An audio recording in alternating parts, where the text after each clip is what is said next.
diamonds forever. So put some pressure on it. Yeah, make it glitter. For worse or better. Dress up in gold. Go once, then it's sold. The highest bidder brings it home. A cold masquerade. There's no escaping it. A sin's a sin. Nobody wins.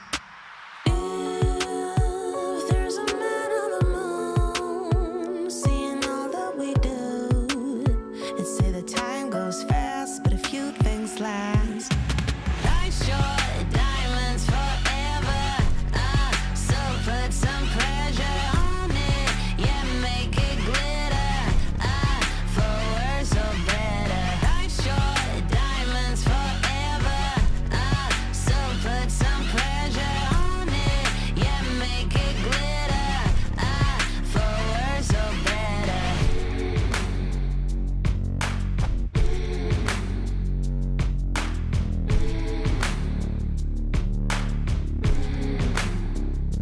Dress up in gold. Go once, then it's sold.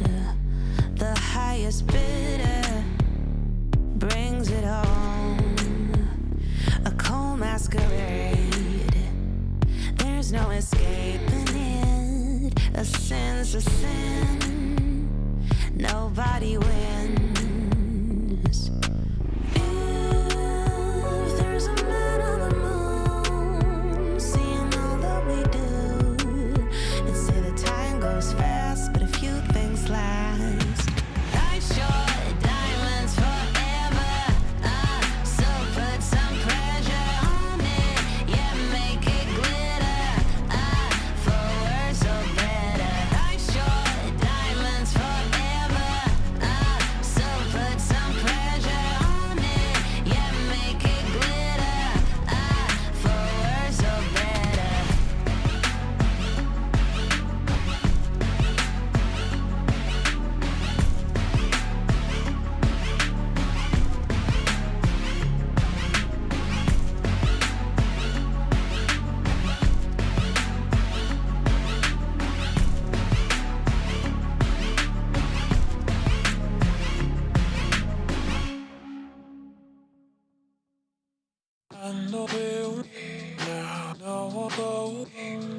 Took the keys to your Mercedes and went for a drive.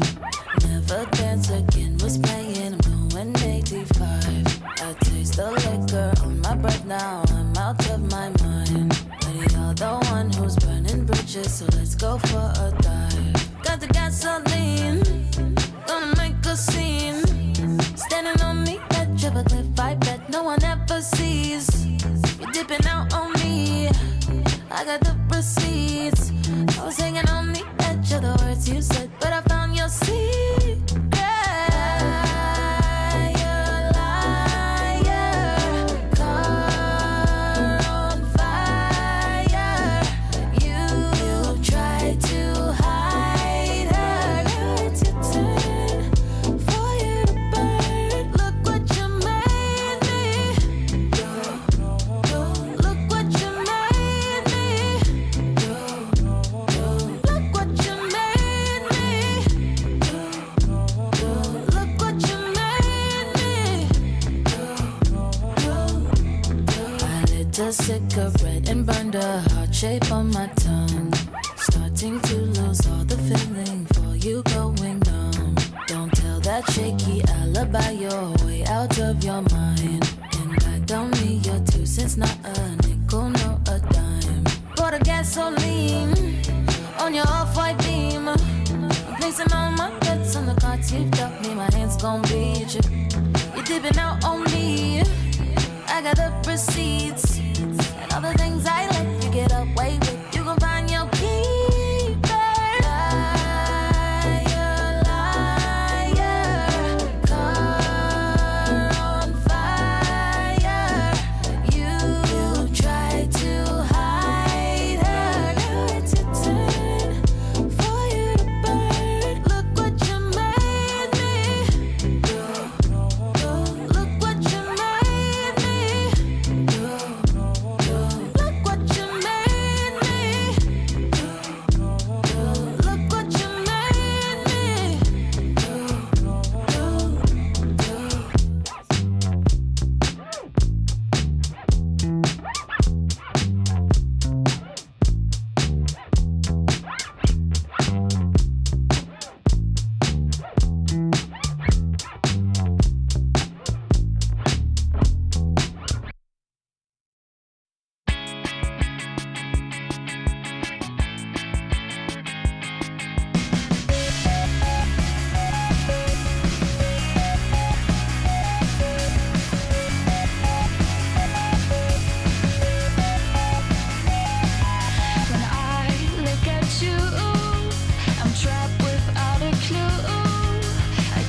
You keep me breathing.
Where would you be without a woman to be strong and bold and offer gentle hands to hold?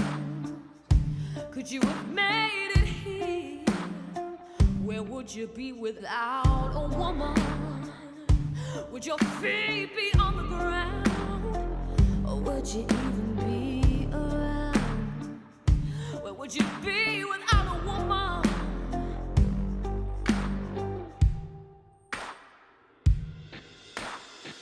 Well, I won't let it knock me down.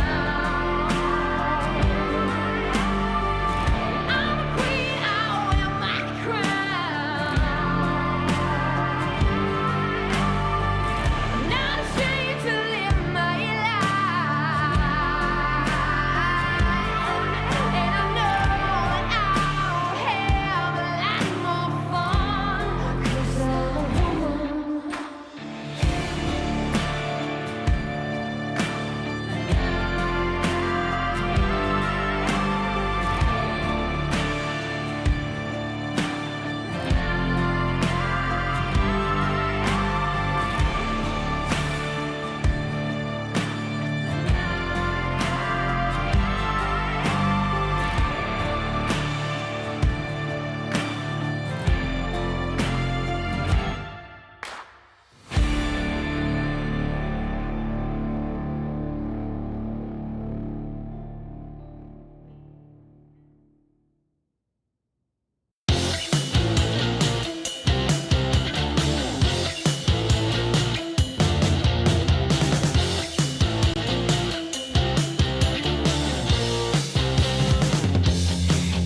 those who shared us stuck in the past. Oh yeah, until I had no choice. I had to find my voice. I was at sea without a boat to the shore. No one around me who could throw me an oar. Oh yeah, until I learned to fly and made it to the sky. You got to open up, hold your head up. You got to open up, hold your head up. You got to open up, hold your head up. You got to open up. Open up and be free of the shackles pulling you. Only then can you be everything they want to. Open up and be free of the shackles pulling you. Only then can you be everything they want to. Hiding in the shadows never did nothing good, nothing good. I was at sea without a boat to the shore. No one around me who could throw me an oar. Oh yeah, until I learned to fly and made it to the sky. You got to open up, hold your head up. You got to open up, hold your head up. You got to open up, hold your head up. You got to open up. Open up and be free of the shackles pulling you. Only then can you be everything they want to. Open up and be free of the shackles pulling you. Only then can you be everything they want to. Hiding in the shadows never did nothing good, nothing good. Open up and be free. Only then can you be. You got to open up, hold your head up. You got to open up.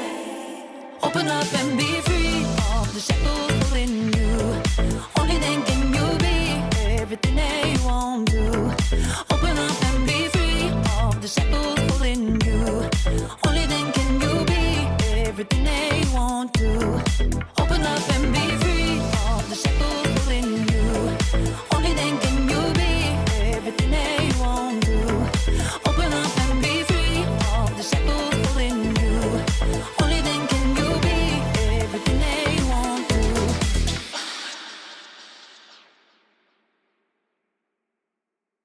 Please hold up, 'cause my feet can't touch the ground. As my knees hit the rough, my heart is feeling drowned.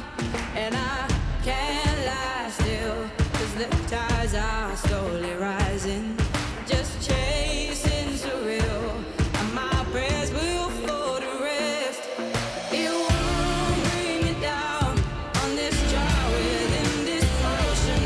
Though I won't need you now, I'm forever sticking tough. The waves bite me, my skin feels shattered still. But strength I will be to force out of my will.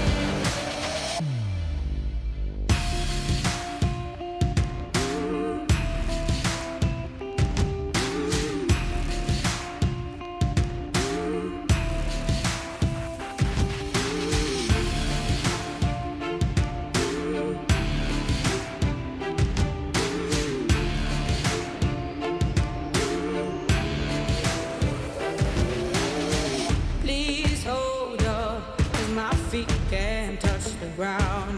As my knees hit the rough, my heart is feeling drowned. And I can't lie still, 'cause the tides are slowly rising. Just chasing surreal, and my prayers will fall to rest. It won't bring me down on this dry within this ocean. Though I won't need you now, I'm forever sticking tough.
I'm fine. In this moment we collide.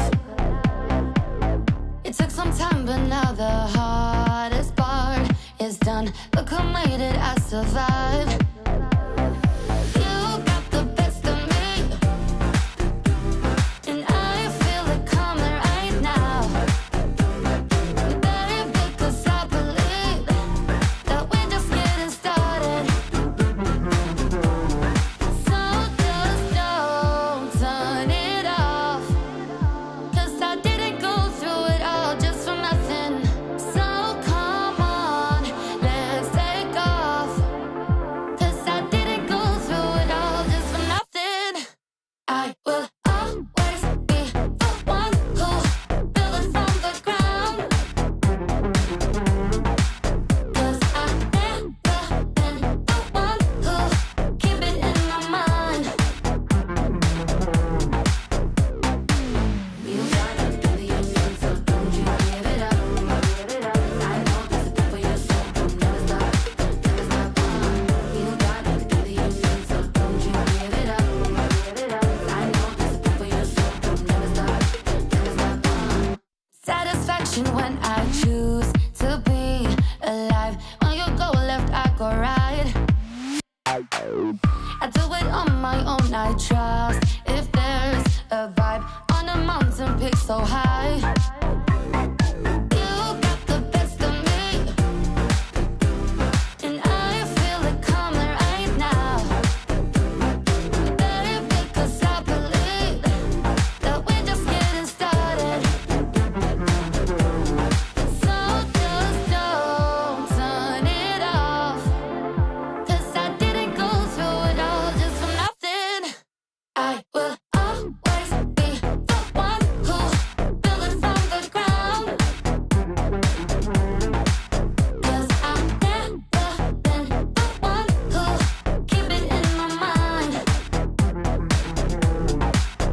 time can tell.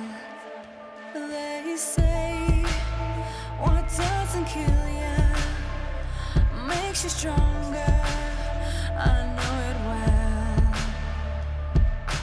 Take your pulse and lie it down. It's all about now, and you're alive. Light is pulling you in. It's time to begin a new life. I feel enough to last. Forgive my broken past. I'm never gonna break. I'm standing tall. I know that I've been weak. I found the strength to breathe. I'm never gonna break. I'm standing tall. I'll be open with you, with me. No words unspoken. We can't be broken so easily. Take your pulse and lie it down. It's all about now, and you're alive. Light is pulling you in. It's time to begin a new life. I feel enough to last. Forgive my broken past. I'm never gonna break. I'm standing tall. I know that I've been weak. I found the strength to breathe. I'm never gonna break. I'm standing tall. ESL Impact is brought to you by Intel, DHL, Monster Energy, the United States Air Force, and 1xBet.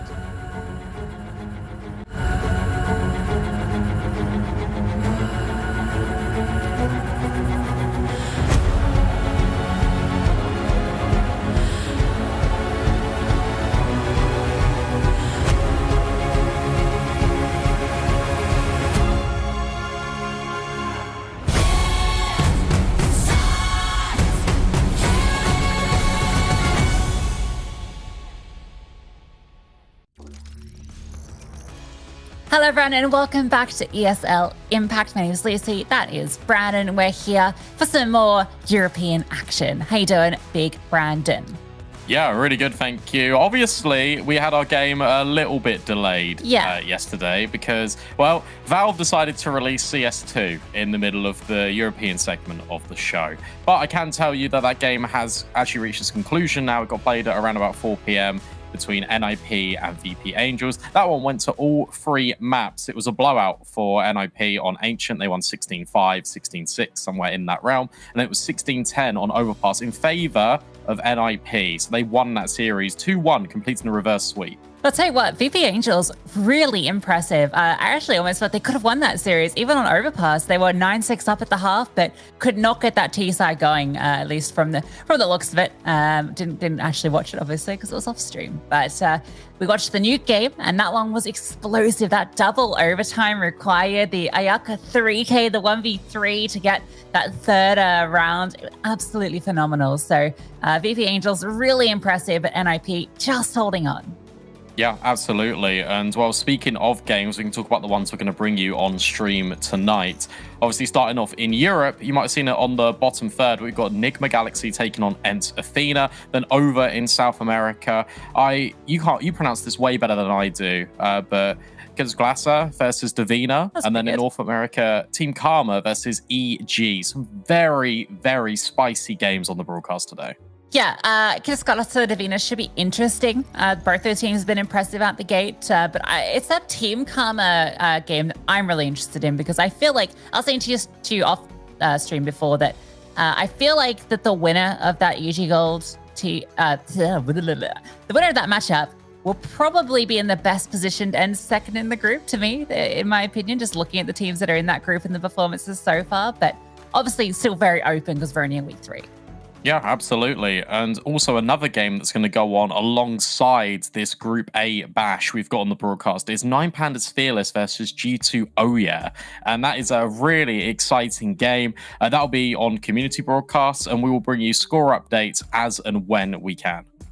Yeah, that's another one that I definitely really want to be keeping an eye on, because we were really impressed by G2 against Na'Vi of all teams. Yes. And I mean, Hanka said in the post-match interview that she felt that G2 Oya had the best form in that entire group. And, she actually rated them kind of ahead of Nine Pandas Fearless. So that's a really exciting matchup, given that, Na'Vi Javelins are obviously the favorites in that group.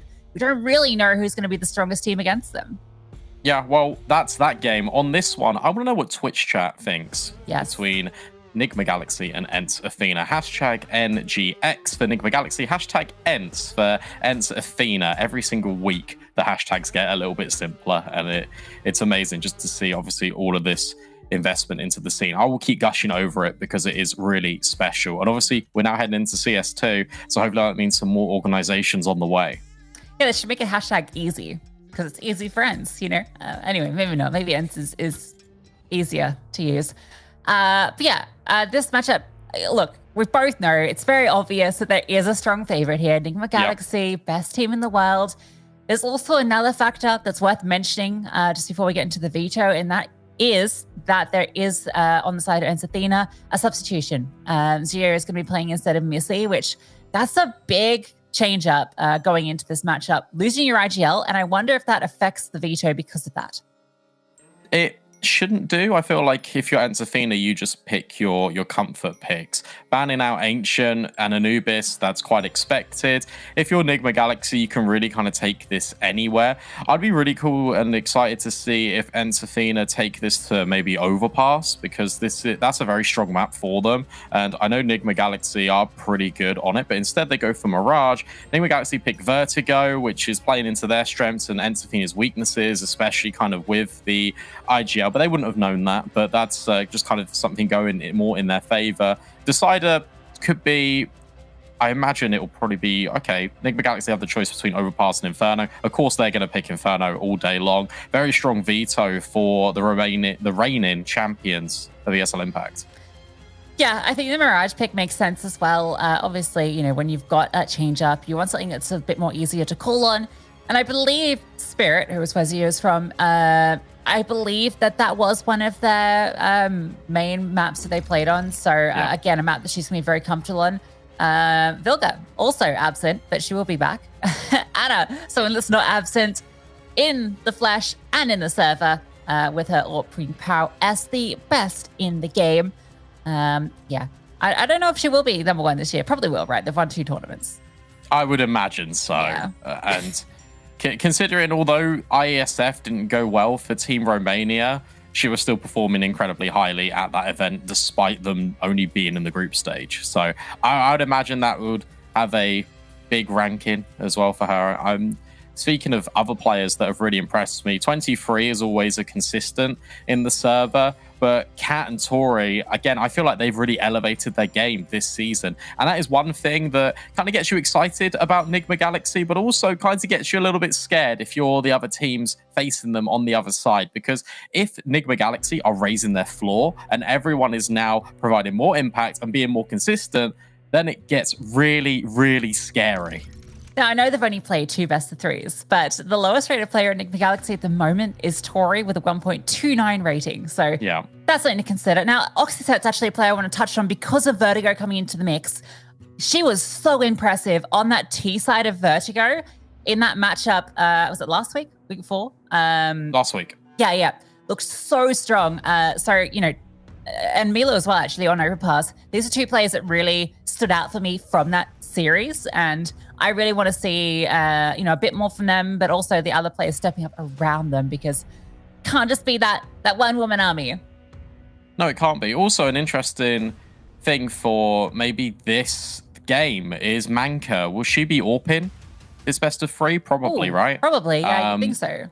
because obviously Missy absent, not only IGL, but also AWPA for ENCE Athena. So, and that means you're going to lose a little bit of rifle power in the ranks of ENCE Athena. Zia is a very competent rifler, but what Manka does really well, in my opinion, and we saw glimpses of it last week, is creating space for the likes of Oxyset to work and kind of get in those areas and be a nuisance to team defenses.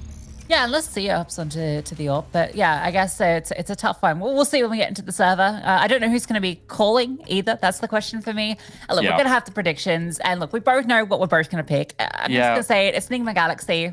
I'm putting it forward as my prediction.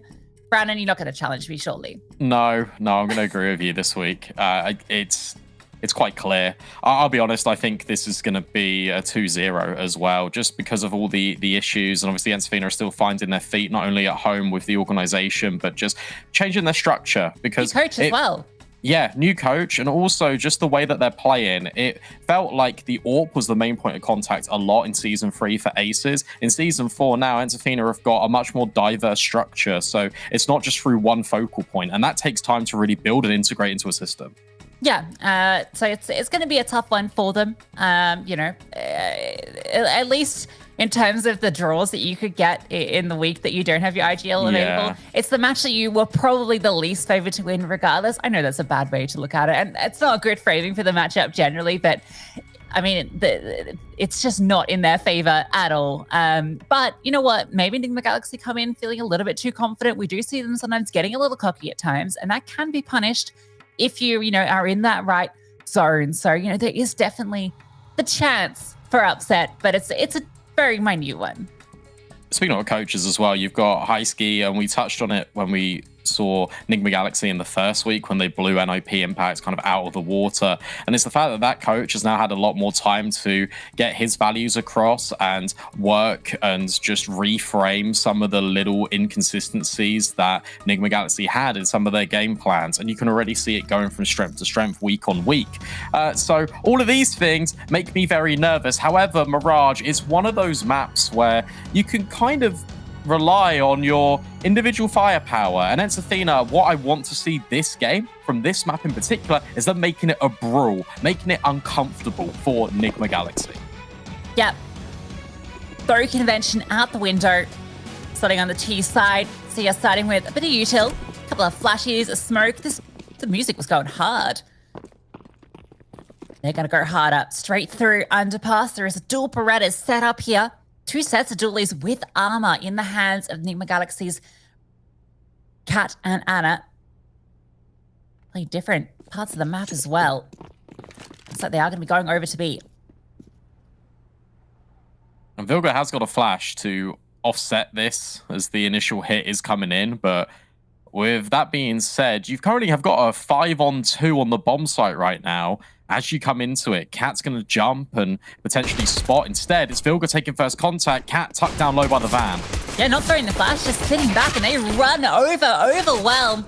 1 kill from Vilga on the way through, but the bomb can be planted. And as you mentioned, just those 2 players nearby.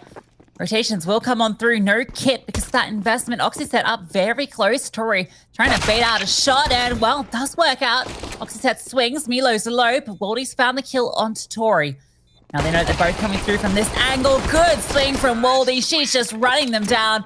Milo gets the final frag, but it's ENCE that get the opening round. Yeah, good structure there from ENCE Athena. Even as something as simple as a B execute, you can complement the entry path in. Because whilst it's out the window, they spread and fan themselves all over the bomb site. And it just means that not only can Vilga and Kat not really establish crossfires with one another, but they get overwhelmed at the same time. So there's no real kind of trade spacing available for that CT side.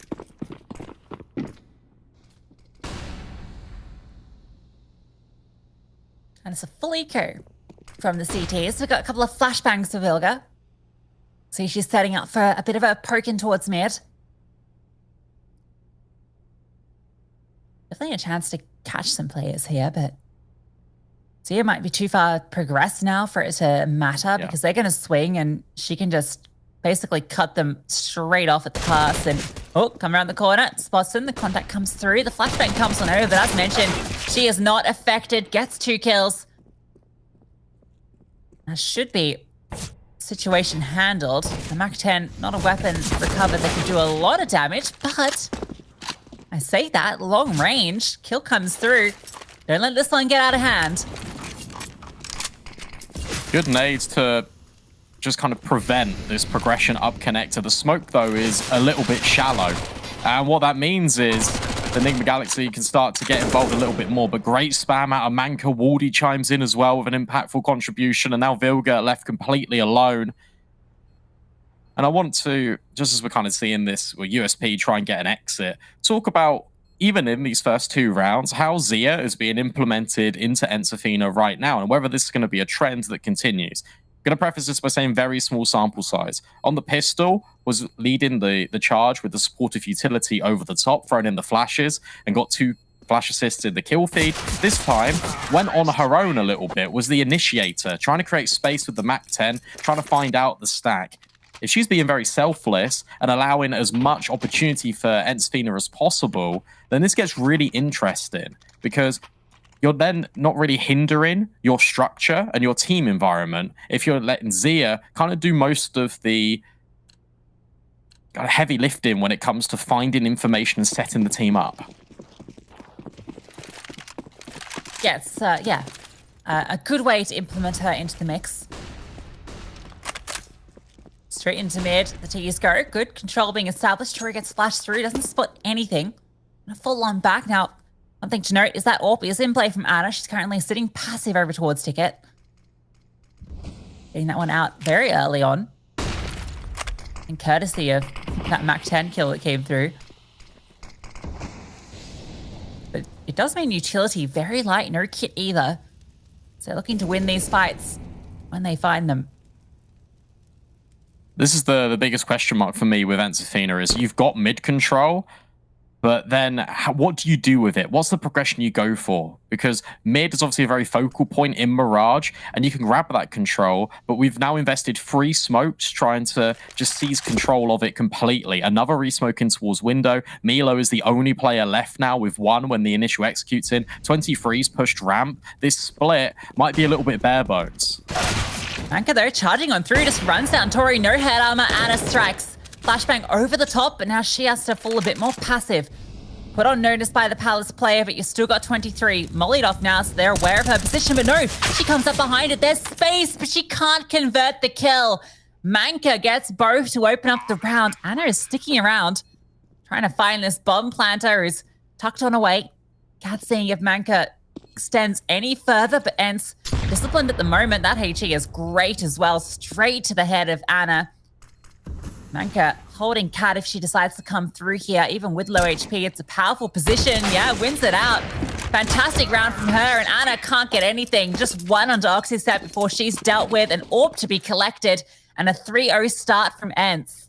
Really good afterplant positioning and philosophy for Enzafina. Because you're right, Manka's up close in towards jungle, but the biggest thing I was staring at in the minimap was how Oxyset and Waldy were going to combine over towards Connector and Sandwich. As soon as the contact's being taken towards the Sandwich player, the push comes through from Connector. You've obviously got the space that Manka's created over towards jungle, and suddenly you've got really good trade space. Enigma Galaxy can at best find 1 before they immediately get silenced. That's a really good round. Yes, Zero is going to be AWPing. I guess that makes sense. It does, yeah. And also, I think the AWPing is a pretty standard role, like, on every team. It's not... I mean, I know that Missy as an IGL AWPer is going to play a little bit differently than, like, a standard AWPer would, but not significantly. It still plays similar positions on the maps, still similar rotation points, so it does fit in pretty well in terms of fighting a substitution. And, you know, when you have to find, like, an AWPer at short notice, that's a pretty good choice. Yeah, Zia's really competent. She has a lot of value to any team that she's in. Obviously, unfortunately for Team Spirit, didn't quite make it through these open qualifiers to be at the main event. But now the spotlight is shining on her in a sense, because if she performs well here as well, you can take a look at this and think, what could have been? Yeah, absolutely. Very close brawl in the open qualifiers, always is. All right, so check out this. We've got the pistol set up. 4 players over here. Armor on the majority. This could get pretty bloody. It's about to come around, clears, but 23 hits the shot. Now they step on in, and the Deagle strikes. 23 still tucked on through and running them down. Thea can't connect. It's on to Milo. Rifle collected, dealt with. Swinging around almost onto the swivel, but the pistols prevail. Enigma Galaxy with the forward setup. The trap springs and ends straight into the jaws of it. Yeah, that's really unfortunate. Especially falling over a little tripwire such as this, but perfectly implemented by the CT side. Ping-ponging the contact off each other. You see the Deagle player doesn't actually reveal until after the first kill. And then from there, when all the rifles have been dealt with by the bulk of Enigma Galaxy, the AWP can only fire off one shot at a time. And now that's just 3 upgrades for the CTs. For Enzafina, all you want to do now is just make sure that this isn't a dramatic consequence. If you can secure this round, you still break the economy here. Well, maybe just ruffle a few feathers at the very least. Anna. Oh. Jiggled off. Still stays in the angle, actually. Scopes in one more, but will be forced back. Counter utility in towards mid, but T's are scaling. Sia spamming wildly, can't quite connect for all he does. She's passed on through. Cat in towards back of B. Nice angle to find 2. Eventually traded by Manka. That's given space through, but these rotations are fast. Bilka deals with 1. It's all onto Milo. 1 versus 3. Gets that first. Brought so low. Anna gets into the side, swaps to the pistol. That's been commed over. Another spam through. She has 4 HP. Needs to be perfect. Doesn't know where the second player is either. And Anna is holding. Good rotates and good hold from Cat. Cat knew she could be a bit proactive there. The difficulty with anchors on a bomb site sometimes is overcommitting to an angle. But because you've got those close rotates in Anna and Vilga, Cat feels a little bit emboldened. You can go for these fights, and just completely dismantling half of that B push is the key to unlocking everything. There is that second round in succession for the CT side, and that breaks economy for Enzafina. They're just on pistols. Yeah, it's so brutal to be in here because, oh my god, speaking of brutal, that utility. And 23. Don't want to lose 2 here. That would hurt a little bit too much, but 23 should be able to find it. There it is. Only losing the 1. No big deal. Swap the USB to the Glock. I don't know. I don't know if I rate that, but 3 apiece, and yeah, that round against the pistol armor feeling a little rough in the mirror for Enzafina, knowing that they could have been a little bit further ahead. Now with the guns back out, they have another opportunity. No walk this time, so that means that Anna's completely uncontested. Interesting watching her starting positions in a number of these rounds. Very dynamic. We've seen her over at Ticket, in towards Connector. Now, a boost up in towards B apps. You get the AWP posted here. That means that your riflers can be a little bit more flexible. Smoked out. That actually hits the player, so that gives over info for Manka. Spamming wildly. 1 stray bullet does connect onto Cat. HE is not going to go deep enough, though, to do any follow-up damage, but does keep her on notice. And Anna, being mobile, going all the way back over towards A and continuing the preference to taking mid-control. Very standard thing to do on the T side. You've got your lurks on either extremity, seeing if they can find any timings on an overextending CT. Vilga trying to fade the smoke. Gets information. And another smoke down from Connector, giving 23 space to work with. Yeah, so much recycling of that connector smoke. Just makes it hard for Enzafina to really progress further in towards middle, which means your extremity players, as you mentioned, now need to get a little bit more active. Cat has changed angles, this time on the top of the balcony. Manka creeping in close. It's going to be a tough angle to clear, but if she finds the headshot, suddenly Tori can be overwhelmed. Well, this timing from Tori is great, though. Swings on out. 23 is taking contact and Connector at the same time. A beautiful crossfire, and yes, Manka does not clear Cat, so Milo spotted. 20 seconds left. The round's done. QQ, all you like. Just gonna be sitting in the palace. They can definitely afford to hunt if they want to. You can see already they're in T-spawn, make sure she doesn't get away. She should be able to hold onto the AK as long as she doesn't walk around this corner. Yeah, she won't. Very good round, and that's Nigma Galaxy taking the lead as well on this CT side. That's 4 rounds in a row. Very streaky in nature this game so far. We haven't had a true back and forth. This is a brilliant crossfire. I like the fact that 23 is instantly swinging on contact being taken. It's not like leaving Tori out to dry.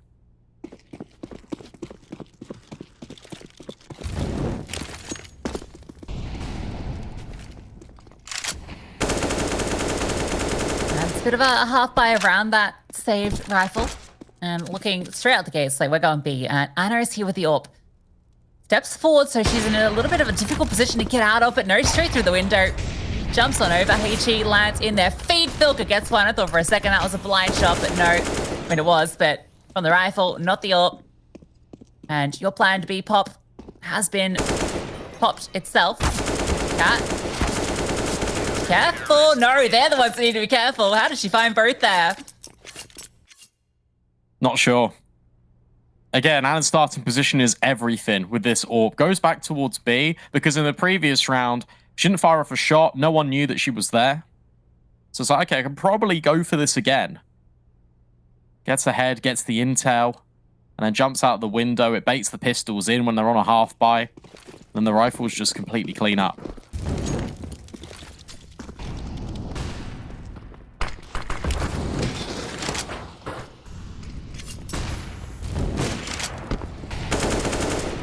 This fight towards mid. Going fast though, the Ts have managed to scale well. Realizing that the slow game falls straight into the hands of Nigma Galaxy, and now all the way up 2 through short, putting the pressure onto Cap. Look at those rotations.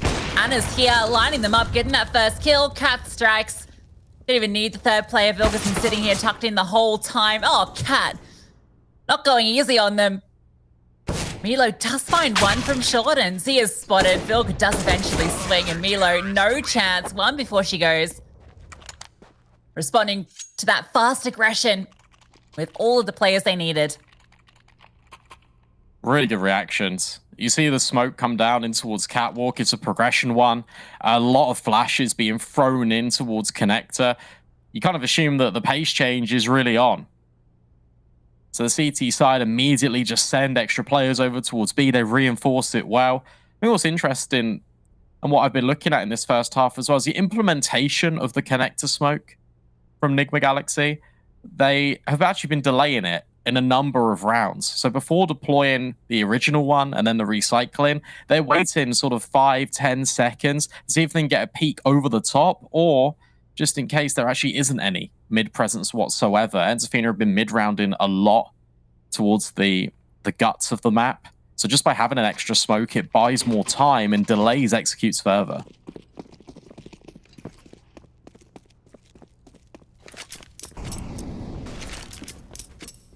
Back to the pistols.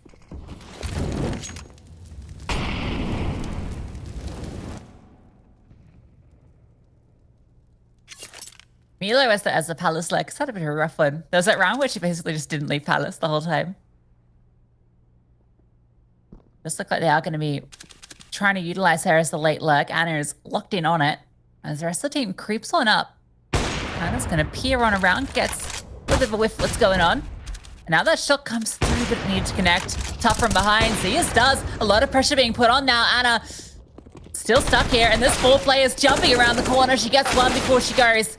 23 overwhelmed, and it all falls onto Cat. This burst play working out so far. It's never assured. Cat prowling on through. It's found a bit of a timing to walk up the connector. They swing. Oxyset. What a shot, and what a round from Entefina. And you talk about the Palace Lurk and the implementations of it. And that was a really good demonstration by Milo of when to go for one of those plays.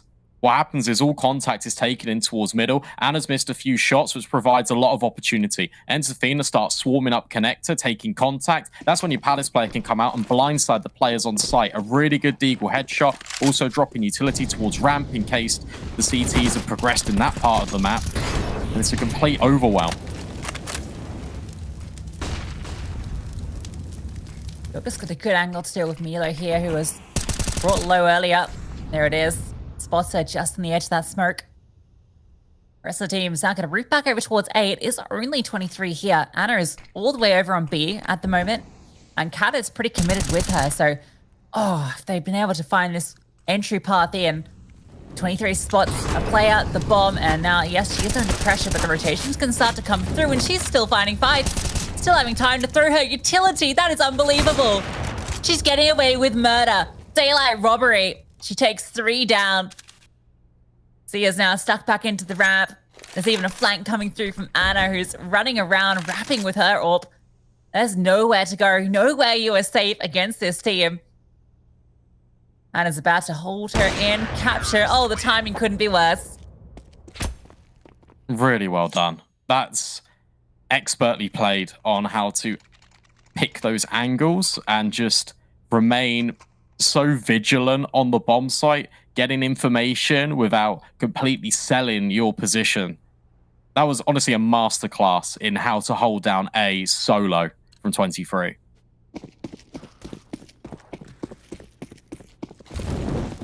Great map from her so far, 14-5. Flashbangs in towards middle.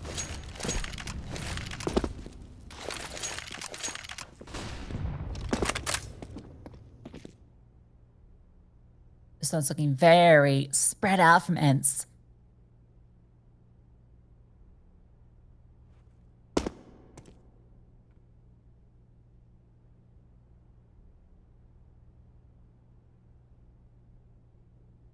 Yeah, this one is a much larger change of pace. Last couple of rounds, Ensafina have been prioritizing kind of high horsepower to get themselves into space. This time, they're allowing the CT side to come to them. This is really good positioning from Tori because Anna can take contact top mid. They allows Tori to swing. However, might get caught off guard by underpass. But in strikes Anna, although misses the mark. Oxyset finds both. Yeah, those are the shots, those plays that you expect Anna to go for and win every time. So a rare miss gives an opportunity. 23. How is she finding so much work? She's getting all of these kills. Eventually dealt by Waldy, but Vilga rotates on over. Where Anna falls, 23 stands tall. Even dinks Milo before she comes out of Palace, before she can even see that player lurking. Just the pre-aim from Triple. Here, the setup was really good between Anna and Tori, except as soon as Anna misses the first shot, I think Tori just swings round. Should have just relied a little bit more on Anna in that position because it does break the setup and it means the underpass players can punish as they did. But fortunately, 23 is playing out of her mind. Really is. And we're looking like a bit of a pop play onto A. Guess who it is? Reposition now. Smoke's come on through. Flames fall beneath her, so she's in a good position. Smoke lands, gives her some space to work from. Flashbang is great, but bullet to the back of the dome, and Zia straight to Tori.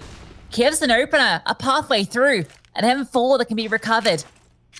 That bomb still needs to go down before these smokes fade, because they're about to disappear. They dissipate.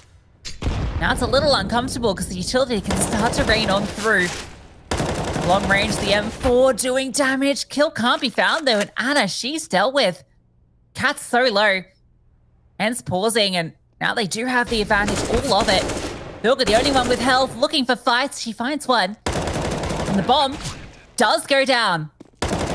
Just about, but these players are low, and as to his Cat. Oxyset swings, knows that she's in the middle of nowhere and has to take the fight, and at the bare minimum, you still got the player that's tucked in behind Firebox the entire round to rely on. Doesn't matter, not needed. And it's pace. That's what's getting Ensafina these rounds. Just by being quite proactive, not allowing the CTs to really get established in their defense. It's working. And you can see that Nigma Galaxy are a little bit unsettled whenever Ensafina group and swarm. Yeah, some great stuff from Ensafina early, and okay, a bit of aggression. Out from the CTs, pushing through top mid. They don't overcommit though. Maybe they do. Flashbangs come on through. Tori out in the open. Actually manages to get one before she's dealt with. A flashbang setting her up for success, but look at Milo. Walked on through. Thought she had the timing, but 23 holding a bit of an off angle punishes.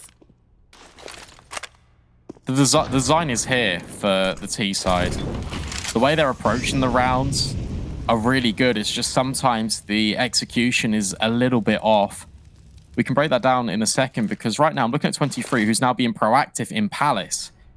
And in fact, she can probably completely counter this execute, or at least be on the backstab ready. It all hinges on Cat taking contact. Manka, this smoke from Ensafina is actually going to offset her position a little bit. Through the smoke she goes, but Cat's holding. Yeah, Cat was ready for a play there. It all came down to the timing. There's a moment where Cat was looking away, but eluded her, and yeah, 23 about to end this one. Might not be needed. Gets the final kill. And that's enough. 9-5. The Galaxy 23 always finding a different way to approach this A site, and it's being an issue for Ensafina.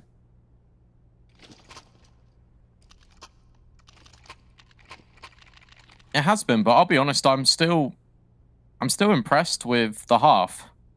It was 4-0, sure. You have to take that into account. But with that being said, they're still providing a lot of outlet and a lot of opportunities for themselves to grow and develop into this half. 9-6 would be a really nice limit test, and it would give them a lot of confidence moving forward. And I feel like they actually have a chance in this map still if they're able to get this 6th round on the board. I think 10-5, although it's a bit harsh of me to say this, I feel like that's when the map feels a little bit more out of reach.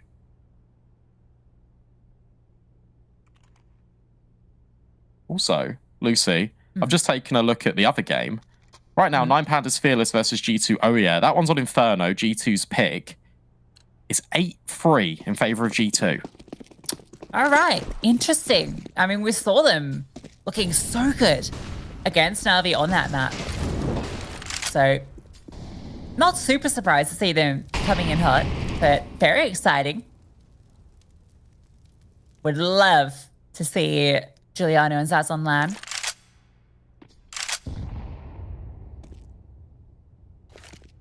But a long road ahead.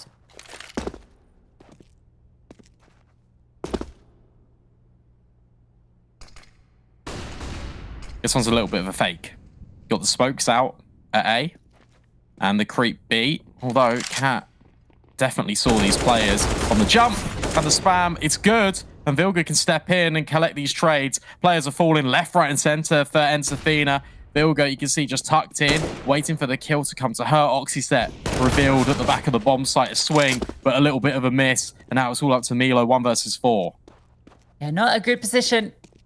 Has some time to work with, but 4 frags to collect, and every angle being accounted for. Bomb well within the hands of Enigma Galaxy, and okay, nice kill onto Tori. Still ready 23 though. She's pushed up into the apartment, so you gotta have your gun out, you gotta be ready, and 23 is waiting for you. Double digits at the half for Enigma Galaxy.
gonna push me.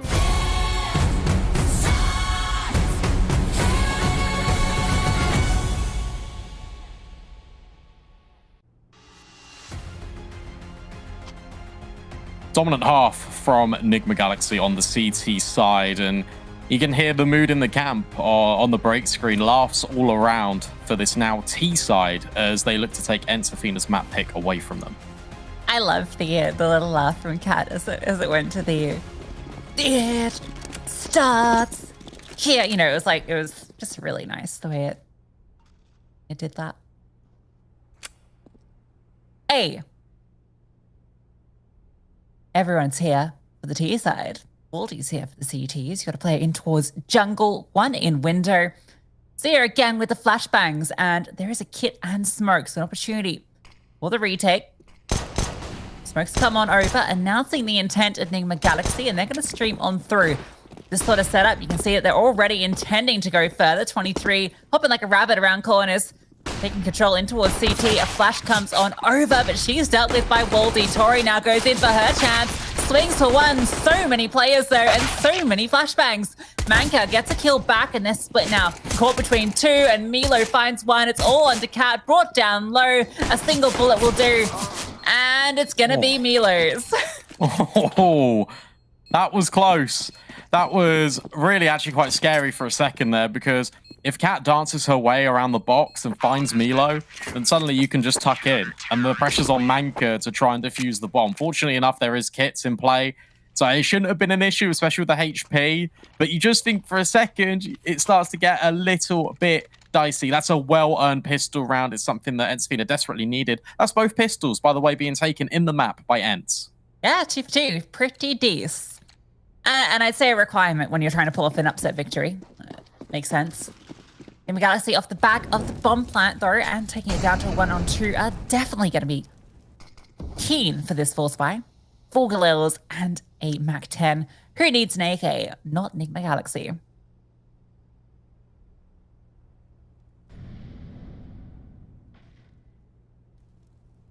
Yeah, what are they going to do with this? Very limited utility. It could just be a contact play in towards mid. Well, Zia finds the contact. This swing is a little bit dicey because the players have all crossed over. But gets out of dodge. So mid gathered. Now the smoke goes in towards window, one in towards top connector. Starts to feel like the reminiscence of this B split. Smoke lands. It's indeed going to be this split. Oh, are they going to quickly rotate? I see that has a nice angle, but a multi-frag here is difficult. Low. Maybe not. Maybe not at all. 2 line up. Backs turn as they walk through. Milo falls back. Oh, don't right-click. Time to readjust. Time to swing. Doing damage to Anna, but she's under pressure. Vilga's running around, and Milo's ready for her. A great hold from the back of B. Can't quite deal with Anna, but now the rotations are here. Cat finds one. And you almost start to believe, maybe you do, but no. Waldy makes sure that no antics from Anna can occur. And Ents convert. And that would have been the T side winning that round if they didn't walk backwards into the angle. A little bit curious as to why that happened. I think they were split between 2 minds, to be completely honest with you. Got to clear out ladder. There's 4 players up towards short. There's even an argument to potentially just going in towards ladder, hiding, and seeing if the short player extends to get information in towards middle. In fact, that doesn't happen, but it still comes down to the 1 versus 1. And Azia, who did have a scout, now onto an MP9, is going to go toe-to-toe with Anna and wins out the fight. Yeah, she'd love to get some juicy SNG kills, and she's going to do that. 2 kills for her. 23 fires off a shot here, and I actually think that's to make Sia not commit, to distract to allow the bomb to be recollected. Maybe I'm overthinking that, but they were a little worried about that. Sia might be able to find herself a 3rd SMG kill. I mean, she will. There's no way Vilga wins this. Yeah. See? There we go. And 23. Look, you got space on A. That's fantastic. However, the bomb isn't with you. And I like the fact that Waldy's here just trying to cut off a lurk. And also, that's now been activated. And now you know this in the back of your mind if you're Entafina. At any point, 23 could spring out from Palace or Ramp. Typically, the player that anchors down A is normally that lurk for Palace, because you know how the other defenders like to play. Because you know how you like to play on that bomb site. Yeah, that was something that really didn't click for me until this year when I heard someone say, like a pro say it. And I was like, oh yeah, that makes sense. Like, yeah, you pretty much play the inverse of your position on the other side. Yeah.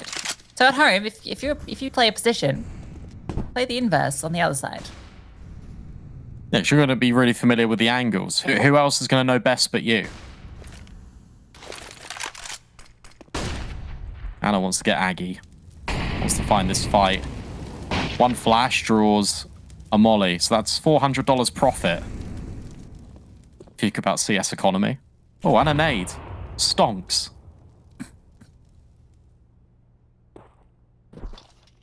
Anna's diamond hand in the AWP. Yeah, but Milo's not budged. Every set, actually. They've still got they've completely conceded mid. They've got 3 players on A itself in pretty forward positions to deal with an A attack. So the key thing in here is being able to stand the pressure from all these different avenues. You've got 3 different prongs to this assault. Manka's going to be smoked off, and Zia sees the moment to get active, but can't find the kill. That smoke has a massive gap in it. And Manka, she exploits it with style, looking for a third, can't quite find it, but she's done her job.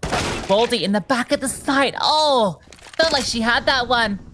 Bilga with a blistering headshot puts Enigma Galaxy in the advantage.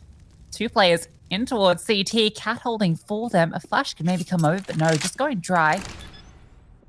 Bomb being planted, 20 seconds left, and they're able to get on through, trying to overwhelm, make Anna feel uncomfortable, but oh, she's always feeling comfortable, particularly in those close quarters engagements. Gets 2 frags. Enigma Galaxy get their 11th round. Really well done. Especially in those sort of 15 seconds after you collapse. You kill the Palace player, you get rid of Manka after she takes down a couple of players. But the most important thing here for Enigma Galaxy is not to rush once you've got the space. They slow down, they hold for short, just in case there's going to be a rotation. They hold for CT, in case there's going to be anyone over-peaking. And then they make the smart decision to plant reverse triple, because Vilga's taking that space in towards jungle.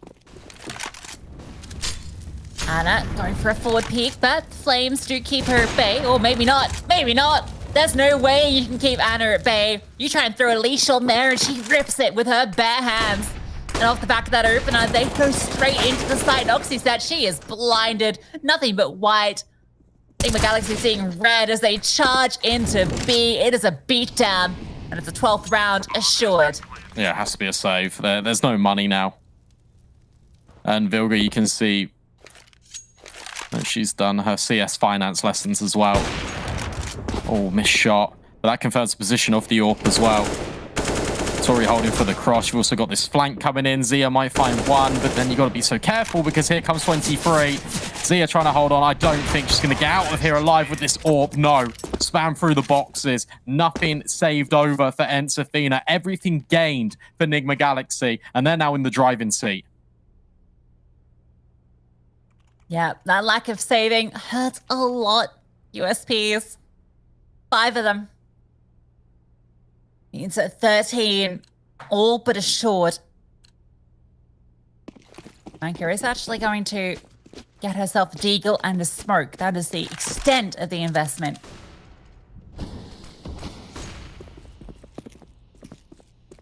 That smoke's been thrown in towards Connector. That's just a feign out presence to A while they rotate everybody to B. And what I will say as well, just as we kind of have this eco, losing your IGL, especially on the CT side, is going to hurt way more than if you're on the attack. Just for mid-rounding, getting extra rotations over, getting a clearer idea of what's going on. It's just something to consider, especially when we swap over onto Vertigo and it'll be Ensafina that start on the CT side. It's cause for concern. However, maybe Enigma Galaxy needs to be concerned, because they're going into the stack. Yeah, that smoke doing its job in deterring them to go to A. They've decided B is the destination, and there are 4 players tucked on in, one up on the boxes as well, but they've dealt with the deagle. USP strike for 1, but that's going to be it.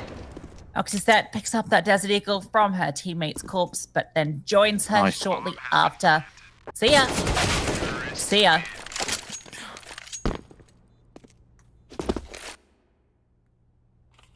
I'll tip my hat off to that one because I wanted to make that joke as well. If you didn't say it then, I was going to. Same wavelength. Tip my hat at you, sir. Huzzah! Lady.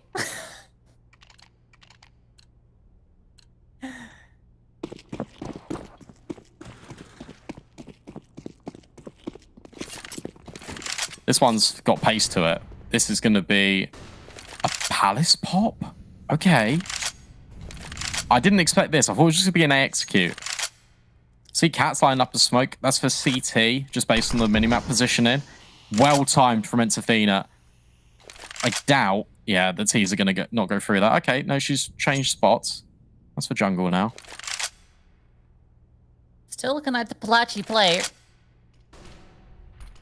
Now the smoke lands at a good time onto a separate angle, but with Palace destination, that's what's going to tell them. Zia, she's out in the open. Oh, 23 scaling almost completely misses her, but they're managing to fight their way in. Waldy gets 2 before she hits the deck. Anna with 2 big entries, a smoke also landing just as the cavalry arrives for the CTs. Vilga getting up close just to make sure no one tries to sneak through. Oh, but her toes are revealed. A free kill given over and Anna is low. It won't matter too much that Anna's low. She's on this orb. Okay. I like that idea from Milo. Just trying to offset the crosshair of the sniper to allow Oxyset to get this little bit of breathing room. And now Anna's revealed, but this whole time, Cat is just tucked into CT the entire time. Great nade. Oh, how? It just bounces on the box, not in towards default. Oxyset knows where both of these players are, but with Anna dancing around being a distraction, Cat can strike and get the killing blow. Enigma Galaxy 2 steps away from taking this map. I feel like the HE just got sucked into a black hole. That looks spot on. I can't believe that she avoids that damage. She had 10 HP. Great quick shots as well. A 3-piece from Anna here. Nice one there, just lighting up the flick, making sure it lands, and Cat with a pretty crazy spray gets it done. Pistols up against map point on your map choice. Not the prettiest position to find oneself. I found a bit of Vilga going up very quickly in towards short. Manka, yeah, nowhere to go there.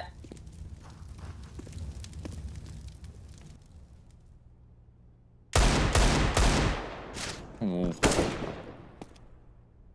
That unsettles teasing towards ladder just a little bit. However, Vilga more than happy to try and grab some more players. They double swing. Vilga gets out of there. Smoke allows a little bit of cover as well. Tori takes space with the rest of the T side. Bomb can be planted. And now it's just up to the remaining players to try and chime in with some kills here for Ents. Yeah, Anna's gonna farm up some frags as well. She's trying to chase the tail of 23. Vilga. Still gone. I didn't hit as hard as see ya. But I rate it. I'll bring that one back out again on LAN. Yeah. It'll hit harder then. Sure. Milo. Not me long for this round. No. Story. No, that was awful. Yeah, I know.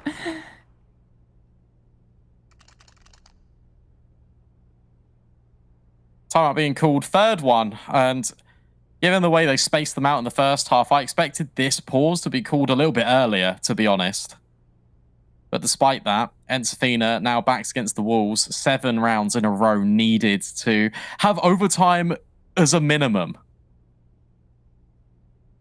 Zia gets the AWP, comes with consequence, no utility, but the rest of the team are pretty well equipped. I think that's... yeah. 5 rounds in a row. Enigma Galaxy. Pretty much since they got their rifles out in this T side. And Athena running off the momentum of the pistol and follow-ups, but struggling when it comes to straight-up brawls of the rifles. Thea misses her opportunity with the timing shot, and it does cross on over. Flames will land towards her, but she could smoke that off. 3 players over here. Yeah, but double push ramp. That's why you can do this. Because you got the intel. Oh, no one's here? Pretty cool. And I like this as well. Zia's going to get proactive, going to get boosted up on the corner. So now you can hold the pixel. Doesn't walk in further. So now you can take this shot. I like the fact that Waldy's fallen back as well to kind of deal with the mid utility, see if it's a little bit of a feign, while this whole time Manka is on the hunt. Yes, it's a great round, man. Everything in its right place. 23 drops, and that's the bomb as well. Swings back on through, but able to get away. And that flank is accelerating. It's coming fast. You don't want to go too fast, but arrives at the perfect time. The bomb dropped again. Anna Take it away now. But finds the pathway out, and yeah, exactly. Look at where Tori is. She's walking straight through the site. Plus, you've got Vilga holding the rotations. Ooh. They're piecing this one back together. Oh, that's so smart. There you go. Oh, Tori should definitely have one there. They're going B. See you later. We just pulled all your rotates, and now there's an open bomb site. What I'd like to see here, by the way, is if Anna drops Vilga the bomb, she goes in towards market, and then she holds a deep line for CT. Doesn't look like it. Unsure how fast the rotations have come through. They played a bit more passive. Gotta get the information now, and they can start to move forward a little bit. Anna can hold, deep line. Surely good for one as they come on through here. Oh, no, missed shot, but Vilga is very close. A flashbang through to set her up. Keep your eyes on Vilga as she swings around, finds that first kill. Milo trying to fight her, runs out of bullets, dancing around, but they're wasting precious time. Milo needs to find this kill, needs to find it quickly, and it's all on Anna. Stuck in the side, P250 in hand, and she has wasted enough time. Wins it out. A 4K from Anna. Enigma Galaxy take Mirage. I'll be honest, that was a really competitive game of Mirage. There was just small micro details in there that the experienced tenure of the Queens of Counter-Strike were able to take advantage of and edge it over the line. But look, take nothing away from Entafina in that map because it's their map pick. You can see they've been working hard on it. They've got a stand in, for goodness sake, and they've been looking really, really good with it. Yeah, I was pretty impressed by what we saw from Entafina. They were very good at the start of these halves. They got each pistol. They converted successfully, both against the first gun round on the CT side Enigma Galaxy, but also against the full spy when the sides switched. But it was really when it came to the deeper ends of the halves that they just weren't able to get their footing, get these rounds rolling. So some good individual moments. It didn't feel like there was any particular weak point on the team. Zia slotting in pretty comfortably, having a few impact kills. But Enigma Galaxy kind of just outclassed them. And yeah, it was a pretty astonishing performance from both 23 and Anna, who closed to even things out 24 apiece.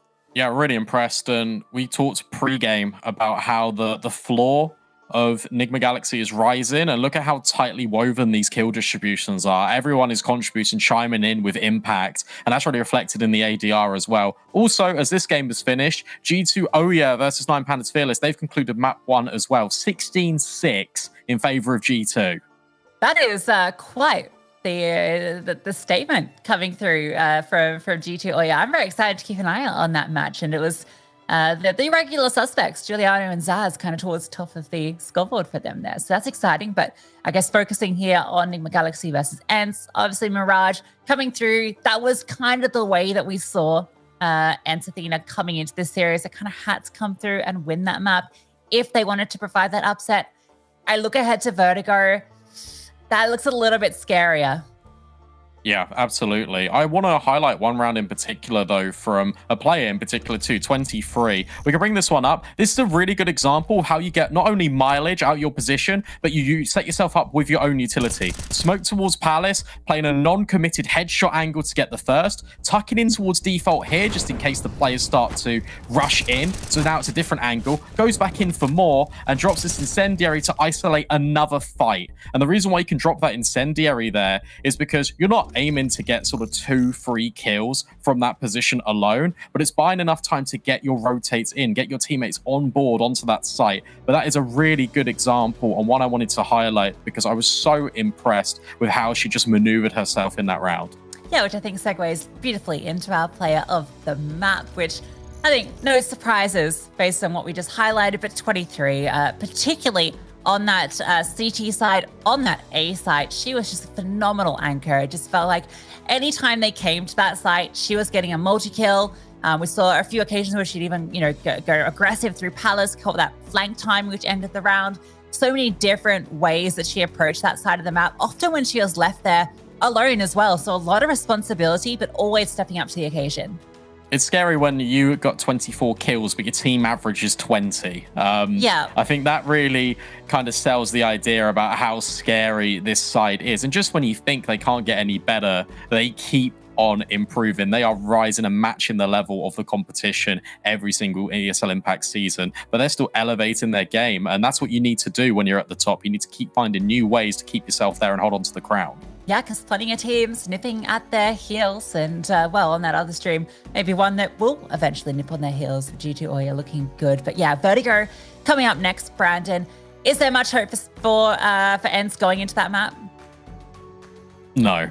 No. I don't want to be that blunt, but this is a map in which ENCE Athena have showed struggle on. It's a map that I don't think that they're all that comfortable playing with, and that really does reflect in the gameplay. And the fact that they've been having to play it week on week on week, I think other teams are realizing that when they do their analysis. Yeah, it's also a map that for Enigma Galaxy, while it hasn't been their first pick for a while, I think that's kind of moved more towards Inferno. During the start of ESL Impact back in Season 1, Season 2, it was one of their most picked, most played maps. It was one that they really came through and decided it was going to be one of their stomping grounds. So no surprise to see it coming through here. They'll be feeling very confident going into their map pick, and we'll be jumping into it after this short break. Don't go anywhere.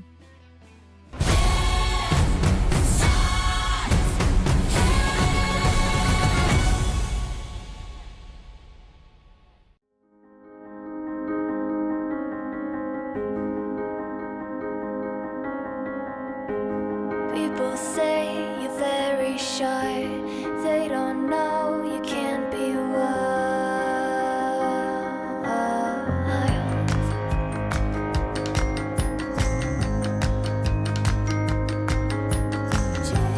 Change the person you become in this very moment. It's all mine. Oh, good memory.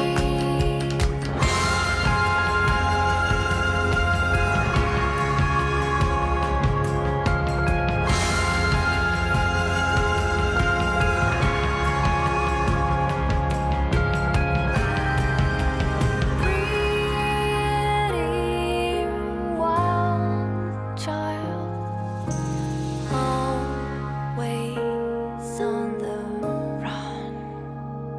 The clock is ticking fast, you cannot make it last. Suddenly it becomes part of your dearest past. Impulses are not wise and drive your crazy life. You can always run fast. Leave me all alone because I know my path. But if they say it's all wrong, tell them you didn't ask.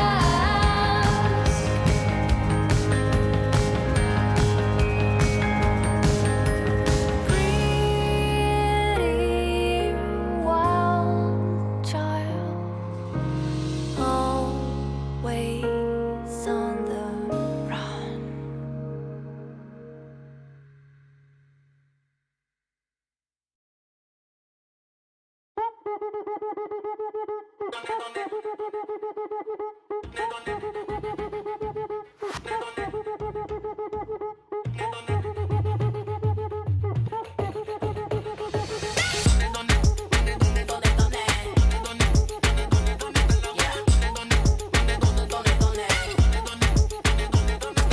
Me and my crew, yeah, we're lawless.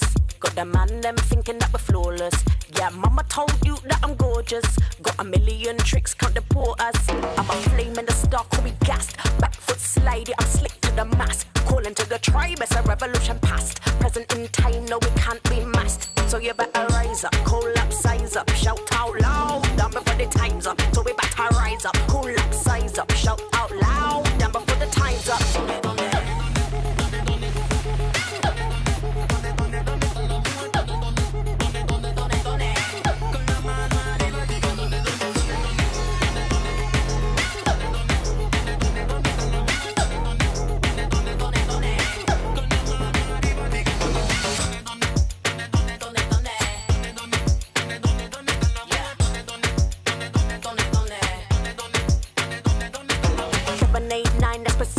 If we break bread, then I'm coming like a eeler. If you want beef, then I tom beater. If you want beef, then I tom.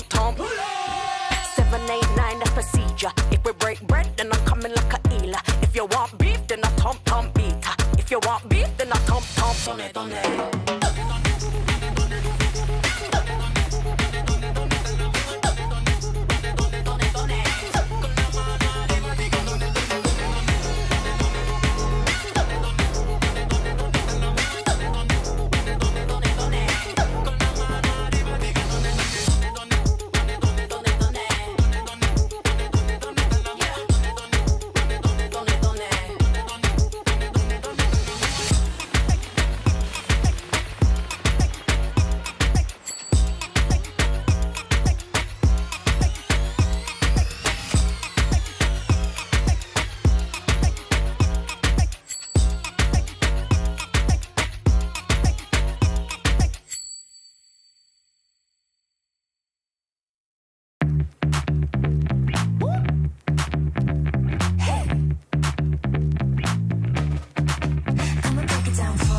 I'm sorry, wait, you know what I'm not.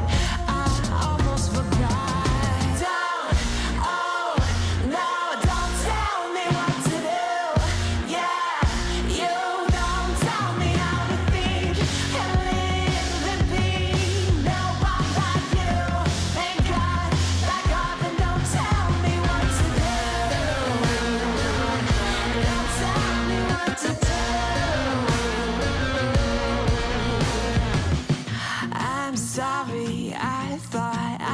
unsubscribed from your junk mail long ago. It's time, I'm sorry.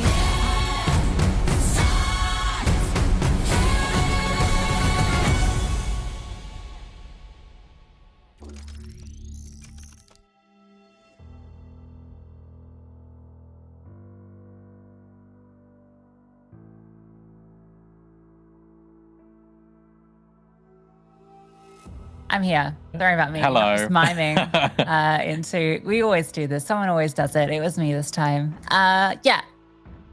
Wow. I had a whole thing that I said. You heard it. Yeah, you said, look, Enterfina, we now move on to Vertigo, and it's going to be a little bit difficult for them. Nigma Galaxy, this is their bread and butter. And as you mentioned before we went into the break, it's definitely a point worth reiterating. Normally, that's the first pick that comes out for NGX. So the fact that we've got this again, it's going to be really convincing. If Enterfina do manage to pull off this upset, not only will I be incredibly impressed, but that also means we'll have a third map. And Inferno is waiting in the wings, which is now currently, and in my opinion, the best map that Nigma Galaxy have. So the veto doesn't look that promising here for Enterfina. Yeah, you've got Nigma Galaxy's go-to pick as the decider, then their kind of previous go-to pick, and definitely one that they've proven themselves to be among the best on as the next map, right? It's the map that they beat Na'Vi Javelins in the grand final of Katowice to win out that tournament. It's the map that, you know, they have beaten all of the top teams on, including NIP, you know, another team that we signal as one of the best on that map. 9 Pandas Fearless. Everything is in their favor. But, you know, I will say, Enterfina, definitely no strangers to it. And I was particularly impressed by Oxyset on that map, if she can bring that form she brought last week, and then the others stepping up around her.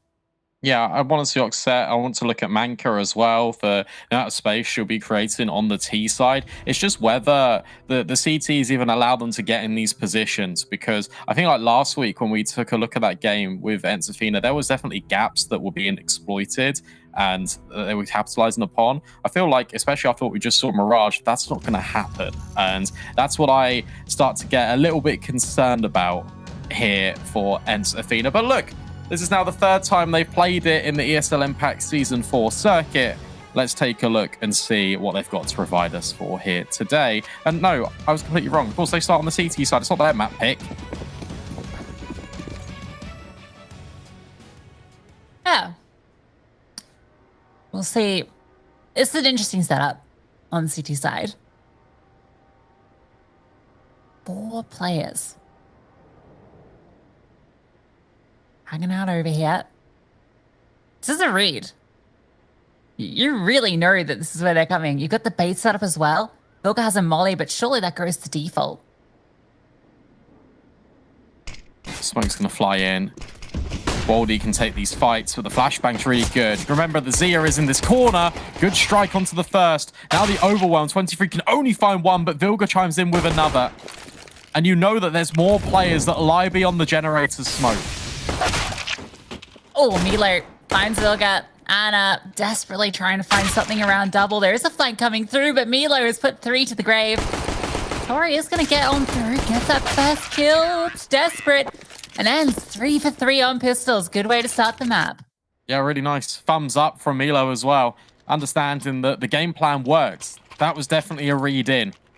A prominent stack. The fact that you've got the layering as well. It's not just a player on default and the player at the back of the site. The Generators players, they could set themselves up in any way they fancied, but the fact they've got a slightly staggered setup, both holding the same angle, even if the kills come in, which they did for Nigma Galaxy, it's really hard to unsettle that setup.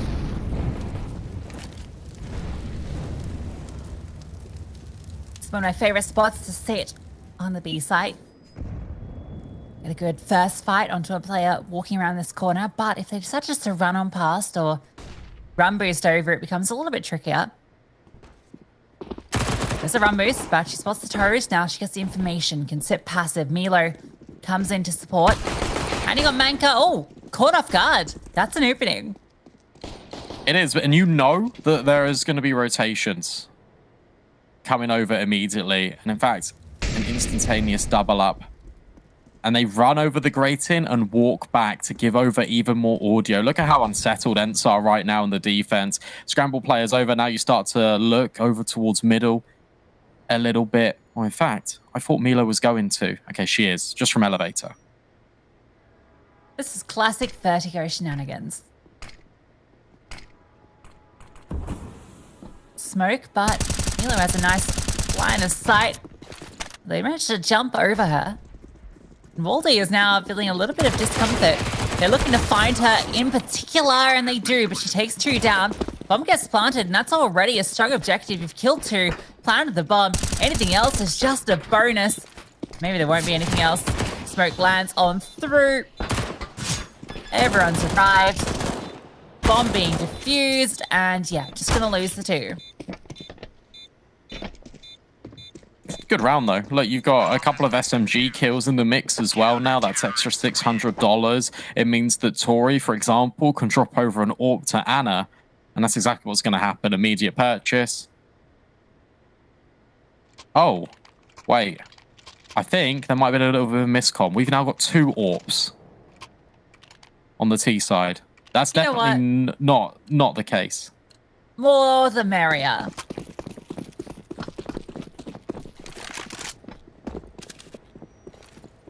Well, I guess they're just going to run 2 offs now. This is expensive if you lose this round. Like, ridiculously expensive. Tori's just going to hold mid. At least they've been unexpected setup. You definitely... No one's going to do that, so... Let's see. Tori. Good boost here. Oh, yeah. Oh, it's a little passive. Tori's able to get forward, but... Oh, she strikes onto Milo.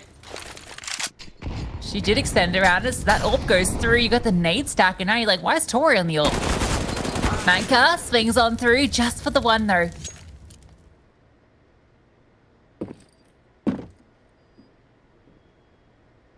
I actually would prefer a save here. I know it's not the most exciting Counter-Strike to play, but you lose your weaponry here.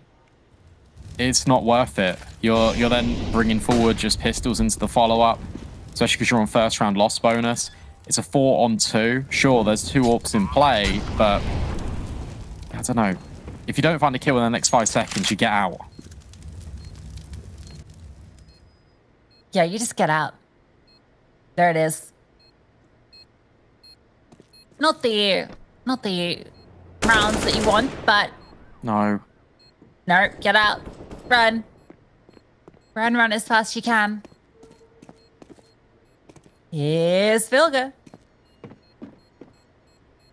Being very vocal, though. Like, Zia should have this kill. You can hit everything here. You can hit everything here. Okay, Waldy's holding. That's fine. Just don't go around that corner. Sliding in towards the stairs. Both rifles are held onto. And you can see Anna picked up an AK as well. So now you know that was definitely not deliberate. Yeah, no, it definitely wasn't. But hey, Tori got her kill. She did her job. I saw nade stack as well. That one kind of sucks if the rifle attacked you into the corner. Keeping those 2 alive has allowed them to get out a reasonable buy. It comes at Oxyset running a little bit low, but 3-on-4s isn't too bad.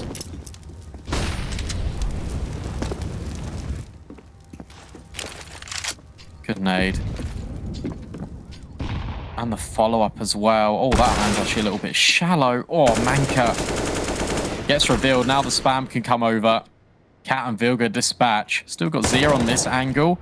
The swing, a miss out of Anna, and then that tries to get Oxyset involved, but they are fighting 1 by 1 in that scenario. Crossfire breaks for just a moment, and Enigma Galaxy pounds also. Look at this spacing towards mid.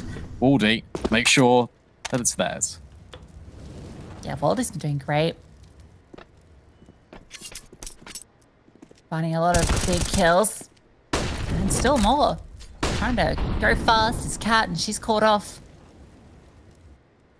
Waldy puts this one back in the advantage for Ents, and fast up towards Vilga, expecting heavy rotations. Gets caught. Anna now has to find 3 kills. Has time to work with. Now you got information on one of these players. So good reposition behind default using that smoke fading on through. Anna gets 1 for free, but the trade should be immediate. Thea getting run down, but able to swap over and find that kill. That got a little out of hand. That's a really messy end to the round there. Waldy does immaculate work, drops the incendiary as well, so you should know that there aren't immediate players that are going to be running up the B stairs, but I guess once you've taken contact on the left-hand side, you might imagine that there's a boost. That's why the rotates come over, but it was very heavy from Ensafina. A good job for them to reset back in towards Elevator and deal with Vilga especially. Now Zia gets herself an AWP. Anna has one without armor, and yes, not a lot into this draft for Enigma Galaxy. So it'll be a big one for Ents to pick up if they can steal it away. Well, not steal it. They've got all the advantages, but put Enigma Galaxy well onto the back foot. And it's continuing these strong starts in this series. Can't falter against a buy like this.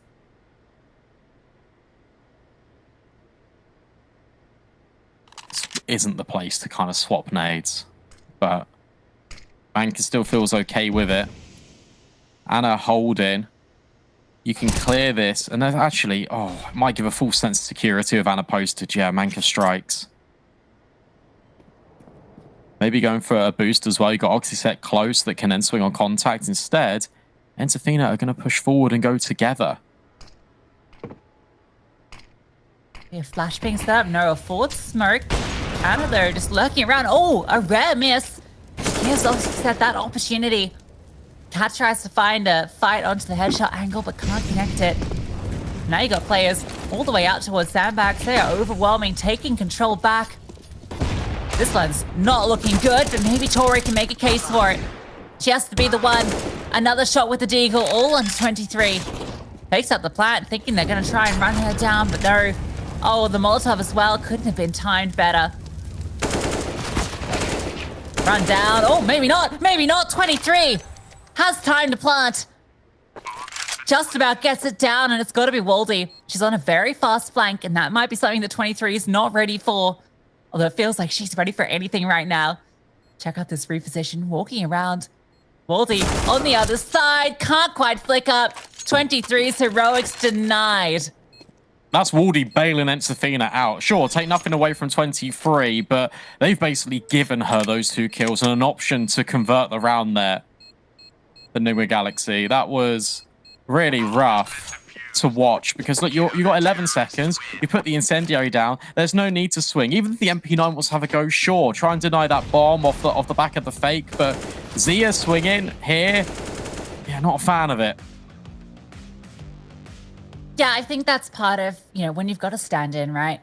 And just the way that you approach those situations, it's not always going to be as optimal at all times. There's going to be moments where the individuals are kind of given the decision-making. It's a miss smoke. Smoke watch. We're keeping an eye on them. We'll let you know.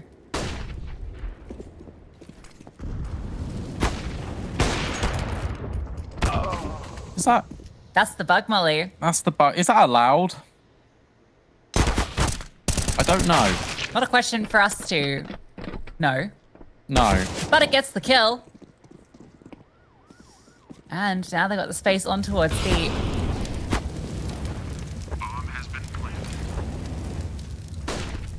I guess. Low HP. Still favors the CTs, despite the numbers not being there for them. And yeah, winning out the fights. They'll go on a late lurk. That's a good timing. Good kill. Chance to still clutch this one out. Playing around the generators. Manka's feeling a little bit uncomfortable. There is a kit. Has some time to work with. A reload comes through. Vilga coming around the outside trying to spam, but Manka finds the kill. And Ents will convert the round. Yeah, glad that Ensafina are able to make that one work. It's cheeky, but look, it gets a bomb plant and 4 kills.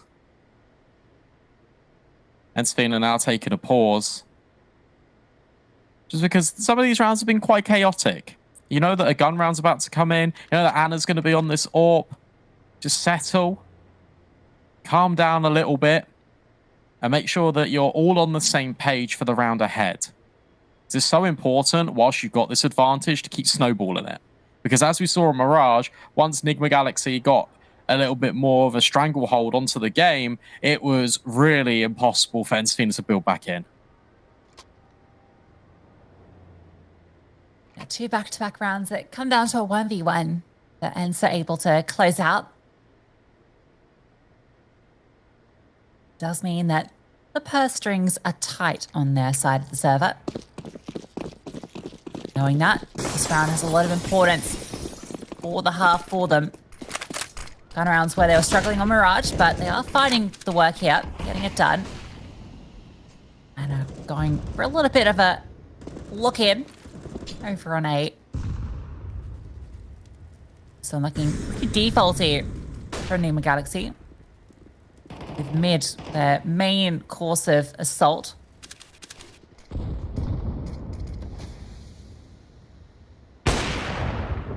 Ooh. Missed shot. It's been a few of those this map for Anna. Cat will deal with Waldy, and that creates a lot of space, and also that's going to keep at the bare minimum Milo anchored over towards this side of the map. That means that mid is open, and Oxyset has to go back and address it. Milo just peeks on out, finds the perfect timing. Waiting for that rotation to come through. You can see she's uncomfortable, multiple positions she has to worry about. She's dealing with them. That's 2 kills, and I think the Galaxy are kind of just walking into a lot of these. Particularly over towards B, it feels like they just go for these little contact plays and they're not working out. Yeah, I'm not really too sure on the game plan of some of these rounds. Tori's going to lurk mid, and now the construction player, has been dealt with. Oxyset was covering on and off angle, really nice. And now Oxyset can also swing and help out Milo. Not that Milo needs help. 3 in the round, Anna left alone. 1 versus 4 with 10 seconds. Never winning this round. Just have to try and hope you can escape and evacuate with the sniper. The Ant Swarm coming at her. You don't want to make this too expensive, Durance. Don't hunt. It's not worth it. I think you're already hunted too much. Milo's got enough money, but you would have loved to have kept 4 alive.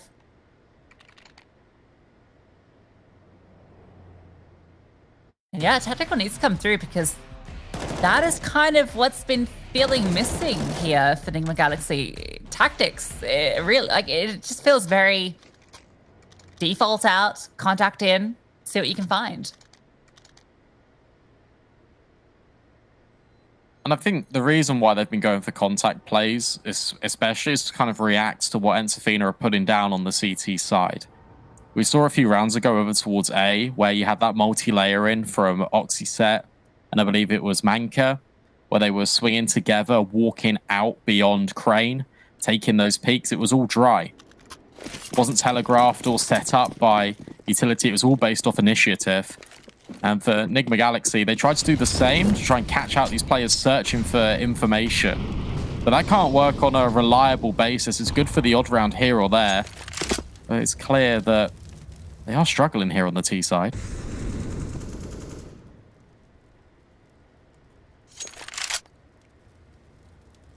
Sending Anna forward with the AWP. It's a tough fight to win out with the AWP. Manka's holding an off angle though, and it's actually forward enough that, oh, the timing. She doesn't know how lucky she is.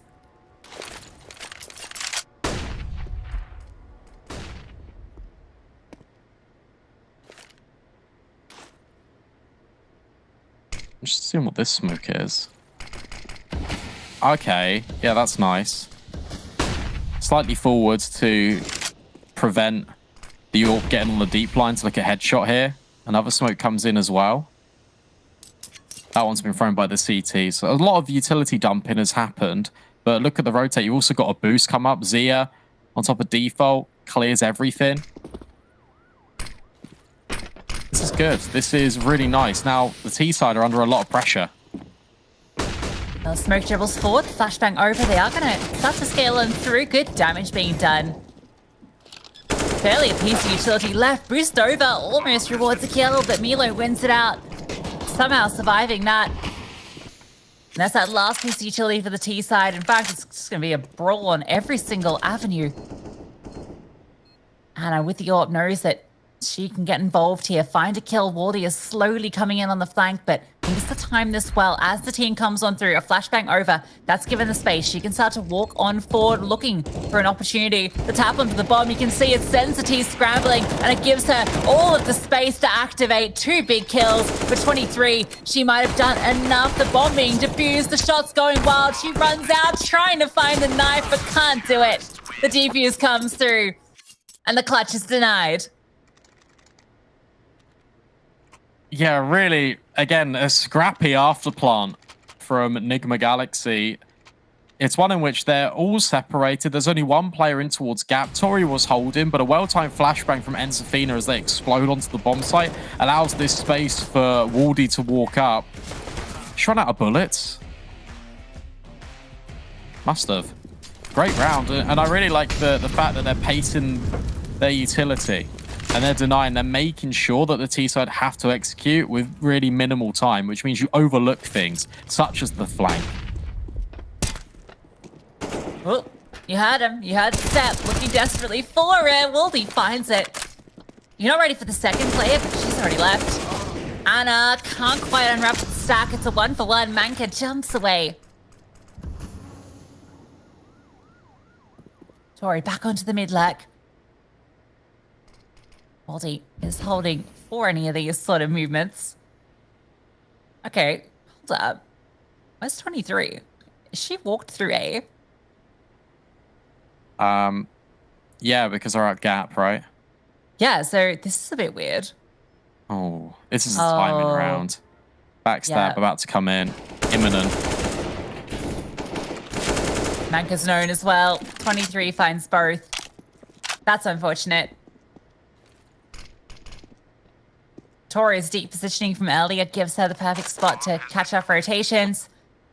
That's the round done purely off that timing. That's 2 timings that were caught. And the worst bit about this for Enzafina is you don't know how much space Tori just got in mid because that flank never activated.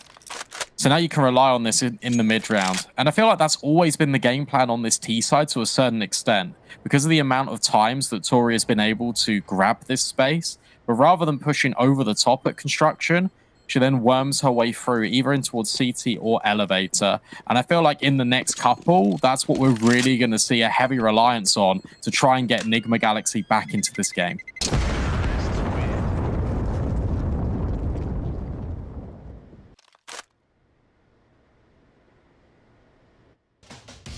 Well, definitely a pathway back through off the back of this round because of how close so many of these rounds have been, where it's come down to a 1-on-1 or 1-on-2. They've now just got these safe rifles and they have to force around it. So if Enigma Galaxy can prevail through this round, it's a whole pathway back into this half. With Vorty with the AK, certainly don't write Ensoth. Yeah, certainly don't write them off from B. Great flash. Oh, even better connection. Didn't realize that she found Vilga there. Now the activation comes in at A. Anna trades out evens. So it is still a 3-on-3. But there's only 1 rifle remaining. The others aren't really recoverable here for Ents. Yeah, Mila's just got a USP. Tori, again, has left 3. Being held. Being held, but with the tension 23 is putting through. Oh, that shot needed to connect. That's the round-defining shot, I feel. Yeah, Tori gets Milo. Zia might be holding an M4, but 1 versus 3. Tori's already in the back lines. Can't really go for it. Putting onto this M4 at least give you something into the next round.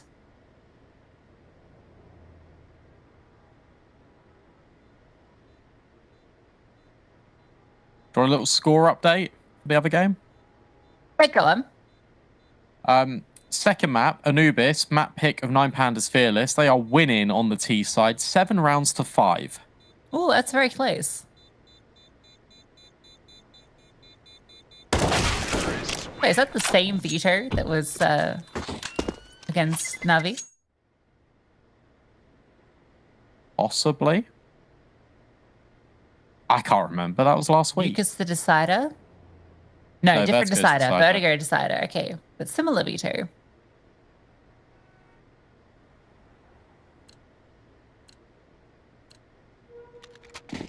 Now we get an eek out of Enterthena. Not only on the server, but also maybe in the comms, because suddenly this T-side is starting to build up a little bit of steam. Build back into this. Tori. Nice collection. We'll keep on going. Uh-oh. Overwhelmed. The cat's here. It should be okay. Good dink. Anyway, the round's won. I'm just curious to see how many kills. They've had a B. I think they ran all the way through A to B. Oh, okay. That's wild. Yeah, just fun things to notice. It's kind of relevant to the round. But yeah. You don't need to hunt. I'll tell you that right now, 23. I know that you have an insatiable bloodlust, but maybe it needs filling. The vampire on a full moon. He is feasting. Wait, that's not it. That's werewolves. Yeah. I'm sure they also, get their kicks on the full moon. You said irrelevant, and that reminds me of my favorite animal. Well, another one of my favorite animals. We'll save that for another eco. Yeah, I will save it for another eco, though. There's a fun story behind that. Okay. Full gunny is what I want to look at instead. All the windows being broken. Just to throw some util through. I'm not too sure where that's going. This is fast. Okay, we're going B.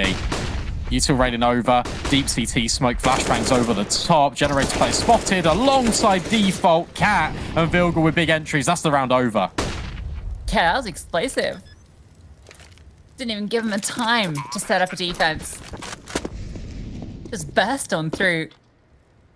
That's beautiful. What else can you say? That's also a really good counter to what Enterthena have been doing with these slow mid rounds, trying to walk and catch Enigma Galaxy off guard. Well, if you just accelerate, you change the pace every now and then. I mean, you're not letting them get set up whatsoever. You can also afford to hunt this if you're Anna and Matt. It's disgusting. Oxyset, not the latest player to die at the hands of Anna, but brought down incredibly low. Cat and 23, everyone's hunting, and it makes sense to go for it. Good kill, but not quite the follow-up. Expensive, but it doesn't matter. Cash for days on the T side. Yeah, and those 3 players going down is the difference between having a gun round this round and having nothing. We see the POV from 23 getting flashbanged. Now we get to see the POV from Cat just charging the side. That was a nice kill. Vilga getting the second. And that's the pathway. Enigma Galaxy are going to be very close to equalizing as we just have Eagles.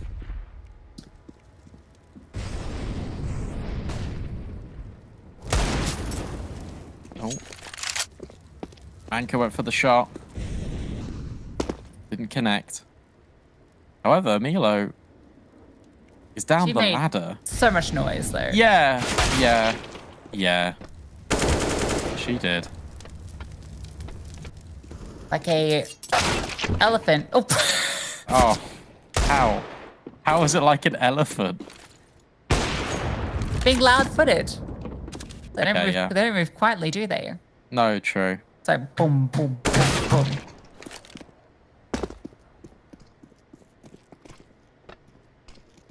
Double AK. I feel like where you haven't... The thing is, it's difficult because you haven't invested into this and you've got 2 AKs. There's an argument to go for this, but at the same time, if you save 2 AKs as well, especially as Zia is one of the players that holds on to it, that means you can get out an AWP. So exit's the right strategy here for Enterthena. On the T side, especially Anna, you don't want to give over that AWP. So I feel like they're just going to be holding predominantly for the remainder. 23 on a little bit of an adventure.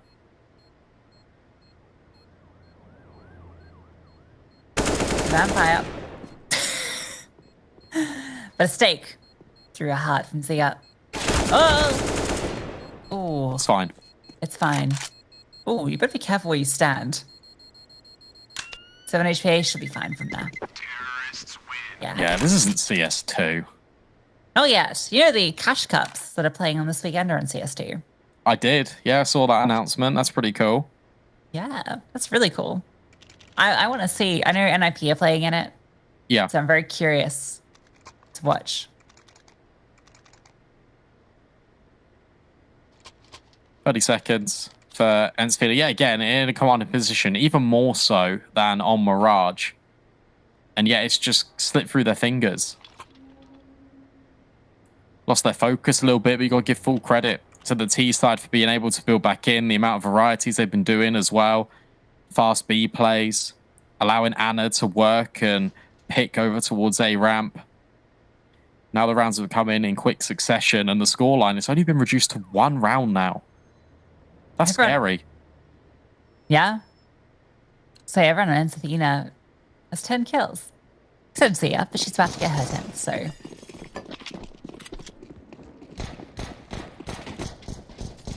Damn, that's a caster curse if ever I've heard one. Oh, here it comes. Oh, she's not here. It's not on A. Just wait for it. It's coming. Okay, sure. Fast up A. Everyone here. Straight out the gate, they are going to the A bomb site. They've already done a bit of a setup on that card before. Anna unraveled. Oh, here she comes. There should be mollies here. This allows so much space for Manka. Yeah, AWP denied. Really good kill. Although Tori finds both. Should have been able to find that second. Over delivery and 23 on the wide swing. Deletes Zia. Straight into the bomb site they go. No way to deny that bomb either. You do have this flank coming through, but without a strong distraction on the site, very difficult for Waldy to find the space to make this play come fruitful. Although Milo might be interesting to a few players. No, Tori locks it down. Vilga finds that kill, and we are 7 apiece. Also, Waldy has done that flank every opportunity. Yeah. The bomb's gone down, so you're going to know about it. Interesting. I feel like that round, honestly, could have spiraled completely out of control for Enigma Galaxy because there wasn't a molly that landed in the little gap bit in short, right at the back by the cones where you normally boost up. And basically what that means is, well, you saw Manka get aggressive and get a little bit inquisitive. Oxyset had the potential to really unravel things, but it's Tori to deliver and bail out this T side. 8 rounds, a winning half potentially off the back of being down so many rounds. Milo full blind, can't line up the flash herself, but Manka gets aggressive, as too does Waldy. It's an even split to kick things off in round 15. Yeah, Waldy would have loved that kill. Both the combatants on either side left limping after those early engagements.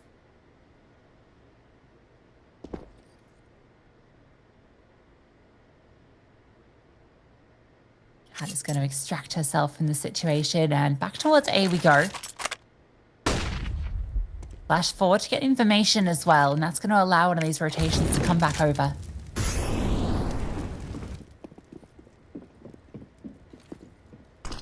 Shadow, spotted, Tori. Oh, Manka would have loved that opportunity. Vilga just gets away. Oh, so many of these moments come down to the narrowest of margins.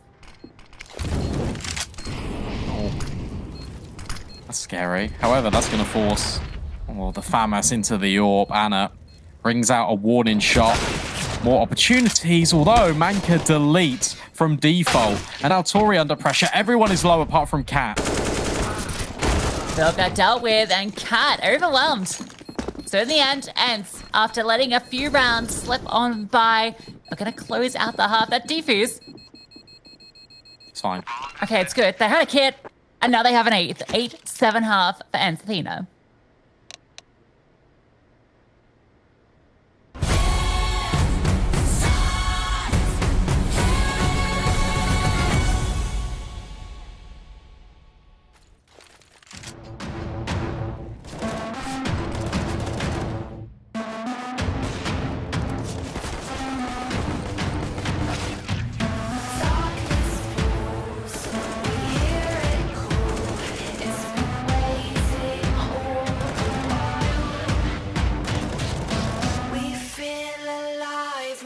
run in the wild.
Too taboo.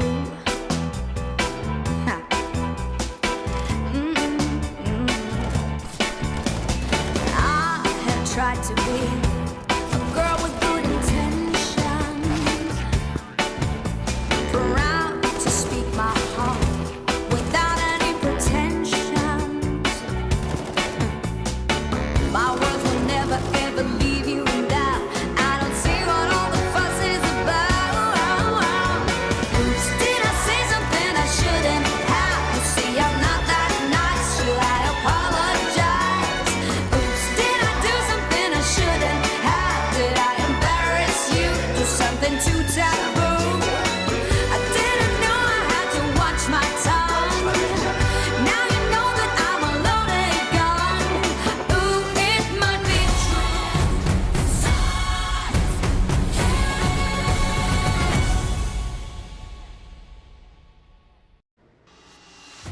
I love that we get to see those player cams at the halftime break, and you kind of get an example of what it's like to be full flashed in CS with the lights off, blinding for 23, and a blinding recovery as well for Enigma Galaxy, who are able to kind of disrupt a 7-1 lead. They won 7 in a row themselves, 6 in a row even, to close out this. And now they're on the CT side, and now this is where I really start to worry.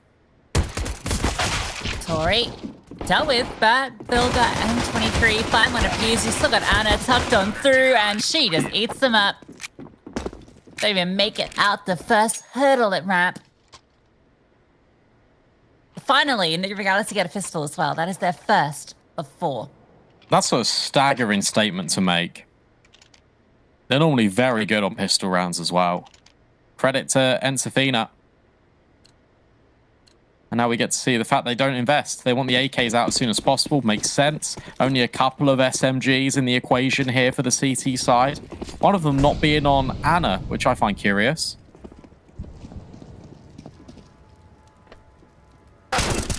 Well, she can always get dropped and up. True.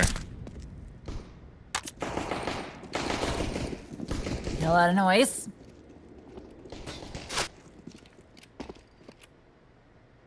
Ideally, if you're Enigma Galaxy, you want Vilga and Tori to be the contact points. They go back to A. It will be the rifle. This is my favorite strat. This is go A, go B, go A. Flashbang through. However, not blinding a thing. 23 collects. Anna needs to reload another clip in the magazine. So things start to get a little bit unsettled, but it's fine, because here comes the SMG. $1,200 earned for Tori, and a 9th round for the CT side. Yeah, and Vilga upgrades her MB9 to an M4. Everybody's happy. They'll now have 4 rifles out against the 5 AKs from Ents Athena. And Enigma Galaxy take the lead. Now, for the first time on Vertigo.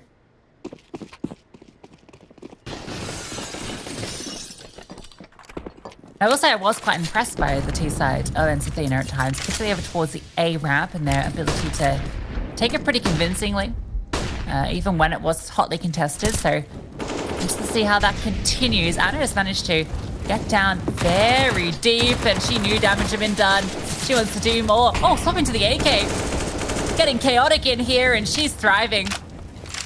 Bomb down as well. Information gathered, smoked off, but yeah, that's that part of the map locked out. Organized chaos from Anna and Vilga. Milo and Waldy. These actually open right now. Not for very long. In fact, as soon as I say that, the rotation is here. Tori's over. Alongside Anna, who is thirsty for more. Double swing, though. A double collection for Tori.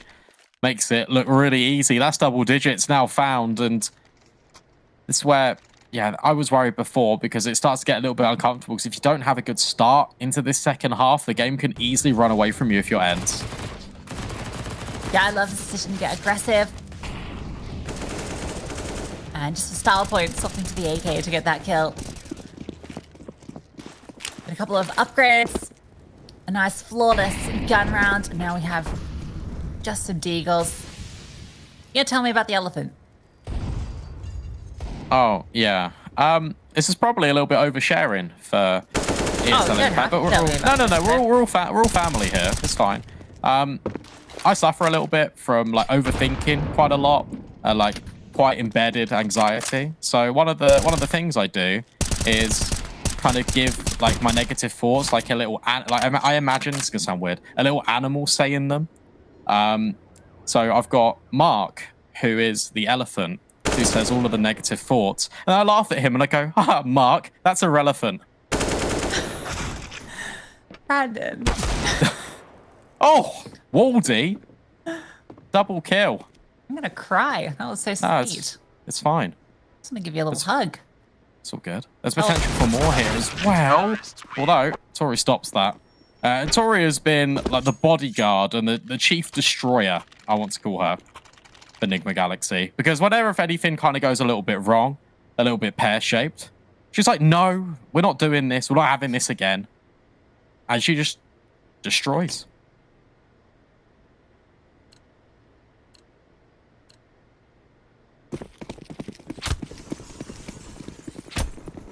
All power for Zia on the T side, and one for Anna as well. Anna's getting keen on the peak. They're ahead of it. Flames go forward, and it's that sort of control I talked about. Manka going so quickly. Oh, that was an opportunity. There was like a moment's hesitation on the swing, and it allowed Anna to get away.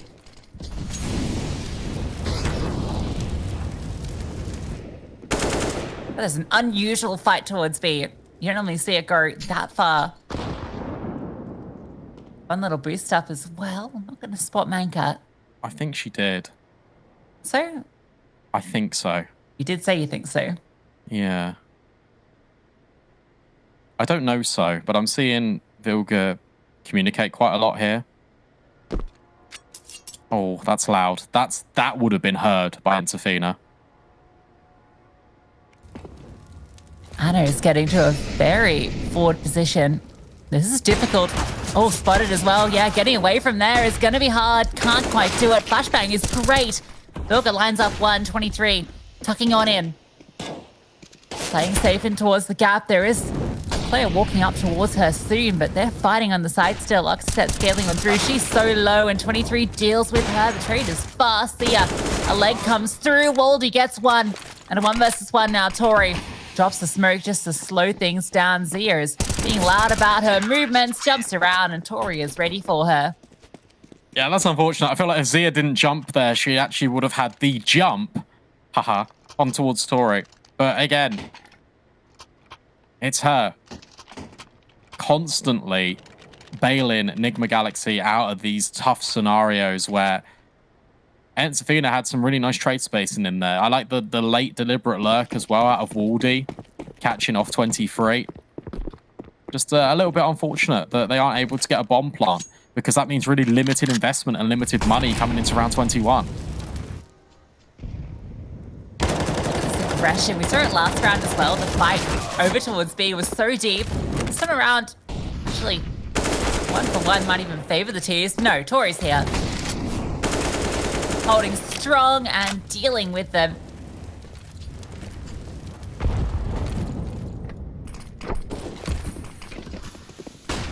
Space in mid, but no bomb. Now they know exactly where you're coming from.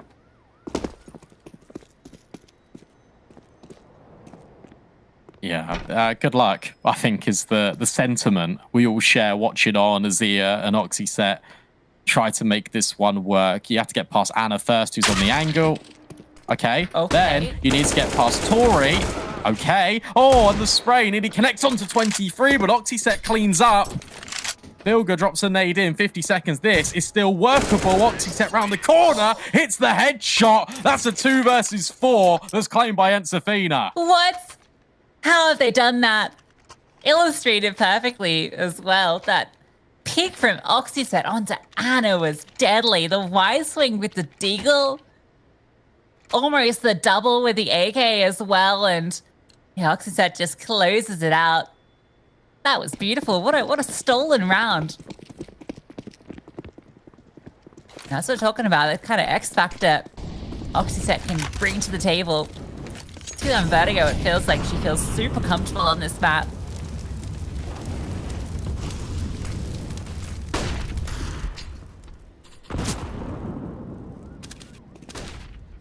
What a round. And that is the catalyst for further success. That's the round you need to get back into this game if you're Enzafina.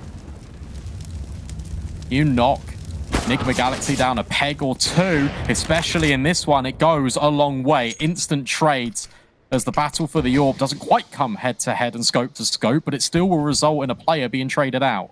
You would have loved to have just taken that advantage and walked away with it. 23 with the Desert Eagle. Oh, did she spot out Oxyset? No. I don't know, but it gave Milo a enticing avenue in, and she takes that one.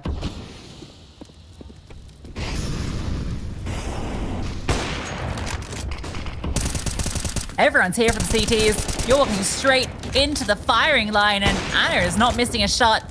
Zia opened up this round now. She needs to clutch it. Bit of time to work with. Bomb collected. Tori, position known, and she does have an avenue to escape.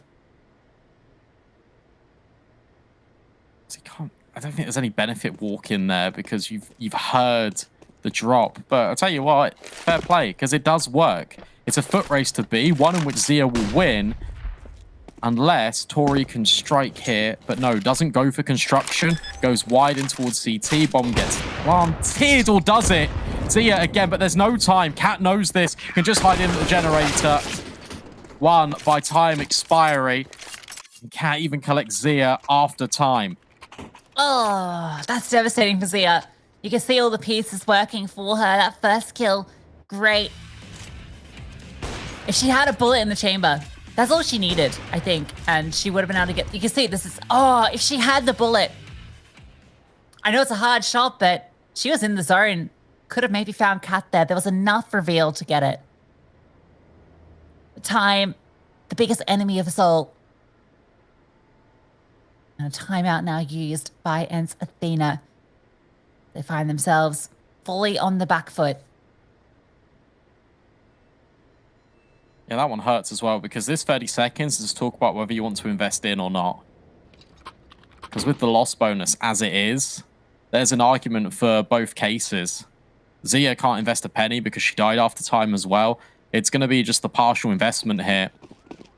Around on towards Deagles, one in which they potentially definitely could have a say in. Cat on the Ang. Holding for this boost. Ooh. Angle and Ang. Yeah.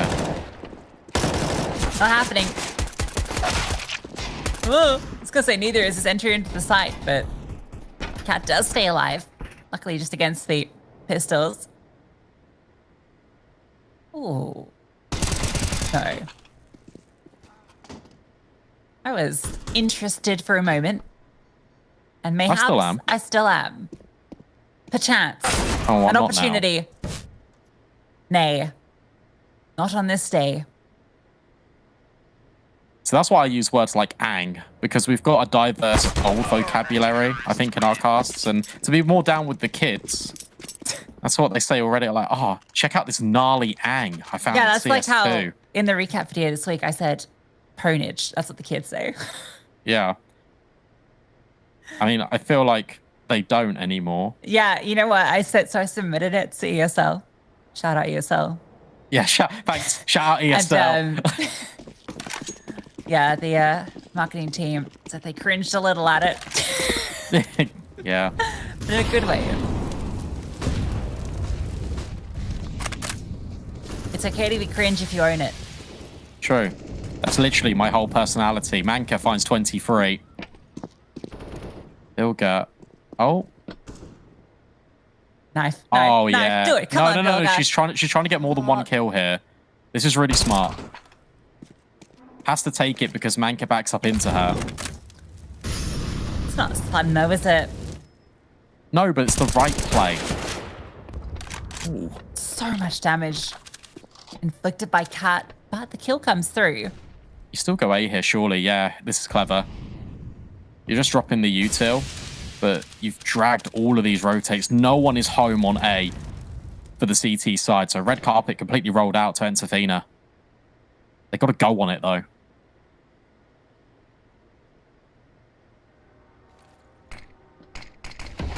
Our rotation's going to be so late. Bomb's going to be planted and potentially give this retake a look in, but 3 on 4.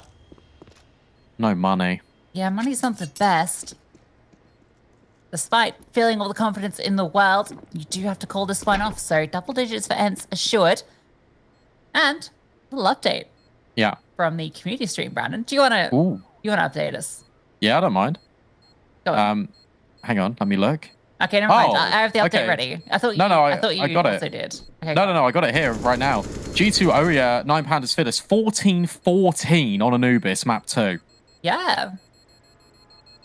Very close. There we go. That's a bit more what I expected from the series on a continuous basis. I thought it was going to go full 30 on maybe 2 of the maps. Yeah. And looks like it was 12-7 up for 9 Pandas Fearless on their CT side. And G2 Oya have been staging a comeback. So a very close battle there. That's a very important best of 3 for the Group B standings.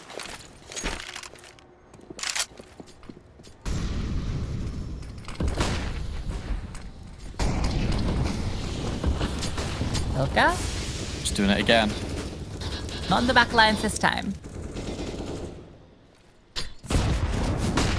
Ouchie. Manka just holding, waiting just in case a peek comes in. That's been heard. Yeah, you can see immediately Manka looking for it. 4 leaned over towards A early, and off the back of the dismount, then potentially he's going to come in this contact over towards Crane. Instead, defense backs off just to drop this smoke, and now they're going to go around the corner, and that is what Manka was waiting for, but 23 bests her in combat. Yeah, it's a tough fight there for the T player there. It is a very passive setup over on B. Cat has to fall back and play retake. They have the numbers advantage. Tori just scouts out to see if mid's got any activity. Spots nothing. Damage being inflicted, but again, another tag, not a kill found. Bomb will be planted, and this is a retake you definitely give a look in. Absolutely. You got utility too as well. Look at Anna, stacked. The molly is about to ring out. You got flashbangs that can go over the top, but Zia just strikes first. Oxy set at close generators. This could be everything, but Cat finds her instead, and now the overwhelm starts to come in. for the CT side. Zia on the angle, just playing in amongst the smoke and chimes in with Waldy. 2 versus 2. Zia hits another, and now it's all down to Anna. The 5-7 is out. It's Anna Banana, and she can't quite hit the no smoke. Knife is there, but there's no time left to defuse. It should be Ensafina's round, and it will be. That would have me on the edge of my seat. I was jumping in my seat. Wow, Zia, what a performance. I'd love to see that round just from her POV, because she is just dancing around white box, jumping on over, hits that shot, but then she jumps over the little, you can see it, the silhouette. She's just dancing around. I missed no scope. Anna gets a knife kill, but the bomb goes off, and Zia, yeah, you've had that little smile.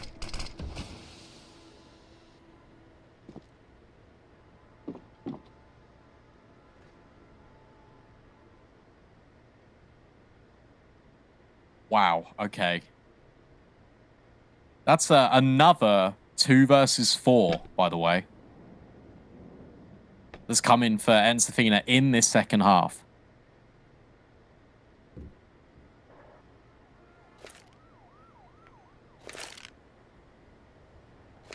Yeah, but Cat found both those kills. It felt like it was all over. Zia, I actually thought it was going to get like a triple collateral for a moment as well. Yeah. There was that moment where they all lined up and like I literally stood up. So I thought that was going to be a triple, but it missed all of them, I think. Oh, we got these pistols. Okay, they've baited out the HEs. 9 Pandas Fearless GG Oya, 15-15. So that one's going the distance overtime. Oh, wow, okay. That's pretty cool. Oh, yeah, this is the best position to get a Zeus kill from. I love Zeus. Yes, yeah. yes. Great job. Cat ensures that Milo has a shocking discovery, but for the rest of the round, it should just fall back into normal programming for Ensafina.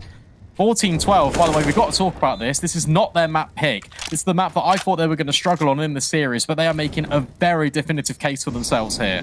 Yeah, looking really good. Super impressive. How much damage can Enigma Galaxy do here? Getting 2 kills will be big.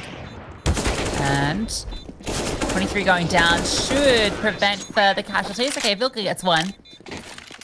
But that's survivable, that's fine. That's only 2 rounds between these teams. Yeah, another rebuy.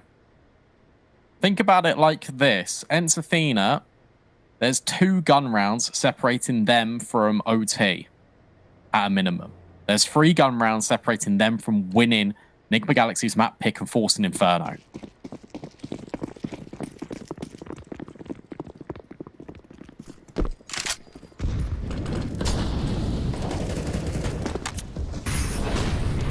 And very few teams have even taken maps of Enigma Galaxy to do it with the stand-in.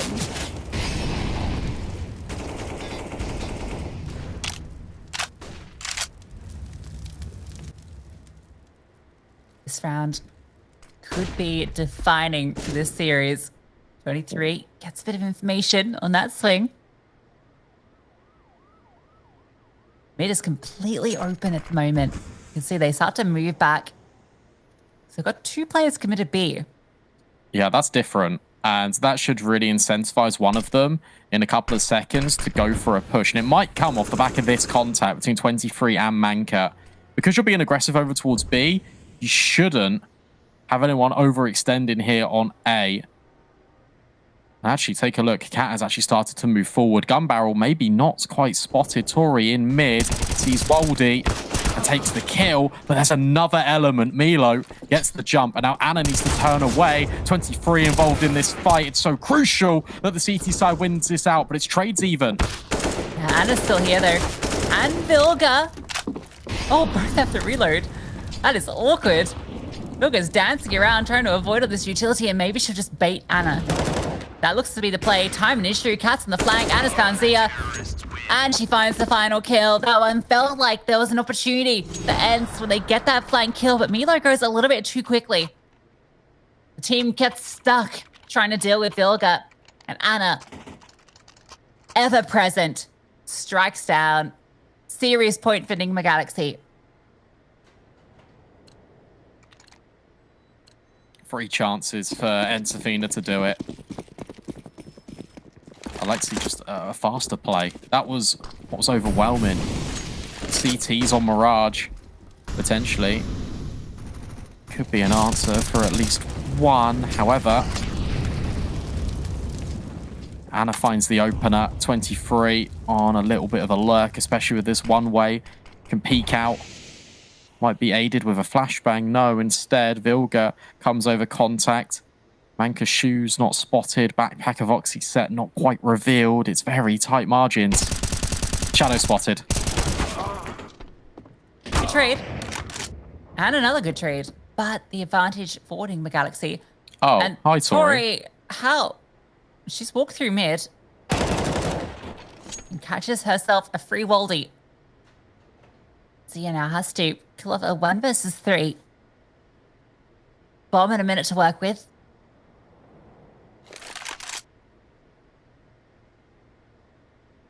Look at Tori's reposition. She goes all the way from B back over towards CT in mid now, peeking on through. That smoke is going to give a bit of an avenue through, but Tori should have this one locked in.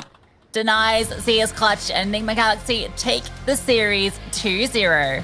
Had to work for it, though, on both fronts, on Mirage and Vertigo. Ensafina really put up a contest here, and they are showing that they do not want to be messed with. And not only just for this season, but for future seasons of ESL Impact, because the development of this roster, it's laid on the server for you all to see, running close to maps against the best team we have in women's Counter-Strike.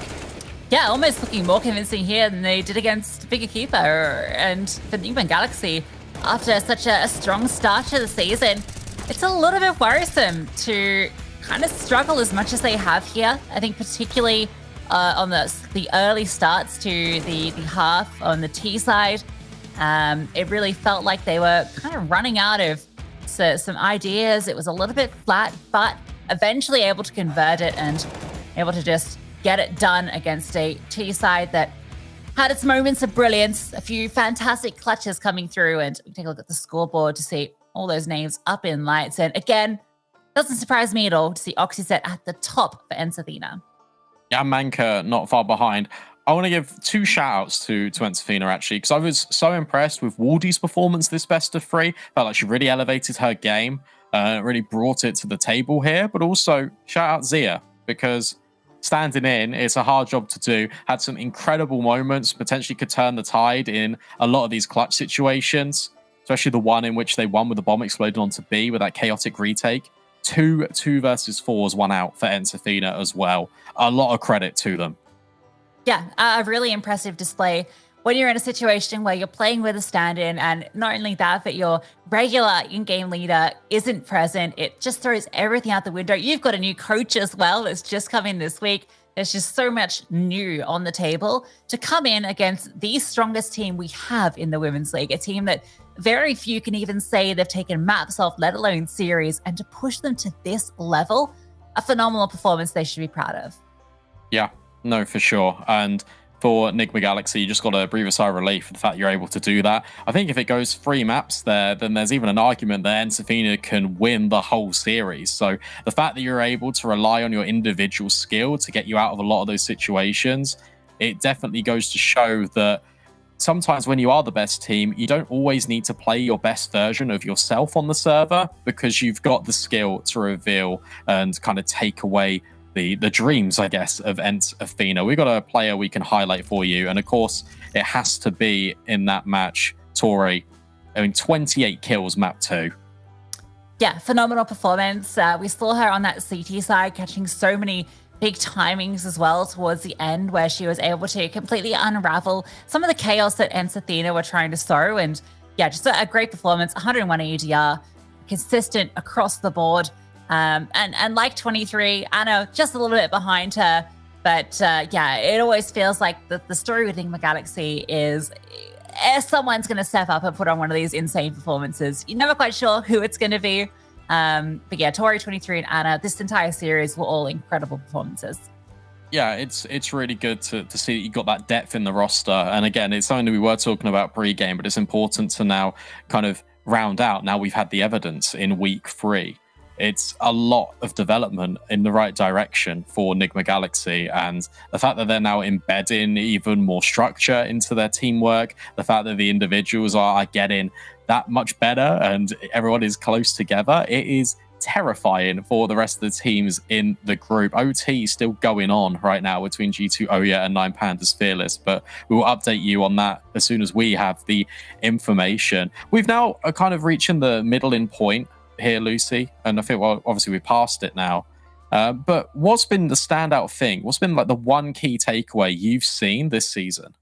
I just think you can never count any team out. I feel like we come into a lot of these matchups with a very set expectation of how it's going to go, because previous seasons, I think particularly last year, but even last season, there were a lot of matchups when you kind of saw the teams that were going to be in it and you're thinking, okay, I kind of know how this is going to result, right? You always feel like your predictions are going to be spot on, but what we saw here was an ENCE that was not their best ENCE, coming forward, putting some of their best Counter-Strike forward, almost upsetting the best team in the game. We had similar situations with, for instance, NIP getting, first of all, demolished by Enigma Galaxy in the opening week, which is very surprising, but also struggling against One Wing Gang, which kind of surprised us out the gate despite them closing that series. You got Bigger Keeper coming through looking like a completely revitalized self despite making another change this season.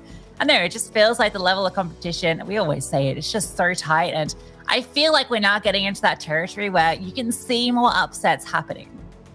I think the biggest thing for me is you are now seeing the level of structure. And I've always said that ESL Impact, season on season, it's got the most exponential growth I've ever seen in Counter-Strike in terms of teams improving season on season. But again, you talk about the level, but it is incredible. I want to see more of it on a visual aspect rather than our faces. Let's take a look at the standings and what's going on, because this kind of gives a true indication, especially over in Group A. I mean, look at these wins and losses. One Wing Gang 1-1, and again, it feels harsh to say that ENCE Athena and VP Angels are 0-3 because they've not played like it. Yeah, considering the teams they've been going up against and the performances they've been putting on, it felt like the Angels could have won that matchup against NIP after that strong performance on the opening map where they were able to take Nuke away. I think one of the most interesting things about this is Bigger Keeper, currently 2-0. I'm very interested to see how they go this season. I think the Bigger Keeper Enigma Galaxy matchup is going to be one of the most exciting ones in Group A. And I think over in Group B, obviously we're still got that OT going on, but there's a chance that G2 Ouya beat Nine Pandas Fearless, and that completely opens up that Group B as to who's going to be contesting alongside Na'Vi Javelins.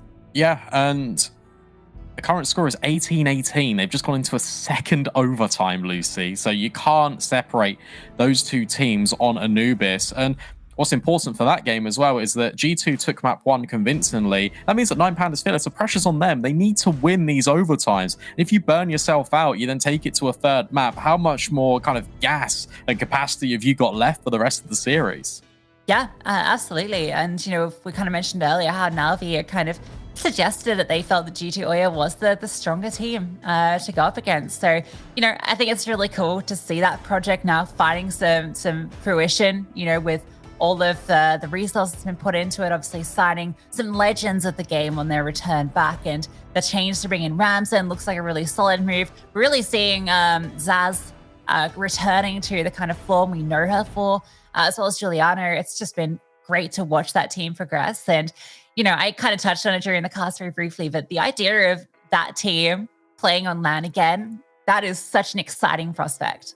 It sounds like we're members of the G2 Ouya fan club, but just to kind of build on from those points, G2 Ouya, that's the most improved team I've seen all season. Zaz, the most improved player from season 3 to season 4. And it's really good to see her step up, because now with her performing well, with Giuliano stepping up with individual moments, that team is rocking on all cylinders. And I think the best comparison for G2 Ouya in Group B is for Bigger Keeper in Group A, because they are equally looking as dominant.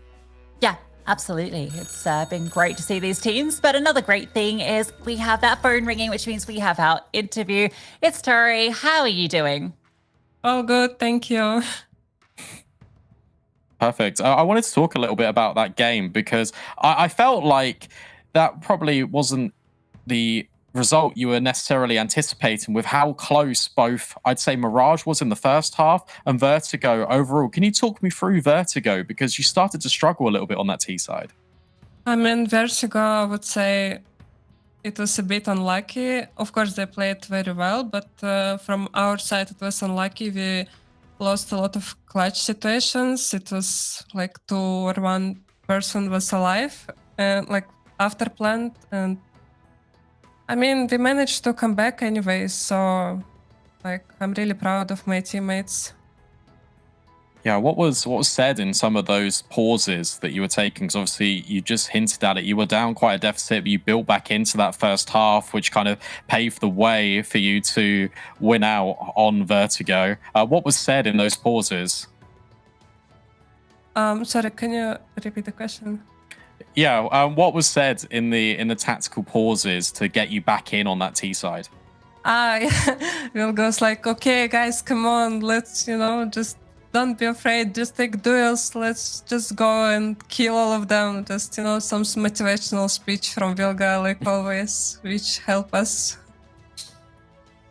Yeah, and my last question in terms of the game and kind of how you see the season is how valuable is it having 23 being one of the most consistent anchor players in the league, because she was spectacular on Mirage? Yes, of course. 20 has, I think, the best aim, like in the family scene, I would say. Like she's very good at aiming and shooting. Like I'm very jealous. I was wondering as well, obviously the big news this week was the official launch of Counter-Strike 2. Is that something that your team is practicing? Yes, we started practicing today, and me and my team really excited to play CS2. And of course it's, like kind of, I cannot still accept that CSGO is like already like, somewhere behind.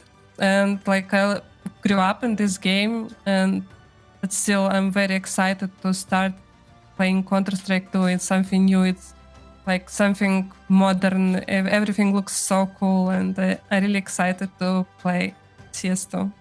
So you're a fan of the changes they've made into CS2? Yes. And I guess, I don't know when we'll be swapping over to it officially within the ESL Impact, but do you think that you'll be able to continue your reign of terror in a new game? Of course, very, very hungry to win and achieve a lot of trophies in CS2.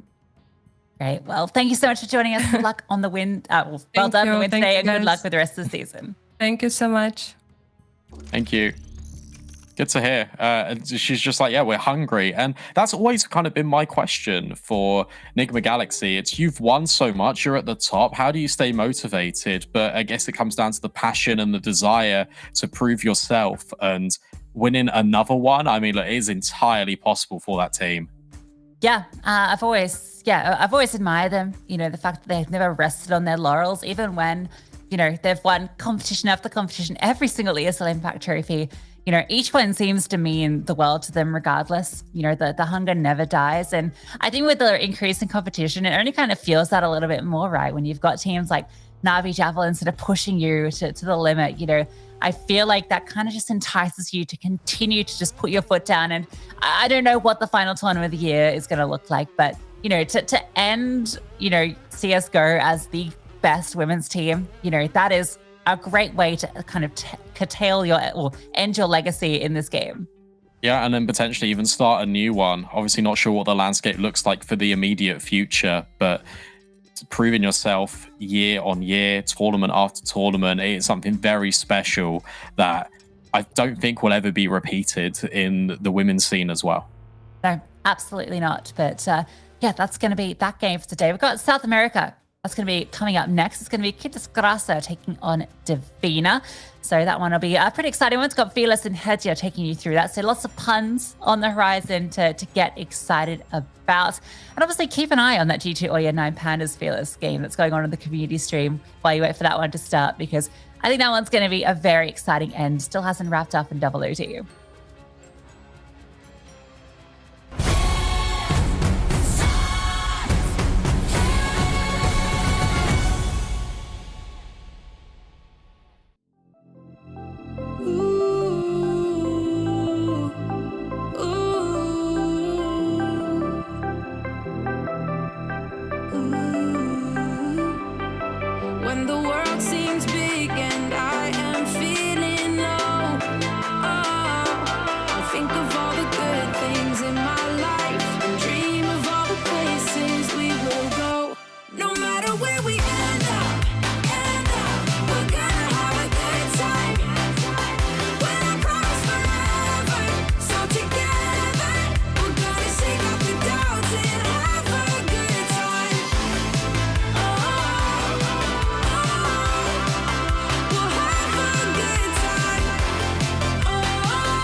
just live it up, live it up.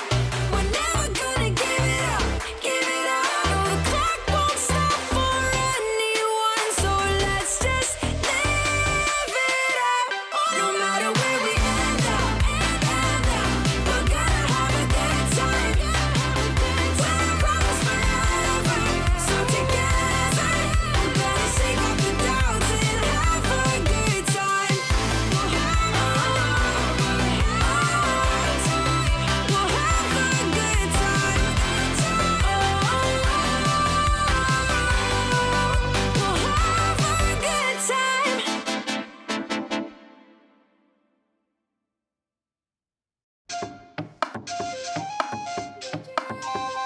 Yakuntuante Tanangwanan Sambie Nachigera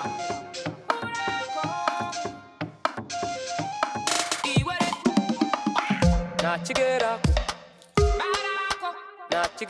Nachigera Esena Baraku Bananyoko Karanya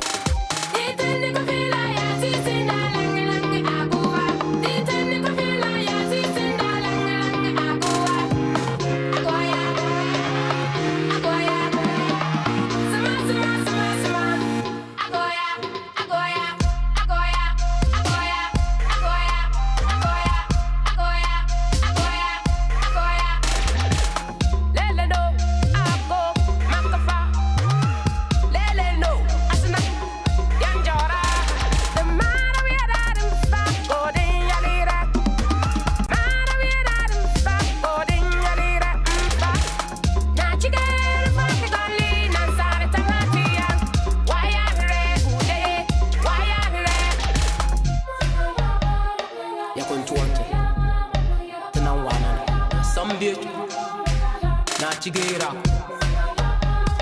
Yakuntuante Tanangwanan Sambie Nachigera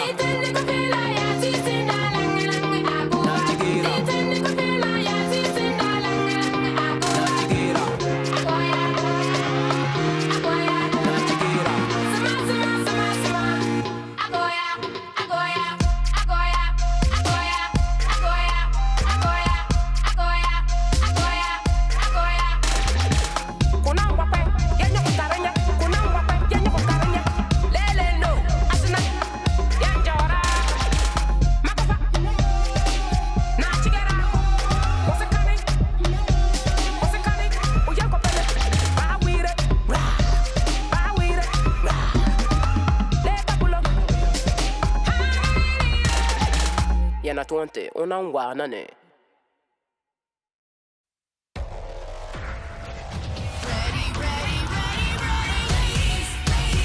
We're gonna do it. We're gonna slay this.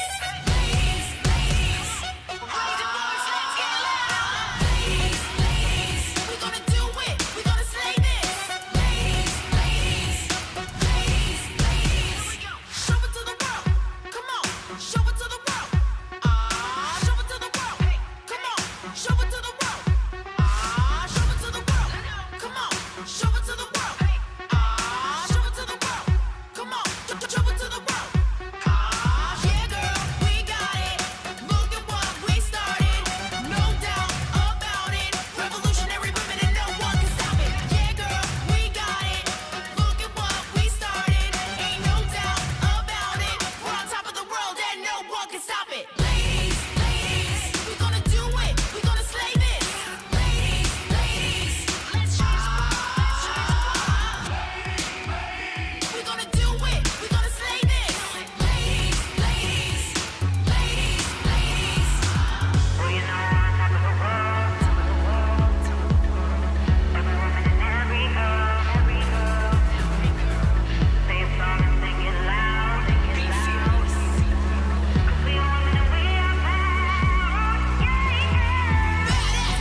your troubles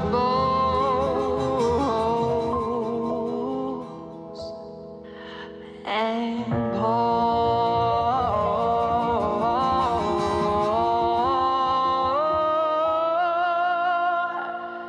me a glass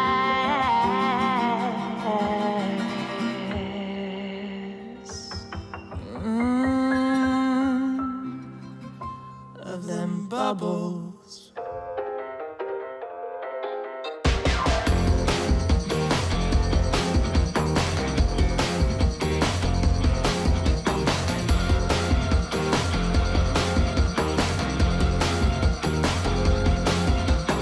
It's my cry and I'll party if I want, party if I want, party if I want. You only live once, but that's all I need, so keep it flowing and I'll buzz just like a bee. Dancing on the tables, throwing out the labels. Life is a ball and I'm living it large. I'm the entertainment and I came to play. You gonna know my name. We're gonna misbehave. Oh, bring the champagne. Oh, this how we celebrate. Pour me some bubbles. Pour me some. Pour me some. Pour me some. Forget your troubles. Pour me some. Pour me some. Yeah, pour me some. And do it on the double, baby. Give me them bubbles, yeah.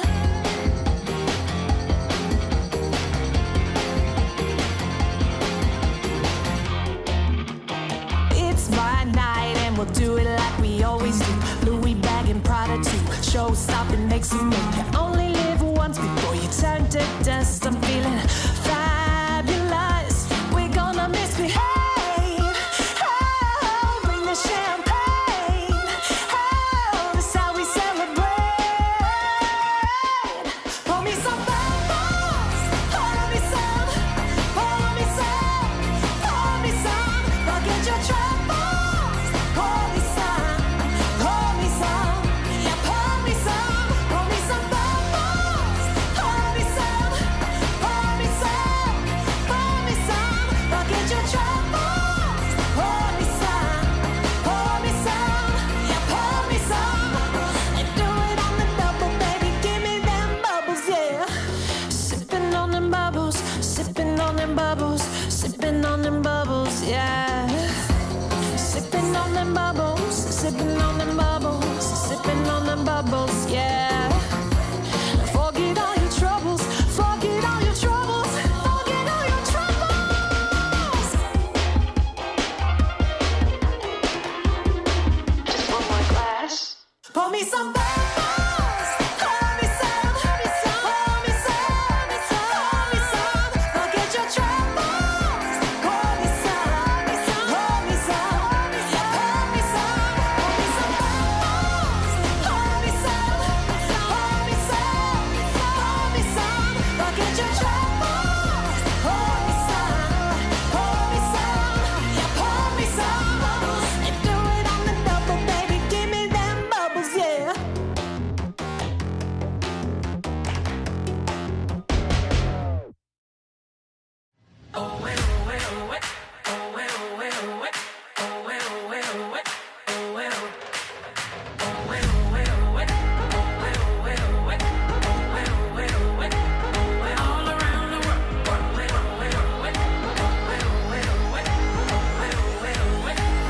Ladies, put 'em up. Put your hands in the sky so I can see 'em. Ladies, put your hands in the sky, raise 'em up. Put your hands in the sky so I can see 'em. Ladies, put your hands in the sky, raise 'em up.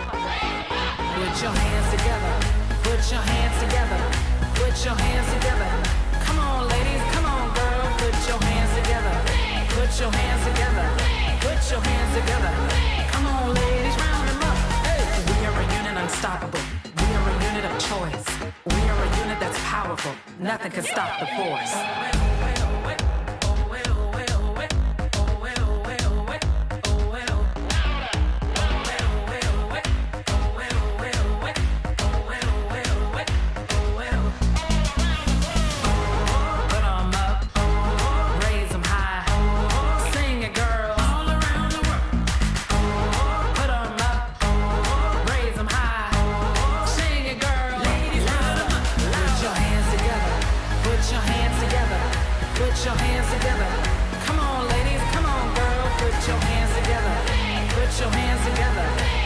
your hands together.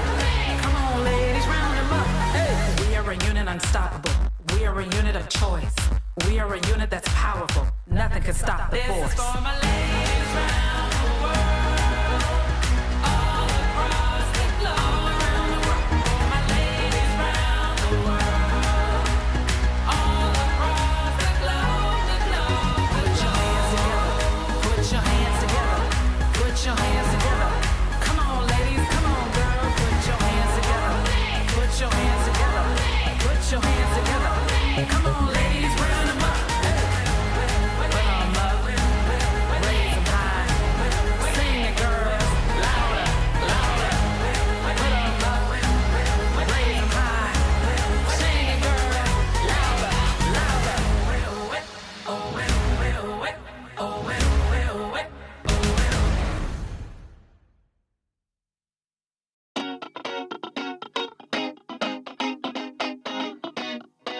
Here we go. 1, 2, 3, 4. I don't really care about like all them fancy things. Never had a lust for cars or sparkly diamond rings. I don't really care about them platinum studded boys that run around the whole damn town just showing off the toys. Like do-si-do, I'm ready to go. Been a damn long week, it's time for the show. Call my girls like, ooh, don't you know? I'm with my girls, yeah, my girls. We've been working all day. It's time to dance the night away. I'm with my girls, yeah, my girls. We got records to play, so come let's dance the night away. Come on, come on. Like do-si-do, we ready to go. Sneaker fresh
beautiful hair. Broken bones and a bloodstained flag. Open road and nomadic plans.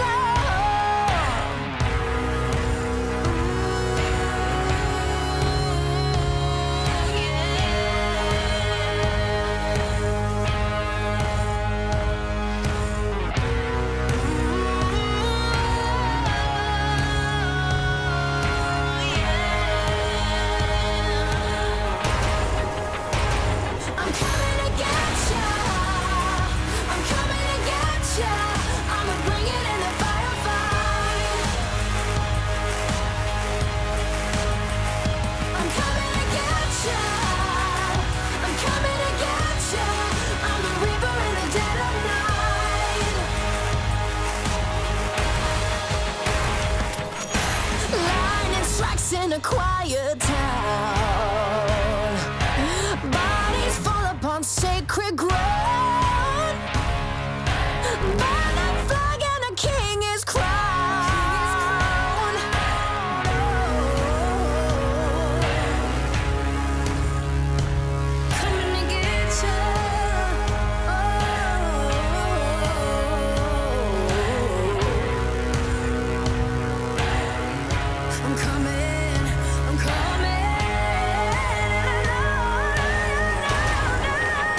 take it all. I'll hold the flame. I will rise to the top and watch you fall. This is me, it's my time, my curtain call.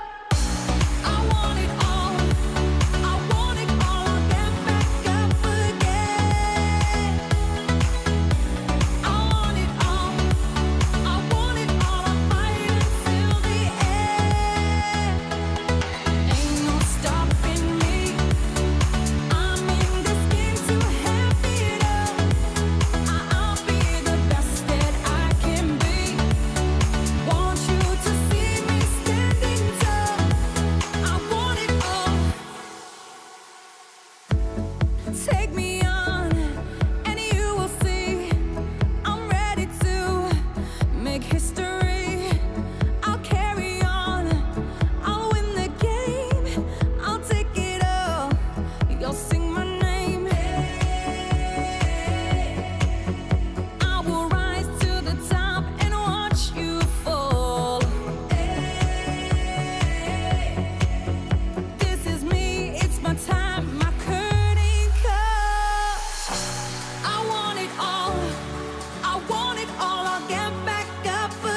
almost sure that it'll be easier to clear you from my mind. Struggle with dusty corners till we're filled with fatal bombs. Bomb, bomb, bomb. The situation got upset when I stepped on a memory thorn. I did it to my share. Blood I heavy, had to break free from the minefield that you are. Bomb, bomb, bomb. You let it burn, step on the fuse. The tables turn, the screws were loose. I guess you had life. I wish you fall off from the window, take a bad trip to the ground. Ooh. And in the pleasure, see your pressure just before you break a bone. Ooh. You're reflecting, I'm deflecting, burning tires to move.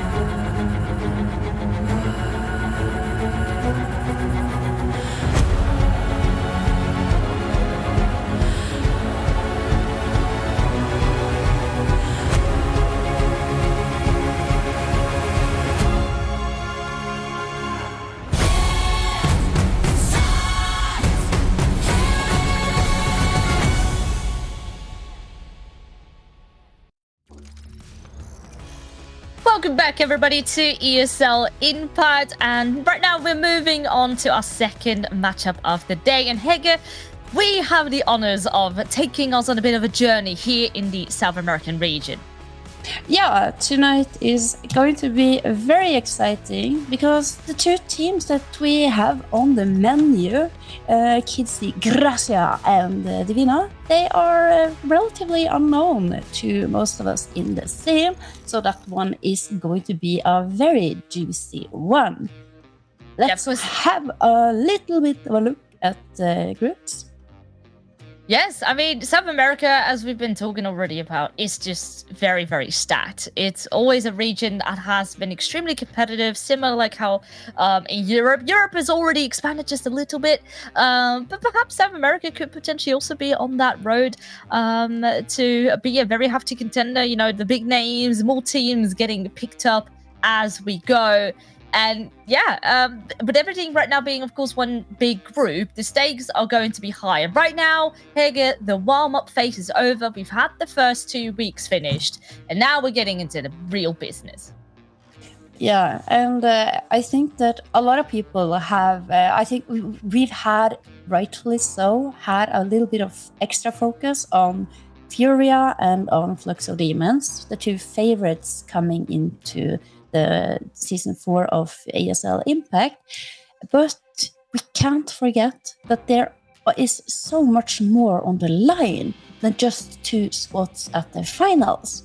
There's, of course, a lot of prize money, but I think the most important is there are 4 spots available that will qualify you for the next season of the ESL Impact tournament, and those spots, if you are one of these unsigned South American teams, I am certain that you would very, very much like to have that as kind of a extra added bonus for whatever organization want to pick up you and the rest of your squad. Yeah, I mean, we have seen some of these underdogs teams, I mean, do extremely well in the Impact season, and even make it sometimes to LAN. So who knows, perhaps one of these 2 teams could do this time. We're going to be having a banger of a matchup between Kidis Grasa and Divina. Now, we would also know your guys' opinion over at home. Who do you think will be taking the W in this one? If you think it will be Kidis Grasa, it is Kids, and otherwise, Dim for Divina. Yeah, so let us know what you guys think. Yeah, what do you think, Reales? I'm gonna keep my predictions a little bit of secret, but we'll come there towards the end. Do you want? Would you like us to have a little bit of a discussion about the matchups and the 2 teams? It's exciting.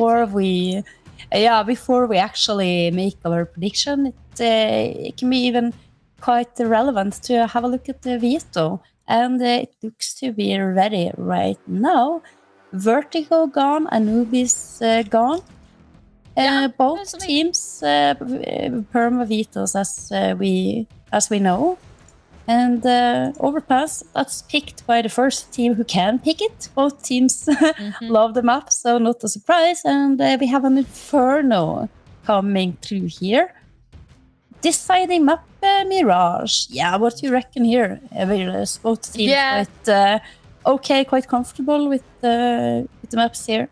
It's a little bit of a different order. I mean, last time we got Inferno, Mirage, Overpass, a potential decider. They played each other already in the open qualifiers for the season. So it's cool to see things change around a little bit. And as you were saying, Overpass being sort of the comfort pick for both teams. So it could come down to who has the first pick. And then, the other team gets to maybe have a bit of an advantage picking into their second best map, perhaps. Yeah, what's favorable for the team who doesn't pick it, who didn't pick it, is of course that they get to start on CT side, which when that is technically always your first pick, it's so rare that you get to have the luxury of actually starting on your map pick on CT. So I think for Divina, this must be quite excellent. Yeah, well, we get to talk a little bit about these two teams. I mean, Gidersgasse, of course, this is a team you're already saying it's not really a very much well-known team. There's not necessarily any sort of history for any of these players listed on Wikipedia or HLTV that have been sort of mixing around within the scene. But I would say the past 9 to 10 months, some date back to the end of last year, playing a couple of qualifiers here and there for Gamers Club, for example. But even also tried to make it to the Go Gamer festivals back in last year. So they've tried, but now is really, I think, the time for them to settle within the scene. Yeah, and have a look at this player here, because on the roster of CSGO, this player is definitely the one to watch. 11th star player had a phenomenal start to the season, boasting a fantastic 1.23 rating. Been an absolute menace, and still has to pull up the numbers today, but want to watch for sure 11. Yeah, we can then switch over to the flip side of Divina. I think perhaps in this team, a couple more familiar names. For example, Cara the Banana, it should be. Sadly, letter cut off. But this is already play alongside Jesse. Played for Parabellum, which we've been seeing here in Impact. Even before that, Illusion. There's just overall a bit more experience, not all so much together. And honestly, one of the big surprises for me is Dani. Dani being the most impactful player thus far. But also, I mean, maybe it's just my neck of knowledge and I would love to learn more about her. Yeah, but I couldn't really find that much experience. Yeah, I can come with a little bit of correction here. See, the graphics isn't quite up to date. I do believe that was Kodzinja in the picture right prior to that. And this is, of course, Jesse. Jesse's had quite a bit of a quiet start to the season. But, of course, the superstar that you mentioned just coming into the lineup, Dani, here in frame.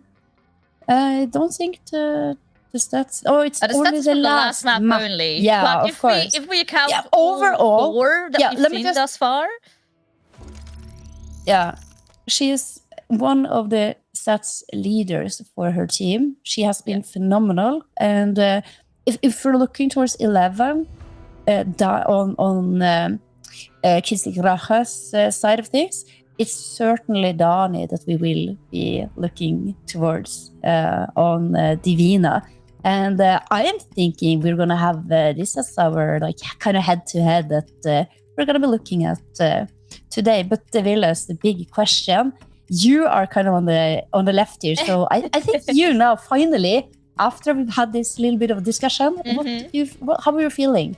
I'm feeling Divina all the way. I have to say, Dani being quite able to pop off as sort of a newcomer into scene is very promising. Last time around, they took a 2-0, so I get faith that they're confident they can do it again. Yeah, I think that 11 is a superstar, amazing player. But I think the rest of the team has to also pick up they also have to contribute. It can't be a one-woman show. So certainly for me as well, I'm thinking that Divina will not need the divine intervention. I think they will have this one securely in the bag. Yeah, I'm curious though. I mean, this is of course what we think, and you guys over at Twitch have had a bit of time to think about it. Like your brains get to work, and it's 50-50. 50-50. Always in 50-50. the middle. Always. It's like a coin toss, literally. Yeah. Do I have? Who knows? I do have a coin here. In the background.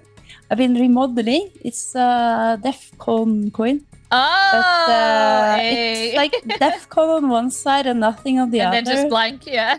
So which one is which? Who knows? Let's say Kids Grasa is the logo side. Kids Grasa is the logo. What is it? What is it? What is it? It's the logo. Okay, so Twitch chat could potentially still be right in our predictions. Who knows? Could be wrong. Yeah, but so the maps that we have on the menu. The first map. How do you reckon Overpass? Because this is the map that both these teams absolutely love to play. It would be first pick. We reckon for both teams. Yeah, on paper, technically, it is sort of both the teams that comfort pick. It was a bit, how to say, we saw like Kids Grasa sometimes struggle here and there a little bit in the open qualifier, but it did take a 16-12 against Kafina the other week. And on the flip side, actually, Davina beat MIBR on Overpass as well. So both had a very strong start, at least within the league. So I think both can be confident that they're going to be taking it. Hopefully we get a close affair, because the last time around we didn't see Overpass, but the maps went 16-5 and 16-6, if I'm correct. So it was a bit of a walkover. So I hope that maybe Overpass can really bring up the spice. Yeah, and I have had the pleasure of casting Divina when they were playing against Fluxo Demons, and I have to say I was highly impressed by what these lovely women were capable of doing. I saw star potential left, right, and center, and on Overpass there's going to be some players, maybe perhaps more vital than others, and we're of course looking towards the young players, the talent of Dani and Eleventh. I'm so super excited. This is the map we didn't get to witness last time around. Now we have the honors of starting things off on Overpass. Still on CSGO, for those who are wondering. Are we on CS2 yet? Not yet. Hopefully, I mean, we have to wait and see. We don't have official confirmation as of just yet. Whether, for example, we will be switching. I think maybe players will also be consulted. We have to just wait and see. But for now, sticking around in good old CSGO. Yeah. At least this week. Oh, Dink comes in here. Ocean takes a lot of damage. Oh, cheeky boost coming about. And that is already one headshot secured. Of course, they have with that quite a bit of information. And Kara's going to be sitting close right with her teammate. And they're taking things a little bit slower. Yes, their bomb is planted. They're not showing too much skin. They're not going to go overly aggressive. But maybe this boost into heaven is not going to be looked at. Uh-oh.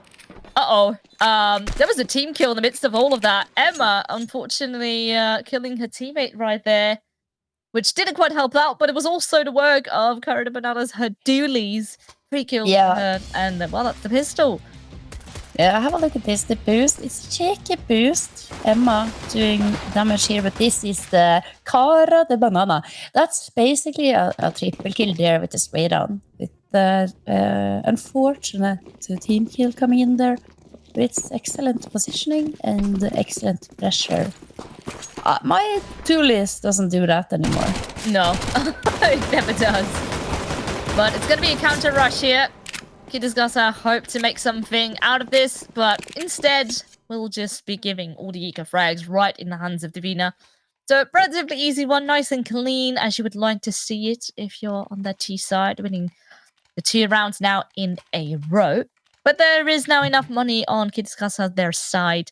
Thamas has come out, an M4 already. A bit of util. So, this is definitely a bit more of a fighting chance. Yeah. Just gonna be taking it slow to start with. Default. Oh, Lerijo. She wants to try to find an opening. Oh, and it's good. Has backup also from Long. Dani now can be the difference maker. She has a lot of information as well. Oh, this is going to enable Brendinia. Oh, gets caught out there. Both of them. Oh, that is very rough. Now, what do you do now? Cordizina all by herself. But it's very, very nice to see Kidisgasa really bounce back like this. Separating the team completely, first of all. And now just one woman standing. Hopes to maybe just get some damage done, because man, would it be nice for the economy if Kidisgasa the first buy. It's just going to be an all clean one. And she gets tagged along the way. Half HP only left there for Cordizina, and that's the kill. Ocean finds even more to her name. And yeah, that's an immediate bounce back. Now, there is still money on the flip side of the T's, but they have to be careful. Oh, it would have been so nice even if she would have been able to get the bomb down. Still, we are going to see the buy come out from Divina. They're going to be eager to not allow Kidisgasa to string 2 rounds together and start building that very, very important economy.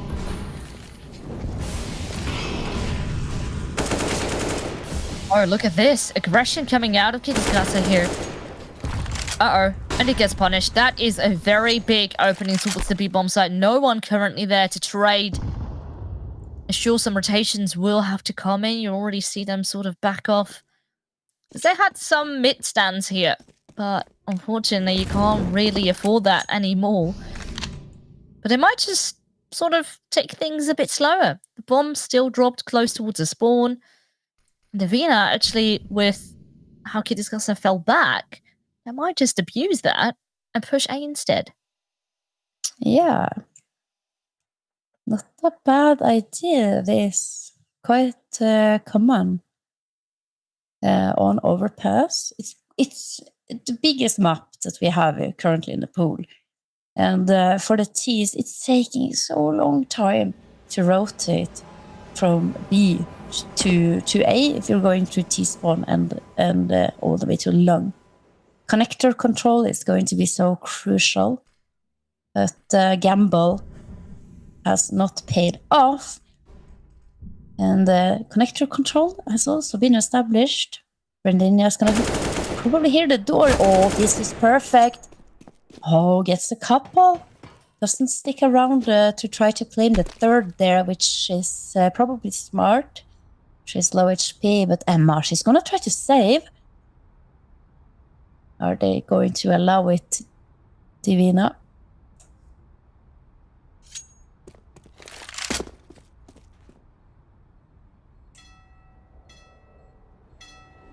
Here comes the train!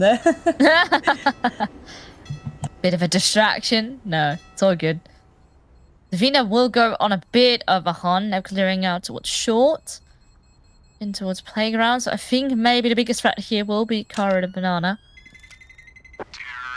And actually looking to clear a B side instead. So this M4 will be saved. But it's still going to be quite a bit of a dire economy. It's a shame that they weren't able to convert. And yeah, maybe they hoped that aggression wasn't going to be expected, but the timing works out perfectly. And the kills start to fly. Yeah, and once they had established control, they're just taking it easy, grouping up, and playing off each other, going contact on the site. Divina in full control. That position, unplayable. I absolutely love this methodical approach by Divina. Not leaving anything to chances.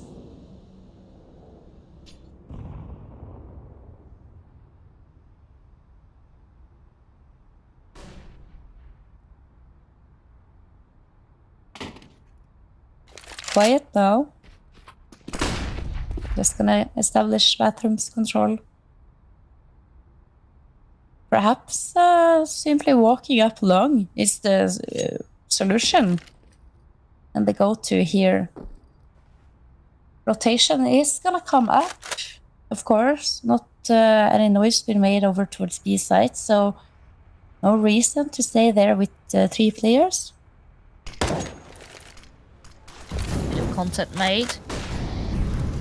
And even though it is a bit of a replica of the last round, it's looking... Oh, perhaps maybe someone can shut it down as good amount of damage dealt.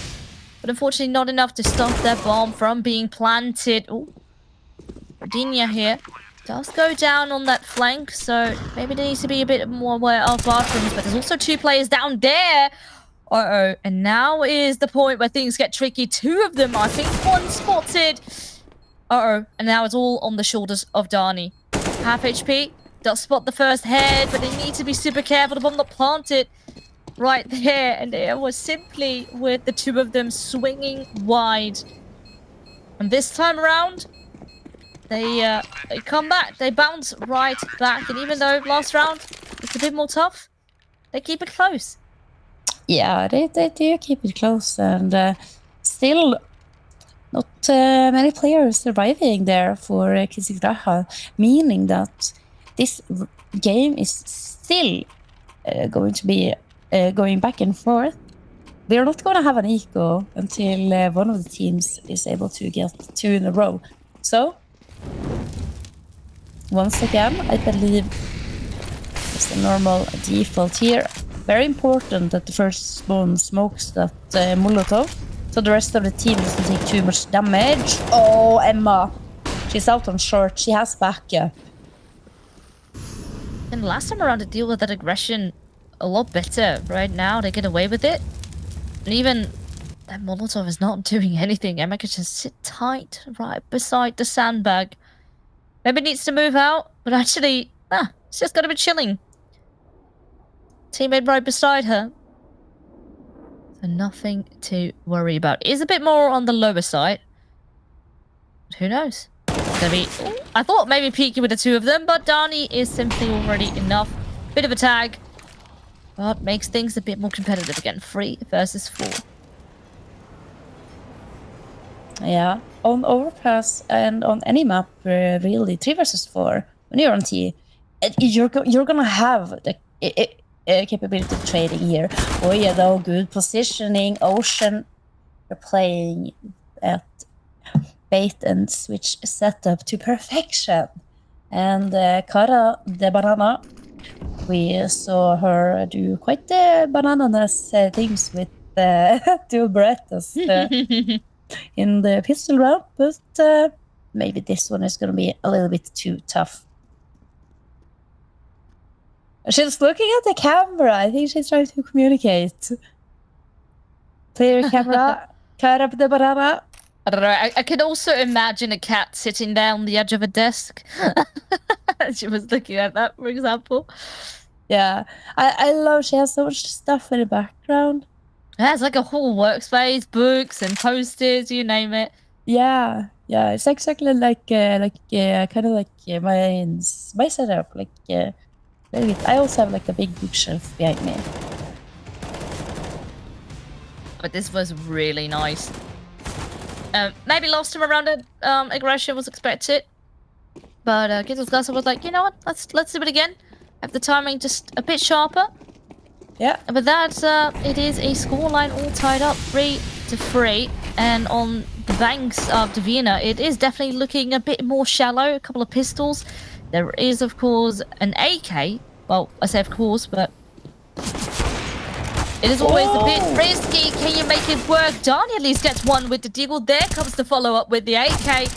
But Emma is looking to clean things up. Only Bradinia does have an open half, gets tagged, and doesn't even get a chance to escape. Very sexy sniper there, I would have to say. And now we are almost in equal territories for Divina, but I'm guessing they're gonna force up. Only Kolsinia, who's not really able to fully invest, and Cara the Banana, well, she's more than happy to play with the Mac 10. But around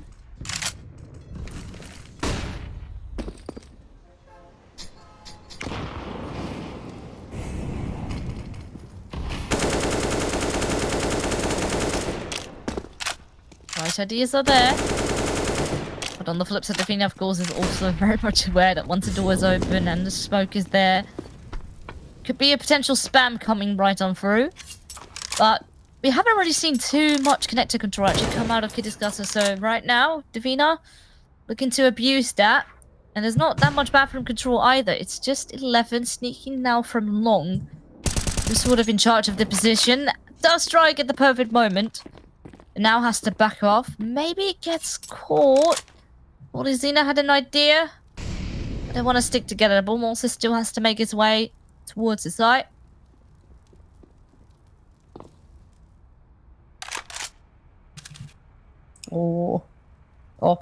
Playing from the side.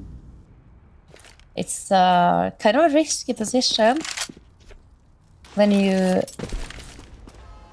don't have any long control. Look at this. B hit, B execute from short. Here they come, Virles. Oh, the nade though is disgusting. Goya is picking up 3 of them. It's only called Xena here that is left. The bomb right in front of her. She just needs a bit of a glimmer of hope, but that hope is all destroyed. Incendiary right on that bomb. And there's nothing you can do. Wow, that was honestly timed to perfection. And I thought it was actually a smart thing to do. They still had, I believe it was Brandinia sitting in connector, more so holding for a potential push or a flank. But I guess they wanted to use that connector control they still had a way to be instead. Oh, but this is just it's so beautiful. nice. It looks like Goya is on the deathmatch server. It's just brilliant. It looked very, very. I'm highly impressed, and of course, the team of Kisikraha.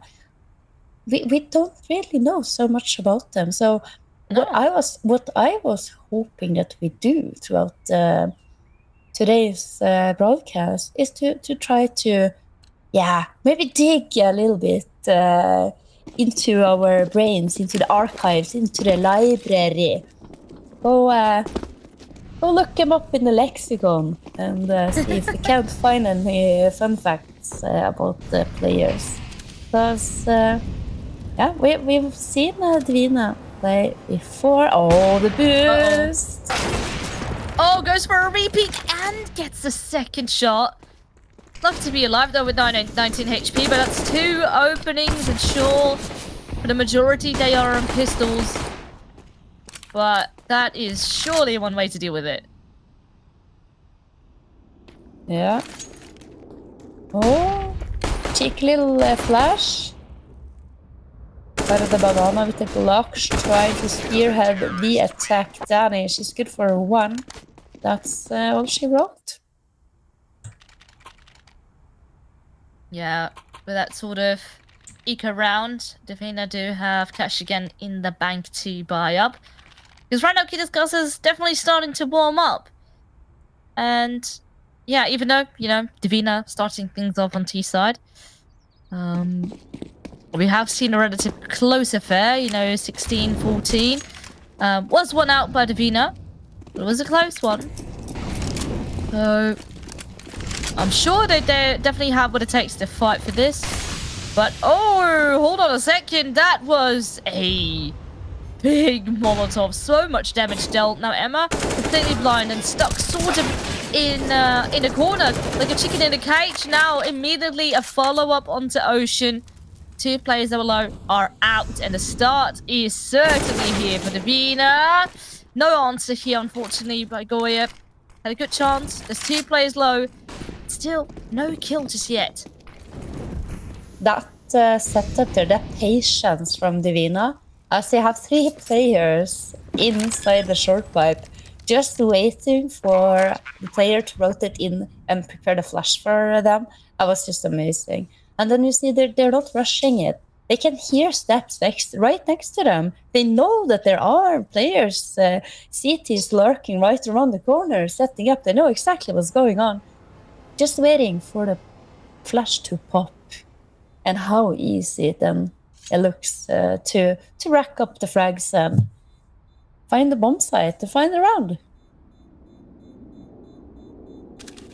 I'm almost literally clapping in real life for them, because this makes me so happy. Nothing is more satisfying to me than to see someone get the flash assist icon.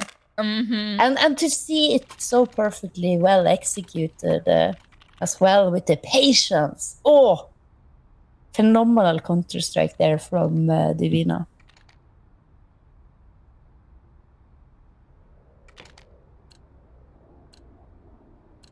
Closer again. This round especially is going to be super tight. There is money on both ends of the spectrum. And yeah, pretty much everything they desire can be bought. Real test is yet here to come immediately. Bit of a push down into playground. But on the flip side, there's 2 players actually waiting from Kitty's Grosser outside of long. They know Lyrigu is completely blind, now unblinded. Oh, and on the flip side, they will flash in instead. It was a very good one. Darnie is blind. And actually, Jesse can't quite follow up. Can't trade a teammate out. And that will send that bomb off straight into B. Hopefully before any rotations can come through. But then again, you still have to clear out the 2 players that are sitting on this side. Goya, very cheeky spot, will be checked. And still, no trade to be found. So the bomb will be planted. It's a very close round again.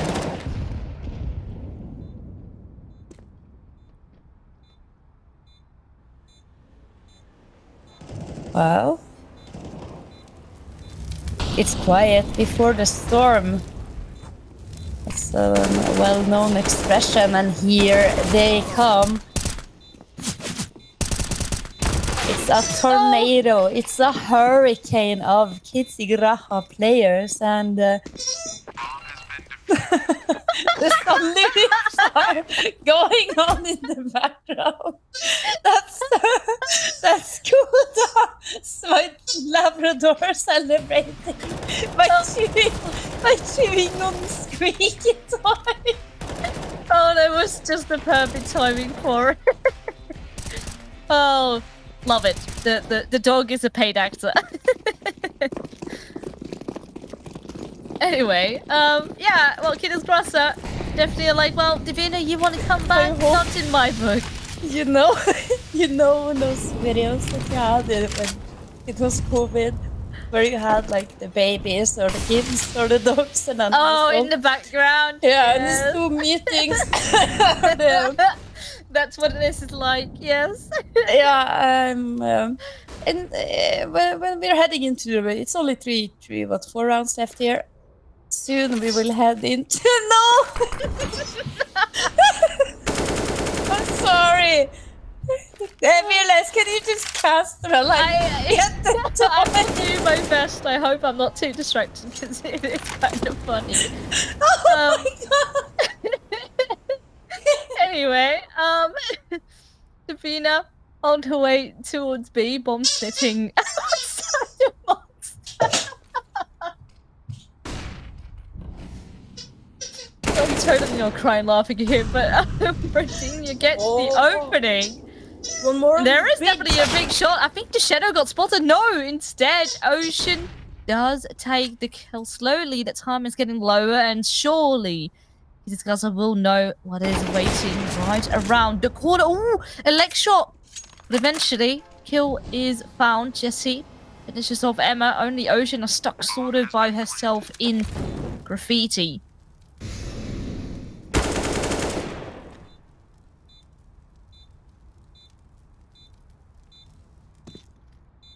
All right.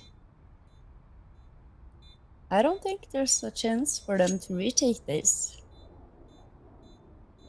But yeah, like, I really like that spacing that they had there, Divina. This was a well thought out execute. And I can also inform you that I tried swapping out the dog toy with one that doesn't squeak. Doesn't squeak. But now the dog is currently looking for the toy with the squeaky noise. So I'm feeling a little bit sad, but no, he went to sleep on the mat. He seems to be okay. Okay. Yeah, and more than okay. I mean, this game has been delivering, Vilas. For sure. Kids Gas are currently sitting in the lead, perhaps a little bit against our expectations, but then again, City side overpass, yeah, pretty straightforward. Now, I thought maybe there was an opportunity to go in fast. That was a good initial flashbang. But Brandinia a bit more hesitant. But instead, you know, short control, definitely good. Now they're still waiting to take Connector here. Trying to just spread out, default across the map. Or hold on a second. This push, not too sure if Divina is aware of how far Kidisgasa got control right now. But that's certainly a lot of information. Only Brandinia hasn't been cleared out though. So she could still be a bit more of a surprise. Yeah, have a little look of the setup. The Joker is, of course, the positioning here of Gaia. And I think that 11 should be rotating up towards A site now and reinforce it. They could be even playing 4 players towards A because of this strong positioning by Gaia. But now, Brandinia is going to try to search out the frag, and she's been caught out. 11 and Emma. A dynamic duo, but execute. They're going to swarm in towards A. Up they go. Ocean, she's lurking around the corner. Lying in wait, and Dani. And Cara de Banana Virles, a big job ahead. Kidisgasa has been sort of standing off of these rotations, but this time around, first kill is a fact, and 11 does find the follow-up here as well. Onto 9 frags here already. Not quite top fraggy. Emma, yeah, but just with 1 kill ahead. Yeah, and that is exactly perfect that you're pointing it out. 6, 7, 8, 9, 10 on the side of Kisigraha. They're neck and neck. Everyone is basically pulling the right, and look at how overall things are looking. But it's the ADR, that's the number that really gives it away. And Brandinia, she has found some great success so far, but Jessie seems to be struggling a little bit. Maybe it is something that she can do to try to activate a little bit more.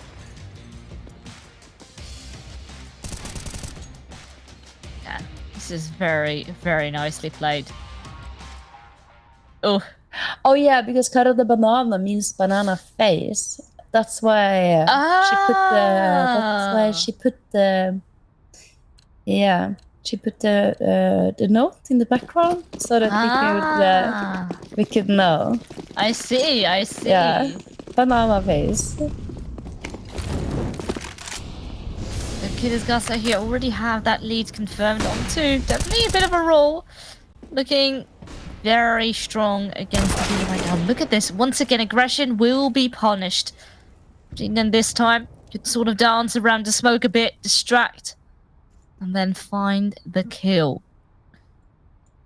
Now, of course, it's only the answer. Where will they head? Technically, with a push like that, you could opt to go for A, but no, straight with... we're going to be sticking with the plan, and oh my lord, Jesse! That is a very big opening. Looking for even more, and there we go. Does get the third one. And well, it's pretty much over and done with. You have one more round to play for the next one in the first half. So I think we would love to have that all. Fearless, what we doing here? We are calling Jesse out. We're saying, hey Jesse, we're seeing you're having a little bit of slow start. Can you please do something to activate? And then she pulls out that round out of thin air, and she's so explosive on the entry. Have a repeat of that. And all this space that she's created, and she just pushes on forward.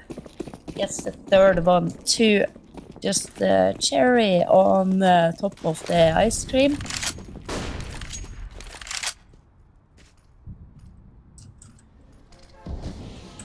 Still could be having ourselves a 7 to 8 half. Especially with how low the economy currently is for Kidisgasa. Flashes go out. Ooh. Blind Jesse also for a good second. So maybe not the pick she wanted, but still swings, gets the headshot. Full on confidence. Now Bardinia under a bit more fire.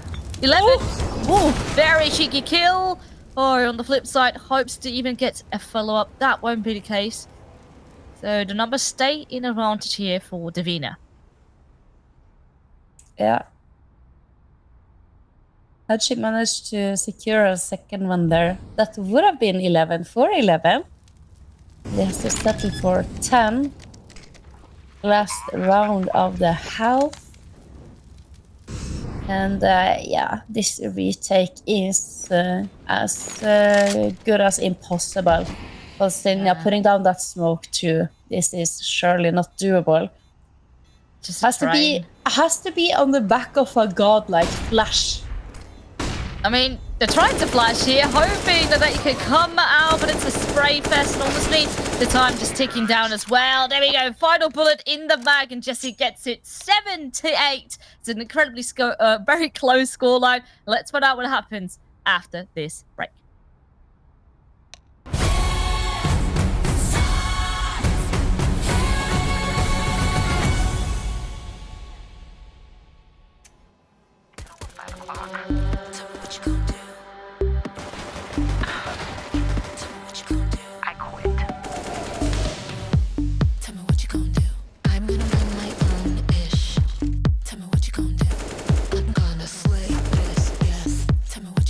You better mind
Keep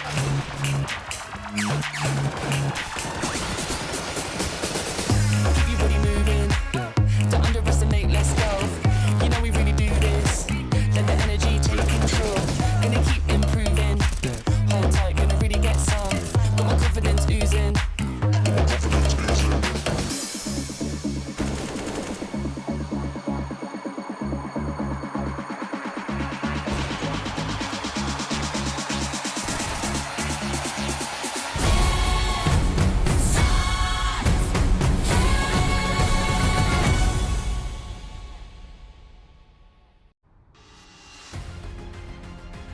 Welcome back, everybody. Here's at ESL Impact. Right now, we are on an extremely close first map, a map that originally we haven't seen between these two teams yet.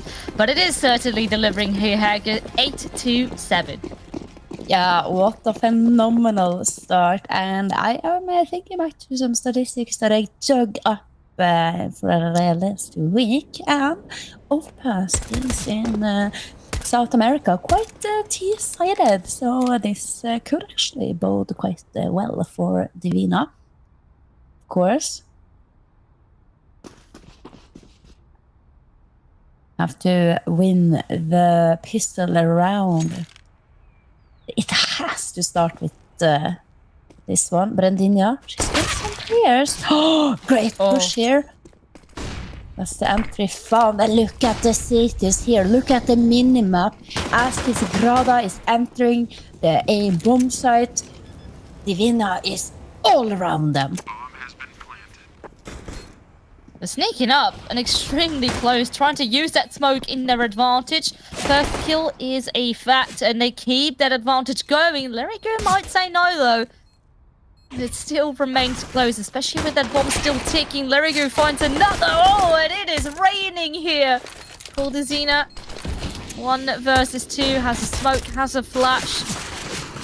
Hoping to find it, hoping just to stick it, and maybe this can actually happen. The bullets go awry, the bomb is defused. That is incredible. You thought they had it in the bag, as I know it's A. They're all around them, and then by some miracle, Kisigraha, they clean up, they get the frags, but then divine intervention. The bullets, it's the Matrix. She's like Neo, and the bullets are just not hitting. Incredible ninja defuse there, and of course we get the force by here. So technically speaking, you would say the T's are better equipped than the cities here. And let's see what they're having in store for us now. Oh, the Molo doesn't hit! It doesn't land, Vilas!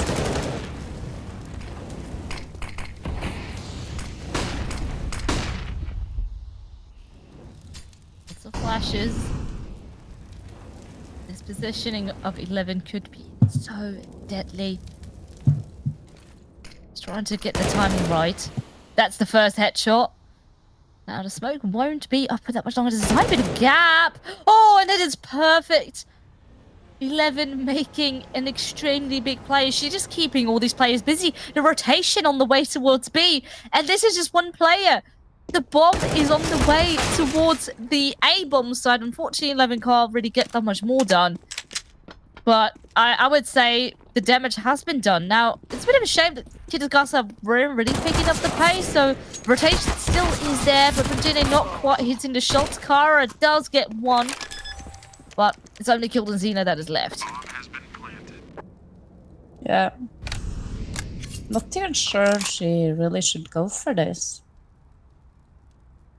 She's so far away from the bomb site, and well,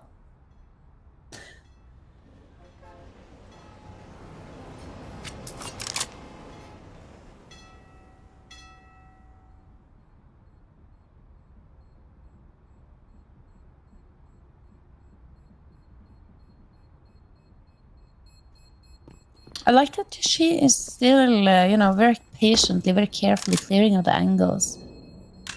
She's not gonna be tricked by someone lurking around the their kleine rabbit, or what it's called, a techno club. Yes. So over there behind the palace in this one. Okay, have a look at how 11 gets the entries. In the end, it was just 2 kills, but it was so impactful and so well played. I thought for a second she could potentially even get more.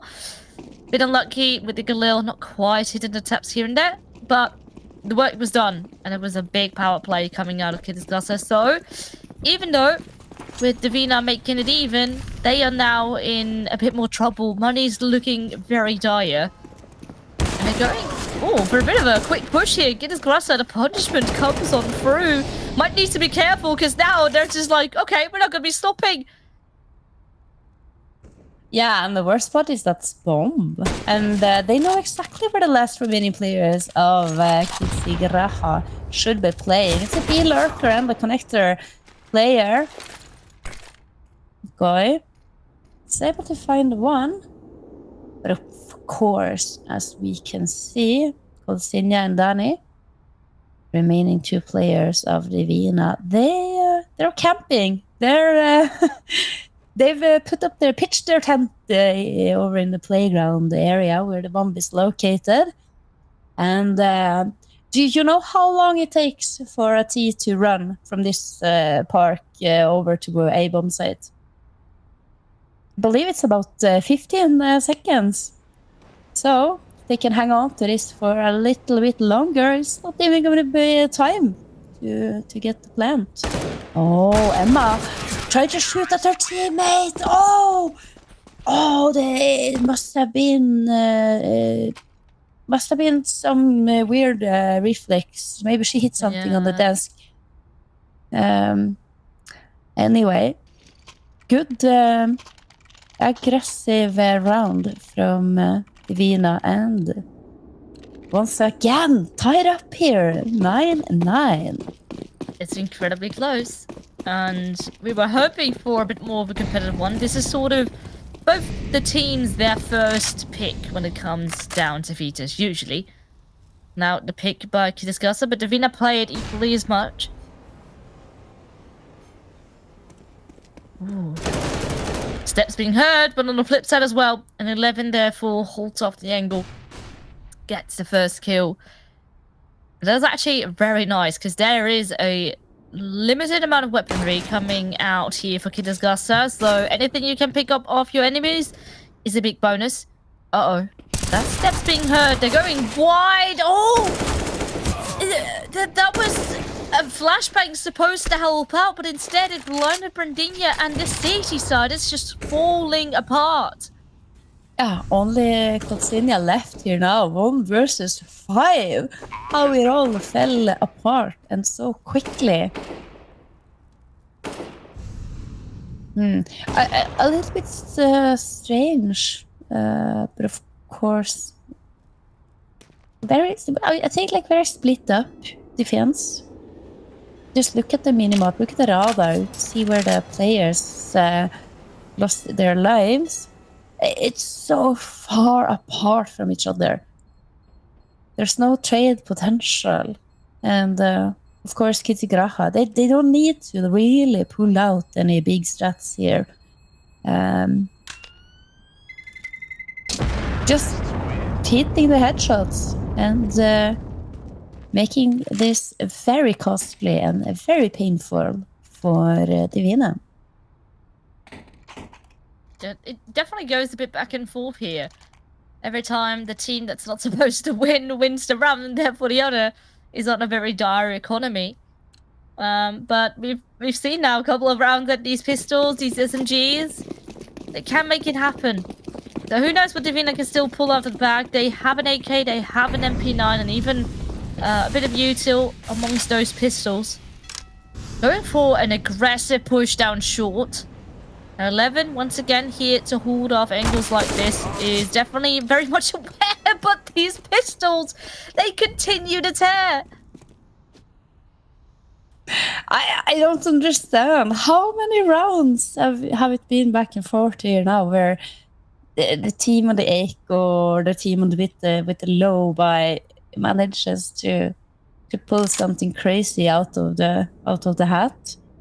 It's not over. It's not done yet.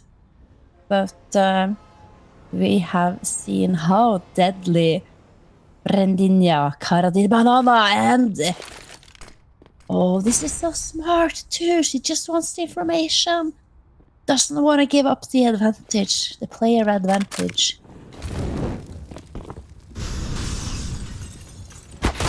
Alright, that's a good angle. Oh, 1/2 HP. Card Banana does go down.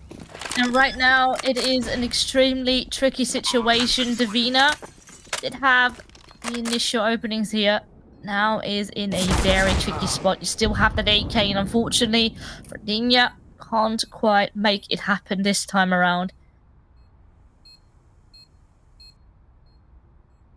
They're just gonna slowly back off together. You're gonna have to give 11 away.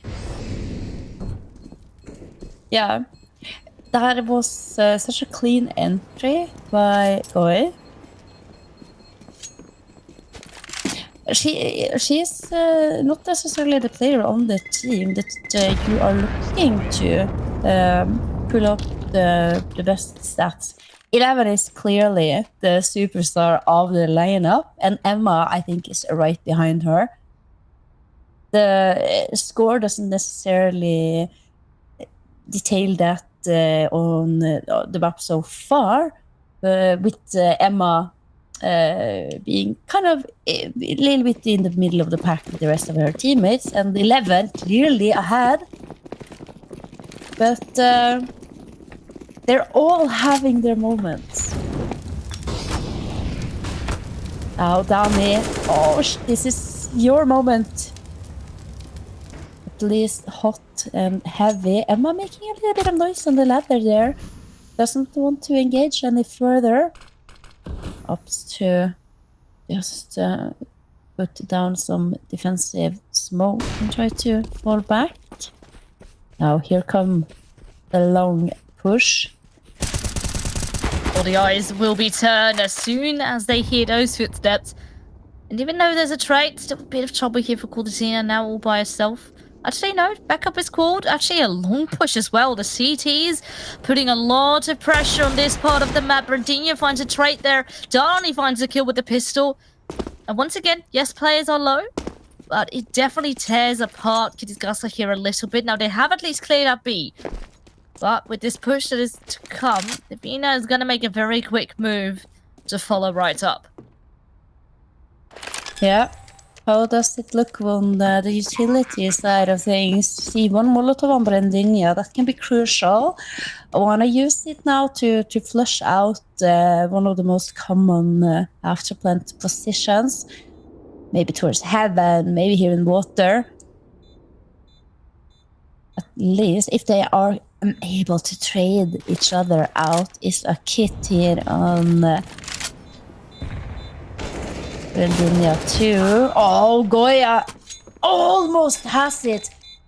And Jessie, she picks up the kits. She nods. Happy. They're not giving up just yet. But their runs definitely do come down to the wire.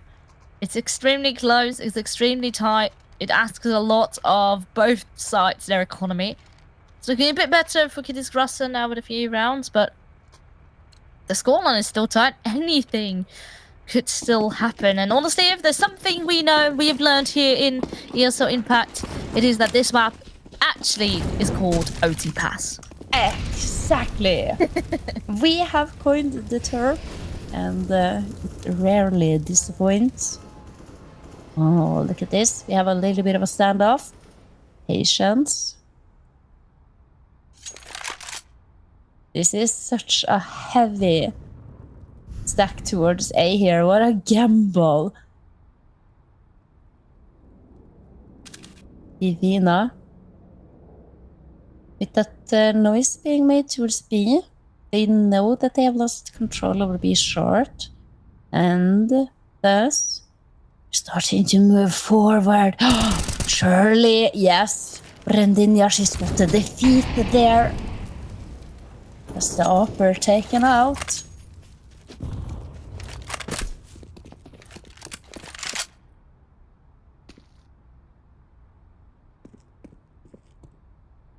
The hefty rotation here. 3 players on this B-bomb site, ready for what is about to come. Flash comes on through. The orb, not really taken care of. Current Banana, yes, okay, there's eventually a smoke. Will now be on Jesse, one on the close angle to try and deal with their bomb plant. And suddenly the numbers are made even. 3v3, bomb being planted, and suddenly very much still possible for Kids Gaza. Oh, and with that, Danny, 1 and 2, and Cara the Banana with the 3rd.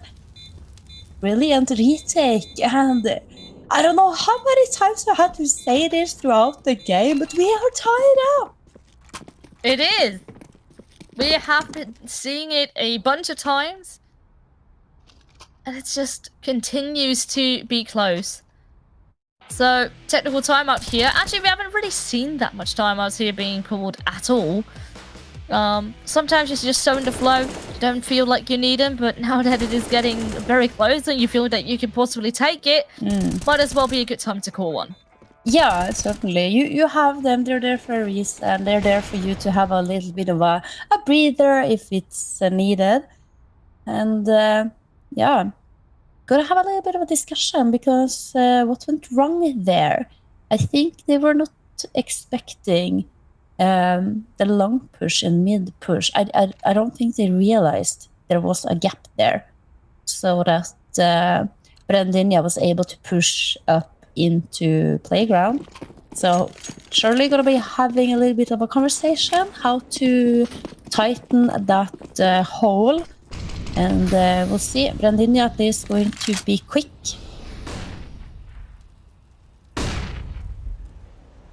This is so much information. Maximum 1, maybe 2 players towards A. This is not the default. I'm pushing on both sides. And even better now with the frag. They're really stuck. So much information gathered up, smoke's being used, and you now have sort of these 2 players solo try to make an entry. Does go right. Dani at least is out. Still so many numbers and this wrap around. I'm not sure if they're expecting this at all. And it might come to bite them real quick. Trigger discipline activated. Call to Xena. Well, there we go. The duo make it happen. Even 11 not hitting anything. And Davina surely hungry here for taking over that lead. Yeah, and you know, they deserve it. That was phenomenal. And Ocean and 11. That's a movie. I wonder if that's a coincidence or it's like a planned event with the 2 players. Consider just communicating very focused here, Ocean.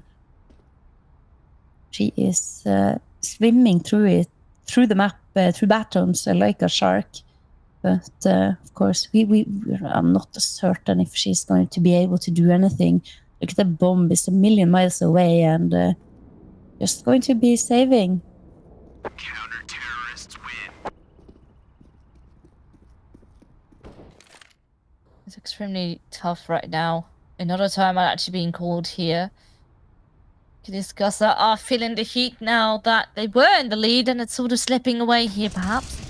Davina only need 4 more, but you know, if you can attach a couple of rounds next to one another, you could still overtake them. You could still win this map. It's of course their map pick. And next, we are going to be having Inferno. Last time around, it was a 16-6 in favor of Davina. So at least trying to make it to a 3rd map by winning this one. Yeah, that is a very sort of nice little backup that you can then have. Mm-hmm. But it's gonna take a very big fight. Oh, I am always so anxious when there is potentially a Tech 9 rush coming my direction when I'm playing a CT on Overpass. And if I'm opening in mid or playing as the B anchor. Luckily, just a slow paced round here. And of course, that's not a bad idea when you know the economy is tight on the opposing side. Every bit of utility that they can force out here from Divina is gonna be just money that they have to reinvest. And if you're looking at Dani with only 350 to her name, I don't think she's going to be very interested in having to throw away that Molo and those flashes and that nade and having to reinvest that. So let's see. Surely action is going to start very, very soon. Yeah, a couple of frags here and there. Ocean still has her hero, okay? Everyone being so patient, the time ticker lower and lower. Emma now also going down. It is not looking likely that this round will be won at all. If not, I mean, yeah, even that AK taking away here is quite painful. Because you have players who are forcing up into that one. Some might have a bit of extra cash left, but that does result in a bit more of an uneven buy coming up in this next round. And right now with Divina adding round after round after round, their money is actually looking very solid here for the remainder of this first map. So they don't have to worry. It is Kittisgasa that is put on the extreme pressure right now. Yeah, extreme pressure. Ocean, only a Mach 10 utility. It's smart to prioritize that and see how well, how much it is needed. But I am thinking, I want to see something quick-paced here from Kittisgasa. Kittisgasa! Let's go! Is it a B-rush? Well, maybe. At least quick gear into short, a good flashbang there. But this is a very interesting take. Divina only currently playing with one player over towards this B-bomb site. Now, as soon as there's quite a bit of util flying right on over, a counter incendiary. So much damage and two relatively easy frags to pick up. Brandinha already on the flank. And it is Kittisgasa that is completely being annihilated here on the site. It is ice cold and it's burning hot from Kolsinia. Molotov down on short, perfect timing, and then she just picks them clean one by one. Excellently. How brilliantly this is. She is able to lock down the B-bomb site all on her own. She's the sole defender and she does it so brilliantly. And now we're getting into very tough territory. Pistols are up for Kittisgasa. And with that, it smells a lot like having to try and play for overtime. We will have money in the next, but Divina, with how it looks, you never know, but with how it looks, you're going to be trying to get to that 15th round relatively fast. So much information here being picked up. Brandinha and now Cara the Banana coming in from behind. Brandinha can now just be patient, because there is a lot of players around. Actually, Brandinha gets taken now, so the pressure is still on. These pistols do a lot, but then you always have Jessie to rely on. 15 kills for her. It's still very even on the side. And yeah, that is 15. Kittisgasa now have to fight to get 4 rounds in a row on the board. Yeah.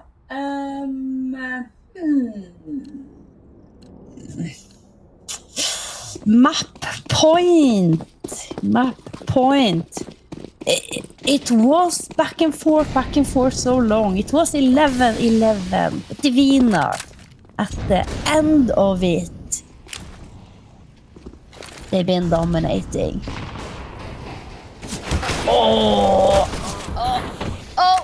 Well, that certainly is a very nice beginning, but now we need to be careful. Emma under pressure, but she doesn't budge. A very beautiful headshot, and the timing is near to perfect. I love that they work with one another, and as soon as there's a bit of distraction, they try to capitalize on it. But there's still a good chunk of kills coming out of Divina, making it close, making this round still possibly viable. And I think the footsteps are heard. That's the kill, and that's the bomb. No, Don even finds the kill off an Ocean. And maybe what looked like a glimmer of hope could still be going wrong, and Divina could still be stealing away this map pick.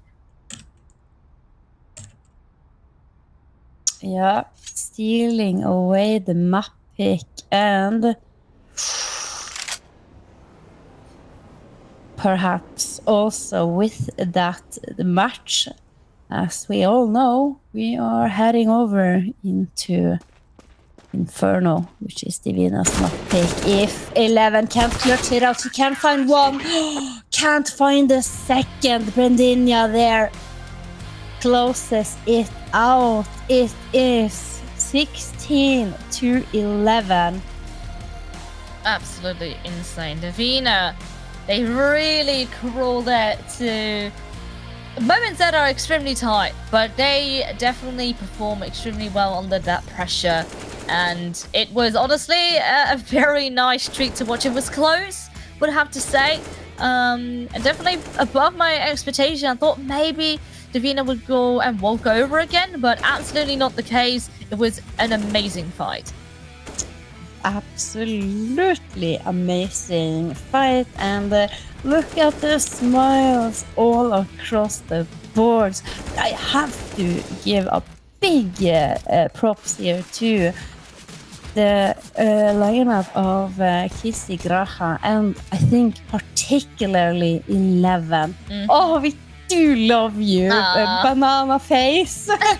Banana the face. Banana here in the picture, and Colsigna. I mean, this round here, the single-handedly holding, I think we have to add that one to our, perhaps to our top 5 of the day. Because it was simply astonishing. I mean, that the rest of her teammates, I don't think you can really quite understand how crucial it can be to have this edge where you can literally you can have 4 of your teammates just stack towards A, destroy the default, be aggressive, be up in your enemies' faces. Don't let them establish any map control. You're gonna fight them tooth, nail, and claw for every inch. And then you have Colsigna, who's just ice cold on the hold. That's the term. Ice cold on the hold. Yes. It's honestly it was a treat to see them watch, but it was a fight.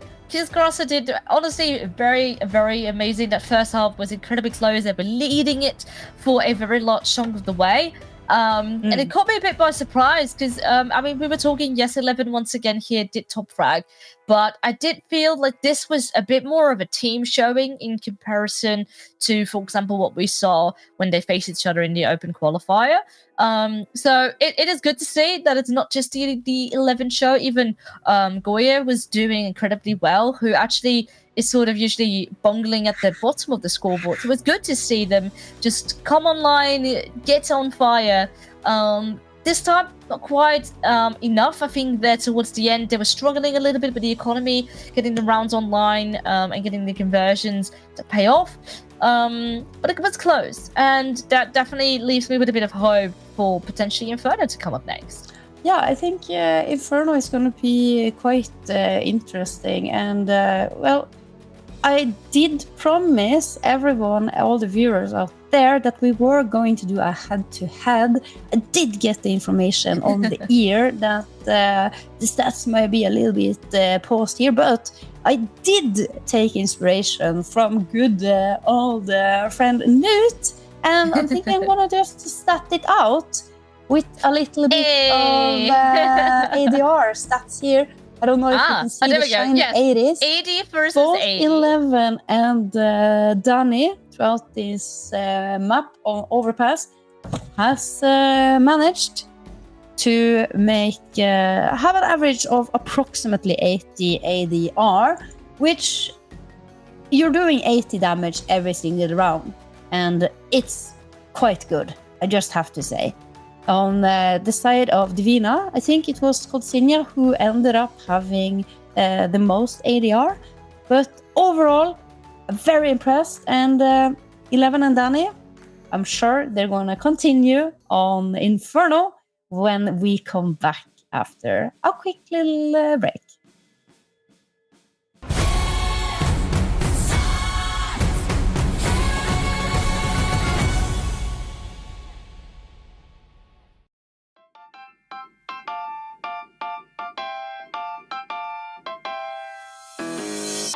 I used to be lost, hoping to find a place I could call my own. Someone to hold, something to trust, somewhere to call my home.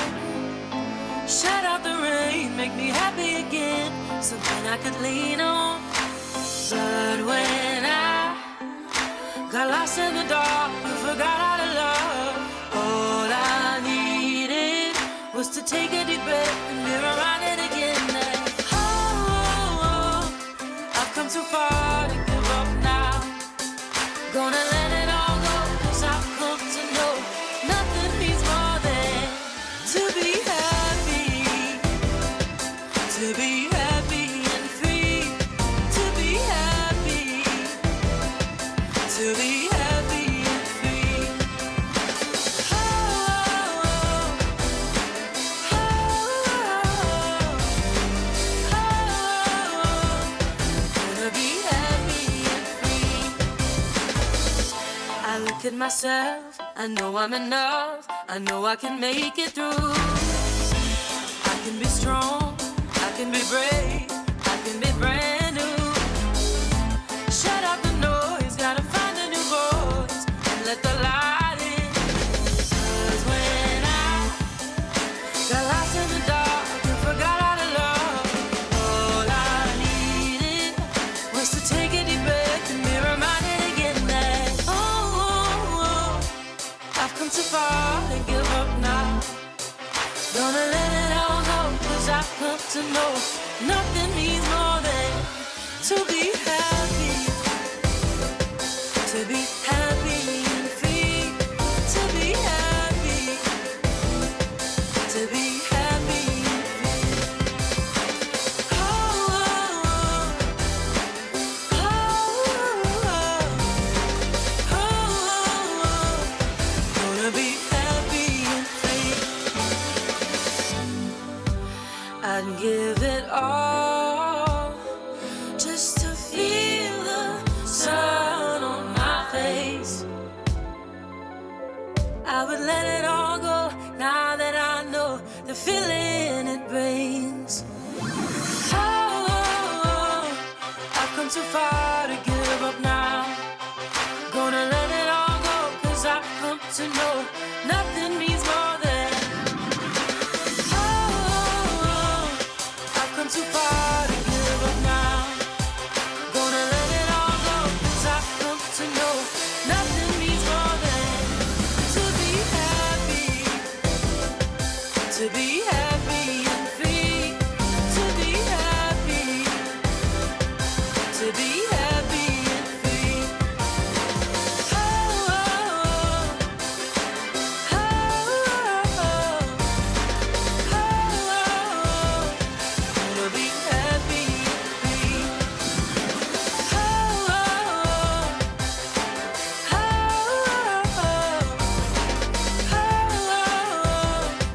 Gonna be happy and free.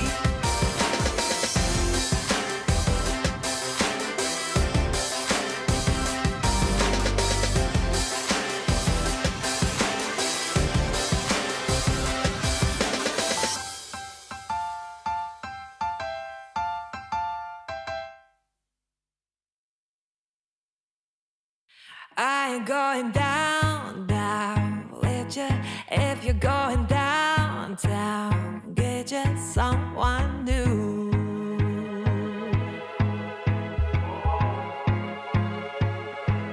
You put me through hell now, baby.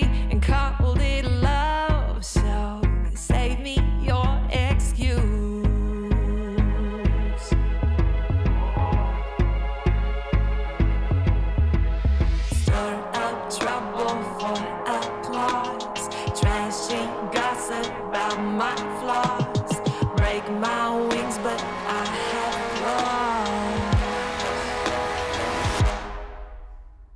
Talk that talk behind my back, whisper about me, how about that? Can't get enough, just like a drug. I guess I got a fan club.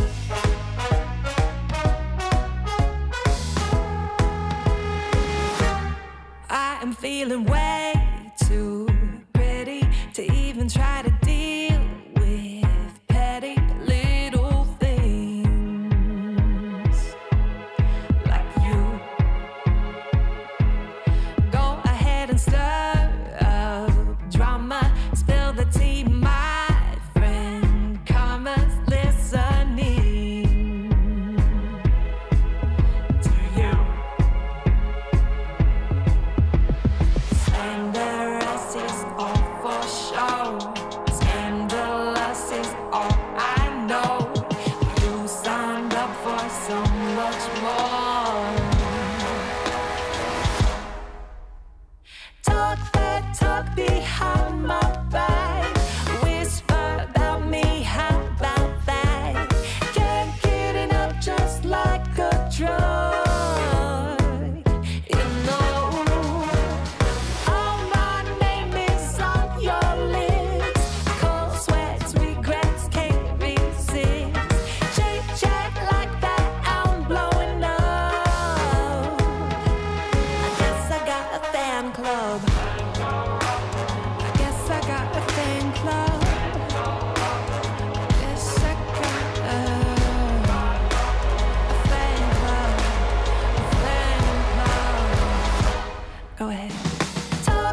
fancy. Money on me, I got plenty. 100s, 50s, and 20s. Stay fat, lot of them. Rags, house by the lake, bought that. Ops to the brakes, draw back. Paddock on my wrist, I'ma hit 'em with a drip. They gon' pay the VIP to get a pic with me. I'm a star. Brand new keys to the car. I'm the boss and the king and the czar. Got me so high, so addicted. Telling me I'm the only queen of his heart. Guess I let it co-star. Gotta do it, I'ma do the most. Since they paid to see a show.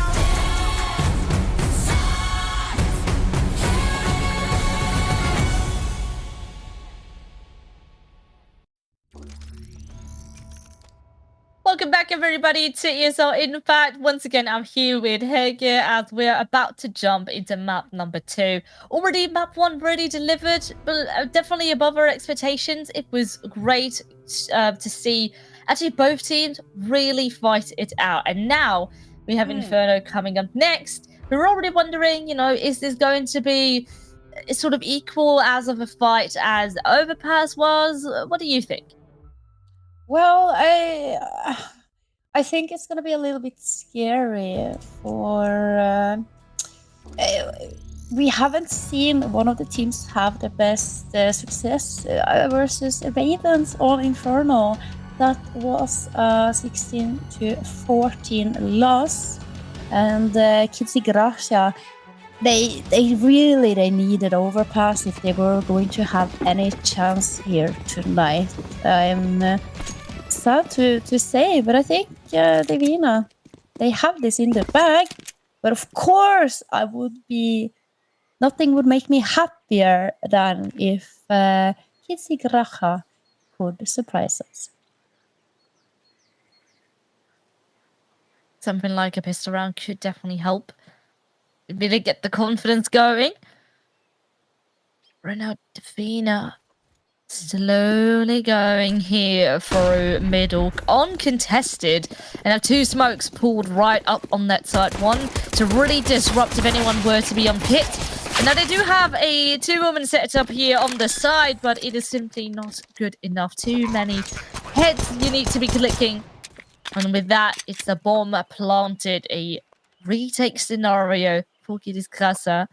Gonna be extremely tight. They have a nade. We'll be using it. Well, definitely some nice chip damage here up on Cordazina.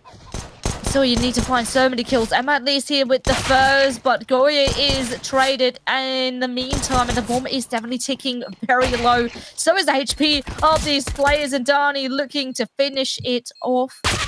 Well, Emma Dells give a 5, but damn, it is clean. Dani with the headshots. And Divina, they grab the pistol round. Yeah, I think it was convincing. It was a little bit spooky there.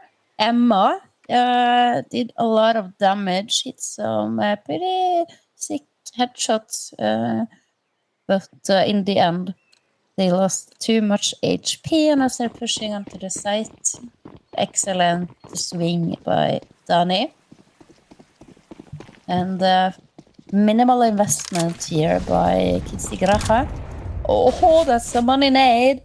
Oh, Dani, he spots them. Oh, clean up in banana. Kara is home. She is. You don't want to be facing her. Crosshair down she there. Is the face of banana. Factual. When Friberg retired, we needed someone to step up to the plate. Yeah. Or should I say, or should I say, step into the fruit bowl? And yeah, Cara the banana is not scared to take on a challenge. Ooh. Very tricky. I love the nades that they threw after it, realizing that I had to get smoked. It's the right idea, sadly this time. Didn't quite pay off, but it's still good damage dealt. And with that, actually, Divina back off a little bit on banana. We do still have Cordazina lurking about. Oh, getting flashed in now, so maybe they want to go for retaking banana control. On the flip side, maybe also trying to make way of A. At least try to disrupt that CT side. Yeah. And of course, we also have to reiterate how very important it is for both these two teams to secure a victory here. Oh, let it go. She could only get one. Emma, she's quick to rotate. I cast on the spray 11 from up above. Surely. Still weapon advantage, I would say. Ocean, she finds an M4. No, this is done. Danny. Good for one. Samolo could potentially put that in CT, but... Disgusting. Just delete it right off the server. And there was a glimmer of hope here once again. But Kitty's did get that first round up on the board. And immediately, I mean, this is sort of the same fashion how Overpass went down. First half extremely close. Maybe. And I mean, especially on a map like Inferno, tends to go very... well, yeah, back and forth, like a game of ping pong. A game of ping pong, actually. Yeah, this is how we see it. So the thing is that you're not going to be able to build a bank until you've been able to get 2 rounds in a row. And so I think particularly in South America, we see this back and forth. And it's the economy. The round loss bonus being a bit bigger after pistol round, and in addition, you as the T, you can get extra money from getting a bomb plant, and I think it just makes it more exciting to watch Counter-Strike. It makes it more enticing to make that gamble, to go for the investment, and with CS2 coming, it's out.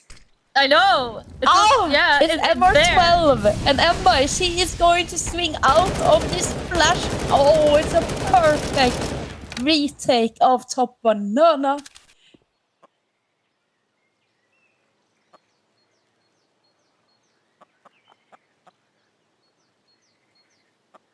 Okay, this because I don't even have to push anything. They can just sit, have the numbers advantage.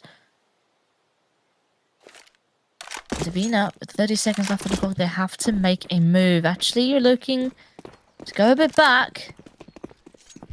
Actually, I want to save. I mean, I do understand with the low money. Up against 5, it is definitely an uphill battle. But yeah, that is rough. And with that, actually, Kitty's finding conversions here is so important. They're doing it in a clean way. So that will also be helping out their economy.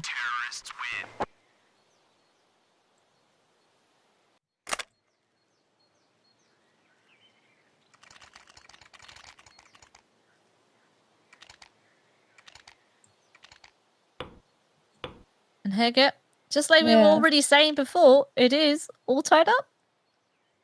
It is.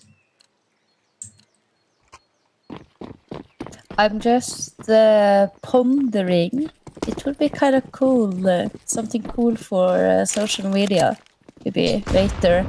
But regardless, fast-paced, banana control, bullets flying left, right, center, up and down. And now up mid. That is where Divina is heading.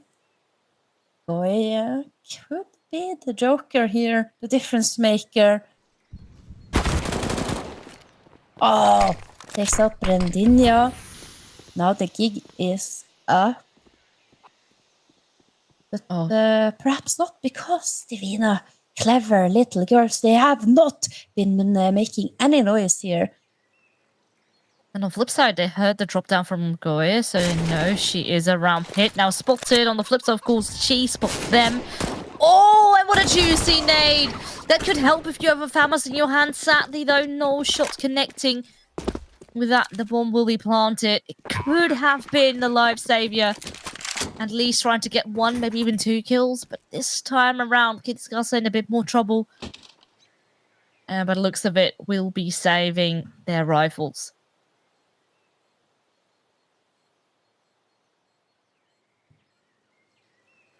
Viles? This is just in. I don't know if you can hear this. But my dog is not sleeping and he's snoring.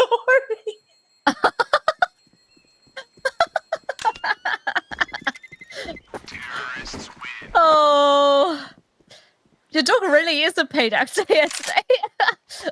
Next time we'll get him to cast as well. Yeah, but anyway, this cursed bomb explosion radius that we have on Inferno. Can you, at least in CS2, can you tell me that it has been fixed? Because it's literally unplayable. You can't have it that big. I mean, the times I have played CS2, it was just as bad as it was in CSGO. So, no hope just yet. I think there's still a couple of things that maybe we would love to see change, but who knows? It's Valve's game after all. They make the decision. Yeah. Boost setup. Short setup. By Kidsi Raha. I'm still working on the pronunciation of that one. Yeah, I still don't even know if it's Kidis Grasa. It is. Or if Kid, it's Kid Kid is Graha. Gracia. Kidis Gracia. Yeah. Chat, please help us out. We are unfortunately not fluent in Portuguese. Ooh. That could be. Now, that's a very nice kill too. Spots the third, backs off, and I think this is the right call to make. You have the information, only need to go for it. You have the player advantage, and the timer is ticking a bit lower as we speak. That'll cause Davina to make a bit more of a move. Maybe hope to split B. Carbon and Banana could potentially sneak through Arch, but then again, it's risky. You're by yourself, and now grouping up. 25 seconds left. And there's only one here sitting on B. Oh, Emma. She's lurking here behind the new box, behind the triple. It's good for one. Xenia holding for boost. Danny has had a phenomenal match so far. Gonna strafe out, takes out 11. Superstar against Superstar, and right now Danny is the better of the two. Time is starting to tick, and there's only one kid go. Okay, the setup is perfect. They play off one another so nicely, and Davina with that will find another one up on the table. Conversions once again there. And the money, not so much here for Kidis Gaza.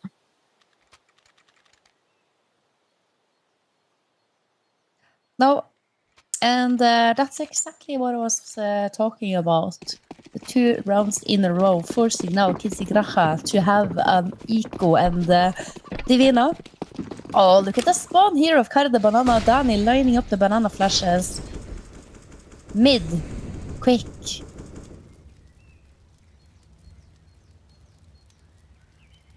Things quiet down. 11 just backed off at the perfect moment to at least dodge that nade. They could potentially also still walk into this stack over towards bracket. Now there is a nice flash to come about, but an immediate trade is present. And of course, with that knowledge, they're going to be making a run for it. Yeah, they're just leaving Brandinha in mid to lurk. The rest is going to easily take control of the B-bomb site, and the lurk pays off with dividends. And now only Goy. I wish Goy had a Zeus. Today when I played CS2 for the first time, as it was like officially CS2, I got Zeused. And I had like I was laughing my ass off. Someone in my team was streaming, so I'm sure like we can find a clip of it somewhere out there on the internet. But it was such a moment. I even like thanked the guy. Like, yeah, it's brilliant. I love the new Sue's animation as well. It looks so nice. It's like a full-on electrocution. I absolutely cannot stand the legs. The legs, guys. The legs. Yeah, that's so weird. I've been playing Counter-Strike. I have not seen my legs for 20 years. I don't need to see them. It's just distracting. It doesn't belong there. Jesse. Oh, looks in the wrong direction. An ocean. Gonna get the couple. Oh, but the trades. Look at Danny and Cara de Banana. And now, safe plant. We used to call this plant vino because of the sign. But there's the text is written above there on the wall. Maybe Emma's point of view, we can see it. She swings around the corner. Oh, difficult to hit these headshots with the 11 now. Brendinia though, with the trade and Vino. Oh. I saw it. There it Can't was. recall if it's there still on Inferno. I would reckon. I feel like in CS2 Inferno feels maybe even more Italian sort of inspired than it already was. Yeah. 100%. It's more clear the country of where we are actually located, which I think is great. Of course, there's Italy, which also is in same country. Oh, Consigna. Yeah. Map control has been established. Banana, we got it. Oh, the swing, the timing, Ocean. Hitting that. Now Jesse opens the door. She's gonna close it. Oh. Meanwhile, over on the B-bomb site, Dani. They're walking into a little bit of a stack. It's always so tricky with up against the pistols on these close, tight angles. And, I don't know if they know that Goey is lurking here under. The timing. Does she have the timing? Is she so gonna good. even check behind her up in mid? I hope. Yeah. Oh, it's 3 of them. Unlucky that she can't quite get the rest going, but surely someone of a team should be able to. It's actually now just Cara de Banana. Yes, the bomb drop, but oof. Well, I guess pistols and pushing is exactly what you need. Third round here up on the table for Kidisgasa. It would look a little bit more dire. They fight back in explosive fashion. But of course, we keep saying Kidisgasa is definitely in need of sort of these back-to-back rounds in order to really shut down Davina. I mean, the money is a bit more on the low end here. Maybe that's also what the tactical timeout is for.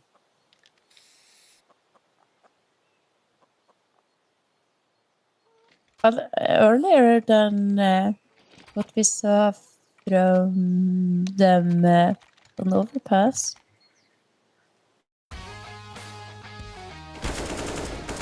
Oh, yeah. Even me, like I get what's it called, like the tingling sensation in your belly. The butterflies. Yeah, like that. Oh, like when you're when I'm scared of heights and I am walking up like a high. It's like in my belly. I feel it like it's like suction or something. Yeah, like on the edge of your seat, sort of that feeling. In Norwegian, the saying would be that you would have suction in the belly. Sug i magen. I don't know how the Swedes think about that. I don't think we have a word for it. Our production apart from just having butterflies in your stomach, but that's not really it. Yeah, you can let me know on the ear production how is Swedes, if you can back me up on this one. Nordic. Or if Nordic. just Norwegian people are weird. Nordics and Scandinavians, please unite behind me. Please stand up. Helge is in need of support. Yeah.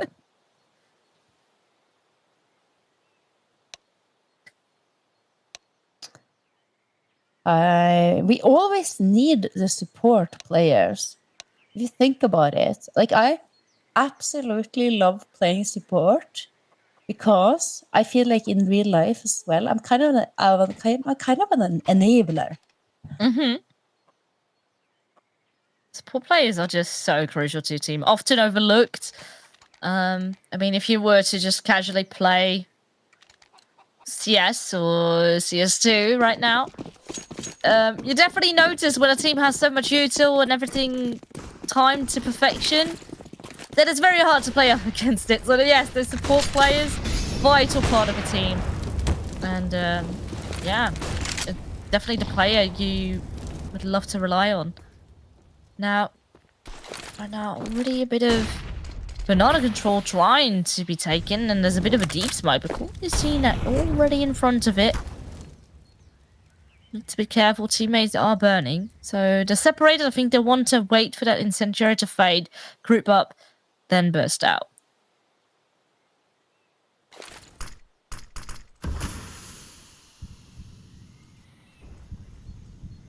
Has to be a good flash here, and the timing needs to be better than this. I'm sitting around the corner, and Emma with the quick quad kill. Wow. That is just absolutely beautiful. Can we have that again in slow motion, please? And let's just enjoy it. I don't think we get that. I'm not... Oh, here we go. Okay, never mind, I jinxed it. Yeah, this is extremely satisfying. And with that, once again, Scoreline does creeping closer. Divina in a bit of trouble economy-wise. Oh, and look at the nade. It is dirty. It is disgusting. And yes, the pistols do a bit of damage. Dani, Virginia get one each. But 11 Goya are doing amazing here, trying to clean everyone right up. Also, have been informed, and I hope that chat is not lying to me, but people are saying it is Kids Grazia. Kids Grazia. Well, I mean, a little bit fast, of course. It's not. It's. I don't think it is technically two separate words. But Kids Grazia. Kids Grazia. I don't know. Kids Grazia. All right, Kids Grazia. And I hope this is more like it. Please tell us if we're wrong.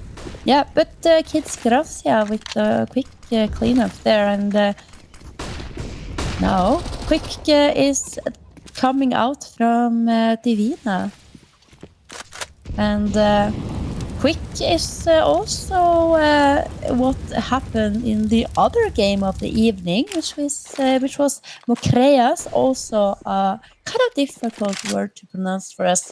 Mokreas versus Cafina, and that was a quick stomp 2-0 in favor of Mokreas.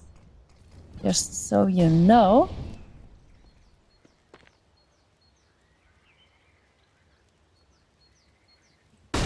Over here in our match, though, it's once again an extremely close round.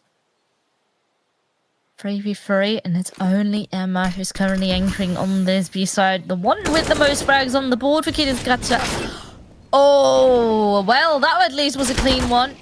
Goye finds one, but Emma's still under pressure. Has that final player right up her side, but can't quite do enough. So the bomb, once again, has been planted. And the pressure is up on Goya. 22 HP, does have a kit, but no util to make entry to the site.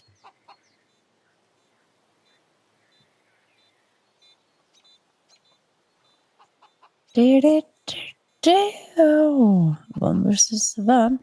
I mean, already. Yeah, I wasn't expecting Dani to lose that one. Even despite Guy having an absolute monster of a performance so far in this game. Her and Emma. 11 has been a bit more quiet, but I think just lends itself to the positions that the players are. Of course, Emma being the spearhead of the banana defense or the shield, you could say. And 11 with the that's so much utility damage. She took the risk of standing in the first one, but they're not expecting the additional needs to come up top, and well, unfortunately, it's starting to get even worse. Goya taken out by a pistol. Lerigo has even gotten so much information. I mean, we reckon that was being spotted, so they will flash out in order to try and cross. Oi! Yeah, well, that is not how you want a round to go. No, absolutely not. I have to sit up in the chair here because I am fearing for the lives of these Divina players if they cannot clear Emma here. She's gonna go for, only good for one. I had to go a lot bigger than so. Lerigio, this is so difficult up on the retake.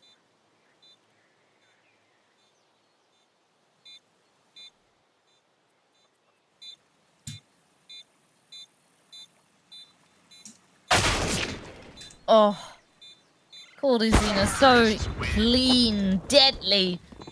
And right now, it is Divina really on a roll. Onto 8 already. Once again, it is very dire on it. I think it's Grasa here would have to save. Maybe some pistols can come up. We do have, for example, Lerigo here with a bit of extra cash. So you could potentially afford a couple of pieces of util. Or you could just save up, make sure you have an AWP in the final round. That also could be a scenario to consider. So yeah, the 4K does remain. Other than that, just 3 nades being brought up. Oh no, not the blockage. That's a little bit uncomfortable, and they were not expecting maybe this push to come about. So what looked a bit scary for a second, I think they have escaped it for the time being. But they're certainly aware that the sieges have a plan in mind.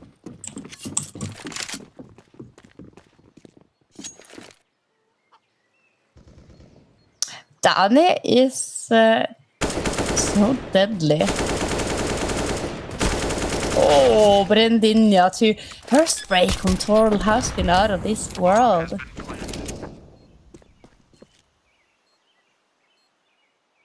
AK recovered. That AK is already making a run towards the B side to save. Maybe Lerigo can still take something away.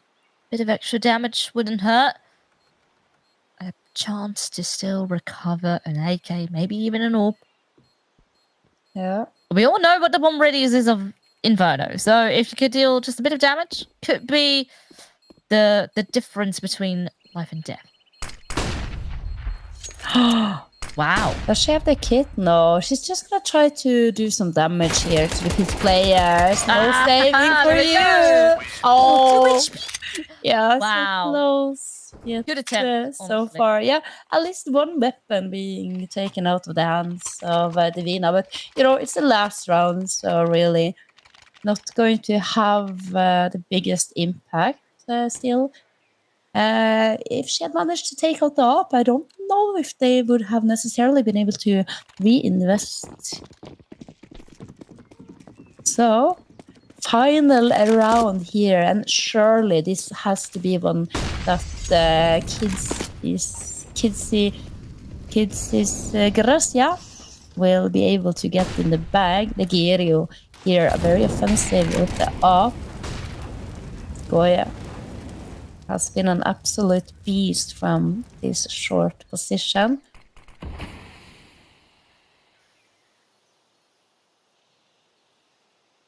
This time a bit more of a slower round. But Divina definitely have been doing a good job trying to get early map control, especially Banana. Norton Kid is going to have to give it up, respect it.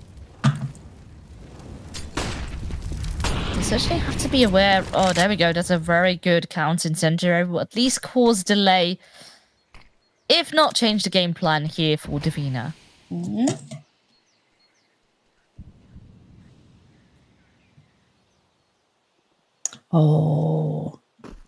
I can't wait for things to, because this stalemate when you're using all the smokes, it's like the one part I don't like with Inferno.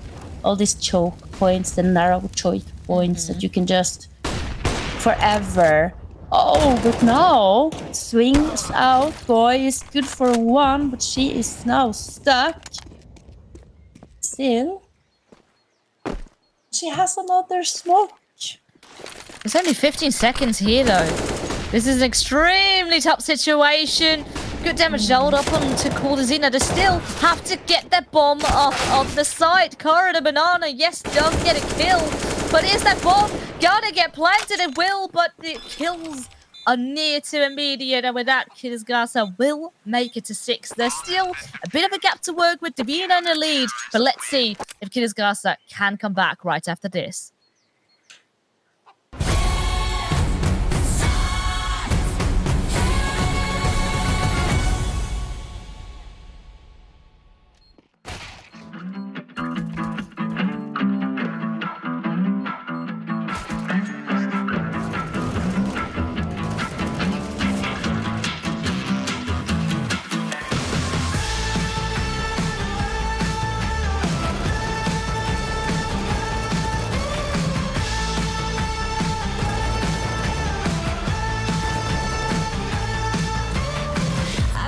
Joyride, a hit and run. I thought I loved you and you thought I was fun.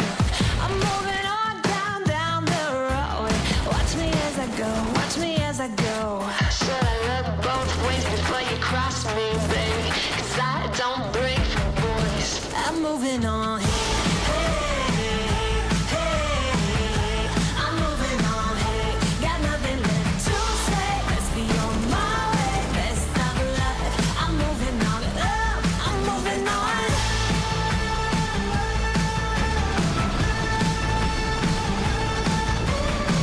I got a new love. He runs for miles. 67 fastback. Oh, it's just my style. We're headed down the road. Just enjoy the show. Watch me as I go. Should look both ways before you cross me, baby, 'cause I don't break for boys. I'm moving on. I'm moving on. Got nothing left to say. Let's be on my way. Best of luck. I'm moving on. I'm moving on. I'm moving on.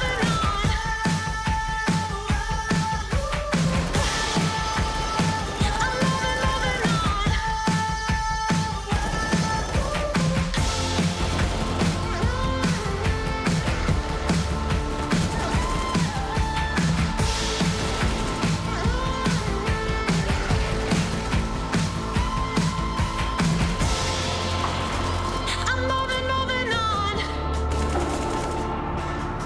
Should've looked both ways before you cross me, baby, 'cause I don't break for boys.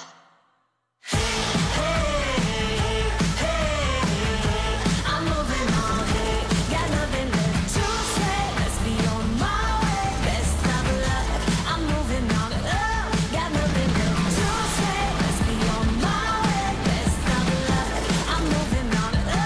Got nothing left to say. Let's be on my way. Best of luck. I'm moving on. I'm moving on.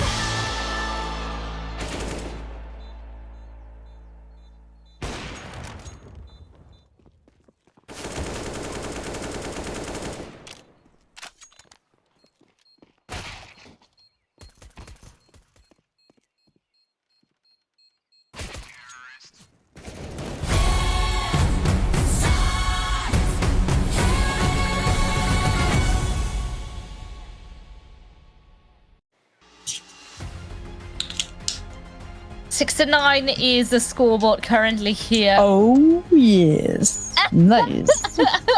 Why did I know you were going to do that? What are you talking about? Nah, you are not the jokester at all. No, but Davina currently is leading here. Bit in contrast to Opaz, that was a bit more closer, but Davina still won it out, and now, once again, here in poor position, trying to take this best of 3 in a 2-0 fashion. Oh, the flashbang! It is near to perfection. Look at that kill feed go. As Corzina, Danny, Curry, the Banana, they all get a couple of kills each. And it is just near to clean here. Double digits here as well, and Davina just steamrolling here. It is, you might say, divine. It definitely is. This was just so nice. Everyone dabbing. Dabbing. And do you know who is dealing so much damage that they are dancing their way towards match MVP? Well, I mean, Dani currently is really thriving. 2 KD minimum. 18 in 7. Yes. Absolutely nuts. Absolutely nuts. And she's out there searching. Oh, 11th! The timing! Danny turned around at the wrong moment. And now, perhaps this M4 is recoverable. Oh. 11! A second one there. Decide will be coming somewhat of the same choke point. Could be a bit dangerous, but Brandina here at least finding the first. Onto Morgoye right up on the side. But they do clear them out. Even with, you know, they've taken some losses. But overall, you do still win it out. You don't crumble under the pressure. But it got scary. 11 definitely dealing a nice chunk of damage with her Deagle.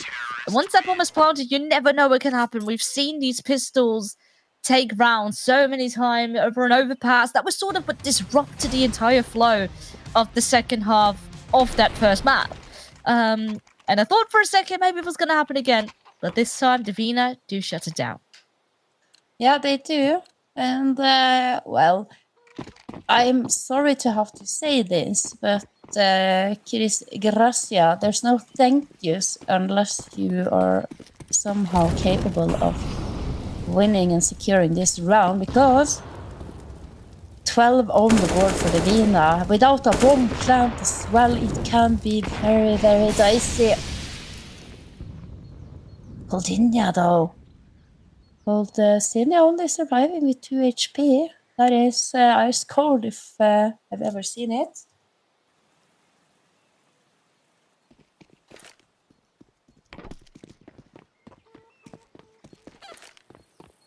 It's gotcha here.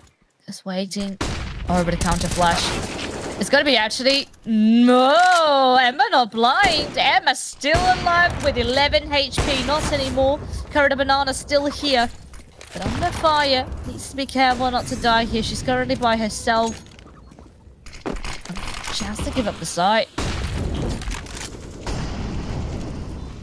Oh, but that was a very nasty piece of fire up on the site. I thought for a second maybe he got rid of the planter. Not quite. But now, still a 3-on-3 Ocean dealing with Banana. But the trades once again are there. Continues to put that T-side under pressure. Now a smoke right up on the side. And this is where things really start to get dicey.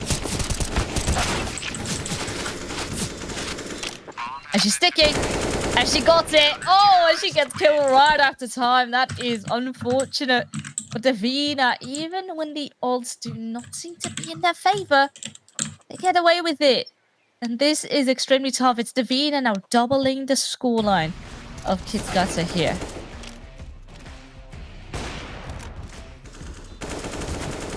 Yeah. Oh. Once again. Divine intervention, the Matrix. We see the bullets fly in the smoke all across. And for CS2, that's going to be tricky. That's not necessarily going to be happening anymore because of the way that the smoke physics work. And, well, finally, we have a match. We have a little bit of a break here.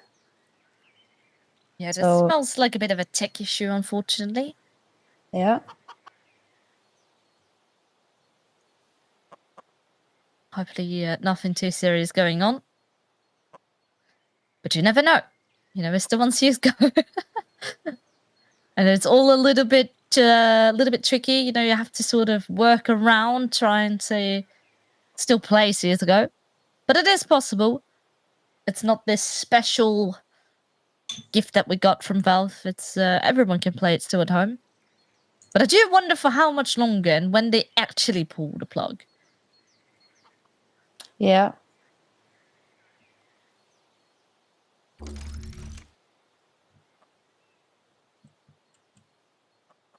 Time to go for a bit of a room tour.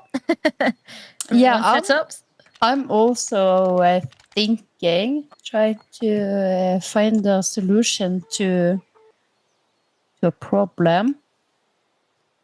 If you are, it is gracias. What can you do here?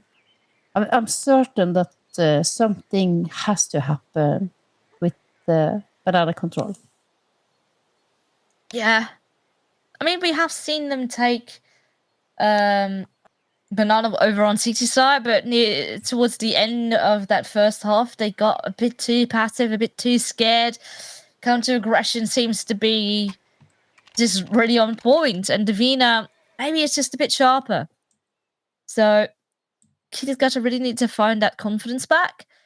And if they can do that, then we definitely still can have a game on our hand. But if not, if they're not willing to take the risk, want to go for those duels, that is sort of the point where things can get really scary. Yeah. Please stand by. Well, I wanted to say that Danny isn't standing by. She's sitting quite comfortably there. And quite closely to the monitor too. How many inches away do you, or centimeters? Because I am from Norway. We have the imperial system. No, the metric system. The imperial system is a joke. What are you doing? Why? Come to What is the kilometer? Can we all just agree? Yeah. Anyway. No, just America needs to get on our level. I'm sorry. Brenda, Dani now. Banana control. Emma. Oh, she's all alone. And she's punished now. At least 11 is still alive. And boy also. Oh, but this is looking so scary. Might be the last they wrote.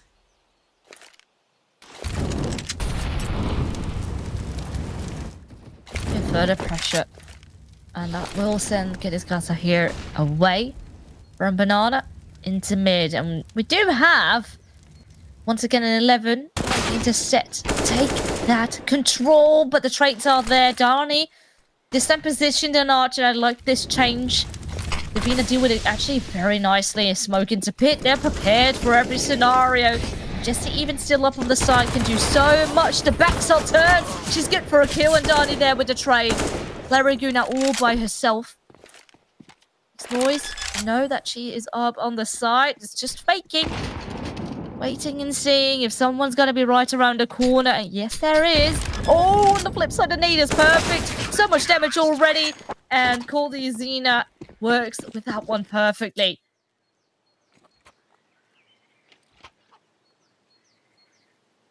Like there is no pressure for Davina.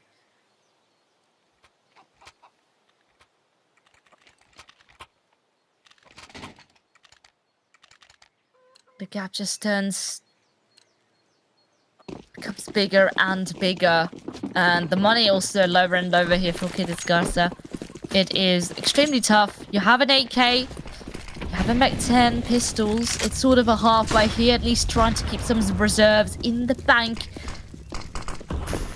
Maybe go for a bit of a fast-paced round. Waiting out the smoke here. Oh, no, not quite here. Oh, there we go. The boost comes up. Actually, it's 2 players boosted. No, it's 1. Yeah, but the thing is that, okay, they attempted it the round prior, but now they've finally been able to establish banana control.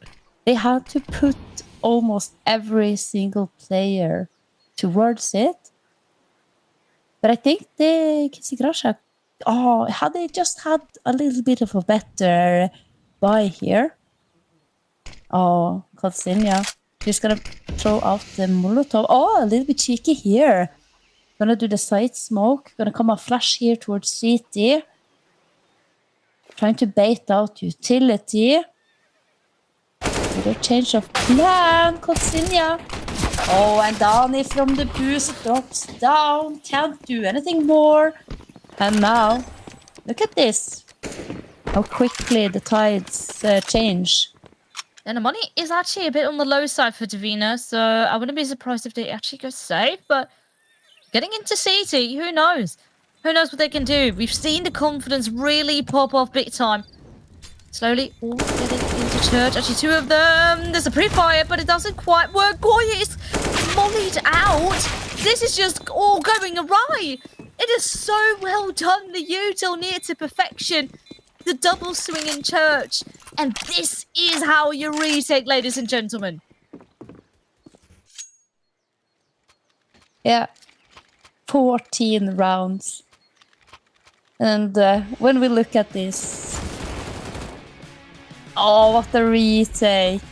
Turn around. It's like a speed run of a retake, if I ever saw one. They're just jumping around every corner and hitting their shots. Emma now, Molo in hand. Gonna try to at least get up towards this half wall.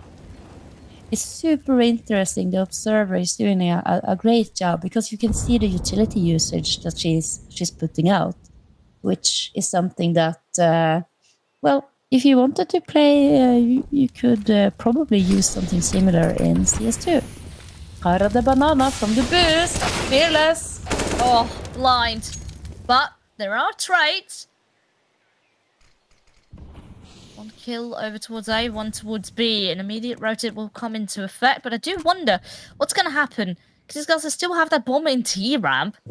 We have two players wrapping around on A. If they are going to fumble, it could still all fall apart. Britannia from Apps needs to be a bit careful. Does get dinged through the wall.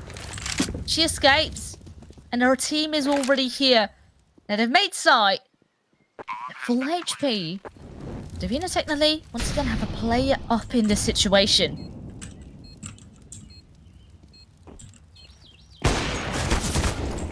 Oh no, that's a missed shot. Oh, but they line up.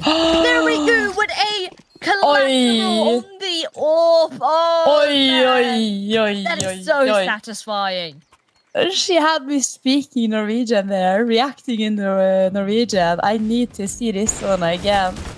I missed the first one, but then... Oh, and it's instant. It is immediate. Exactly it's just how you would like so, to see it. And the thing is, she missed that first shot, so I was super worried for her.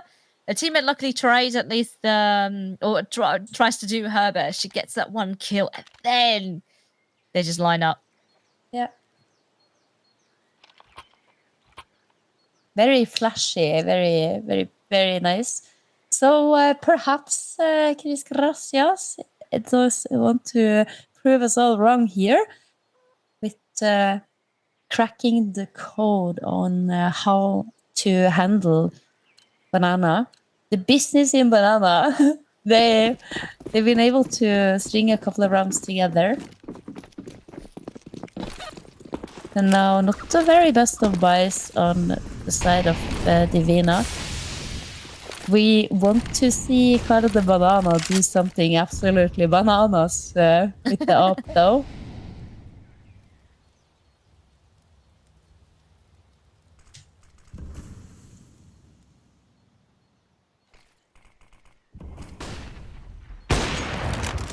Oh, flash, not quite a kill. That is unfortunate. Rigo does go for a repeat. Oh, and the team flash will become the end of Jesse. Was, of course, the low player. So I guess the loss is kept at a minimum. Yeah.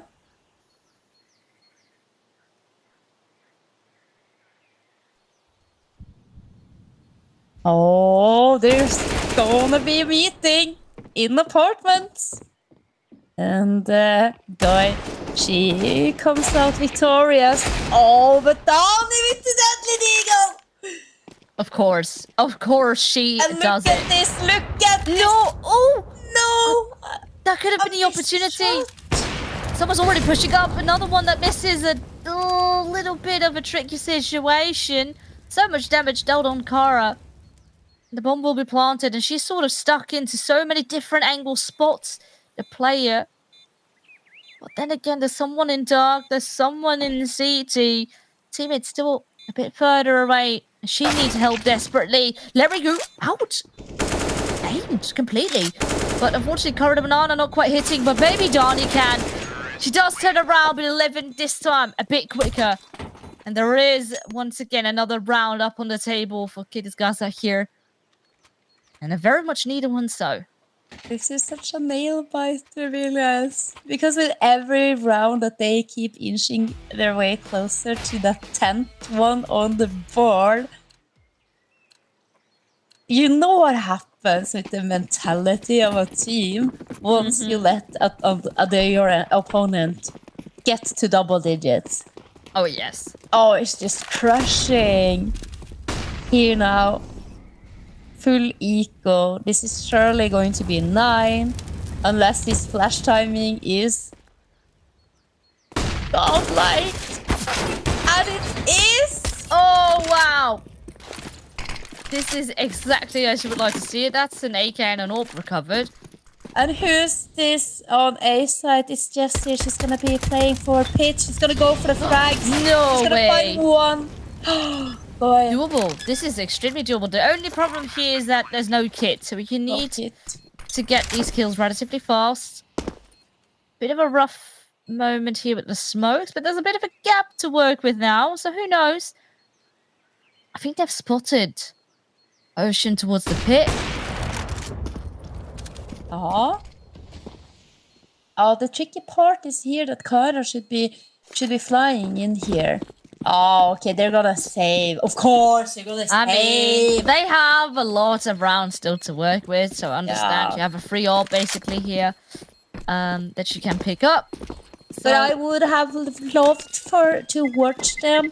I know. In the 2v2 doable retake. I know they don't have kit. I know they don't have Kevlar. I know the AK and the AWP is really nice to have in the next round. But yeah. I mean, something that they definitely do have is confidence that way. That you're going to be just swinging, peeking with a USP, knowing that there's 3 players coming your way. Absolutely not. And then to be able to hit it, even better. So it was definitely good damage dealt. It keeps the economy on some players definitely a bit lower. But not low enough, so they definitely can still buy up. It's no problem here. And they are getting a bit closer. But Davina have once again another shot. Oh my lord, the flashbang! Emma does get away with it. 11 follows it up. 11 with a 2k here as well. They've completely cleared that B, and surely this has to be a save.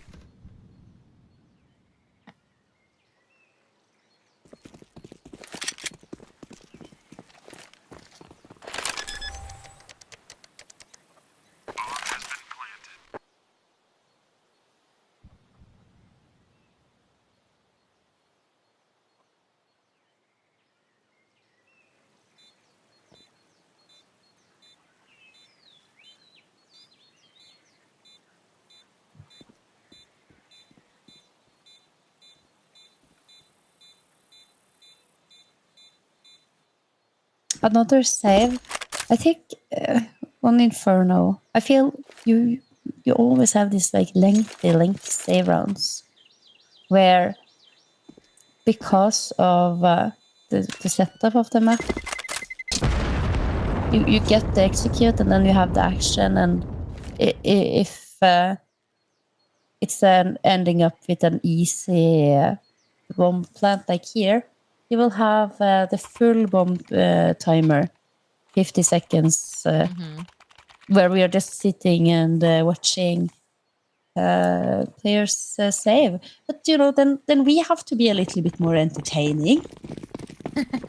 And there we have it. That's the double digits, fearless 10th round. Now, Divina, quick pace. They're all going to be pushing second mid. But they're spotted. Yeah. I mean, they do slow down a little bit. Definitely aware that pushes are left and right. The Rigu does get away with yet again another kill. Divina, CT side, I'm not too sure what the reason was to go this aggressive. I guess maybe hoping that they could overwhelm, but Util is pretty solid, trying to stall them right now. And they're so split up. We have a very awkward position of Jesse, who is sort of wrapping around. Does get a kill, but so far that's the only kill on the round. Yeah. It's just a save again. Oh, and not even Jesse now. I don't know if she's gonna be able to. Surely they are going to try to hunt her down this time. There is cash. They definitely could. And knowing how low the economy is of Divina, it would be so nice to take that 8k away. But this is indeed where things get dicey. Oh, 14 to 11.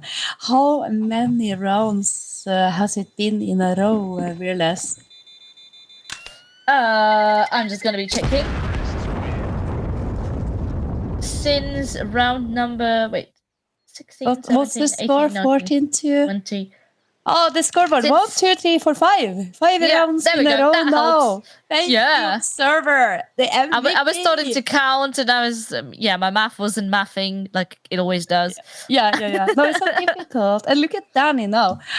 Tactical timeout used 3 out of 4.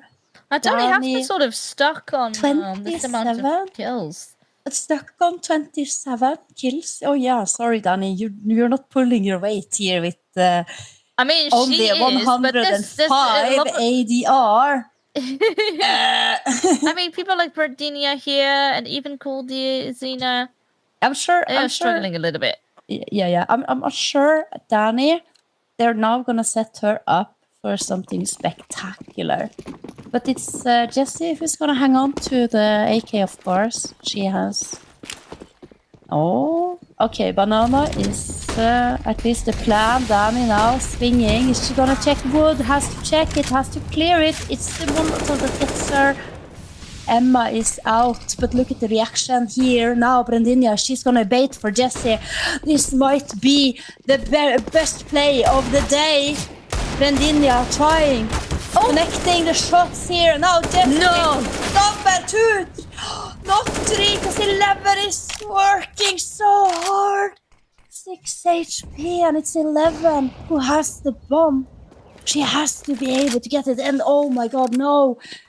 Switching it around. Okay, this is good. Now Legerio, she gets to get into pit. But I wish... this might trick them all, but you just have to go and trade. Not lining up for her, but Legerio from pit. Here's one. Now connects on the second. 12 round there. I can't believe it. Gracia is giving Divina a run for their money. For sure. I mean, you have to give props to Divina there, though. At limited weaponry, making it work like that. It was Jessie being able to do work with that AK over towards pit, that there was still a lifeline. But yeah, the collateral, damage dealt, and cleaned up there. It was a smart call to give Larigu here the AK instead over the orb, making the round a bit more viable. But they are crawling incredibly close. Yeah, it's so close that they can taste it, they can feel it, and look at 11 timing. Oh, meanwhile, Zinnia. Oh, they know Dani is not supposed to be there. they should be realizing here, Gracia, if they've done the research, what kind of setup this is. It's the double pit setup here. 11, she is lurking, she's searching, gonna be finding them both. Oh, brilliantly played, but Donnie. Oh, and Donnie's just too late. Oh man. Incredibly tough. And once again, the money is looking so dire. You have no choice but to give it up. And honestly, Davina, this is right now your moment to call a timeout. Talk about things. Where does it go wrong? The openings that don't go in our favor. The thing is that they're not doing the wrong plays. They're not making the wrong setups. It's not the initial plans that are not working in favor of Divina, because you see, they put 3 players there towards B. Then they get the advantage, they find the opening, but then it's the lack of reactions thereafter. They have a double pit player setup. Just make a little bit of a gamble. You can leave 1 player on B to do a pixel pick on coffins, or sit and just shoulder pick and CT with a smoke ready. Then you can quickly rotate 2 players over towards Arch. You can have a crossfire. You can have them push out. You have pits players. You have pit players who can flash for you. You need to still be proactive despite you getting an early advantage, because you have big gaps. That is how you're able to be able to play with 3 on B, and this gap was exploited to perfection by 11 in that previous round.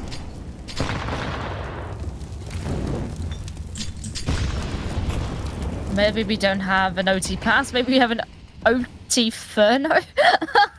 Doesn't quite have the same ring to it, but no. But in normal circumstances, that's what you usually would see. In every other tournament circuit, it's usually Furno who is the overtime map, not the OT pass. That's only here at ESL Impact. Yeah, that's true. That's true. Kid is going to have a lot of banana control. But ultimately, there's pistols, so we're going to be seeing a bit more of a passive approach here, perhaps, out of Davina. But it's tough. You hope that these pistols, maybe the free players on A could do something. They're just being kept busy with util, so they're not even rotating just yet.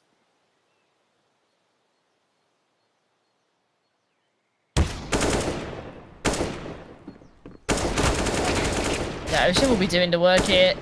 Keeps those CTs alive over towards B. Actually over towards A while they go B. Dani, what are you doing? Not 2 kills again. She's looking for even more. Potentially could get it, but she is in trouble. She's sandwiched there towards second orange. Oh, drive-by. What are these pistols? What have they eaten? Yeah. They're gonna put all their eggs in 1 basket here. They are saving once again. There's another rifle somewhere, no? They're both up towards B. Yeah.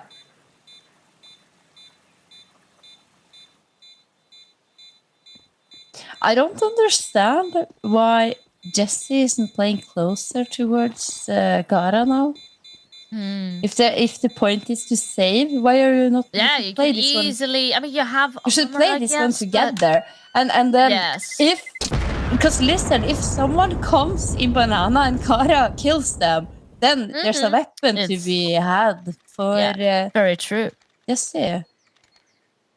Odd. A bit of a weird one, yeah.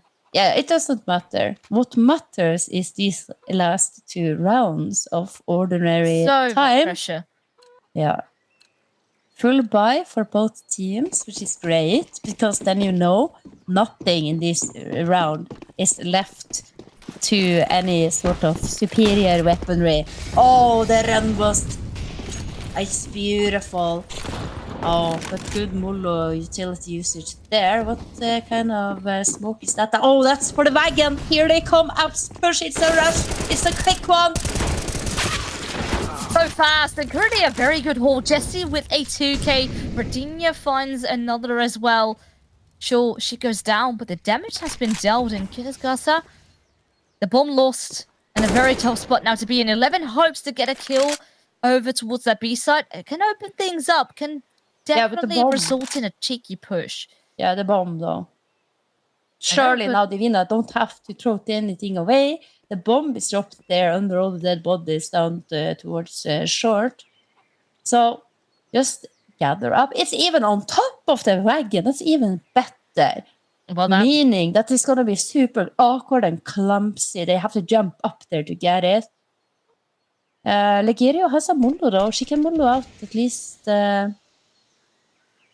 the one position towards she's jumping. Okay, so she has information someone is in pit at least. Of course, the time also starting to tick. Her banana spots Legerio. And there we go. It is 15. It took a while. But they do make it a map in series point. Now it needs to be clean. Now you need to secure this final one and you got it in the bag. But there is still room.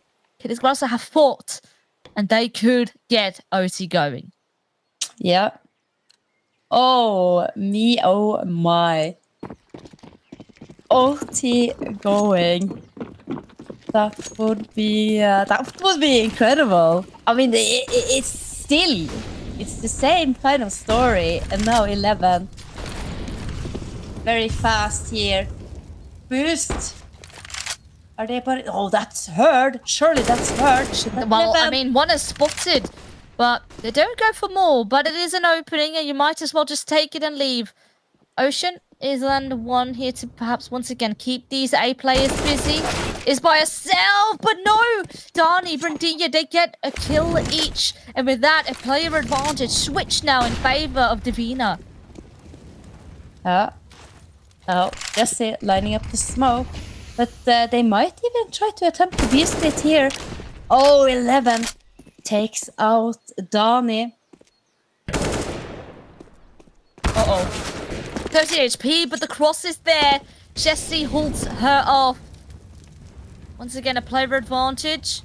And a bit of a sticky situation. We have Goya, who made it through Arch into CT. But then we have Lirigu, who's still yet to cross for the Xena on the flank. And no! It is Lirigu who flicks and actually gets that kill. So that is a completely open B bomb site.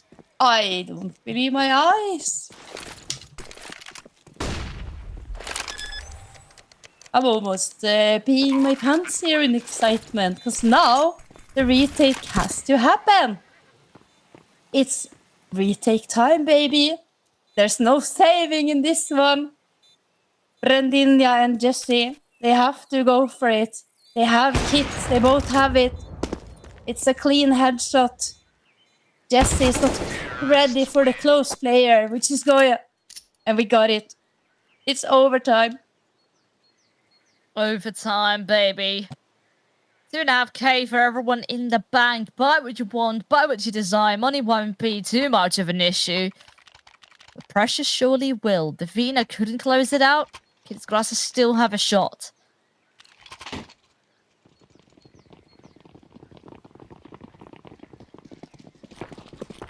But let's see how Divina will approach this differently. Because once again, we had openings there. Just not... yeah, maybe it's sometimes these little weird plays that tend to work out in favor of Kids Grasser. But I do love that they're going for aggressive banana control here. Lots of util being used. Current banana with her orb up in prime position. Just waiting for a moment for an opportunity to come her way. Oh, but that's a good flash though. Right off the angle, Emma. Tempted, actually gets the shot, no way. Will be traded though, that is very much needed here for Divina.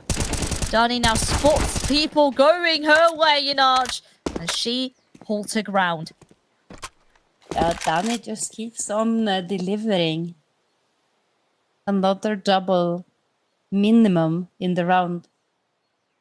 First to 19. In case you were wondering.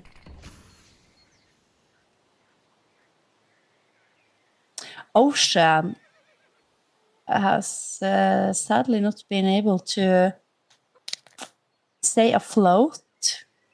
9 only. which is not very... It's not the best, but possibly here for a double! Oh! No, There she goes. It's the day of the collaterals. We even got one. Wasn't quite a collateral kill, but that's the third one already here in this match. Absolutely nuts.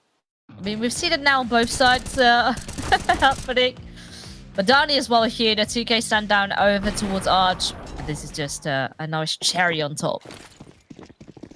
Yeah. Oh, very exciting. Very exciting. Oh, here's the play. Sneaky in the smoke with the boost. Oh, 11 was spotted there. And Lerigio. Just a quiet default. So now things as the smoke fades. The Mullis, this is the retake Mollo onto car, signals that there are more than one player towards B. Cara the Banana trying to perhaps play a little bit of trickery. Doesn't have a smoke, only have another nade and a flash to keep them off. Gonna do the antenna flash here, jump throw, good. And now she can peek out. Yeah, and the nade. Gonna try to reposition. There's still another player on shore. No, but there's just a player here. Ocean was making so much noise on B short. On A short, I mean. She was causing quite a distraction. Keeping 4 players of the Vina occupied as Cara the Banana and the B side is being overrun. Second nade does a nice chunk of damage up on Goya. Now 11 sitting on the closing when the bomb is starting to tick. Bit of a spray transfer, there we go. Eventually does connect an Emma, finds Rendinia. It is pretty much over and done with unless Dani can go extremely nuts, but that's not the case. And Gilsgasa here, they do bounce back. Yeah, you were already mentioning Ocean, of course, causing a lot of commotion, but we've seen Ocean do this a lot of times before, so I was reckoning, I mean, surely a lot of commotion. Maybe that's where she gets the nickname from.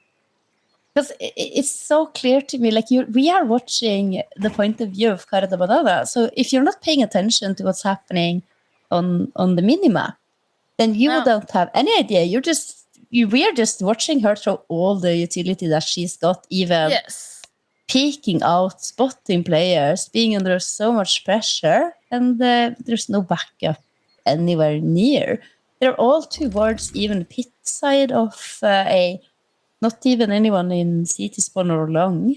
So very impressed actually that she managed to stay alive for as long as she did. And when you have to make that decision, if you're going to try to go all in and get the frags, or and defend the site single-handedly, or if you can trust the retake.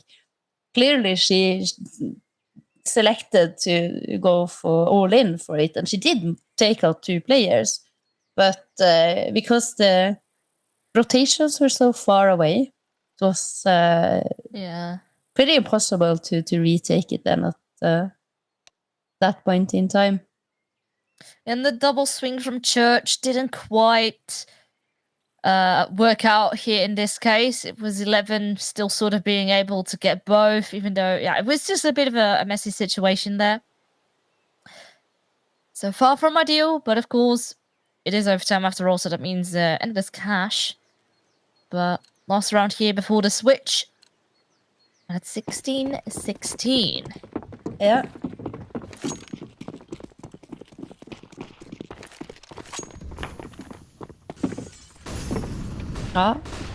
Good bit of movement. It's just gonna make this positioning a little bit quicker.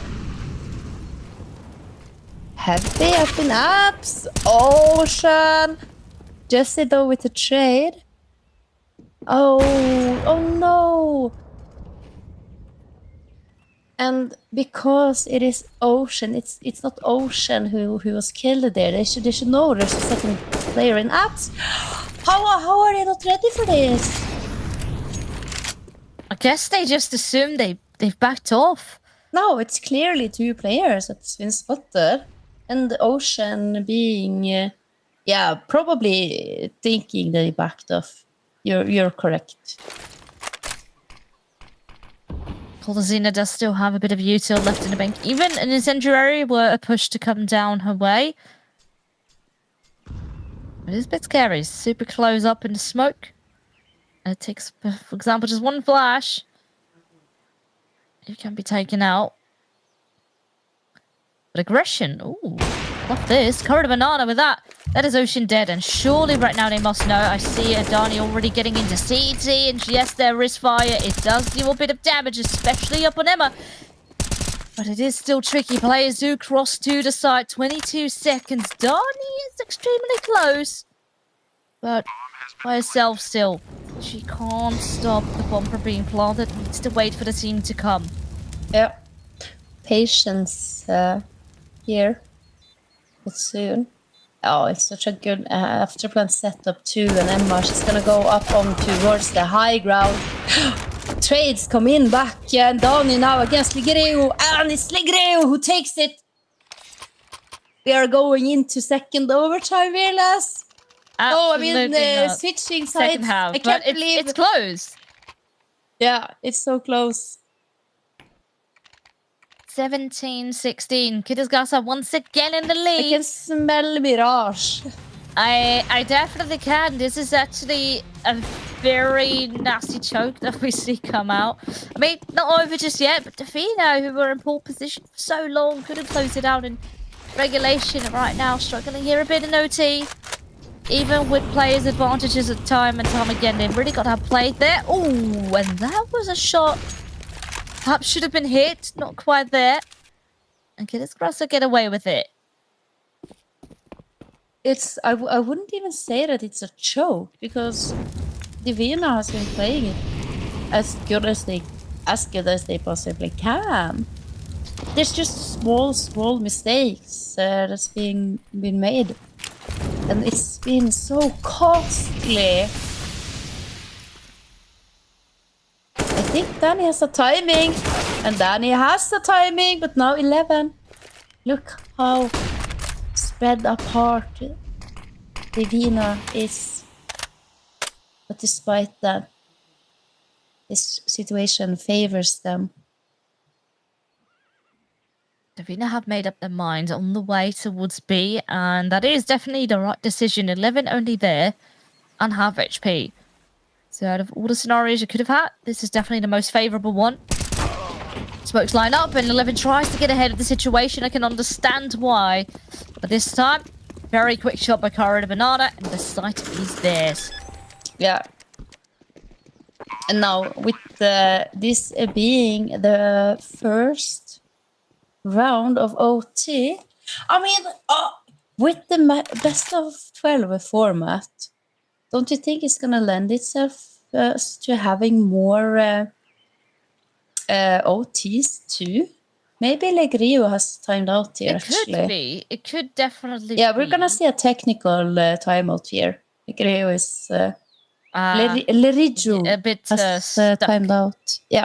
But we can then keep talking about the new match format, round 13. I do wonder if there's going to be any OTs. It's a bit tricky because with the economy, for example, not changed. I do wonder if like the sides will be more one-sided, or you know, if one team is just sort of really having a great economy, you just have easier, more funds to sort of win out a half because the halves are shorter.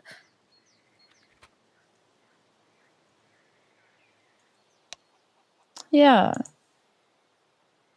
I think it's gonna be quicker, and we will see it. There has been changes to the game, added round time due to the smoke length, added more time on the on the bomb, on the C4 timer.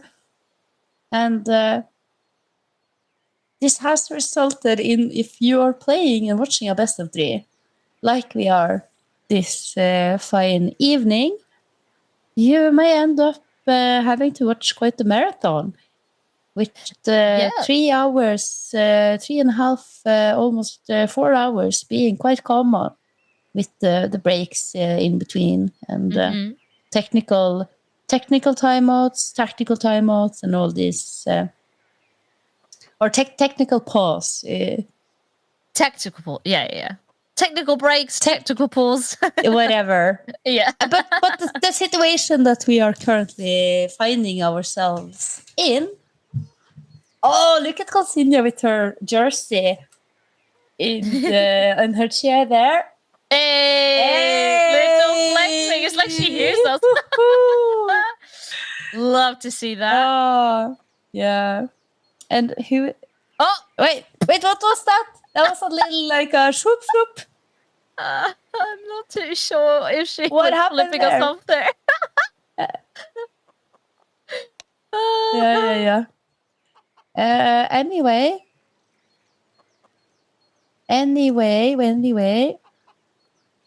I like this kind of setup. It's so dark, but it's cool. Yeah. It's very aesthetic. But then again, you the only thing you are focused on is your screen. Yeah, this is Brendinia, I believe, of Divina. And Dani. We see half the monitor, half Dani, which is in the fine. face. Yeah. I also sit quite close to my monitor. It just makes it easier to see. And then, of course, Cara de Banana. I haven't really been 100% able to quite work out the too much to players. This is the upper. This is Lerigu. Yes. Lerigu. And it's good to see the cam working. I think she might have had just a complete disconnect because her cam was frozen a bit earlier on. But to see her move, that's already a good sign. Now just waiting for her to get back into the server. Oh, and look at this cute little figurines and their books. Yes. And I love the leaves in the book shelf in the background. Very nice. Yeah. I do wonder. I think I spot a Yoshi in the back. It's already, and like a Mario Kart sort of figurine. So, but you know what? Already one of the books is upside down in the George R.R. Martin series. There now, my OCD kicked in, and once I saw it, I can't unsee it. Okay, and then who do we have here? Nice, clean Is room. this Also, is this Emma or is it? I think it is Emma. Ocean. No, this is. Oh, it's not Emma. No, we've got confirmation. Is this Goy? This is Emma. This is Emma. Oh, I love the red details. A chair? Yes. Yeah, because she has the nightstand and then she has the chair with the really. I know. It's very nice. The black and red. Yeah, and then she has the fan going for a little bit of. Yeah, actually a couple of players with the fan on. I guess it's like we are here with sweaters and stuff, and meanwhile over in Brazil it's just hot. I was Goya. This is Goya. And what an absolute beast Goya has been so far in the match. Oh, yeah. Particularly on Inferno. Has really been popping off. And we were sort of mentioning like how Goya, she sometimes struggles a little bit. She technically is the lowest rated player on the team right now, but she has definitely been making her mark here today, which is a really good sign for his Grasa here. I'm super, super impressed by what I've seen from every single player of Kiddies Gracia. today. They're relatively unknown players to me, and I feel like being a European and not being in the Brazilian and in the South American scene, that I still feel I pay quite a lot of attention to what's going on over there, and to see these players come up and form a team and do quite well. They're 1-1 on the standings so far, Kiris Gracia, and with so much on the line, being Divina female being 1-1 and Kiris Gracia also being 1-1, whoever wins tonight is going to be 2-1 and is going to be qualified for the next season in the standings. You know, the pressure is high. The stakes are definitely here, and I mean, but over time we've had a crazy run thus far. It's honestly pretty insane. It's a bit of a shame that right now the tech issues seem to be, unfortunately, taking a bit longer than we are expecting. Hopefully, we can fix everything shortly. But in the meantime, we will be throwing it to a very short break. Or will we just sit and fill, Willis? Huh? Oh, we will sit and fill. Oh, yeah. Right here. What about that? Because we can't sit and fill. We can sit and talk about these players because I want to talk about them. Forever. Yeah, ever. Hello, Carde Banana. Hey, yo. She's doing it. I have shades on. Oh my, I wish. Wait, do I have mine? Wait, do I have mine? I'm ready. I am ready. Put me on, producer. Karo. We are ready, Karo. Wait. Okay, wait for Virles here. Almost. I have mine.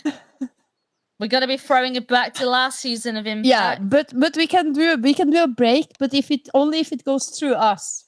Yes, it has to be. But Caro de Banana via me and Virles, and then we can go to break. Yes, we just need to. We're keeping production hostage. we need to approve Caro de Banana's sunglass. Yeah, I've got my shades on, man.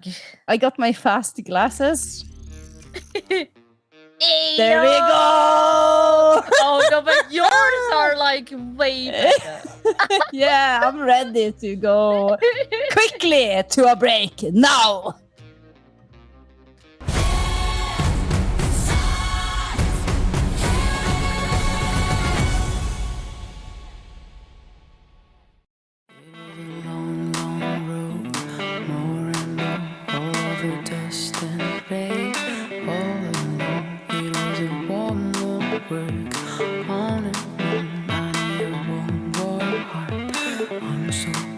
I'm walking alone. This is your door. I'm walking alone. I'm going home. I'm walking alone. This is your door. I'm walking alone. Going home. I'm walking alone. This is your door.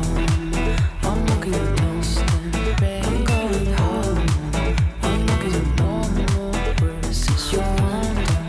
I'm walking alone.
I'm walking alone.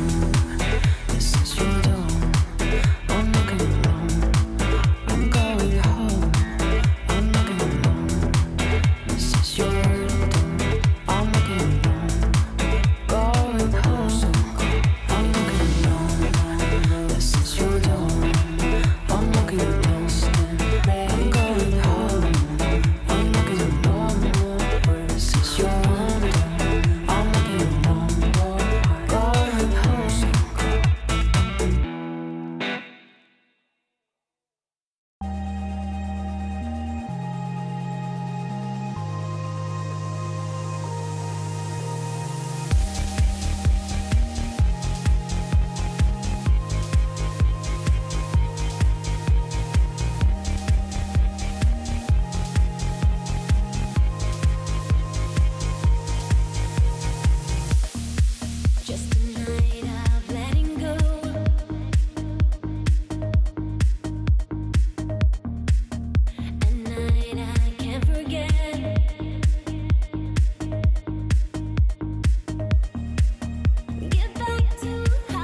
and it all feels possible. Now that you are here,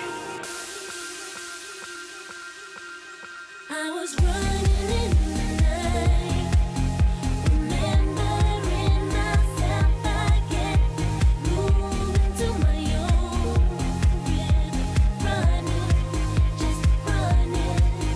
I was shaking up the pain, standing in the light again.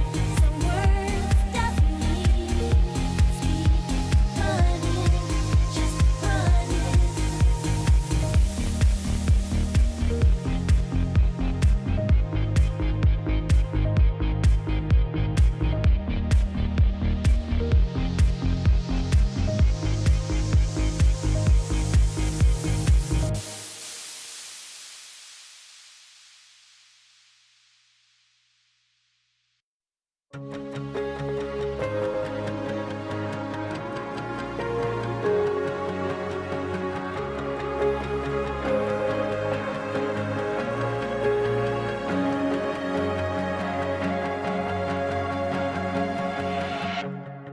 I'm up high, breathing in the light, bringing me to life.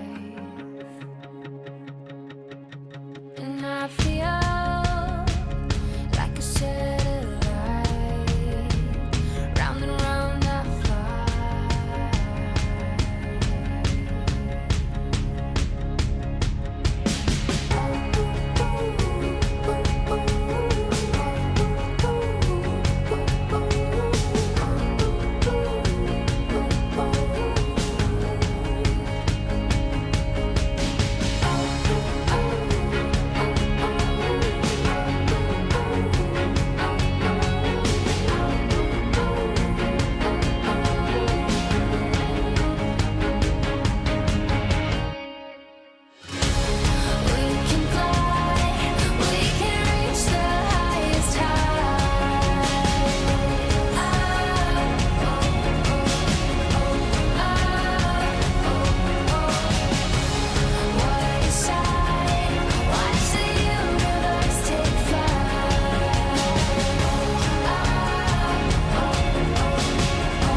Out the oven, I'm piping hot.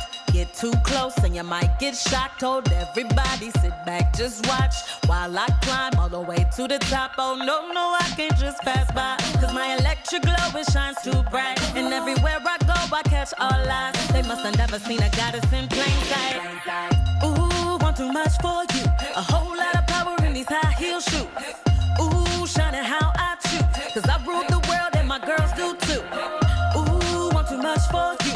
You're gonna need shades to enjoy this view. Ooh, shining how I choose, cause I rule the world and my girls do too. Excuse me while I take the floor. Spotlight shining, it's my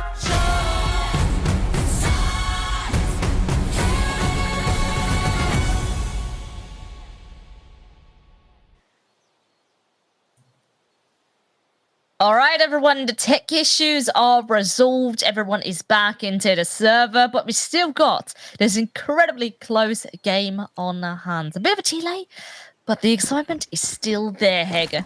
Yeah, it's still there. Absolutely. Ocean She's faking second mid aggression, but the real hit is in Banana. Interesting little detail there. So it's kind of to try to fake that there are going to be a push towards second mid, and with hopes of catching the Banana players off guard. That information normal to be relayed onto your teammates. Oh, good bit of counter aggression here was needed. Still advantage. Oh, look at the gamble, Veronique. Fearless. Yes. I mean, they are looking to rotate here already, and I love that incendiary. So further delay, further stalling, and more of Kitty's Gaza here that will make way to B. Well, maybe not. Or maybe yes. Bit of doubt here for Ocean, but as soon as the util starts to fly, she does make her way out. And the CT smoke failure, that's an opportunity here for Jessie. But Lyrico is still here with the AWP, and she gets a second. Even though Cara Banana got one herself as well, it's still a 2-on-2, the shots actually are missing. It's the pistol that have to come out, but Dani is quick. But is she quick enough? Yes, she is. She gets down, and she meets Goya in a 1v1 battle. It is the 18th round, and series point for the Bina here once again. That was a nail biter. And the awkwardness, because the AWP only has 5 bullets. Remember, if you're an AWPer, even to this day, it's so rare that you spend all the rounds in the magazine without having a time to reload. So we see it here. The AWPers, they don't have any more bullets. Have to whip out the secondary weapon, the USB, and it looks weird, but. Oh, it's jumping around. Good movement here by Cara the Banana. Imagine managing to survive that. And now, serious point here in favor of Divina. Kitty's Grasa, they have been able to take it the whole distance here on Inferno and even further. I mean, the last time they were on serious point, they couldn't do it. The Kitty's Grasa could take us to yet again another overtime. But it is so intense. So much pressure here, actually on both shoulders. Divina need to make sure not to crumble again, but Cara Banana first one to go down off on nades. Out of all the options that are there, I think there was probably a pet flashbang. She didn't even realize that she was burning. Oh, now, perhaps not. Sometimes if you are experiencing a little bit of lag and a little bit of connectivity issues, especially if the PC is stuttering, the sound of you burning will not transfer through to your headset. This has happened to me a couple of times, and it's very annoying because let it go. She has been amazing this whole OT.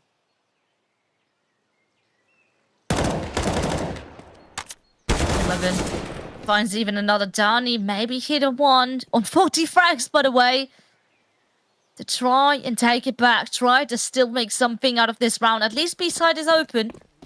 Still tricky though. You'll have to clear out 4 players eventually once that bomb is planted. It's a good smoke to at least deal with the initial push that is to come. But can they do it? Can they hold off 4 CTs heading their way?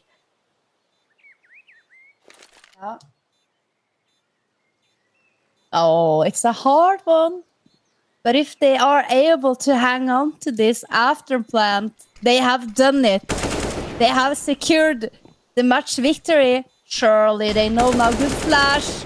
Oh, good no. Pick here, Dani and Redinha. 2 versus 2 now. They're not on the bomb. The smoke is down. Gonna line them up. It's Dani with the 4 kill. Wow. Oh my god. I'm sorry if I made someone deaf there, because that literally got me jumping out of my CT. 4 versus 2 to clutch it out, and this time they're not going to let it slip away. It's the Bina that win out this series, and we'll be going to 2-1 in standings. Yeah, absolutely amazing. A masterful performance there by the players of the Vina. But commiserations to, of course, the player Emma here. Absolutely amazing, stunning spray down. There were so many multi-kill rounds from Kidsigrasha players that it's just incredible. These talent, and particularly perhaps Emma in 11 comes to mind, was just enjoy this frag fest because it's just the Counter-Strike, the level of Counter-Strike that these teams have been able to put on such a performance for us tonight. I'm absolutely speechless almost. I don't really know what to say. It's just been a blast, really. Even though it was a 2-0 result, it didn't feel like it at all. It was extremely competitive. It went down to the wire, and especially Inferno delivered. And can we just think that, like a little over a month ago, we've had open qualifiers, and it was a 16-6 last time around. Pretty much a walkover on both maps. But this time, double digits on both, and even an overtime here up in this the second map. It really delivered, and I see that Kidsigrasha is just developing, is growing, and they are now extremely good contenders here within the league.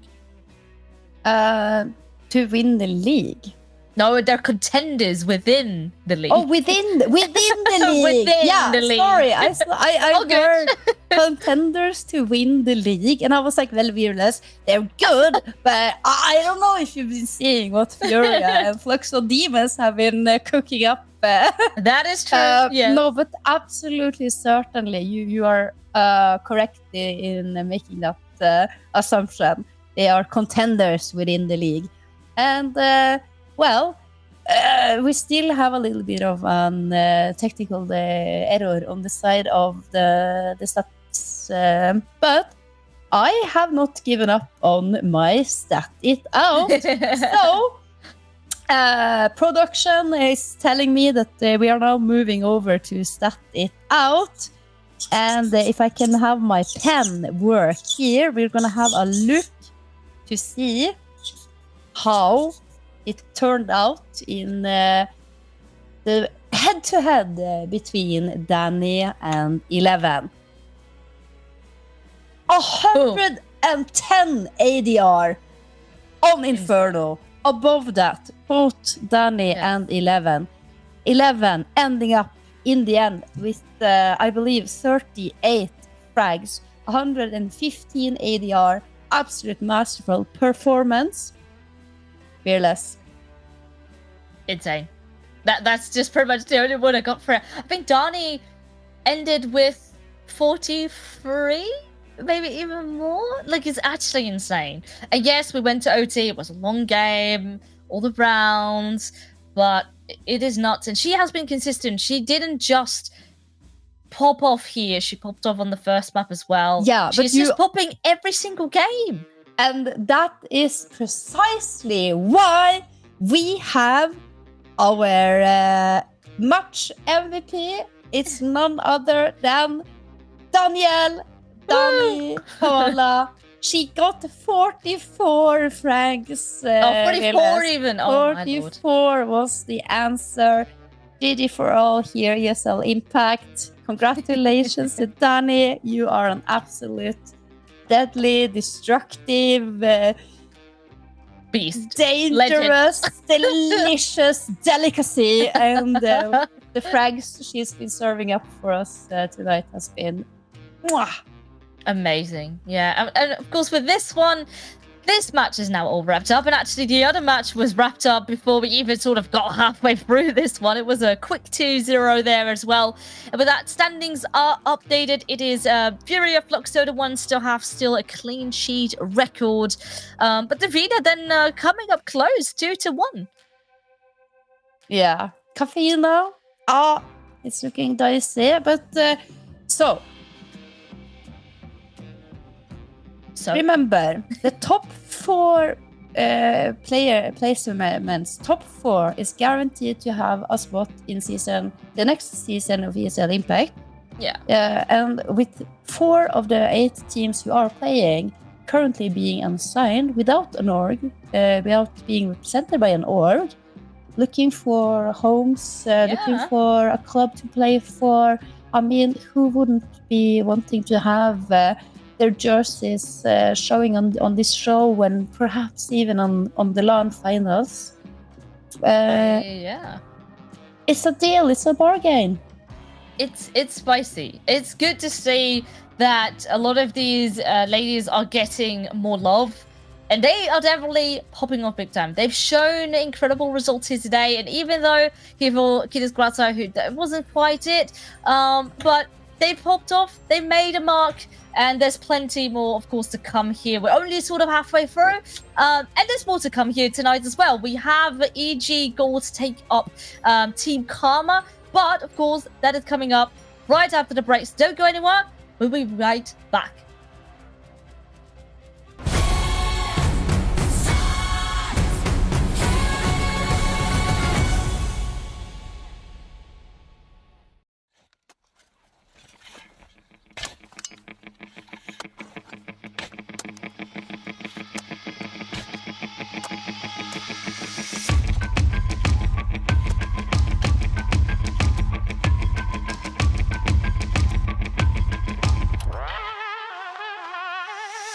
Dead to me, RIP buried.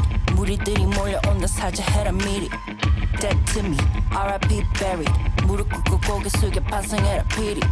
왜 이래요? 잘못 오셨네요. 상관없는 자에게는 묻지 마세요. 손 깨끗이 씻고 and I live to tell the tale. 못이 박히게 얘기했지만 coffin and a nail. Bury so deep in your excrete. 누구 탓해? 다 네가 한지. I've been mute, I've been discreet. 알만한 사람 다 알아 나 in these streets. 시끌벅적 시끌벅적 시끌벅적 동네 시끄럽네요. 시끌벅적 시끌벅적 시끌벅적 화난 사람 많네요. Come and hit you and run. They coming for your ransom. 나 어째 call you lawyer. 뭐 막아 can't do nothing for ya. I say come and hit you and run. They coming for your ransom. 나 어째 call you lawyer. 뭐 막아 can't do nothing for ya.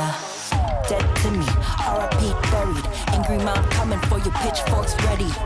Dead to me with no Hail Marys. 이미 뜯겨버린 몸 no casket necessary. 무리들이 몰려온다 사죄해라 미리. 무릎 꿇고 고개 숙여 파상해라 피리. 거짓말에 말려버려 왜곡된 사실이. 꽃비 풀린 말이 되면 너는 내게 시신. 어떡해요 다 걸려버렸네요. 요즘이 어떤 시대인데 그런 짓을 해요. 망나니처럼 막 나갈 때 언제 꼭 글쎄요. 이제와 후회해봐도 달라질 건 없네요. Bury so deep in your excrete. 누구 탓해 다 네가 한지.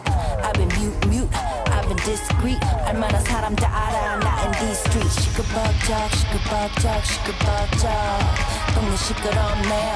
시끌벅적 시끌벅적 시끌벅적 화난 사람 많네요. Come and hit you and run. They coming for your ransom. 나 어째 call you lawyer. 뭐 막아 can't do nothing for ya. I say come and hit you and run. They coming for your ransom. 나 어째 call you lawyer. 뭐 막아 can't do nothing for ya. Dead to me, RIP buried. 무리들이 몰려온다 사죄해라 미리. Dead to me, RIP buried. 무릎 꿇고 고개 숙여 반성해라 피리.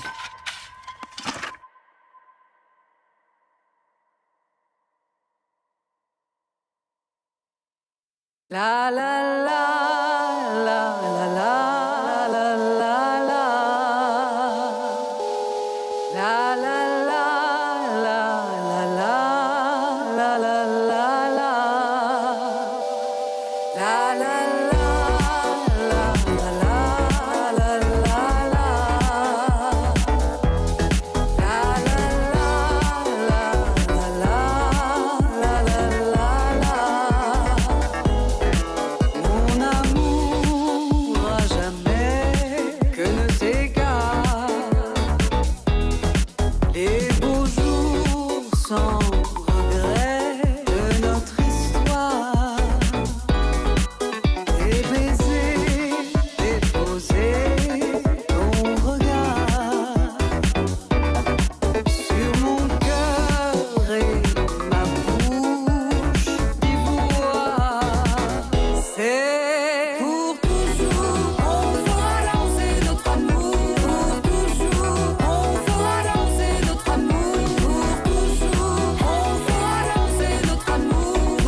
Good evening, everybody. Welcome back. We are about to jump into our North American games. We had Enigma Galaxy versus Ents a little bit earlier on. Some fairly close affairs there. And then, of course, we just finished Kirigata versus Divinia. And also very, very close, particularly on that last map. But we're going to be jumping into I believe, a pretty anticipated matchup between Team Karma and Evil Geniuses. I'm Nari Mizuki. I'm going to be one of your casters today. And I have Gompers with me for the first time this season, at least. Gompers, why don't you tell us a little bit about how the group's been going?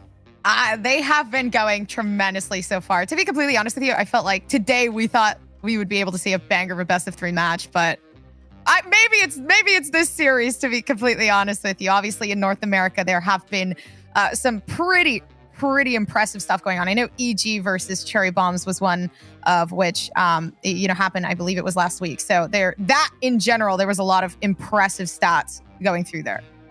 Yeah, we had Karma playing last week as well. We had some incredible games, and obviously we're going to be jumping into Karma versus EG. And before we do that, one of the players we really have to talk about is Rain. She was playing with Karma against Cherry Bombs last week, and wow, phenomenal performance from her, like 48 and 16. It's just unbelievable.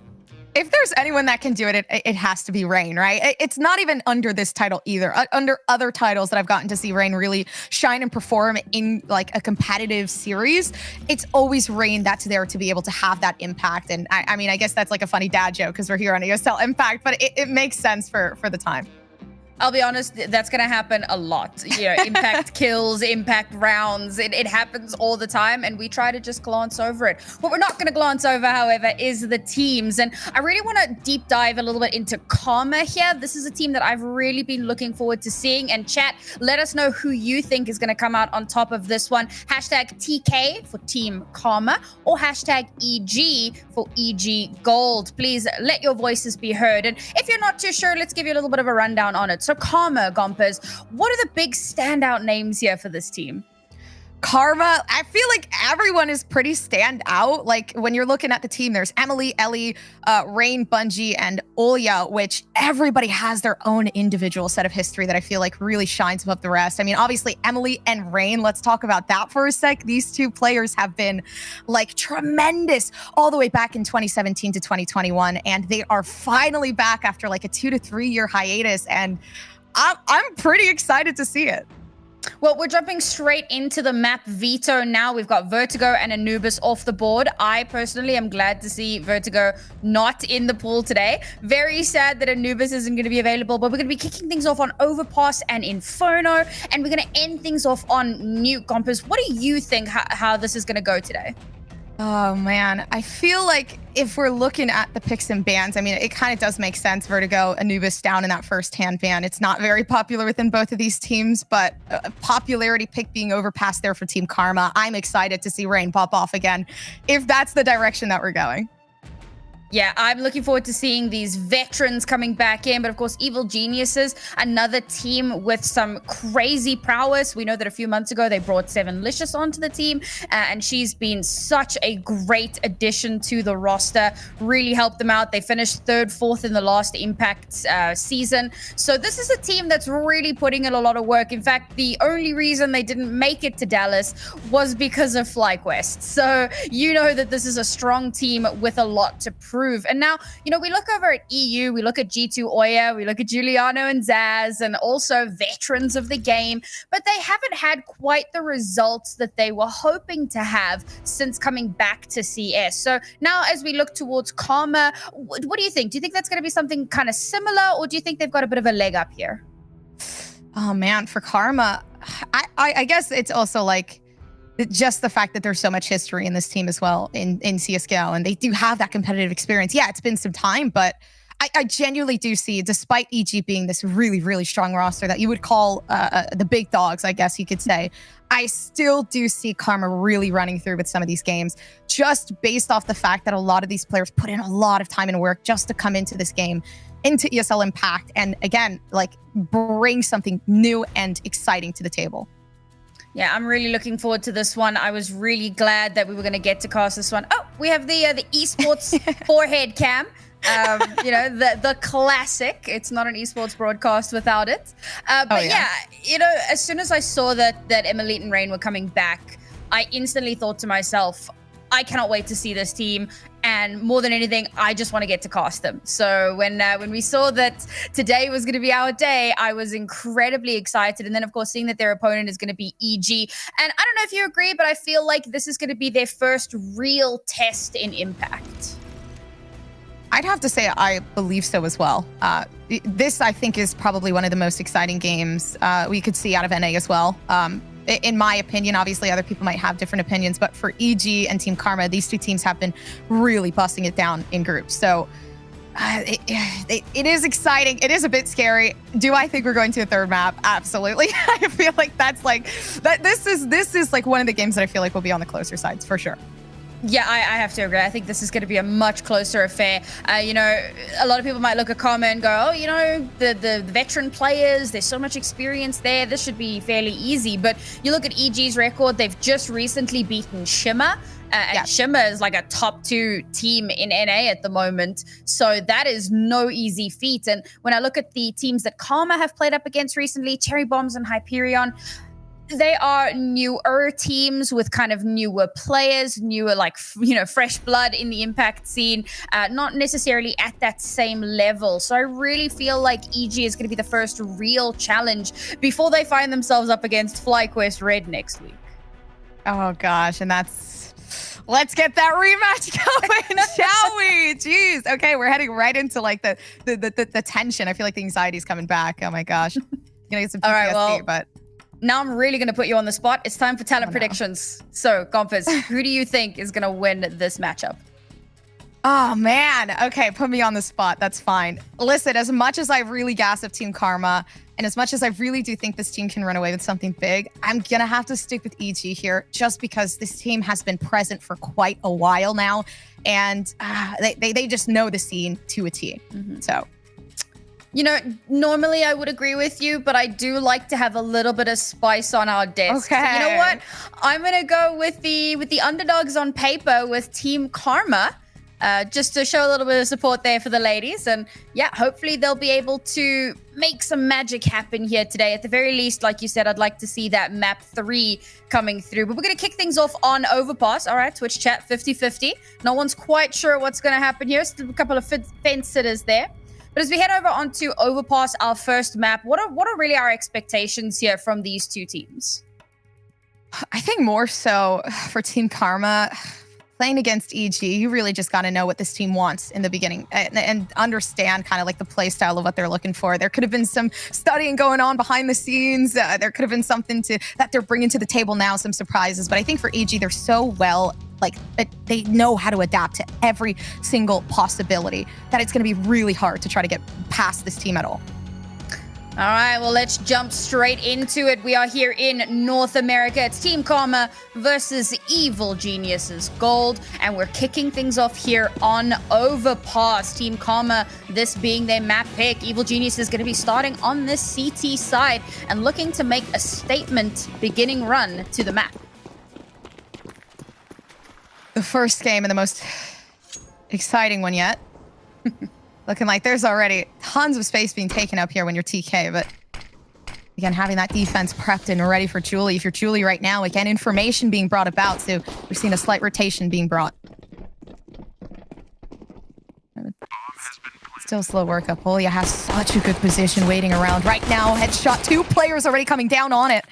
And the pistol already taking advantage here if you're TK. Julie tries to get one more, but not going to be allowed. Great space taken from Karma. You know, pistol rounds tend to be very chaotic. They can be a little 50-50, a little coin flippy, but I love the fact that they send one player into unders. Olia here, great positioning, a 3K from her, just to really cement that site control. Very, very well played there. And of course, that means with the bomb planted as well, there's a ton of cash available here for Karma. So 4 Galils, a Mac 10, some serious firepower. Evil Geniuses still on those pistols, looking to get a little cash into the next round. Rightfully so, Molotov. Close out any sort of push coming through.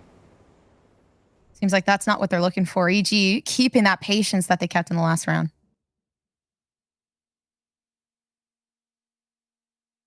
Nice slow push from Team Karma as well. Again, Olia trying to get into a sneaky kind of backstab position here.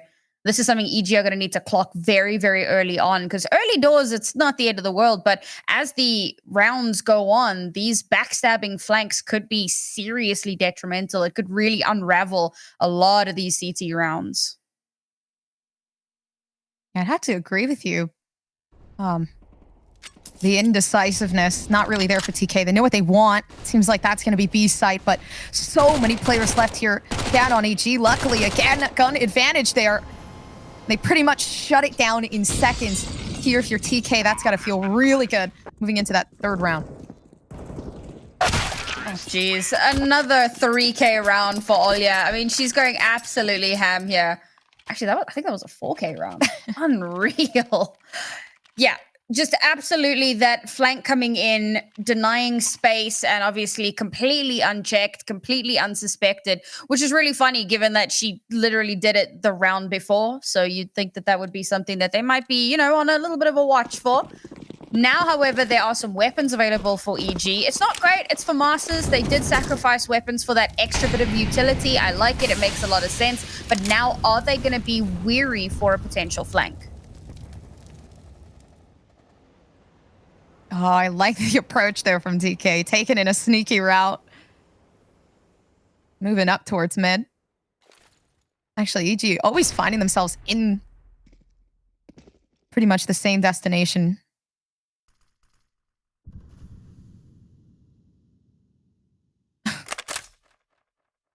They're in a good spot for rotations here. I like this. Kind of hovering in between the two sides, so as soon as the execute comes in, they're ready to react.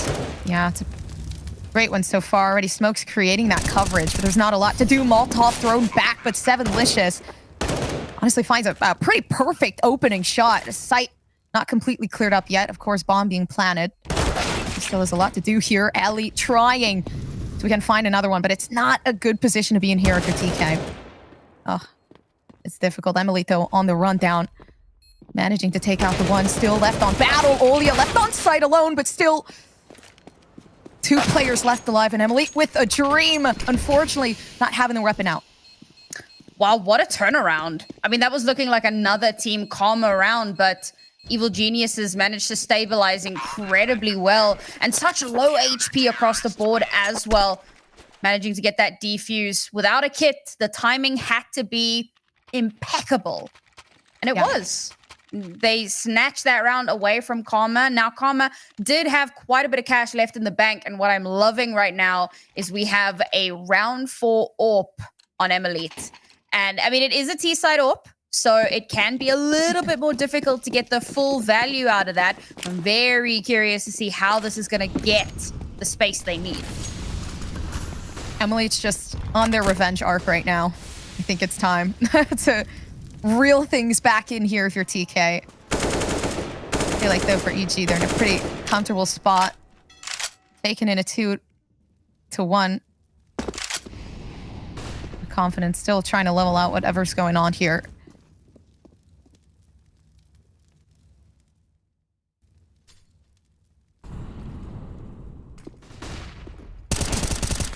Oh, pop flash peeked out. Sevenlicious taking in a shot from Bungie. Still so much to do. Left on the defense. Again, for EG, the patience really does not wear thin. They know how to play against this team. And that first early death is not ideal for Karma. Had some really good map control as well, but the anti-flash position from Sevenlicious just means that she's able to get that initial kill and not get traded. She gets away with her life. Now Karma have to change up their approach. The B site is relatively free with 2 players so far away, but if they rotate through under, that's a potential pincer, and Karma have to be aware of that. EG right now pretty aware of the situation at hand, left down on site. Again, winning out the fights is going to be the biggest issue. Rain getting damage down. The Molotov blocking off their access. But at least here for TK, they can get that bomb down Just wait alongside. Emily having that op is going to be perfect in this situation as well. Just the work up, still waiting around. Again, the up working perfect on Emily's hands. And we assumed that it would be a little iffy, but I do feel like it worked out perfect. I mean, that was awesome. The two of them, I wasn't sure that was going to work out. It's 2v3. Emily, she's in a pretty predictable position down towards Monster. But the fact that she's able to get the first kill, retreat, get that reload off, re-peek, and still hit the shot while Rain is able to get the player coming through from the CT spawn. Awesome. Really well coordinated between those two players. They quickly wrestle back the control, and now EG's economy is, not great. They could have put a little bit of a force into this, but I respect the fact that they rather hold on to that cash, come through in the next round with a decent buy. Absolutely. I don't think they were expecting, such strength to come out from TK2 with the up there. And even now, Rain is trying to blockade so many players from rushing that down. And the comms are coming in. There's at least some reinforcements being gathered. That is some crazy aggression. Put on the Benny Hill music. That's kind of what that felt like for a moment. But now the A side is completely free and clear. Now, okay, we are going to get a little bit of a sneaky position towards underpass, but no one's going that way. No one's going to get caught because they've taken the long road to the A site. Okay, yeah, maybe the Benny Hill music might work out. It really does feel like that. Oh, EG, okay. It works out in the end. Listen, I guess the pistols are exactly what they needed because no shots are being missed right now. Headshot on every single angle. Can Rain take this angle instead? Emily still worked around, not able to see what's going on. Rain, headshot after headshot. And they clutch up 4-1. Good shots from Karma. Yeah, that first pistol shot gave me whiplash. It's just like, all right, cool. That's a dead body. 2 shots consecutively. It almost felt like we were about to see an eco. But no, Team Karma stabilized quite nicely. They only lose the 2 players, so the reinvest isn't as intense as it could have been. But now, Kiki's got an AWP in her hands. And this is where things start to potentially change up a little bit. Now they've got some decent firepower. They'll have decent map control. I mean, look at this aggressive push down towards Playground. There's nowhere really that Karma can go without getting spotted. Oh, and an op from Kiki, too, to kind of counter play whatever Emily has going on here. Doesn't seem like that's going to matter. Only a shot in the door saying absolutely not. You cannot come in. Only 1 player down, so player advantage still left over to EG. Fighting for something big here. Fortunately, Bungie doesn't get too much.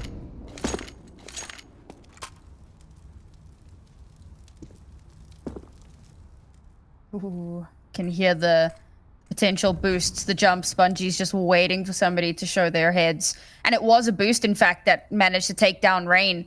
And after that, EG just kind of pulled back. They take a little bit more of a passive stance. And as Karma start making their way here past toilets up towards the A site, again, they find themselves in a potential pincer situation. Bungie's still left on B for information as well. At any point in time, this could be a reactive play for TK. What are they going to do in this moment? Waiting around, Bungie sees these players slowly working up, and they might just manage to get another again, though it is going to have to be that refrag that comes through. Fortunately for TK now, they have to try to work around A, as every single piece of information, B is not going to work out. Kiki, the up player of this team, really going to make things harder to try to get that bomb down. Still the up managing to make another one happen again, and it's Emily up on up action. But how are they going to manage to break through? And there's still 4 players left on site. That's a save right there. That's what that is. Yeah, tough situation there, right? Losing Rain really early on, you're already a player disadvantage. Start moving in towards that A site. The problem with not having any presence, any sight line towards long means that as they start pushing in onto the site, Kiki's just there and she's waiting. And the moment you walk into her crosshair, she's going to take that shot. And then you're 2 players down, and honestly, how do you compensate for that? It's just way too difficult. Very well played from Evil Geniuses. Karma need to look at that map control a little bit more. The stabilization, not where it needs to be just yet. And of course, Kiki already getting good value out of the AWP.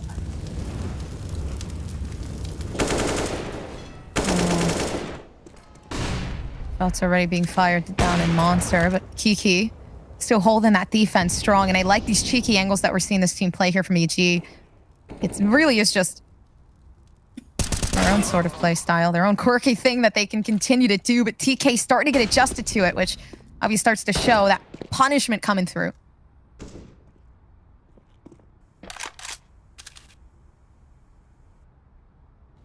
Well, Karma might have the advantage for now. 2 players on very, very low HP. And Kiki's still holding down the B site. Still quite a bit of utility to play with, though, so definitely have an opportunity to get in. Need to do it quickly before EG start to rotate. But they've thrown the smokes. Yeah, they're fully committing down on A. Although they have to get past Kiki, but they offset that. That's beautiful. Right now, they can manage to try to at least get some sort of distraction. No, they've just pushed back. They're playing on the extremities of that site. Julie working up around, and this has to be an important play. Rain watches and make sure that nothing's going to happen. But is there enough time to really think about this? They have to get the defusal soon. Not so sure, yeah. It's not going to work out. It's going to be Rain to take that one down, and the aggression getting shut down time and time again. Kiki, the only savior right now, alongside Vanessa. Defusal perfectly coming in just in time, but it's going to be Emily to save it. Really well played from Karma, to be perfectly honest. Okay, so the first kill that comes through onto Ellie was a bit of a weird one because they hadn't thrown out the util. Well, they hadn't thrown out a lot of util, not enough util, and so Kiki wasn't smoked off yet. Sure, as soon as that kill comes through, they go, okay, that's where the op is. They smoke it off. They deny the sightline, force her off the angle, get the bomb down. Fair enough, and ultimately it does end up going in their favor. So I won't dog on them too much for that one, but it was a bit of a weird one. The fact that they plant in such a good position, they've got Rain on flank watch, and even though it comes down to just Emily left alive, the sightline is perfect and she can deny the defuse. Beautiful plant there from Karma. Seeing Emily, oh man, play this game. It seems like everybody here for TK just does not care. The ego on this team is huge, and Milky, luckily, is able to shut it down for just a couple seconds. Still, then 1 minute and 27 seconds left. That's a lot of time to, again, reconfigure your thoughts.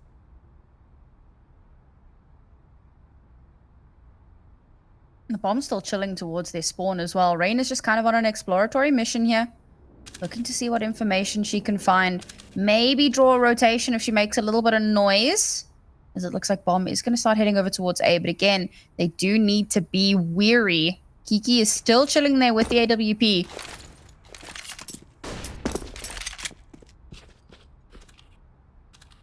Yeah, Kiki's been a powerful force.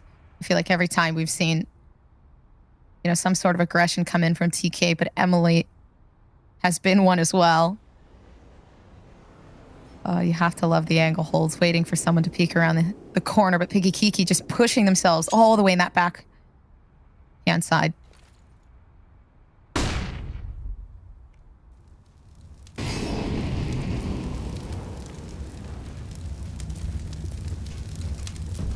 Nowhere near. Still pushed out, though. Keeping themselves preoccupied. Yeah, that's noise being heard. And again, smoke pushed back, and they've done a wonderful job here if you're TK. Biggest issue, again, continuing this hold. Is there going to be an issue with Emily? Maybe not. Kiki's still left inside of the smoke, but not a lot of time. Planted in a good angle, though.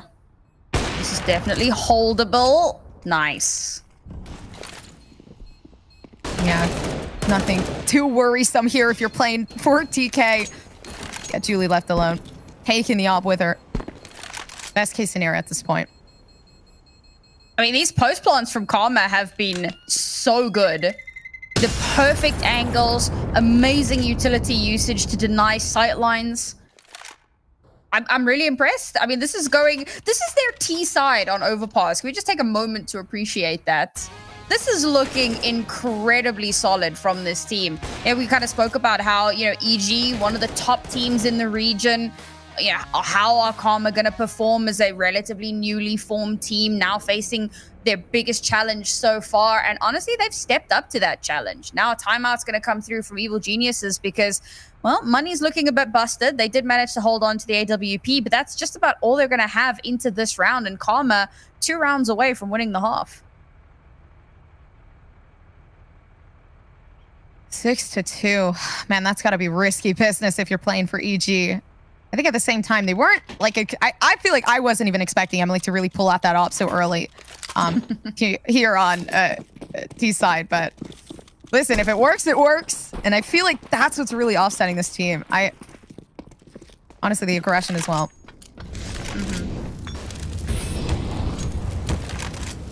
Oh, again, the util from Karma, just so good, denying so many important and impactful spots and positions, particularly for that AWP, right? They want to flush it out as quickly as possible.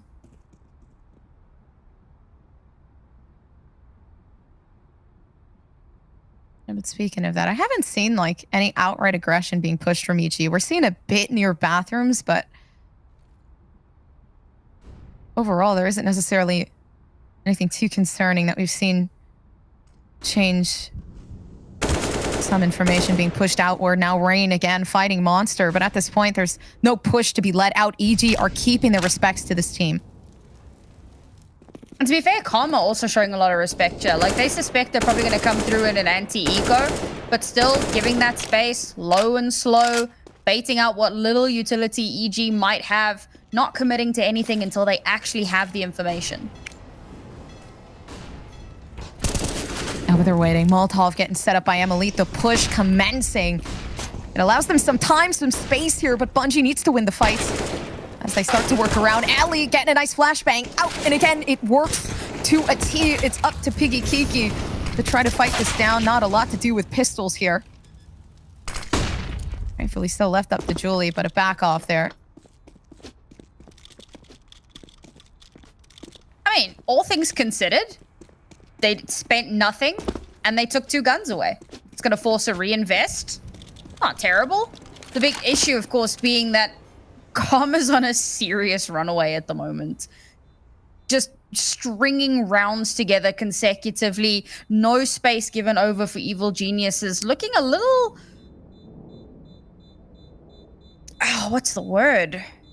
Uncomfortable. Evil Geniuses don't look like they've got, you know, a good, comfortable feeling on this map at the moment. Yeah. Can't control the space. And I think, again, you know, the experience of Emily and Rain really, really showing through here, particularly in those calls. And I think that that's an important one, right? Those rotational calls, where to plant, which angles to hold, when to throw the util. You can see that there's definitely a lot of thought behind that. And that is an org, and I'm here for it. Honestly, yeah, Seven Licious is...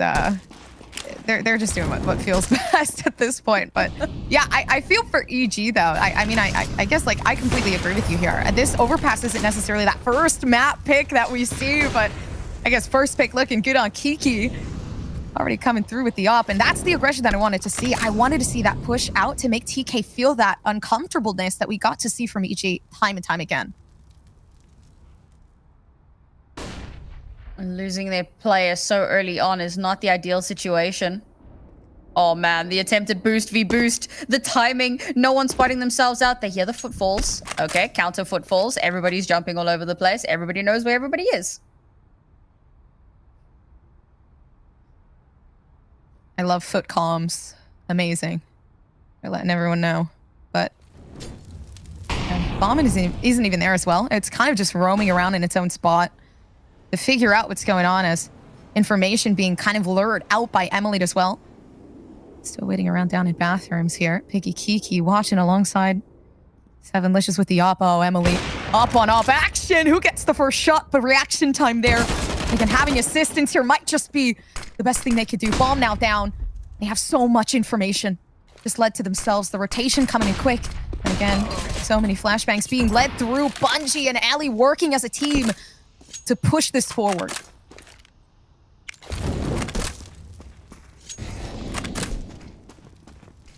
So work up still going up. Up to Bungie to make things work again, though. Piggy Kiki around the back. You can't let the op have it. And another round win being led about by EG. Finally, EG get themselves around on the board after a very long string of round losses. I think it was 5 in a row. They're able to bring themselves back into it. But this is the thing, right? Like, Olya throws that molly, like, every round. And Kiki is waiting for it. And that instantly allows them the first kill of the round. They have that control, and then they chill. They don't over-aggress. They wait for karma. And this works out really well for them.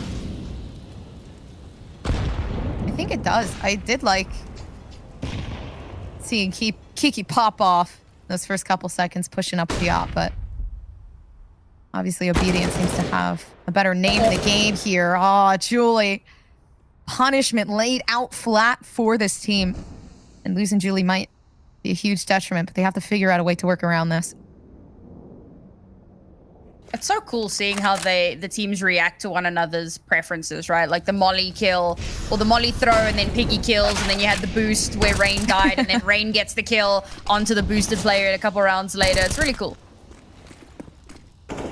It's just as cool as honestly, whatever's going on here, everybody's peeking through one angle. Like it's like I'm just seeing shots through holes at this point. No open shots, no open fire. But oh, 7licious. Kind of stretched out. Yeah, a save. That has to kind of commit to itself. Oh, this was such a wild round as well. Like, they just ran it down. Monster. Rain gets that one kill towards site, the boost. And then they just overrun the site. And EG... yeah, get completely overwhelmed. Oh, can Licious get a... yeah, nice little exit there for her. Love to see that. And just a quick update on our other NA match that's going on at the moment. It's Cherry Bombs versus Shimmer. The first map was a 16-4 in favor of Shimmer. Yeah, I mean, Shimmer is a freaking strong team. They are. So, yeah, that's more or less to be expected. Well, thank you for the news. I'm gonna really I'm gonna soak that one in for a couple seconds here, but man, I think that match probably not the most surprising, but I feel like today for Team Karma, like the performance that we're seeing is man, I wasn't expecting such a big gap. Well, particularly not on their T side. I mean, they still get to play CT. I mean, this is... but this is their map pick, and we do just kind of need to keep that in the back of our minds. We still have to see how it goes when we head over onto map 2. But for now, we'll scope in on this one again. And it's another round where Karma, low and slow, waiting for EG to peek out. The timing on that peek was insane. Rain just misses that opportunity. But that's okay. She's making a bit of noise, potentially drawing out a rotation here. She's going to go back and fetch the bomb as the rest of her team's pushing up through mid. Oh, they've heard.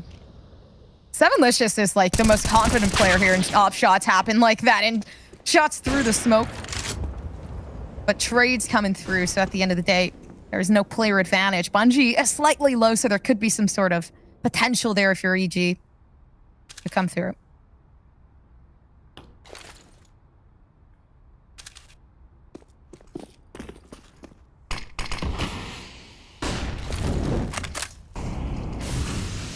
Yeah, but still charging in. On site, so much util being used at this point. Necessity's there, pushing Kiki into an uncomfortable position. They've gotten the bomb down, but a flank coming around from Milky. This might be what tends to work out in this situation. EG, nothing to do with it. Still allowing Milky to just disrespect this team over and over again. And at this point, you gotta count your blessings here. Emily missing the Molotov. Ends up burning the flowers, so backing off. They're learning. Evil geniuses, they know. The post-plant setup on A is so good from Karma. You can actually see it first. There's quite a few shots coming through. They're trying to stop the plant from happening altogether. But Milky is on a wild flanking mission. because they know Karma, they're going to plant, they're going to pull back, and they're going to hold the position from a distance to try and shut down the attempt at a retake. So if Milky can get in behind them, she can take out 1 or 2 players, then instantly they're in a more favorable position. Works out beautifully. Now, Karma still have the secured lead at the half, but Evil Genius is in a really solid position here to try and get to that 7.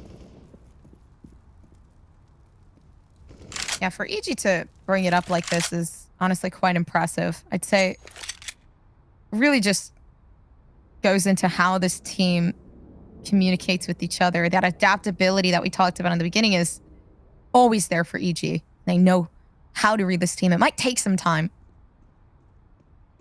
Seems like slowly starting to move forward. Oh, peek might happen here. Bungie actually preparing themselves. They know Kiki has the op at this point. It's been an iteration happening over and over. How are they going to peek at this time around? It seems like not so much util just being brought about right now. Smokes being pushed down, and still Kiki manages to run away with a shot.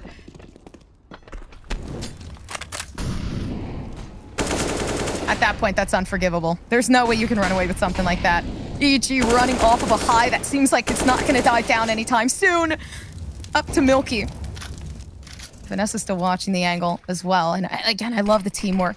Seems to be working out perfectly. Olia pushed back. Nothing to do. Yeah, they're going to have to wait for exit frags. And this is such an important round for EG as well, because Karma are now going to have busted economy. There is going to be no buying into this next round. Nah. Like, surely they don't buy. That's my prediction. Obviously, they've saved the 1 AK. They've saved the AWP, so they've got a little bit of firepower to go into it. But money busted. EG up to 5 rounds. This could very easily be the 6th. So the resurgence from EG has been awesome. It took them a few rounds to really get the read on what Karma were doing, but once they did, once they had that understanding, you could see that they immediately started making those really important adaptations. I'm really hoping that, you know, this is going to be a sign of better things to come. It's a little unfortunate that it's taken them so long to warm up, but yeah, I have faith. Honestly, I have faith too. The performance from EG, there have been times where obviously Team Karma kind of taken advantage of the fact that there isn't a lot of solidarity in this map in particular, but it just takes some adjustments. And I feel like that's exactly what we've been seeing. Higgy Kiki has been like an absolute dominant factor with the op as well. So I'm hoping to see a bit more of that really start to shine.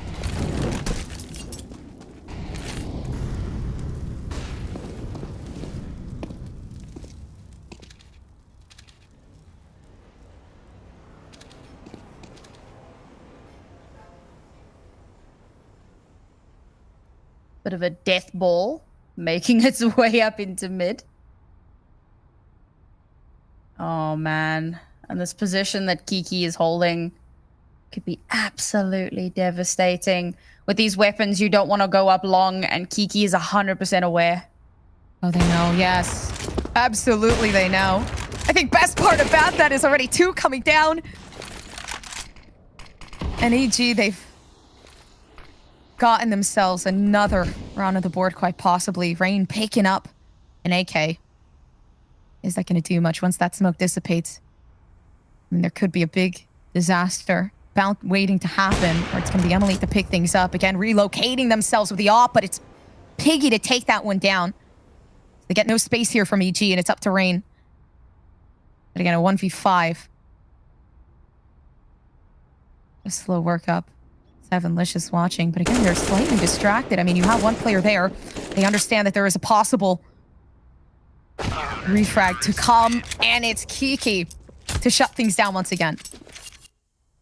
Only 1 kill in that round. EG definitely starting to look far more formidable than they did at the beginning of this map.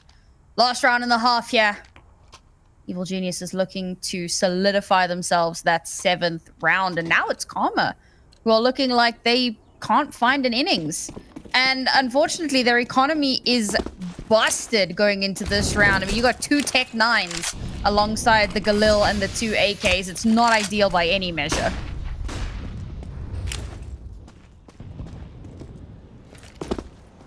Absolutely not. Here from EG. Oh, Piggy. At this point, I'm just gonna continue to say the name whenever I see the op just popped out ready, holding the angle, because they always end up getting 2 or 3 out of that, and they're good ones as well. Oh, you gotta be scared. There's no way. Just waiting for this to happen. But smoked off again. They always manage to know exactly where Kiki is.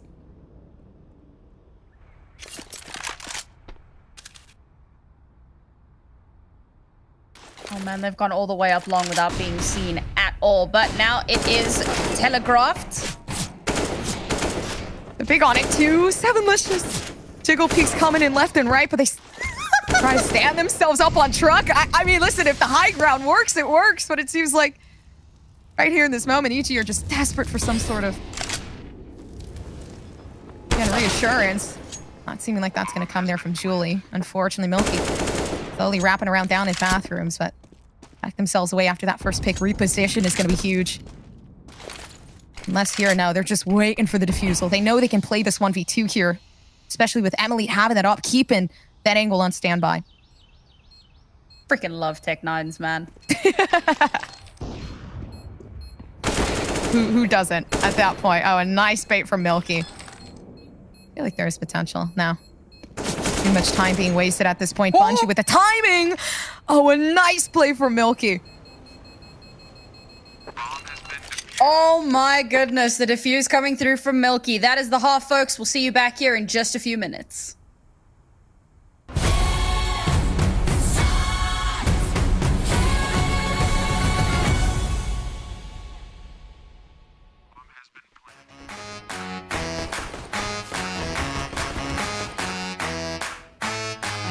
We run this town.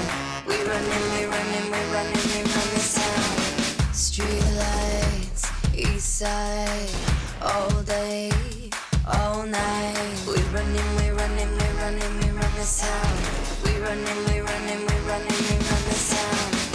Look twice, act nice, eyes on me, D-Light. We run this town. We run this town. Everybody, can you feel it? Everybody, let's go. If you want it, gotta show me that you're good enough. Gotta show me now, gotta show me now. I'll tell you now, step aside if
Our first half was absolutely down to the wire. It took EG a little bit of time to start to catch up, but Karma had a runaway on their T side, playing all the way up to 8 rounds won. Now they start on their CT side, Gompers, and this could spell disaster for the Evil Geniuses, ladies. Honestly, with the plays we've seen from Emily with the op, I feel like they didn't get the chance to shine a lot. They're obviously on T side, but I feel like here there could be potential. They'll pissed around starting off. There's not a lot to do here except rush it down. I love like the everybody running together just makes me giggle. It looks awesome. We got the death ball strat with one player posted up over towards B. This is a round the world adventure at the moment. They've pretty much covered every single ground that they could at this point just to wrap around back towards B. But I mean, like you said, death ball strat moving forward. Oh, Milky though left alone to take this 1v1. Nobody there for assistance. And this kind of is like that converting round. Who's going to take that lead back? Is it going to be EG breaking things even? Maybe now with TK already taking out majority of these players. Player advantage there. Kiki does not have enough to save their lives. So they're going to get headshot down. And up to Vanessa, man. Pretty brutal, especially with the defusal already coming down. I mean, that's exactly the round start that Karma would have wanted. I get what EG were doing. So they stomp their way over through towards mid, make it kind of seem like it's an A thing. They got a fairly quick rotation over towards B. So it's like a really strange fake. But Karma retakes really well. Bomb getting planted is good. So thankfully, they've got a little bit of extra cash to try to play with. Also, folks, for those of you that don't know, on the banner, it is Drink a Monster, one of our sponsors. It's not a devil, it's not a demon, it's not anything else. It's a monster. It's a monster. It's a monster. It is a what's that coming over the hill? Is it a monster? It's a monster. Honestly, I'm not gonna lie. When I read that and I got the first one wrong, I thought I got banana wrong too. And I'm like, am I reading this whole thing incorrectly? Okay, banana I was pretty secure on. Not too many things that could be. But I will say when I first read it, I was like, drink a demon? What? And it did. It took me a minute and I was like, oh my goodness, it's a monster. We got there in the end, chat. If you hadn't said anything, I genuinely would have not cut it out. I should have just left it, to be fair. Oh, I'm just clueless, but that's it. I guess I'll get some couple brain cells from TK here because they seem like they know what they're doing at this point. Oh, actually, EG. They thought they're reeling this back in. Ever so slowly. Best case scenario right now. I mean, working out for Emily. Can they isolate these fights? They do have a flash still prepped and ready. They seem to be using it here. Okay, first one there. They know somebody's going to peek around the angle, but again, contact being held by 2 more players. That is an impossible fight to win. I mean, that was a great round from EG. Very explosive. They used the few weapons that they could buy into off the back of that plant to really explode in onto the site, and Karma just get completely overrun. And the great news here for EG, of course, is that now they've got some pretty powerful weapons, and Karma back down onto pistols. Not exactly the start that Karma were hoping for, but it does bode really well for EG here. Oh. Trying to fight the angle. Doesn't seem to be working out for TK too well. But again, they can still pay things back. It's only 1 player lost. Yeah, advantage isn't there, but I mean, neither is weapon advantage either. Not a good position to be in here if you're TK, but overall, they've been putting in a good performance. So again, cutting down even, being able to buy the next round seems like best bet. Here, slow work if they're coming through from Ellie. Nice little equalizer there, and in a round where they don't have too much to work with, you will take what you can get. Unfortunately, not going to be able to recover that weapon, which is, I mean, that would have been fantastic. But now they're just going to try to control the space. Space controlled. That's the only thing that came to mind there. Felt like a movie scene. Seems like here we're going to have another one as well. So Ellie left alone on B, and this is risky. There could be a fast rotation coming in. Yep, Rain watching just above to try to keep this team alive, and there is potential here. How much potential? Molotov blocking off for just a couple seconds. Time not necessarily running thin now as the bomb has been planted. A slow workout from Emily. This could work out so well. Could be a pickup. Maybe looking for a weapon here. Slowly working around clearing their angles. Nothing left to do. Still pushing through. Attempting to try to fake this. And a good strat, but not going to work out. I mean, they had nothing in that round, and they get 3 kills. Yeah, fair enough.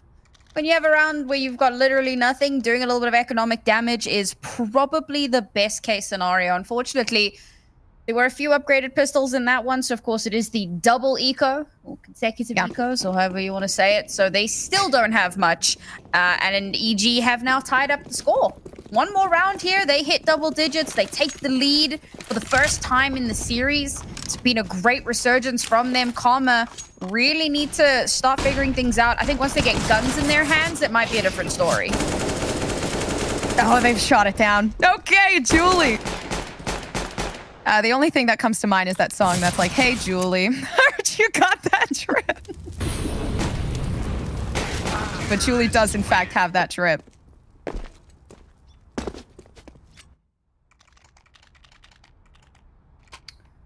So that round goes pretty much as expected. Not too much special happening there. So this is now where we start to see, okay, what can Karma accomplish? They've got some guns in hands. Okay, one of them is a FAMAS, but the FAMAS can still pack quite a punch. If they can work that to their favor. Decent little bit of utility here as well. Losing this round will probably be the heartbreak. This will probably be where the mental starts to kind of get a bit shaky. Already getting shaky as well. There, though, for EG. In a pretty solid position. They've taken out 2 already. Right now, for TK, they really just need to pick out 1. It's not going to be easy.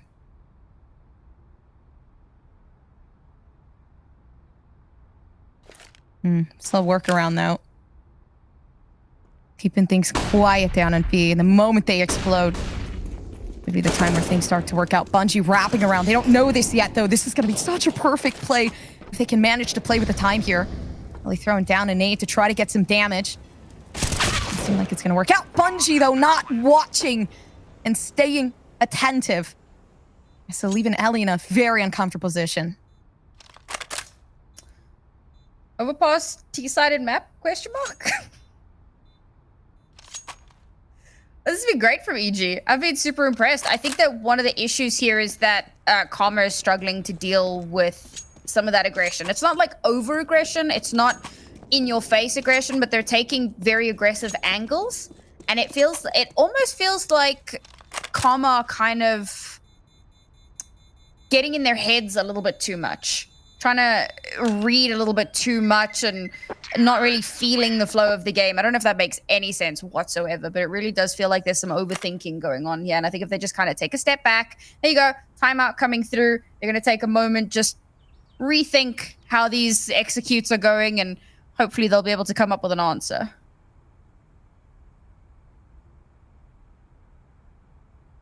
I think best time to really bring this out. They were on like such a good streak too there on T side, but obviously changes being made. It really is just the economy. Like there isn't a lot that you can work with here. Here is your Team Karma. That save after save, eco after eco. With EG already up to 11 rounds now, like we said, right? This is where Karma start to feel the pressure a little bit. They had a really good start on the map, but since EG have started to get their footing, Karma have started to be off balance. Back down onto a pistol now, aside from the one hero M4. Try and make something happen.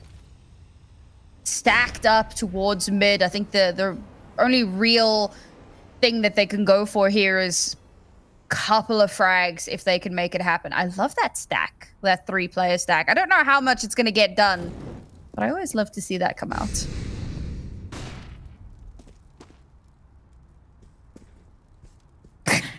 It's so funny when you see it in yes, that viewpoint. Just 3 shadows standing on top of one of the other. Oh, Julie, please don't do it. Harsh reality is going to start setting in.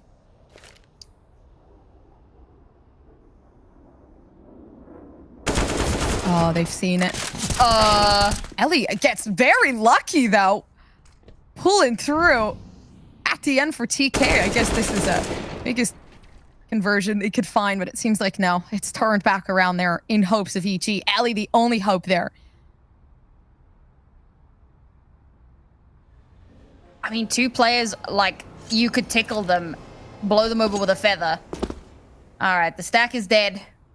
Now they have to reposition themselves. Doesn't look like anyone's going to peek into their crosshairs. This seems like an impossible task. Yeah, they're looking better as time goes on. EG always managing to get that bomb down. Keeping themselves very well-mannered. Again, those respects, despite the fact that there's not a lot to work with here from TK. EG, make sure they're not playing a dangerous game. Watching each and every angle. The moment someone peeks, the contact is made. Yeah, it's an impossible game to play. Exit Frag's just waiting around.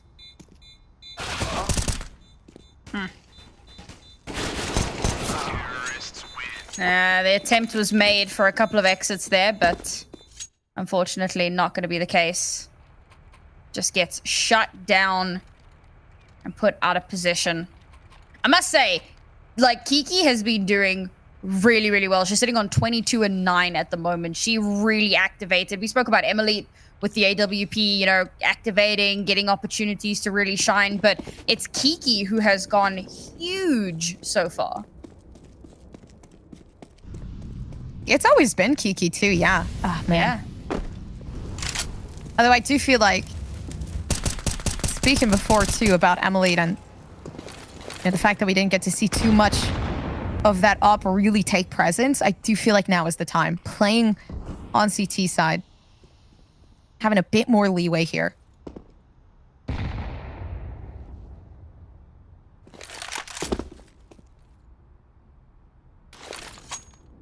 This is such an important round for Karma to win as well. Like, EG have more money than they realistically know what to do with at the moment. So,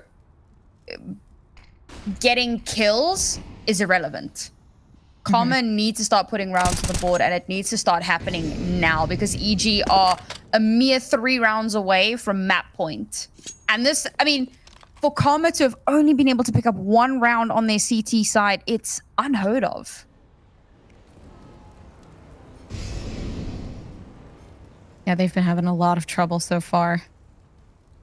Even now, they leave Ellie alone to fend for themselves. Somebody just stuck behind. Emily watching with the op. Oh, but they're trying to make that attempt. 29 seconds left. There still hasn't been any execution. This might be it for TK. If they can shut this down, they can run away with this round. Right now, already finding multiple shots at once. And it's pretty much done with here for TK. They have eliminated majority of the players from EG. Sorry, was that just 2 players that completely annihilated the entirety of Evil Geniuses? Is that really a thing that just happened? Did Karma lose like a billion rounds in a row just to have 2 players shut it? Okay, 3 players. Olio was in there somewhere. But I mean, that's ridiculous.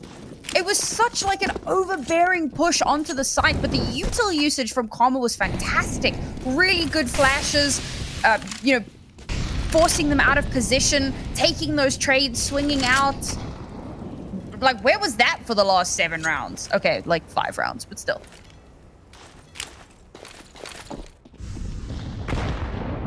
They're literally throwing everything they have. Poor Bungie caught in the crossfire. Just wanting to step up. I feel like that corner is like cursed. We've seen so much happen.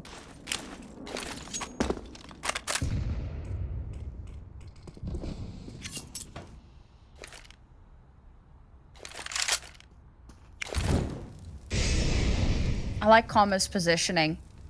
They've got decent map control, but they're not being overly aggressive. They're in really good spots to get early information as well.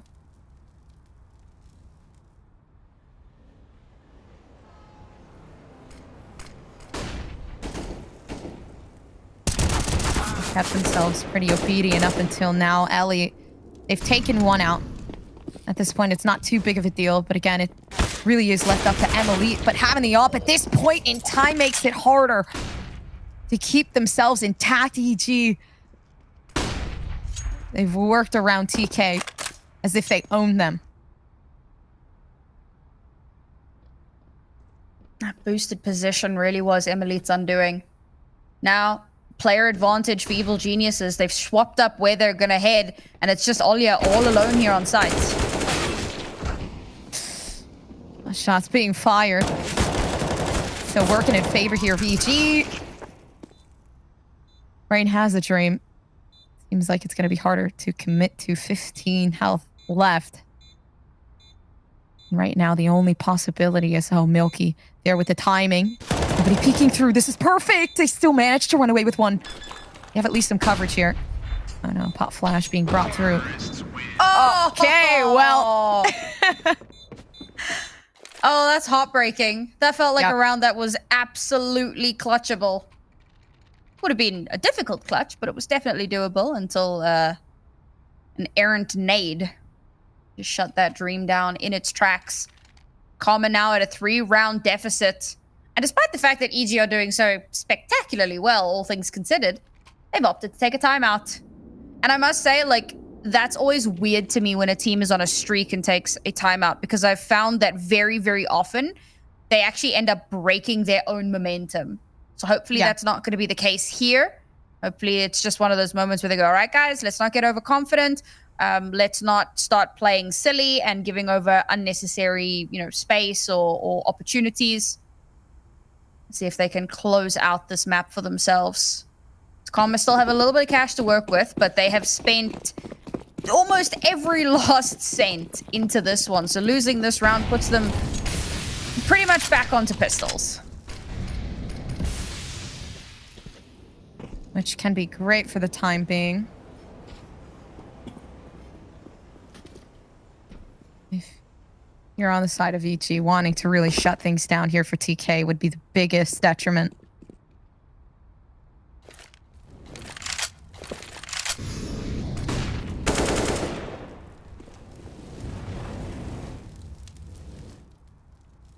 Everyone is literally just propped up in mid. It's like the whole gang is there. It's different, but it might work here, especially with Emily watching this angle. There's so much going out. I don't see anything just yet, but this might be it here. Molotov being thrown. Emily keeping the patience there. They've seen the head pop through, but push themselves back. Perfect timing.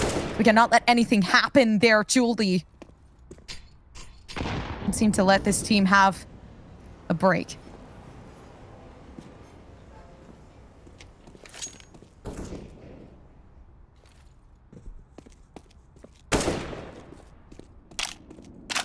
I love how patiently EG have played all of these rounds. Little bit of poke, little bit of prod, bit of push and pull. Now they head over towards that B site. We've seen a spectacular B hold earlier on. See if that can be replicated. Even then, Milky, very aware of their surroundings, but so much coming through from TK. Emily, unfortunately, not having too good of an angle. Peeking there, and the stress starts to rise. Yeah, they've backed off. It's the up that's going to have to be probably one of the biggest things to keep inside of your pocket.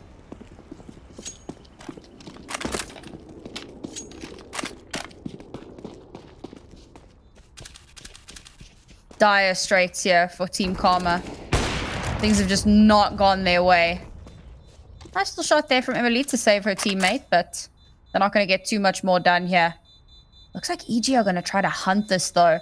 And again, that would be devastating for Karma's economy going into the next couple of rounds, because we're already up to 14 rounds here. Winning the next round puts them on map point.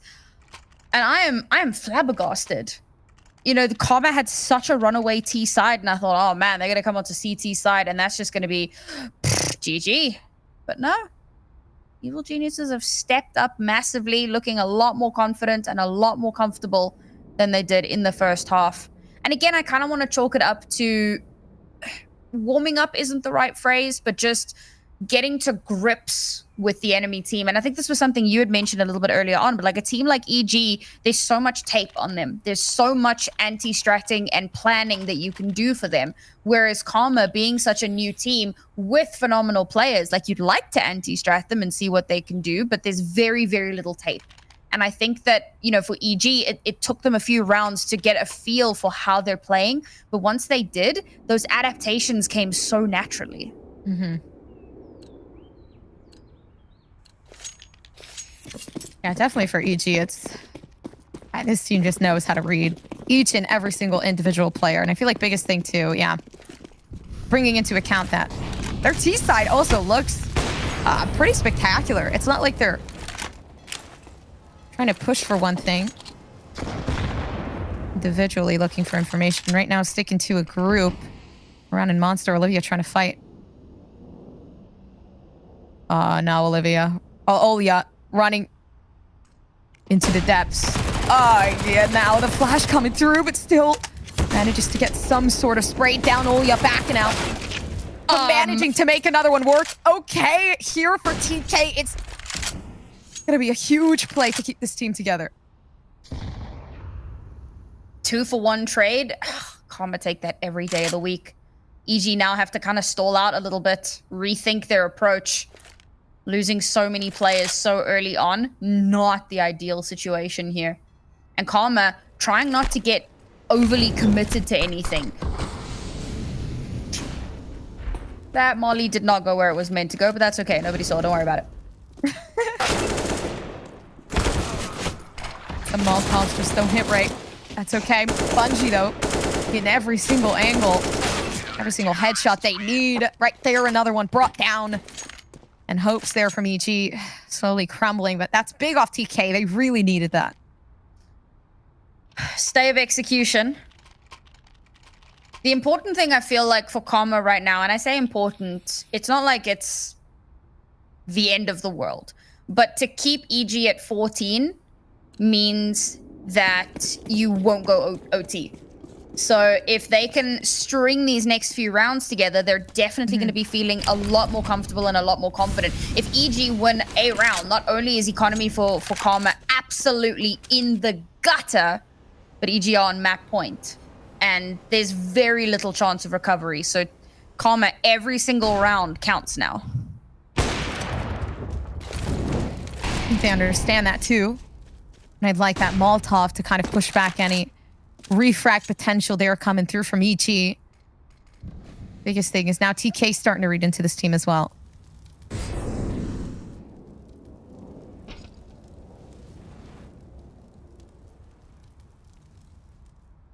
I just had a correction. It's not Julie, it's Yuli. Thank you, Twitch chat. Very seldom that I thank Twitch chat, so you know. Yuli. Yes, oh yeah, sir. I love Twitch chat. Absolutely.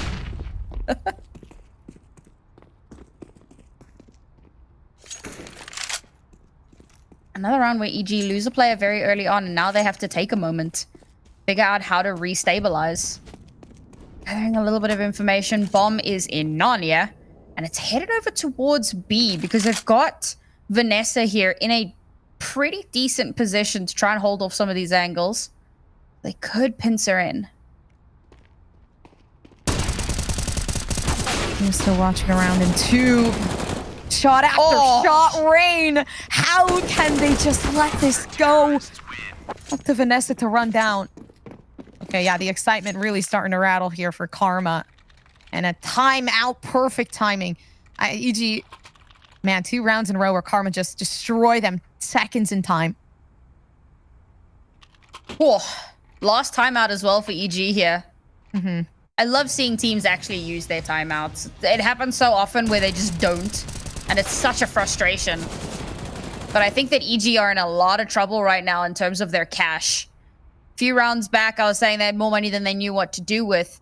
now they've slowly been chipped away at. And sure, while they could still put some kind of force into this, they've got an AK. The rest is just going to be Tech 9s because they want to make sure that they've got decent cash available to have a real go at these rounds. But they don't have a lot of room to play with here. With Karma only at a 2-round deficit at the moment, EG can't really afford to make any mistakes at the moment. And of course, I love Tech 9 rounds, so I can't wait to see what they do with it.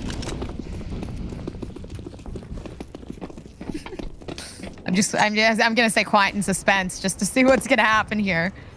Oh man, they're running it down. EG have a plan. That tack pause, it was for this moment.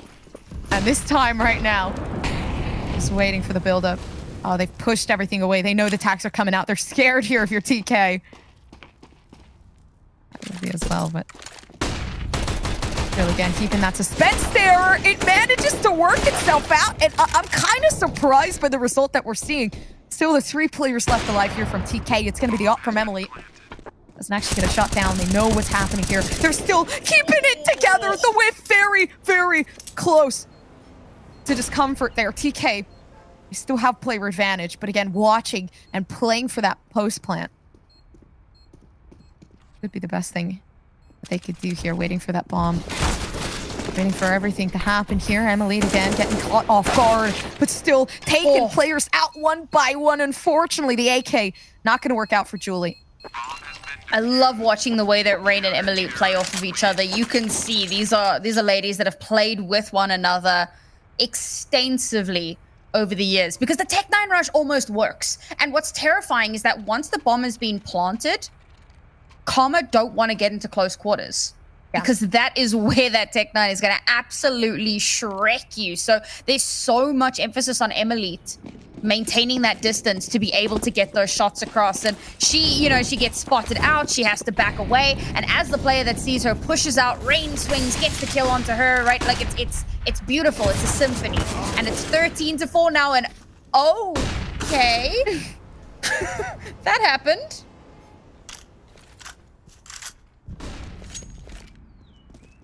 Yeah, beginnings of rounds are always literal war zones.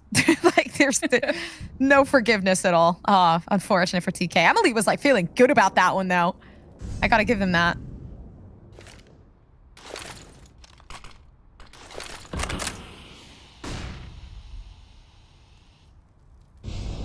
Worked around. Bungie's still waiting for that push to commence. Again, patience is key. One mistake and it might be over for EG, but they have everything pretty much set on lockdown if you're on T side. And a slow aggression being put forth from TK. That is detrimental because now they've taken up so much space.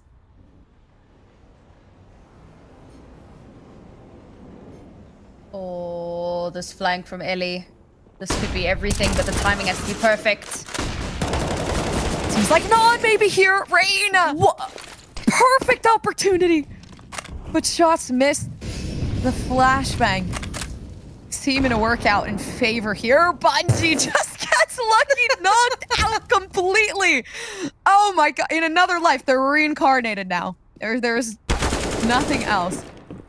At least at this point, they can get the bomb down. But after what we just got to see from Bungie, I don't think there's gonna be much left. I mean, like, they're feeling good about what's going to happen here. They know somebody's going to peek out through the other corner. They've tried to look down and underneath, but Kiki playing an unforgivable spot. We're at map point.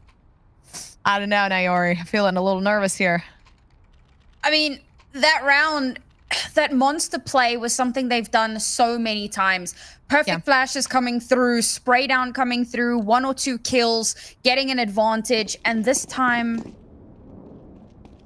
I don't know. The spray was just nowhere. It was so labored. It didn't manage to actually connect in a meaningful way. And by that, I mean there were no kills garnered. Now, Karma, broken economy, map point on their own map pick.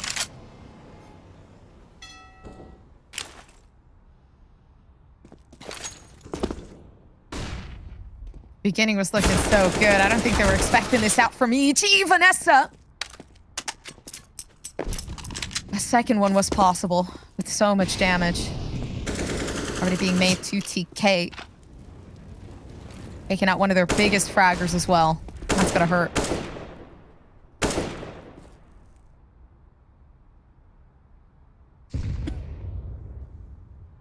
Quick update on Cherry Bombs versus Shimmer.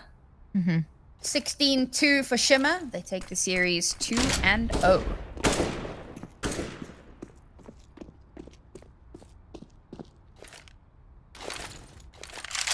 As we still wait for this one to see who's going to be the victors. Man, they still have Kiki though. And again, Kiki's been like such a heavy force on EG. Mm-hmm. They could shut down anything because they know how to isolate. And alongside Julie as well. Oh, this duo ship is going to have a nice time working the way up on B site, already finding the fight. And again, TK winning things out. They're left to a 1-on-1. Everybody fighting pretty much individually at this point, but still managing to put the smokes down, needing that bomb to be planted. There's so many players still left on site. They haven't cleared everything just yet. Bungie keeping things silent. The workaround, it's there, and they still manage to get one. It's up 2 players at this point. Coming through, Emily. Finding fires through smokes. Kiki managing to bring things and reel things back in from EG. And the bomb slowly taking down. 1v2 situation, not a lot of time left, and I don't think Emily can run away with this one. It's a victory coming through from EG. What a turnaround from this EG Gold roster. From the beginning of that map where they were so far down and out, I think it was 8-2 when they started to make that comeback happen. They blazed through the second half of the first half, and the second quarter of the map. And the second half, it was a little bit more scrappy, a little bit more back and forth, but EG maintained that control, and they do secure themselves their opponent's map pick. What a performance from them. And of course, we've got some stats here. Kiki dropping 33 casually, as you do. Gosh, it's like I felt like I saw Kiki's name on that kill feed each and every time something happened. And rightfully so. Kiki was popping off. And that's the reason why Kiki's put on the op every single time. Yeah, I know that like Kiki has been... Sometimes she's been a bit inconsistent in the past, but today was one of those days where she definitely showed up in such a meaningful way. Love to see how much she did in that particular map. And of course, with that being their opponent's map pick, it does make it that much scarier as we move over onto our second map. But before we do that, we do have a little head-to-head for you guys. We wanted to do a little bit of a comparison here between Kiki and Rain. I felt like these two players were performing at an absolutely unreal level. And it's not just about the kills. Both of them had 5 opening kills, right? So these are the players that are opening up the round, creating that space. Rain is someone who plays off of her teammates incredibly well, whereas Kiki is someone who has that kind of clutch factor, has the AWP in hand, and can get those impactful kills to make sure that the rest of her team is set up for success. 2 fairly different players in terms of play style, but just as impactful. I have to agree with you too, man. It's like Rain pops off in such a different way that it feels. Most of the time, it's Rain really just trying to assist the team into some sort of, kind of successful execution when it's on T side, and it always just ends up Rain clutching up the round, or Rain like getting a 3K for the entry, and again, Rain is just an absolutely insane player. But that goes for Kiki as well, and even on a map that isn't theirs. There for EG, I would have to say it was a very impressive showing. Yeah, love to see it. And of course, we're going to be heading in onto Inferno very shortly. What are your expectations on this map? What do you think Karma need to do to try and wrestle this back? I think the biggest issue is TK didn't win that map pick. So we're going to Inferno. This is like a comfort for EG. You need to know, what you did wrong in the last map. What were, I guess, like, signs out of Kiki, you gotta shut down Kiki. Like that for me is the biggest worry. How can we shut down Kiki? All right, well, we're going to take a very, very short break, folks. Grab your demons and your bananas, and we'll see you in just a few minutes.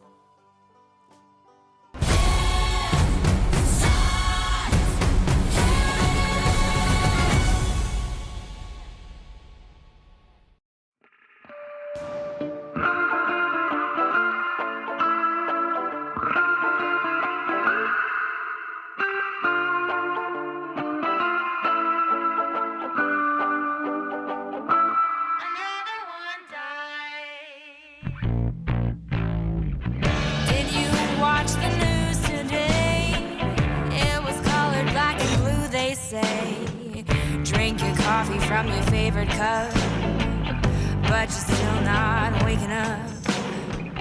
Oh, what a mess. You know how the story goes. Same as yesterday, or so I'm told. Sweep the filthy truth underneath the bed. Cobwebs in the corners inside your head. Oh, what a mess. We've got to clean it up. We trudge right through the mud. We've got to scrub out the trail of lies before another one.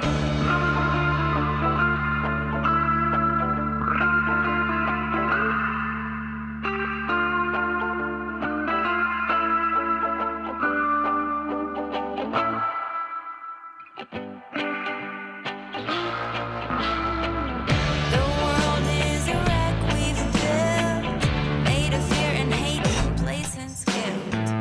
We can change it with a simple test, but something's beating in our chest. Oh, what a mess. We've got to clean it up. We trudge right through the mud. We've got to scrub out the trail of lies before another one.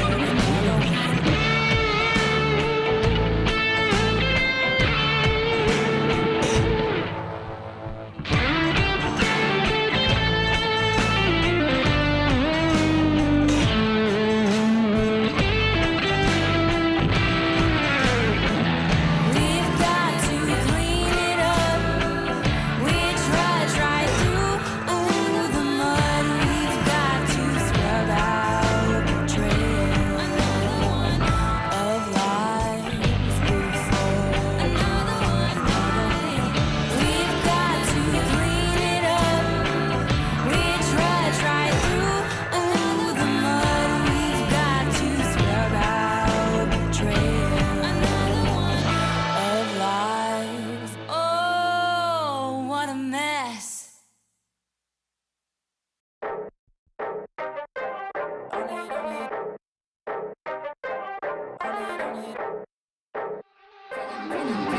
I learned to own my style, how I got this smile. Conquer fear, got the crown, can't nobody bring me down. I'm looking good, quite frankly. Tim's a fitted big Yankee. Denim coat when I'm out east. I'm top tier, you can't rate me. Stop talking, baby, go get it. You start something, better finish. Yeah, that rooftop still a missing. I'm independently winning. Master B taught me no limit. Faith got me dominion. God given can't diminish. I'm set apart, I'm distinguished. You a baddie, baby, you gotta own it, on the style and your grace. You better own it. All they wanna do is copy and paste, but you they can't replace. So on it. You a baddie, baby, you gotta own it, on the style and your grace. You better own it. All they wanna do is copy and paste, but you they can't replace. So on it.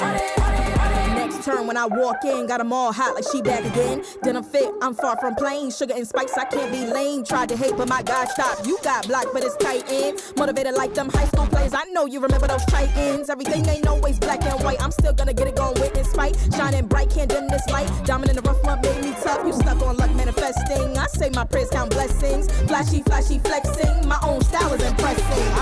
You a baddie, baby, you gotta own it, on the style and your grace. You better own it. All they wanna do is copy and paste, but you they can't replace. So on it. You a baddie, baby, you gotta own it, on the style and your grace. You better own it. All they wanna do is copy and paste, but you they can't replace. So on it.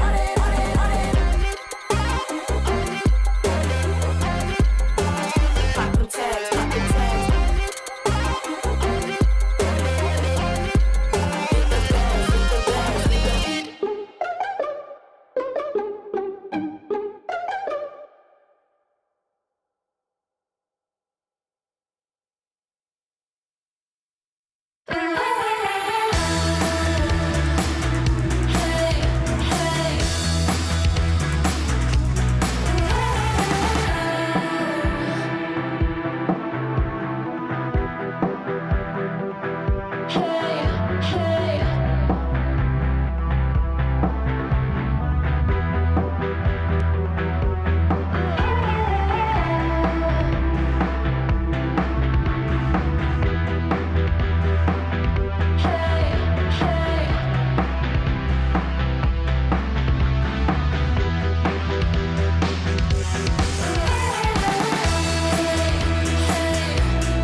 thought that I was in the dark, so lost, trouble. I thought that I might fall apart. And even though I'm just a fool, I'm so blue, yeah. I know that I can make it through. I'll keep on fighting. Watch me go. I'll be living in a better world. Ooh, you never bring me down. You never bring me down. You never bring me down. Listen up, I hear you talking. Put my stride in where I'm walking. You never bring me down. I thought I never understood the rules, yeah, yeah. Standing up for something good. I know that it might take some time to believe, yeah, yeah. But maybe I can make this right. Oh no, I'll keep on fighting. Watch me go. I'll be living in a better world. Ooh, you never bring me down. You never bring me down. You never bring me down.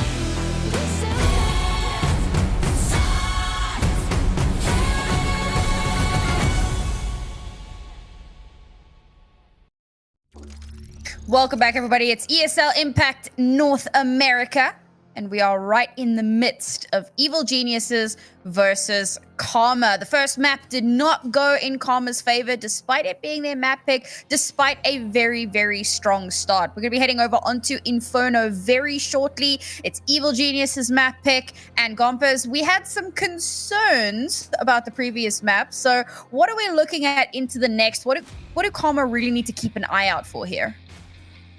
I'd say if you're Karma, biggest eye that you need to keep out. It's like the equivalent of keep an eye out for Selena, or keep an eye out for my girl Piggy, please. I can't have you guys getting taken down the way that it happened before. The op on Piggy is super crazy. I did see a lot of counter plays, you know, with smokes obviously coming out in positions where Kiki typically hid, but it's Kiki, so.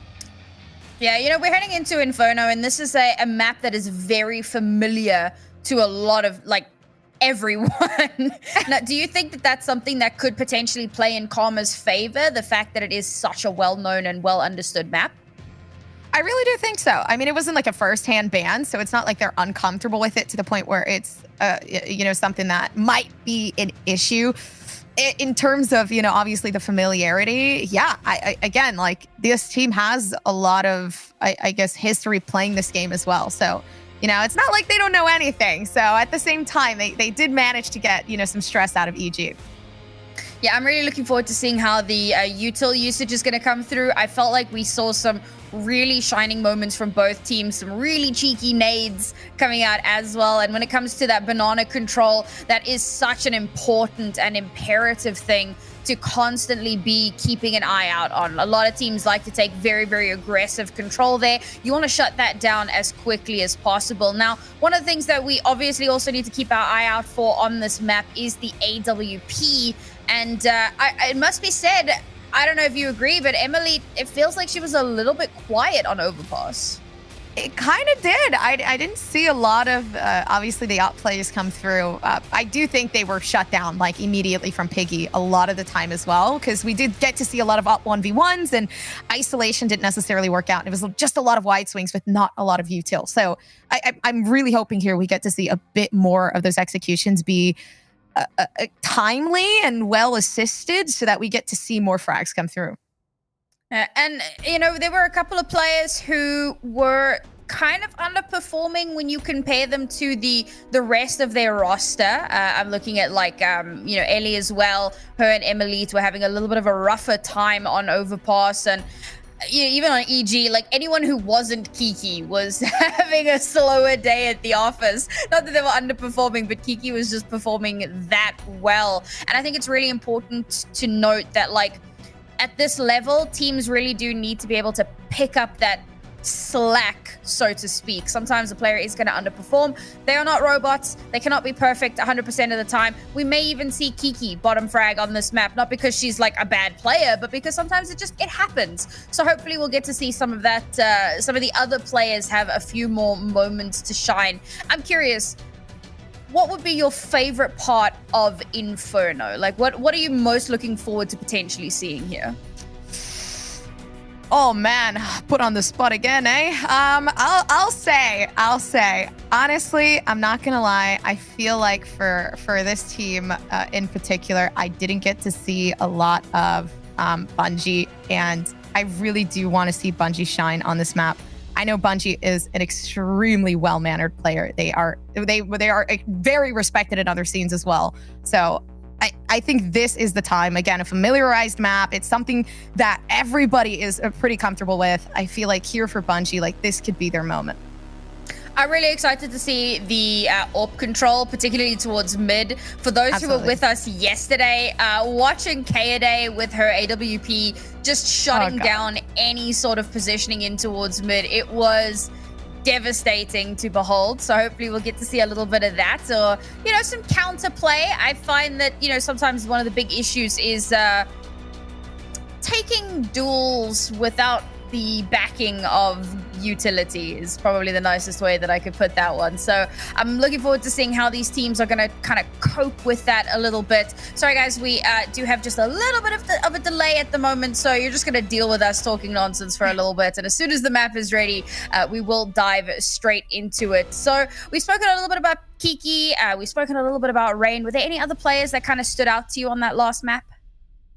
Oh gosh, any other players? I would say there was a lot of like milky moments where I was kind of like taken aback, and I was like, okay, like this is great. Most of the time it was like, again, first engagements coming through from Milky, or just hiding these cheeky angles that I felt like really worked out in the end. So I am looking forward to seeing what EG has up their sleeve, because they are a team of like patience, and that kind of does bring in some very odd and not kind of expected plays.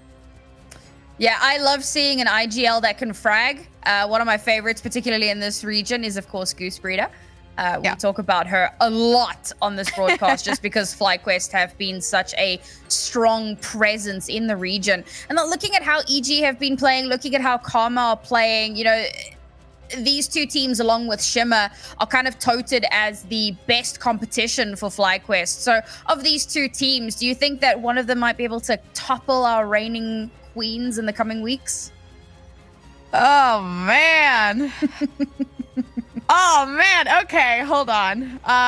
Okay, I do think, man, from EG, they've had some history with the queens, and it didn't work out, but I think that kind of makes you come back stronger. And I think that really does bring like a whole different perspective into your minds. And you don't want to lose twice to the same team. So I do feel like this team is going to bring the heat. So I'd say EG. Okay, I'm looking forward to potentially seeing that one. Of course, they're going to have to get through this. And I believe if they win this, then that puts them at 3-0.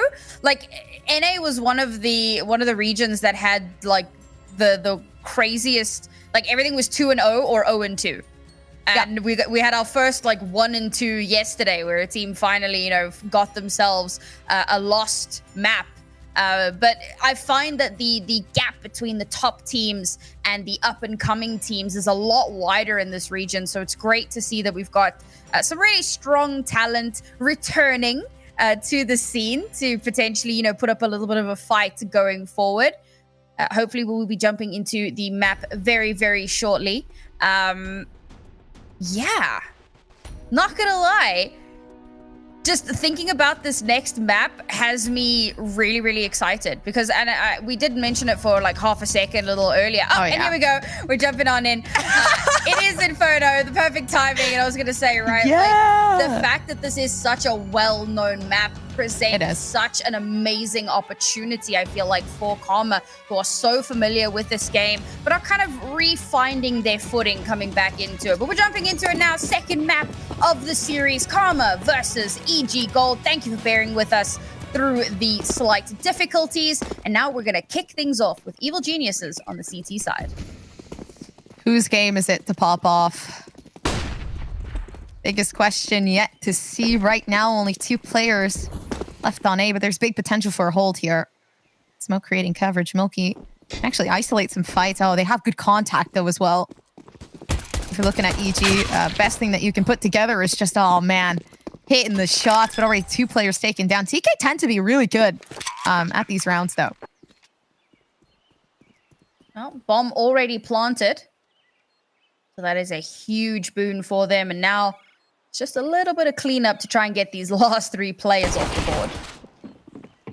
Oh, Rain, tons of damage already being put out. This is good because here EG, at least they've converted something into their own pockets. They still have to work around Ellie right now, though. Oh, and Olia. It's their time to shine as well. TK bringing everyone down from EG. Only losing 1 player in the scuffle as well. Not that it matters. It's a pistol round. You're not losing terribly much in that. So Karma going to be very happy with that one. Bearing in mind, we could see Evil Geniuses swing this one back around. Highly unlikely that they're going to put too much of a spend into this. I think for now, yeah, you just want to hold on to your cash, come in strong into the next. I like that they've gone 4 Galils and a Mac 10. Sometimes you see like some crazy stuff with like 4 Mac 10s and it works, but I think that having the Galils gives you that extra bit of stability.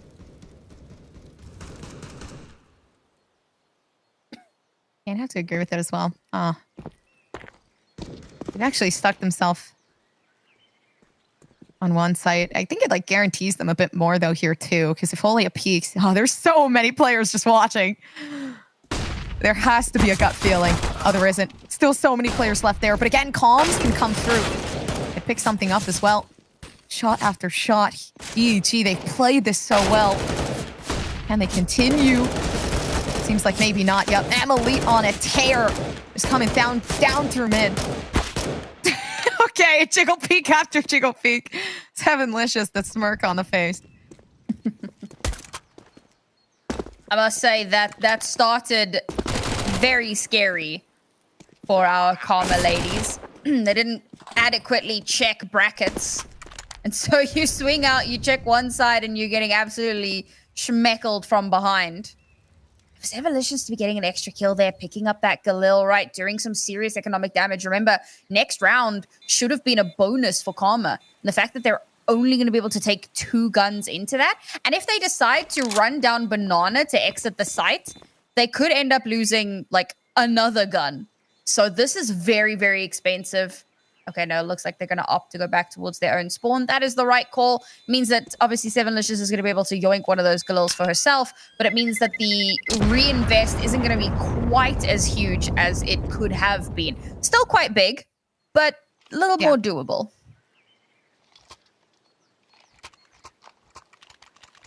Man, that was a good round, though, I would say, from EG. I think I always love the way they tend to execute on disadvantages. So, like, didn't work out, but at the end of the day, new round, new EG. Looking forward to see what they have up their sleeve this time.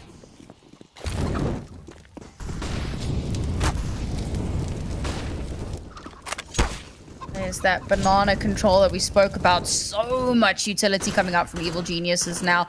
Really just stalling out Karma. And Karma's fine. Like, they're not pushing. They've taken a little bit of chip damage on Ellie and Emilit. But not too much more. They're just allowing that util to come through. Allowing that space to just chill. Oh, there's a bit of a visual bug on Sevenlicious. She doesn't have a gun. She's just that good. The telekinetic powers. Oh, Kiki doesn't either. Oh my god, nobody has guns. This is great. They're shooting the bullets from their minds. This is literally like, this is crazy. I'm in the Matrix right now. I'm so excited to see how this works. TK don't need guns. 2-0. I mean, think about it. Oh, gosh. Okay, Kiki, no gun. How's this gonna work out? Works out just fine. Mighty fine as well. Oh, shot after shot, Kiki. Again, I said biggest problem would be Kiki, and it feels like, you know, we've kind of faced that problem now. Yeah, this was the big potentially concerning round for Team Karma. Yeah. Evil Geniuses with a nice little buy into this. Oh, and picking up some weapons off the ground as well. We'll see if they actually have those weapons. Nice shot from Milky all the way from downtown. That's going to be a nice, pretty clean round from Evil Geniuses as well. Karma back down onto pistols. This is, wow, first timeout already taken. And it's so early on in the map as well. I mean, sure, they get 4, but yeah, very early to be taking this. Oh, they want to win this bad. And I guess you could, like, obviously kind of tell with the timeout coming in this early, but more so with EG winning this one and the 3K that we just got to see out of Piki Kiki, I would pick a timeout as well. I feel like this is like a good time to recollect your thoughts and maybe some mistakes made. 1 Tech 9 on the board. All right. I think it's a bit too much to hope for a full Tech 9 round. It's a lot of money to spend in. So rather just try and hold on to as much of that cash as possible. Have one player to potentially play tip of the spear, if possible. But this should be an EG round. Pretty quick and simple.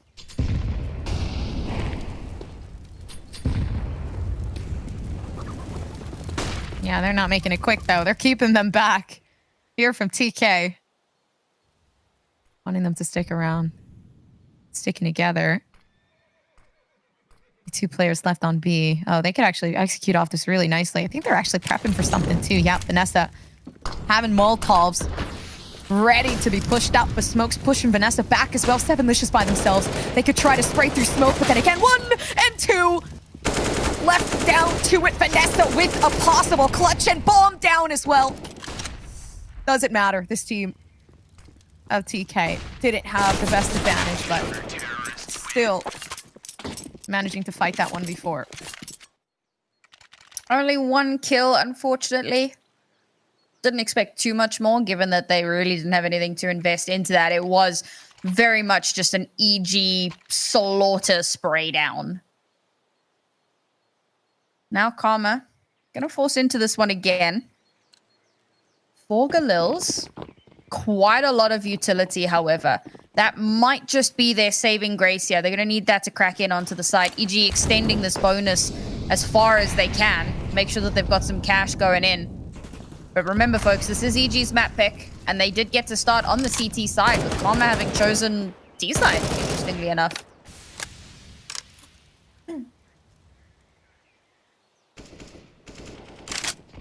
But the issue arises here.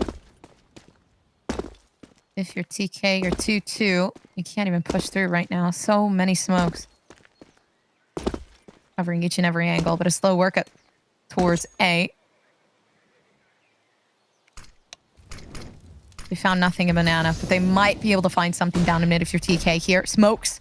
Not going to do too much. 2 players still left together here, and Emily gets taken down. So a refrag there from EG. Nice positioning from EG, but Olia's found herself in a good spot as well. Oh, she's getting chased. They don't actually know she's there. That's pretty decent. She's got a nice little spot there to potentially pinch her around. If she doesn't get caught out. 2 players still kind of... Oh, no. Oh, no. And that's the fake. That's it. Now they know it's got to be a B hit.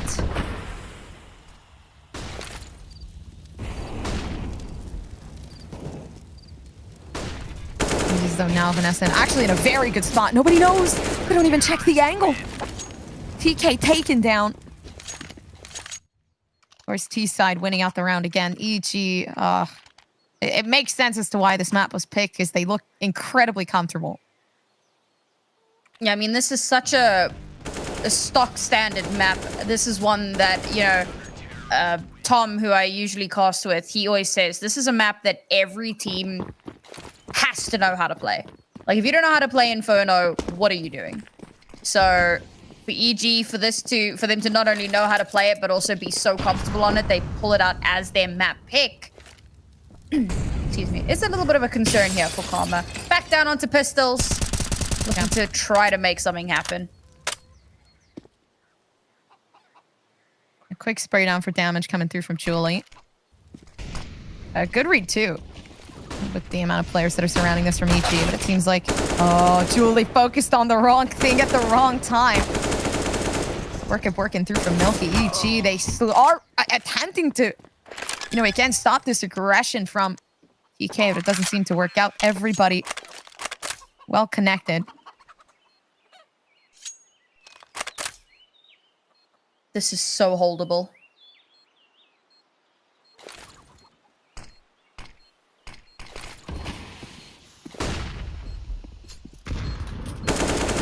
Still kept themselves down towards the backhand side. Rain leaving Emily alone.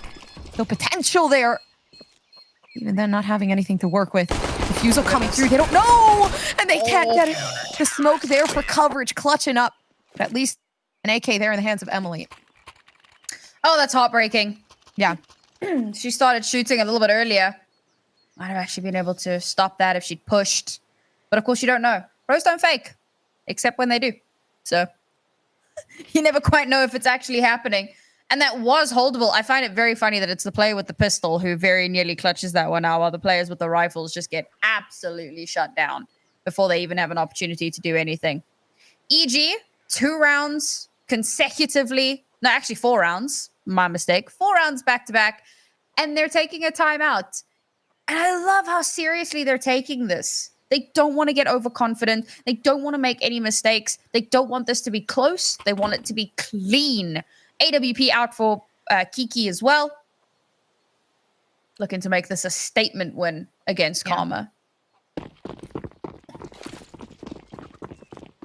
It would have to be. I could see their sigh of relief after the last game, and I don't think they want to feel that way again. And again, that stress leading up to a possible 3-0. EG just want to keep their streak intact, but it seems like it's going to be hard here. TK taking a different approach, and they're not going aggressive. They're actually hiding and waiting for something to come through from EG, but unfortunately, EG are literally sitting by like rocks. Oh, Piggy, though. To the left with up in hand. Watching, though, as KO starts to commence on a banana.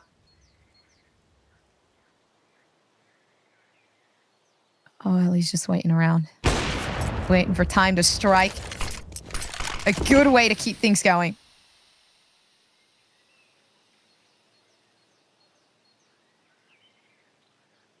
Unfortunately, Karma need to try and keep some of that util where they can. Use it for execute, and unfortunately they lose a life at top banana. They do have a numbers advantage here in towards the B site, so this might just be doable. Yeah, they've gotten all the lineups pretty much set up, but I don't think they know Kiki's there. No, they do. At this point, trying to fight it back, but still, Kiki pushed back even further. There's still so many players working up behind, but it's going to be difficult. Not a lot of reinforcement in the time that's needed. Now, bomb can be planted. There's not a lot of luxury in this position, though, as Rain, again, can try to get the spray down. And right around the back comes Julie. That's going to be nice reinforcements there, but the up not working out for Emily. Now is not the time, but it seems like, again, confidence is there. Defusal needed. Pop flash broke out, but it's Emily still waiting to make sure they can get the shot. Doesn't come down. Whew. That Ferrari swing. Very difficult to keep up with. If that had lined up perfectly, it could have been one of those really cool collats, but instead, it's Emily getting shut down. And around that, it felt like Karma was so close to somehow winning out. Get snatched away from them at the very last hurdle. And now I'm actually getting flashbacks to the first half of Overpass. Yeah. But in reverse. As it's evil geniuses who are running away so far with this half. It's always the map picks. I'm telling you. Things always happen. TK's map pip going away. Not gonna say anything for this one because I'm gonna jinx it and everyone's gonna hate me. But I'm gonna sit in silence in my own filth. Wow. It was pretty emo, not gonna lie.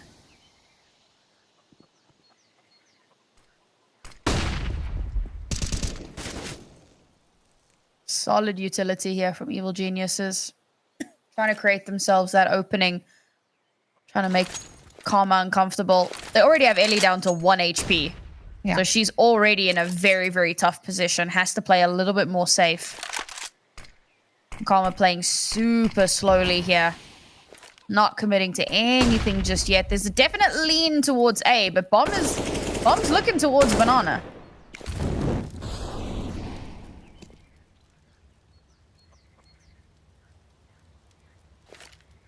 Yeah, they're just creating a diversion right now. Attempting to lure something out from this team. So much util. Being pushed out! I thought there was going to be a collateral there, but the lineup doesn't matter. Bungie can actually go down towards B. This is huge. I do feel like they're going to read into this, though. Yeah, absolutely. Still workup coming through. Nice headshot. Wow. 7licious. The gameplay is immaculate this time around. And then a Molotov broken out, but you can't stop the heat right now coming through from EG. This is still stuck in the corner. Gonna be able to possibly take out Rain. Emily too strong here. Again, Ops being brought out this time around. Julie's gonna be the one to have it as Kiki's down.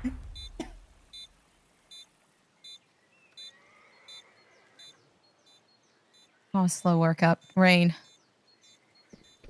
Feeling the heat right now. They know they need to watch the bomb. But a 1v2 situation isn't necessarily the most ideal. Actually isolating the fight, which is going to be perfect, but they know the location.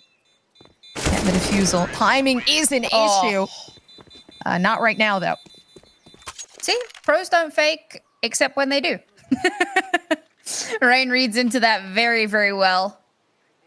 Great spatial control there. I mean, it felt like that was going to be another EG round. It started off devastating. This shot onto Bungie was just unreal. And then followed up so closely by that kill onto Ellie, and Karma were just falling apart at the seams. But it's Rain. We spoke about her at the end of the last map. That clutch potential, that ability to really play off of her teammates. No teammates alive this time. She had to play off of herself. No, she was playing off the wall. Yeah, it was the two of them. Providing a little bit of cover. Baiting the wall so that she could get the kill. I don't know what I'm saying, bro. It's like 4 a.m. Just go with it. just I don't know go with it, bro. It's like 4 a.m. Oh my gosh. This is real gamer hours. This is amazing. Truly. It do be like that sometimes. That gave me a good laugh. Oh my god. We do love 4 a.m. Gosh, EG. Luckily enough, not too late for the NA players, as they still do have their attention intact. That Piggy is keeping themselves extremely focused on this angle.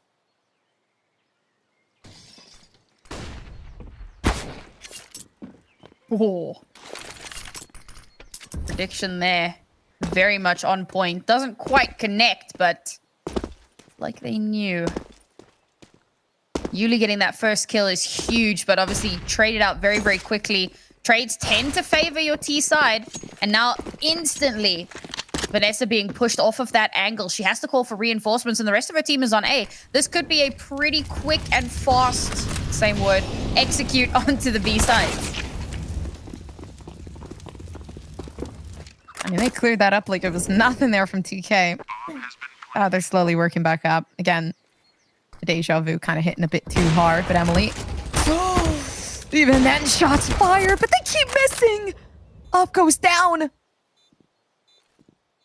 3v3 right now, TK. They've pretty much lost the up. This is detrimental. EG getting a bit too aggressive. Again, with no reinforcements there, there's no potential for refrag. Left alone again, Ellie. Shutting everyone down. Possibility there. The up works out, but then again, Bungie comes through. And they still manage to get another one. Up pushed back from Alia. And they can still keep that one. I love the face. I mean, that very nearly completely falls apart just because of a lot of the positioning and like where that AWP had fallen. To the attempt to now, we need to recover the AWP, but we need to hold the bomb. We need to make sure that the defuse doesn't come through. Kiki's just going absolutely ham, gets the kill, gets the no-scope right after. Like, Kiki has been on an absolute tear today. And so the fact that Karma are able to bring that back under their control, and control, I use the word control in that situation very, very loosely. Olia is able to clutch that one out for them. Now it's only a 1-round deficit, and folks, we certainly have a game on our hands.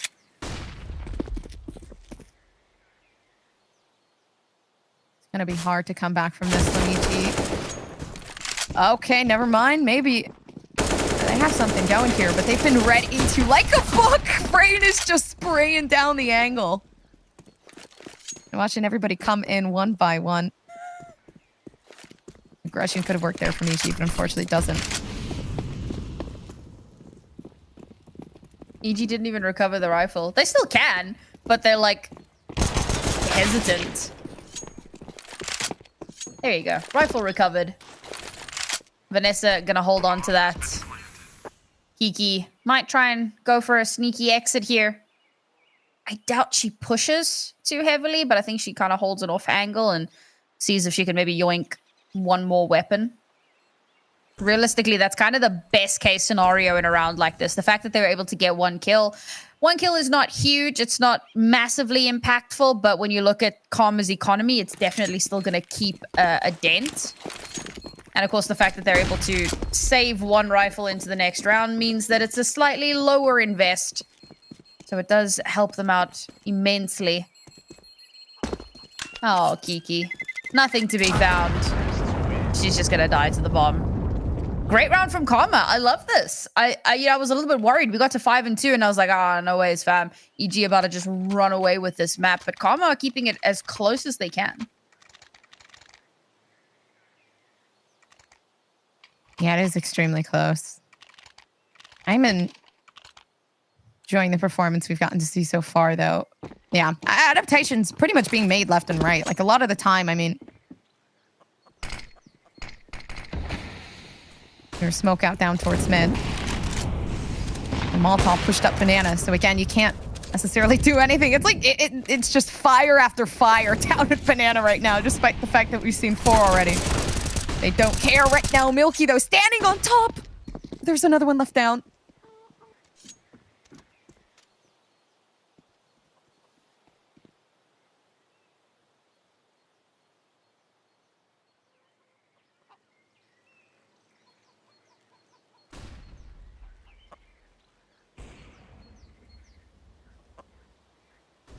Just like a complete stall out. Trying to get that info. Bomb is still in Narnia. EG looking to get aggressive. Oh, okay. Wow. Through the wall feels like a disrespectful move, to be honest with you.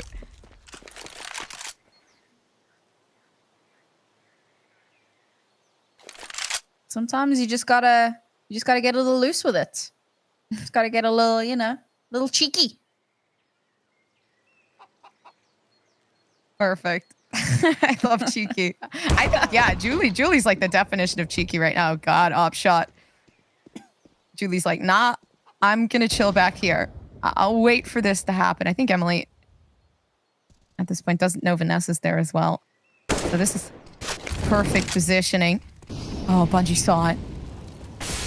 Just the corner of their shoulder peeking through. They know somebody's sitting in that corner. No, they don't. Unfortunate. Yuli clutch out that last kill. Brings EG back up into the leading position here. Only by 1 round. We spoke about Karma's economy. We spoke about, well, the economy across the board here being very, very back and forth. EG definitely have the upper hand.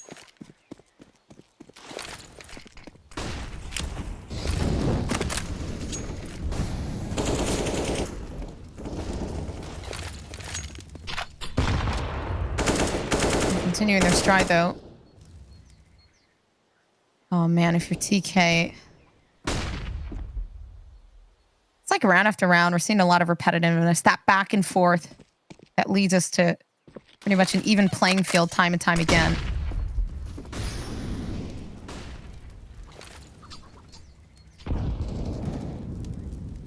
And up to this moment, so much being invested into this. Molotovs thrown left and right.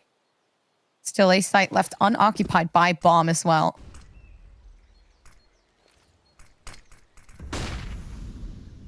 A site may just be the play.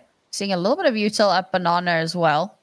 Trying to pull a rotation if possible. EG are not buying into it.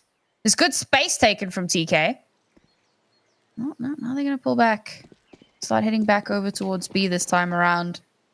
But again, the patient play. So obviously, Olia's been posted up. Try and catch a rotation if she can. Try and backstab. But the patience from EG to not over-rotate, to not get kind of psyched out, really does show the caliber of this team. Oh, that rotation's going to have to come in quick, too. Honestly, though, luckily for Kiki, like, that first shot coming in, first engagement is going to work out pretty nicely in the hands of EG. Already Vanessa, they're feeling confident. And I like the teamwork that I'm seeing there from EG. Manages to at least make some things work. An op shot hit in rain, but unfortunately doesn't take them down. Another one there coming through from Kiki and Emily with a save.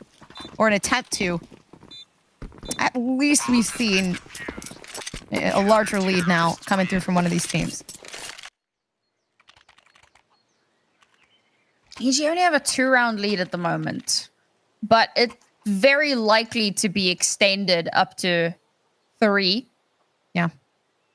Karma, unfortunately, this is going to be a Tech 9 round. I love a Tech 9 round. We saw some of their Tech 9 rounds. Well, we saw one of their Tech 9 rounds on Overpass, and it was an absolute joy to behold. We'll see if they can replicate those results here. Again, I'm kind of expecting an A hit. Oh, they're actually going for the longer range banana hit.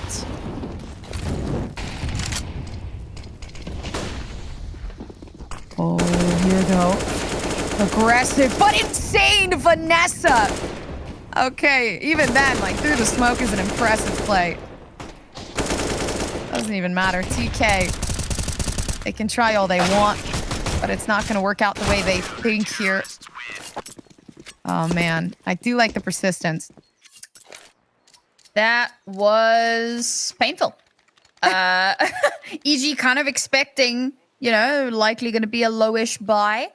Might go for that rush up banana. So, I mean, you just get... And the util usage down banana is pretty standard. So it's not even necessarily like, oh, we're going to try and catch them out here. It's just, you know, this is our util. Throw out some early util there. So much chip damage coming through. And that's the problem with the Tech 9 rush up banana. The distance you have to travel in order to get up close and personal, the amount of damage that you can and very likely will take because it is such an enclosed space. By the time you get to the top, it's just a spray down to shut you out. So that's the 8th round over to EG as predicted. Karma going to be able to buy in again here, but something's got to give. Something has to change. Evil geniuses are stopping them at every single turn. They go towards the B site, shut down. Go towards A site, shut down. Try to play it slow, it doesn't even matter. EG are reading into them like an absolute book. We need to see something change.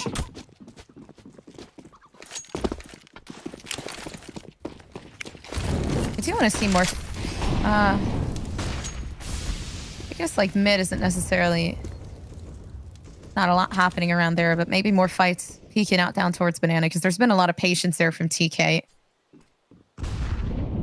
which they shouldn't have now. Pop flash pushed out for Olia to take some space, but again, bomb not there. So there is a lot of potential here. TK back it off. They just wanted to make some noise.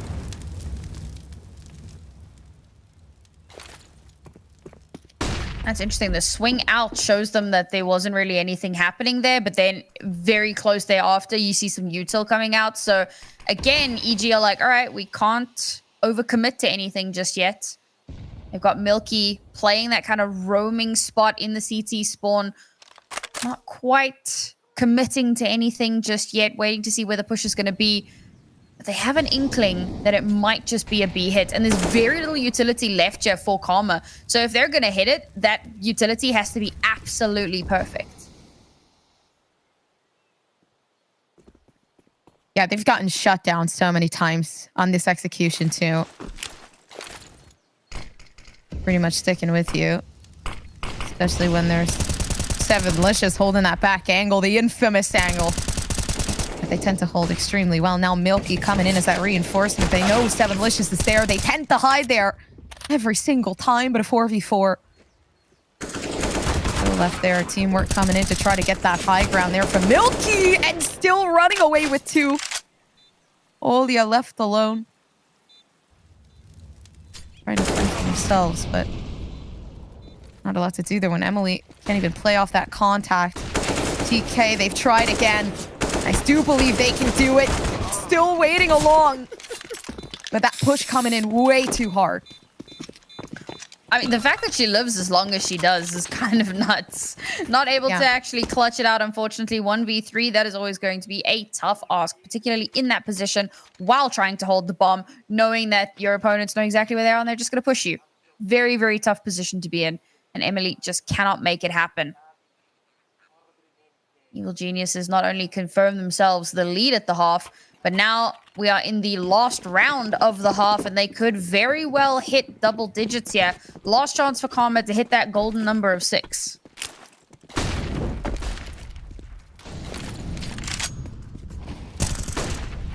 Could make it. It seems like there is quite a struggle here.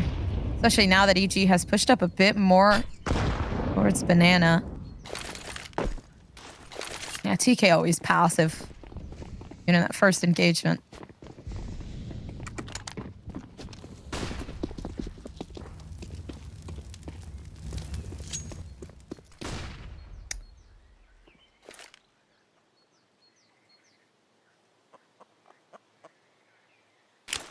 This could be so dangerous if Karma actually push it. So many players holding down this site. So much utility to stop them taking space. And they lose the opening duel. Oh. Olia brings it back, though. So left up to Yuli. Oh, sitting around down towards back. He's going to be able to at least put that smoke down to shut down the Molotov, but not a lot of time to recollect and get your composure. As Rain is there, EG. I guess biggest detriment right now is peeking that off, but no. Switching it down over to the AK. It's up to Piggy, but 2 players watching the angle. Again, could there be that contact play? Maybe so. Oh, they don't even see the head peeking through. Ever so slightly, still peeking around the corner. Like you said it, that sweet number of 6. But then again, moving up towards halftime.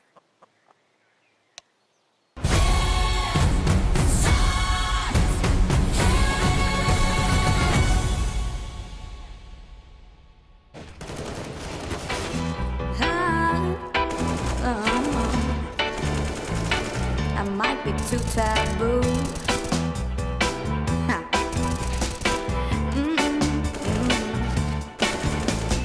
I have tried to be a girl with good intentions, proud to speak my heart without any pretensions. My words will never ever leave you in doubt. I don't see what all the fuss is about. Did I say something I shouldn't have? You see, I'm not that nice. Should I apologize? Oops, did I do something I shouldn't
blubbermouth. That's what I'm called. Big mouth, blubbermouth. But I don't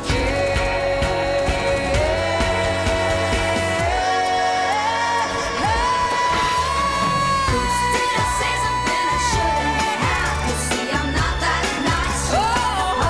Should I apologize? Did I do something I shouldn't have? Did I embarrass you? Do something too taboo? I didn't know I had to watch my tongue. Now you know that I'm a loaded gun. Ooh, it might be true. I'm too taboo. Did I say something I shouldn't have?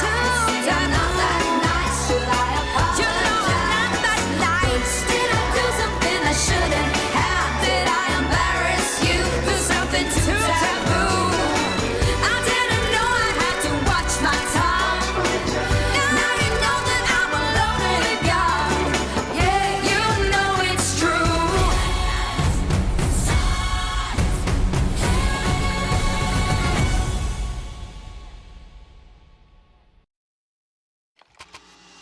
Welcome back, folks. It is the second half here on map number 2 between Evil Geniuses Gold and Team Karma. This has been a fairly one-sided affair, but not as bad as we may have expected. Now Karma are going to have the opportunity to mount a CT side and hopefully put up a stronger fight here.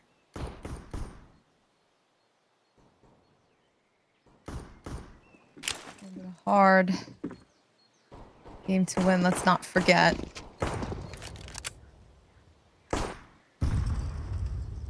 Yeah, not a lot of casualties though this early on.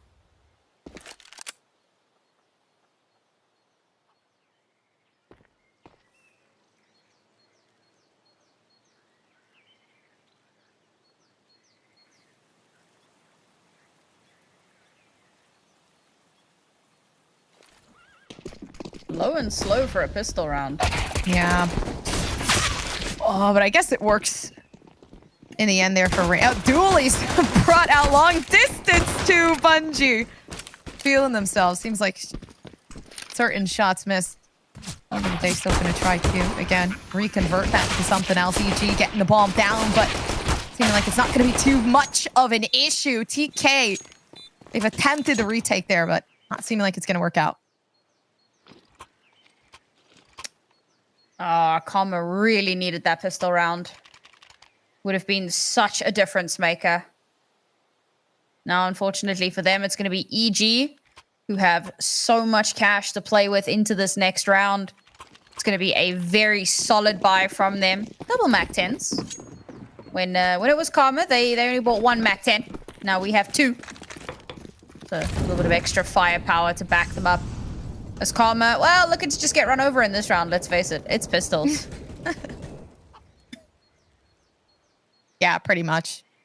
A miracle has to happen to bring this back. They're doing the same play that we got to see out of EG, actually, here on their CT side, but they've taken such big strides to put themselves in this position. They know. They're like, yeah, we're not taking the chances over on A. We may as well bite the bullet. Moving towards B. The smoke being pushed down from Bungie.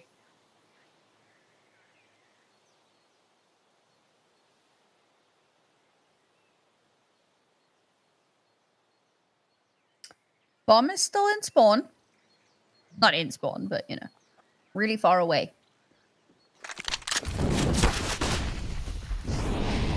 But they push back this time. Bungie, the solo hold here on B. Now a transfer over. Yeah, they knew this was going to happen. Trying to catch that rotation. Vanessa.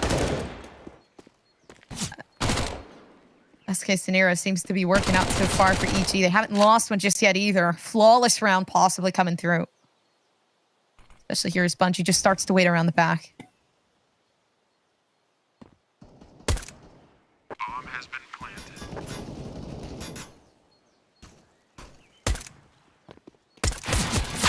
Oh.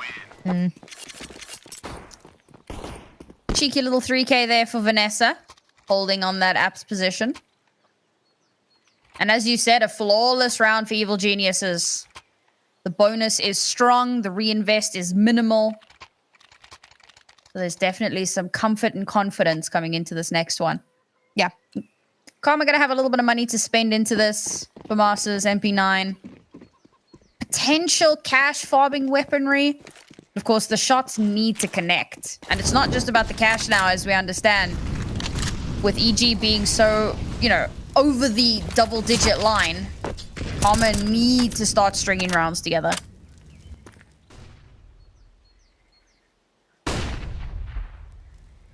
Strong performance in the last map, but it seems like they slowly let themselves, I wouldn't say down, because they're still attempting to take this away. New strat coming into play as well. Julie actually aggressively moving up, and I like the smoke here. Molotov thrown out just in time. So they do not have to reposition just yet. Olia still stuck around the bend. Oh, they don't know though, because the Molotov actually gave it away. And maybe Olia wasn't there. Gives them some time to recollect themselves. Unfortunately, Ellie goes down, but it's up to Vanessa now to take it away from EG. Here, EG. Difficult, 10 health left. And a dream there. Headshot not connecting. Not a bad round. Sure, they lose a lot of weapons in that, so they're going to have to heavily reinvest into this, but they did manage to farm up a little bit of cash in that one.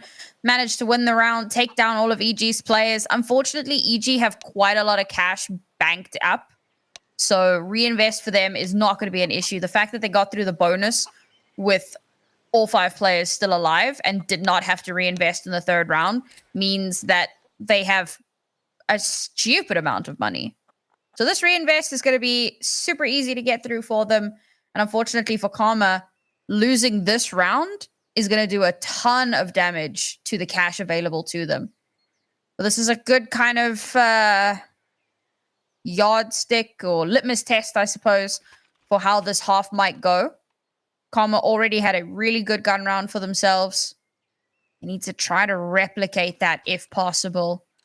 Prove to us it wasn't just a lucky moment.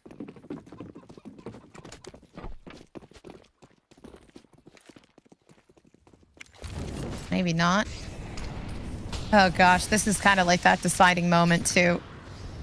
As to like who's gonna really run away with this one. TK, they could bring that momentum and like kind of reel it in. Or they could just let EG take this whole entire game away.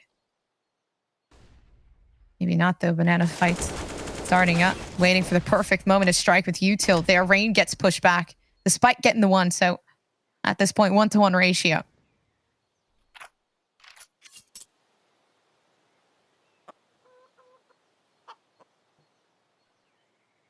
A-site seems like a fairly safe bet at the moment, particularly with one player up towards apps. Could potentially deal with that pit player. And it's just really the bracket player here, Emily, that they have to be weary of. Emily's not going to connect any of those shots. Oh, nobody saw that. Don't worry about it. Might have been on purpose. Smoke herself off. Make sure nobody can see her. Honestly, this strat might work. Despite the fact that they definitely knew that smoke came from the same direction. They're watching it like hawks. Oh, yeah. Oh, man. It's like you want to help the team play together, but it doesn't seem to be working out. Not expecting these players to be in the positions they are. EG, they're just reading this team like a book. And again, it makes sense as to why this Inferno pick came out. Because the performance so far seems comforting, to say the least. Right now, the Rain running away with one. Yeah, unfortunately, it's one of those moments where you really do just take what you can get. Try and hold on to the M4 if you can. Don't get caught on a rotation. Strong start to the round for EG and a strong finish as well. 3 players still left alive at the end of it. A lot of space given over. Having only 2 players over towards A. I mean, they were in good positions, right? 1 player playing towards pit, 1 towards top bracket. Unfortunately, Emily getting smoked off, and the fact that she only had a FAMAS meant that she had to pull back. She had to, you know, rotate away because she had no backup. No one to trade off of her if she died. Nothing really substantial to work with. And at that point, the entire site was free and clear for EG. So it's Karma back onto pistols and EG staring down the barrel of 13.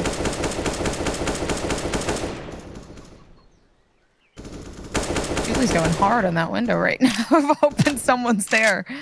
Honestly, knocking on it. EG, that comfort is really scaring TK right now. 4 players surrounding A.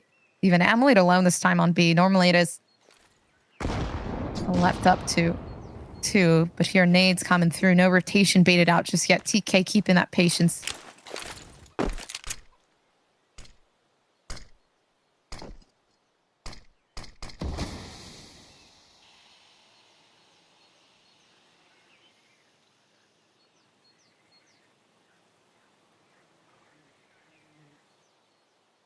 A lot of respect being shown here by the EG crew. We know how devastating eco rounds can be. A lot of teams tend to get a little crazy on those. Instead, EG, give it a little bit of space. Try to bait out what they can. Some util coming through here. So we could see that execute. It's stuck around the band. Oh, the flash coming out in perfect timing. There could have been opportunity there in those shots, but again, Hero Rifle kind of sticking around to Rain. Trying to make everything. Accommodations being made there from EG. They take out another one there from TK. It's getting brutal like the further we go here. The longer this goes on, the greater the lead for EG Gold. Karma have definitely shown some promise here. Definitely seen some really shining moments from these players. But EG, I mean, we spoke about it. One of the top 3 players in the region.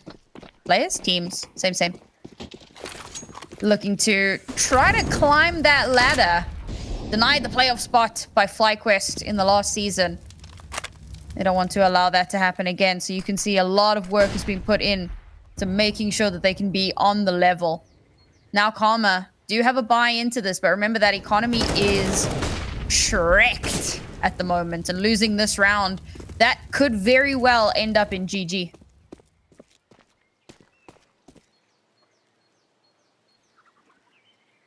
There's got to be so much discomfort being felt from TK right now. Round and round, time and time again. You continuously lose.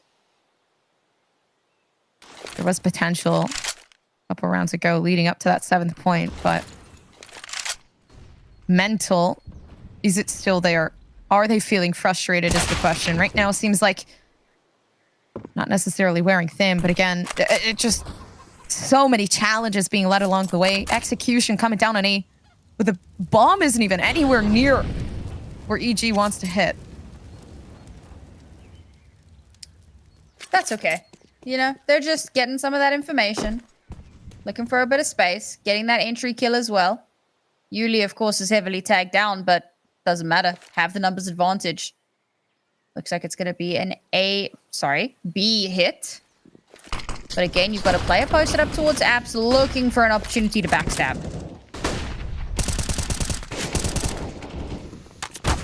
And everyone kind of sat down on site if you're Bungie, wanting to put that pressure and apply it. They still peek out, flash popped.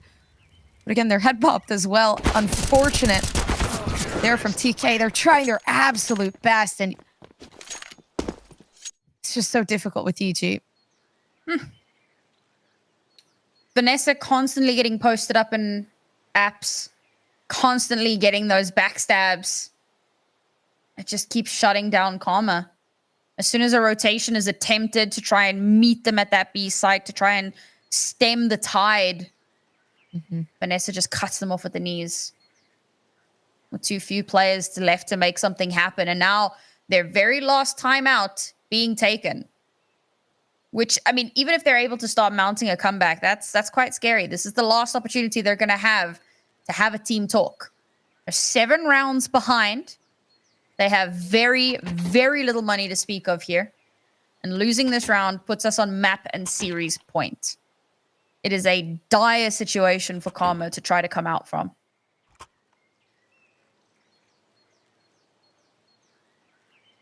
Yeah, they got to wake up from this. But it's not going to be easy, man. 14-7. We're hitting that point pretty soon as well. Now it starts to get a bit worrisome. Kiki's still watching the angle. He managed to shoot it down. Second one being brought about EG, even then on the execution. I mean, it's unfortunate leading up to that 15. It is probably going to be 100% TK. You have to work with whatever they can in this point in time.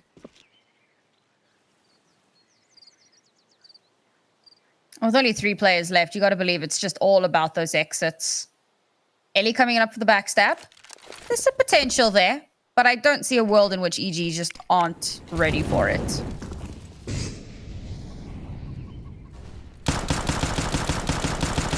Ooh, even working around the back. Unfortunate. Messy. But, like, no guns, so... Yeah. What more were you expecting?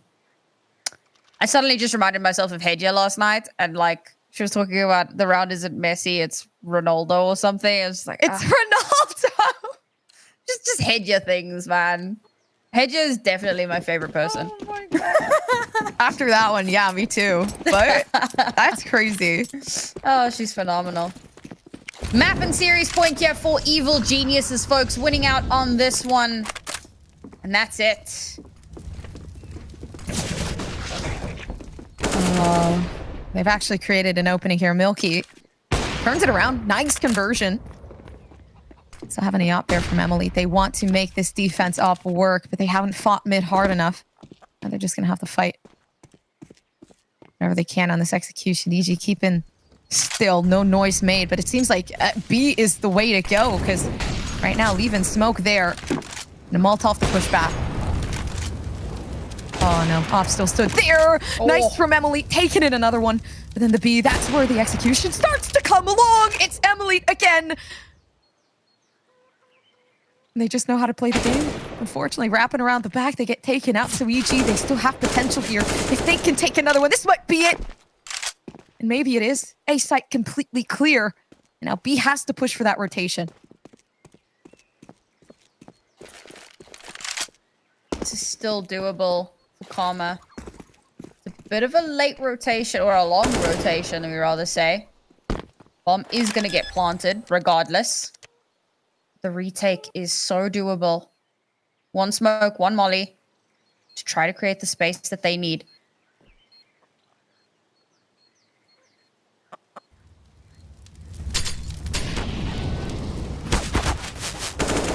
Milky.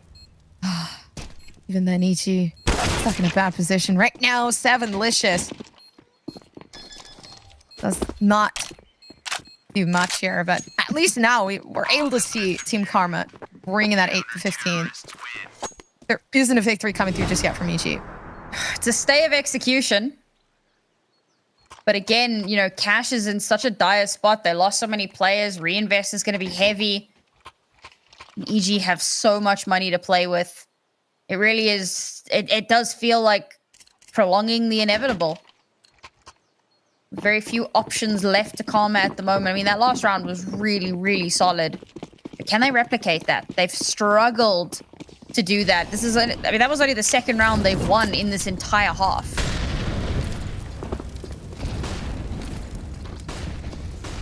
Setting the house on fire. Oh my gosh. Is that... Are we foreseeing something? Maybe. But... The roof is on fire. Boomers know. Boomers know. That's a great experience hearing that as like not like a non-boomer. It's a great song. Oh gosh. The roof is in fact on fire. I guess Allie's on fire too. Oh, they can actually run away with this, and this might be huge. TK, they can't let this go. It's the most important round of all. They could run away with this one, but there's so many players just watching each and every angle here from EG. Contact being held. Cross now. 2 players there for a possible refrag already coming through. It's Milky. Right around the back and left up to Oli up. Not gonna happen. Everybody shooting by, and a nice shutdown coming through from this team. A beautiful way to end it off if you're EG. A much more one-sided affair on map 3 than what we... Oh, sorry, map 2 than what we had seen on map 1. Map 1 was very, very close, at least for the first half. The second half, EG started to run away, and that just continued all the way through Inferno. It was a slow start, but they really have stamped their claim here on this series, and they will go up to 3-0, I believe. And yeah, they hand Karma their very, very first loss of the season. Some fantastic plays coming through today from our ladies across the board. Listen, the gameplay was immaculate. I really do like the way EG pulled it back together in that last half. It was beautiful. And the way they played today is the way they're going to play tomorrow, is the way they're going to continue to play each and every single day, because this team has pretty much been at the top of, Impact for quite some time. Obviously, there is FlyQuest Red, but that's a story for a different day, guys. I'm not going to get into that one. I'm going to sit here. I'll be quiet.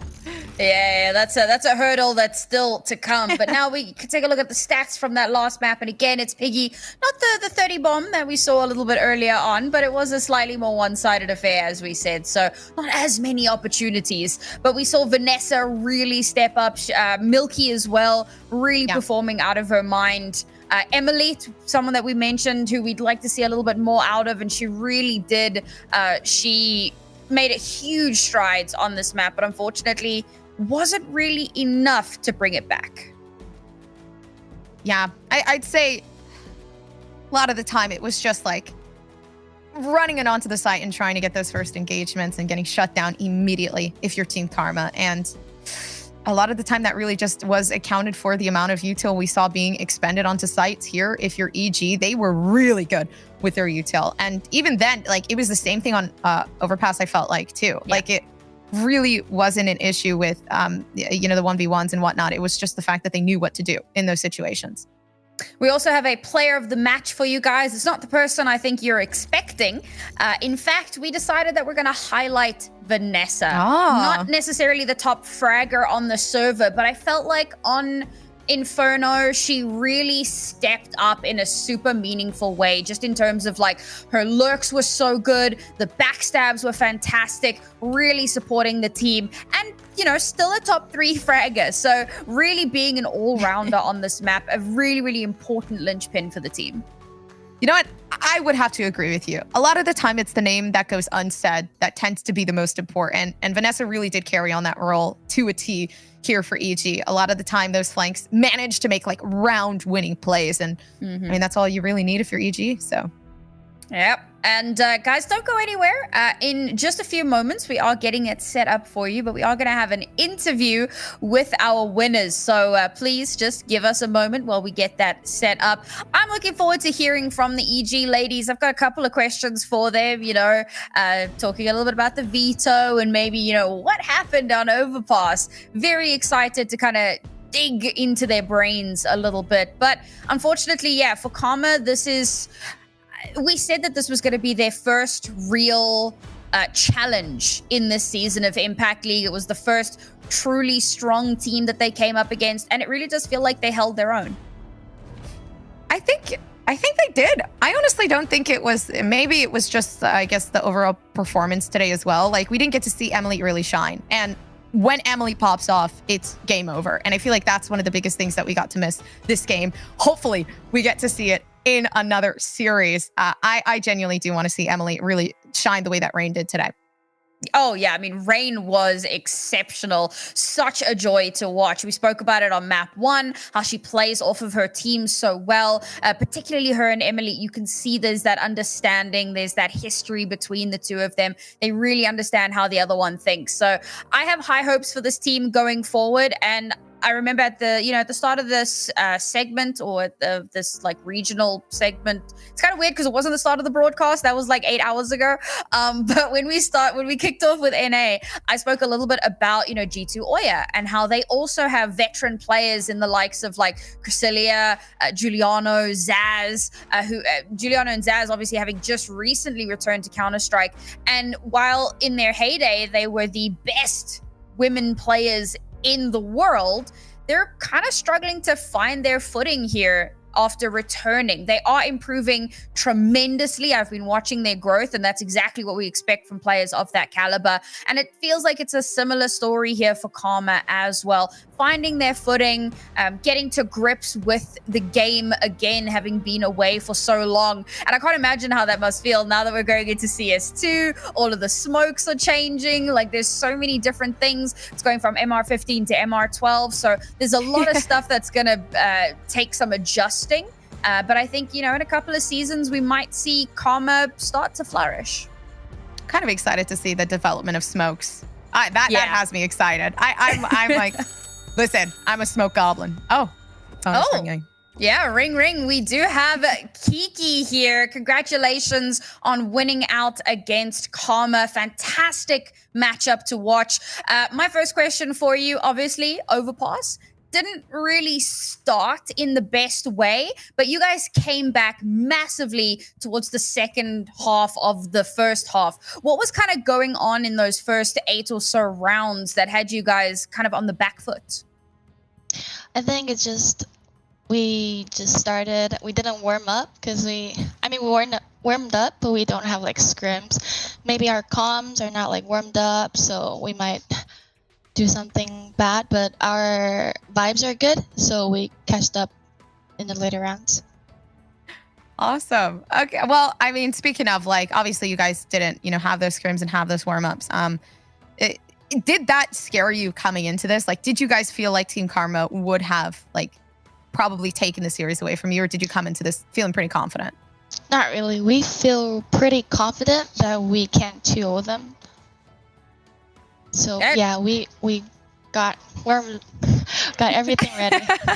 I mean, yeah, 2-0 is exactly what you ladies were able to accomplish. A very strong performance here from all of you. Now, in terms of the veto, the overpass, were you guys expecting that to come through? And I was also curious about the side start on Inferno. Were you expecting that there was going to be a T-side opt start? That felt a little strange to us. We did expect them to pick overpass on us, but we did not expect them to pick T-side. We got a little happy when they picked T-side, yeah. All right. I guess last question that I can ask you is pretty much, I just want to know, is there anything that you want to say to the audience? Obviously, you guys killed it today. You killed it today with your op skills, I will say. Demon in the servers, but any thanks you want to give just for in general? Live evil. Awesome. Well, thank you so much, Kiki, for joining us. Go rest up and celebrate with your team, and we will see you very, very soon for your next match. Thank you. Bye.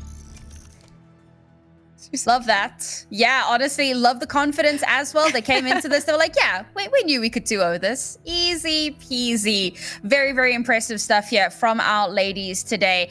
But now we're going to be heading into our standings as well. So I was talking about how NA, the gap between the top and the up-and-coming teams is quite large, and really it does speak volumes. It does. And obviously this makes sense to me just because FlyQuest is at the top and we got the top 3 teams that can be probably the most perfectly placed spot. I do like, though, Team Karma pretty much in that middle ground, just because this is a new team and we talked about it. The history is there. It was a long time ago, but they're coming back into this, and they are coming into this for season 4, literally just shaking every single team and putting together the work. And I think that's probably one of the most respectable things coming into ESL this season.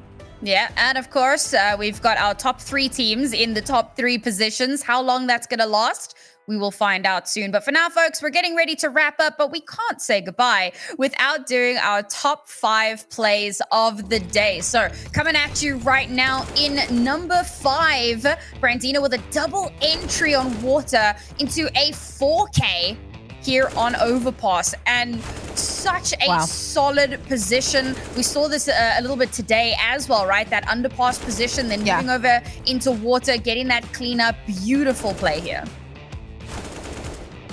It's just the place to hide, I feel like. Number 4, though, we got 11 4K double backstab on Inferno, and like this hurts the fact that they were allowed to take up this much space, pretty much unforgivable. 11 is just, again, demon on the servers.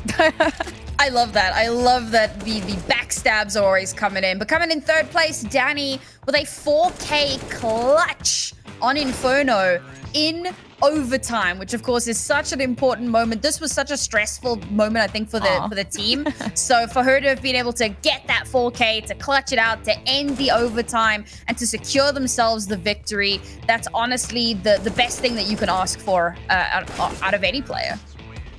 Absolutely, but I do like the reactions as well. Pretty wholesome. Number 2, though, we got Jay Hesse, 3K entry through Monster. We're back over to Overpass, and it makes sense because, again, this map is pretty much the breeding ground for like 3Ks and just fragging out in general. I mean, particularly here on Monster, we saw it quite a few times, even in our series, right? More so on the CT side, but sometimes these Ts can get very, very cheeky with it. And finally, our number 1 play of the day here, and it is nasty. It played out before I could even tell you what it was. Emma with a 4K spray down on Inferno. And yes, it was versus a bit of a broken buy, a bit of a half buy, but you don't take that away from her. A fantastic performance across the board here today from our teams. And that pretty much wraps us up for the day. So, Gompers, any last thoughts from you about the day, about the series, about your experience here on Impact? It was an exciting day today. Honestly, all the games were... I'm not going to lie. That second series that we got to see after EU, I believe it was SA, right? Yeah. My heart was not okay, and I think I have heart conditions now. So at the end of the day, it was an exciting day to be on for ESL Impact, and I'm honored. Absolutely. You know what? Here at ESL Impact, it is always an absolute vibe, and we love every minute of it. Thank you, folks at home, for watching, for hanging out. We will be back next week, same time, same place. Make sure not to miss it because the action is not over just yet. Hope you all have a wonderful evening, and we'll see you soon.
Tuante, Tanangwana, Sambi, Nachigira,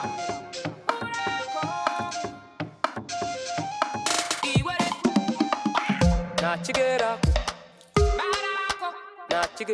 Nachigera, Isn't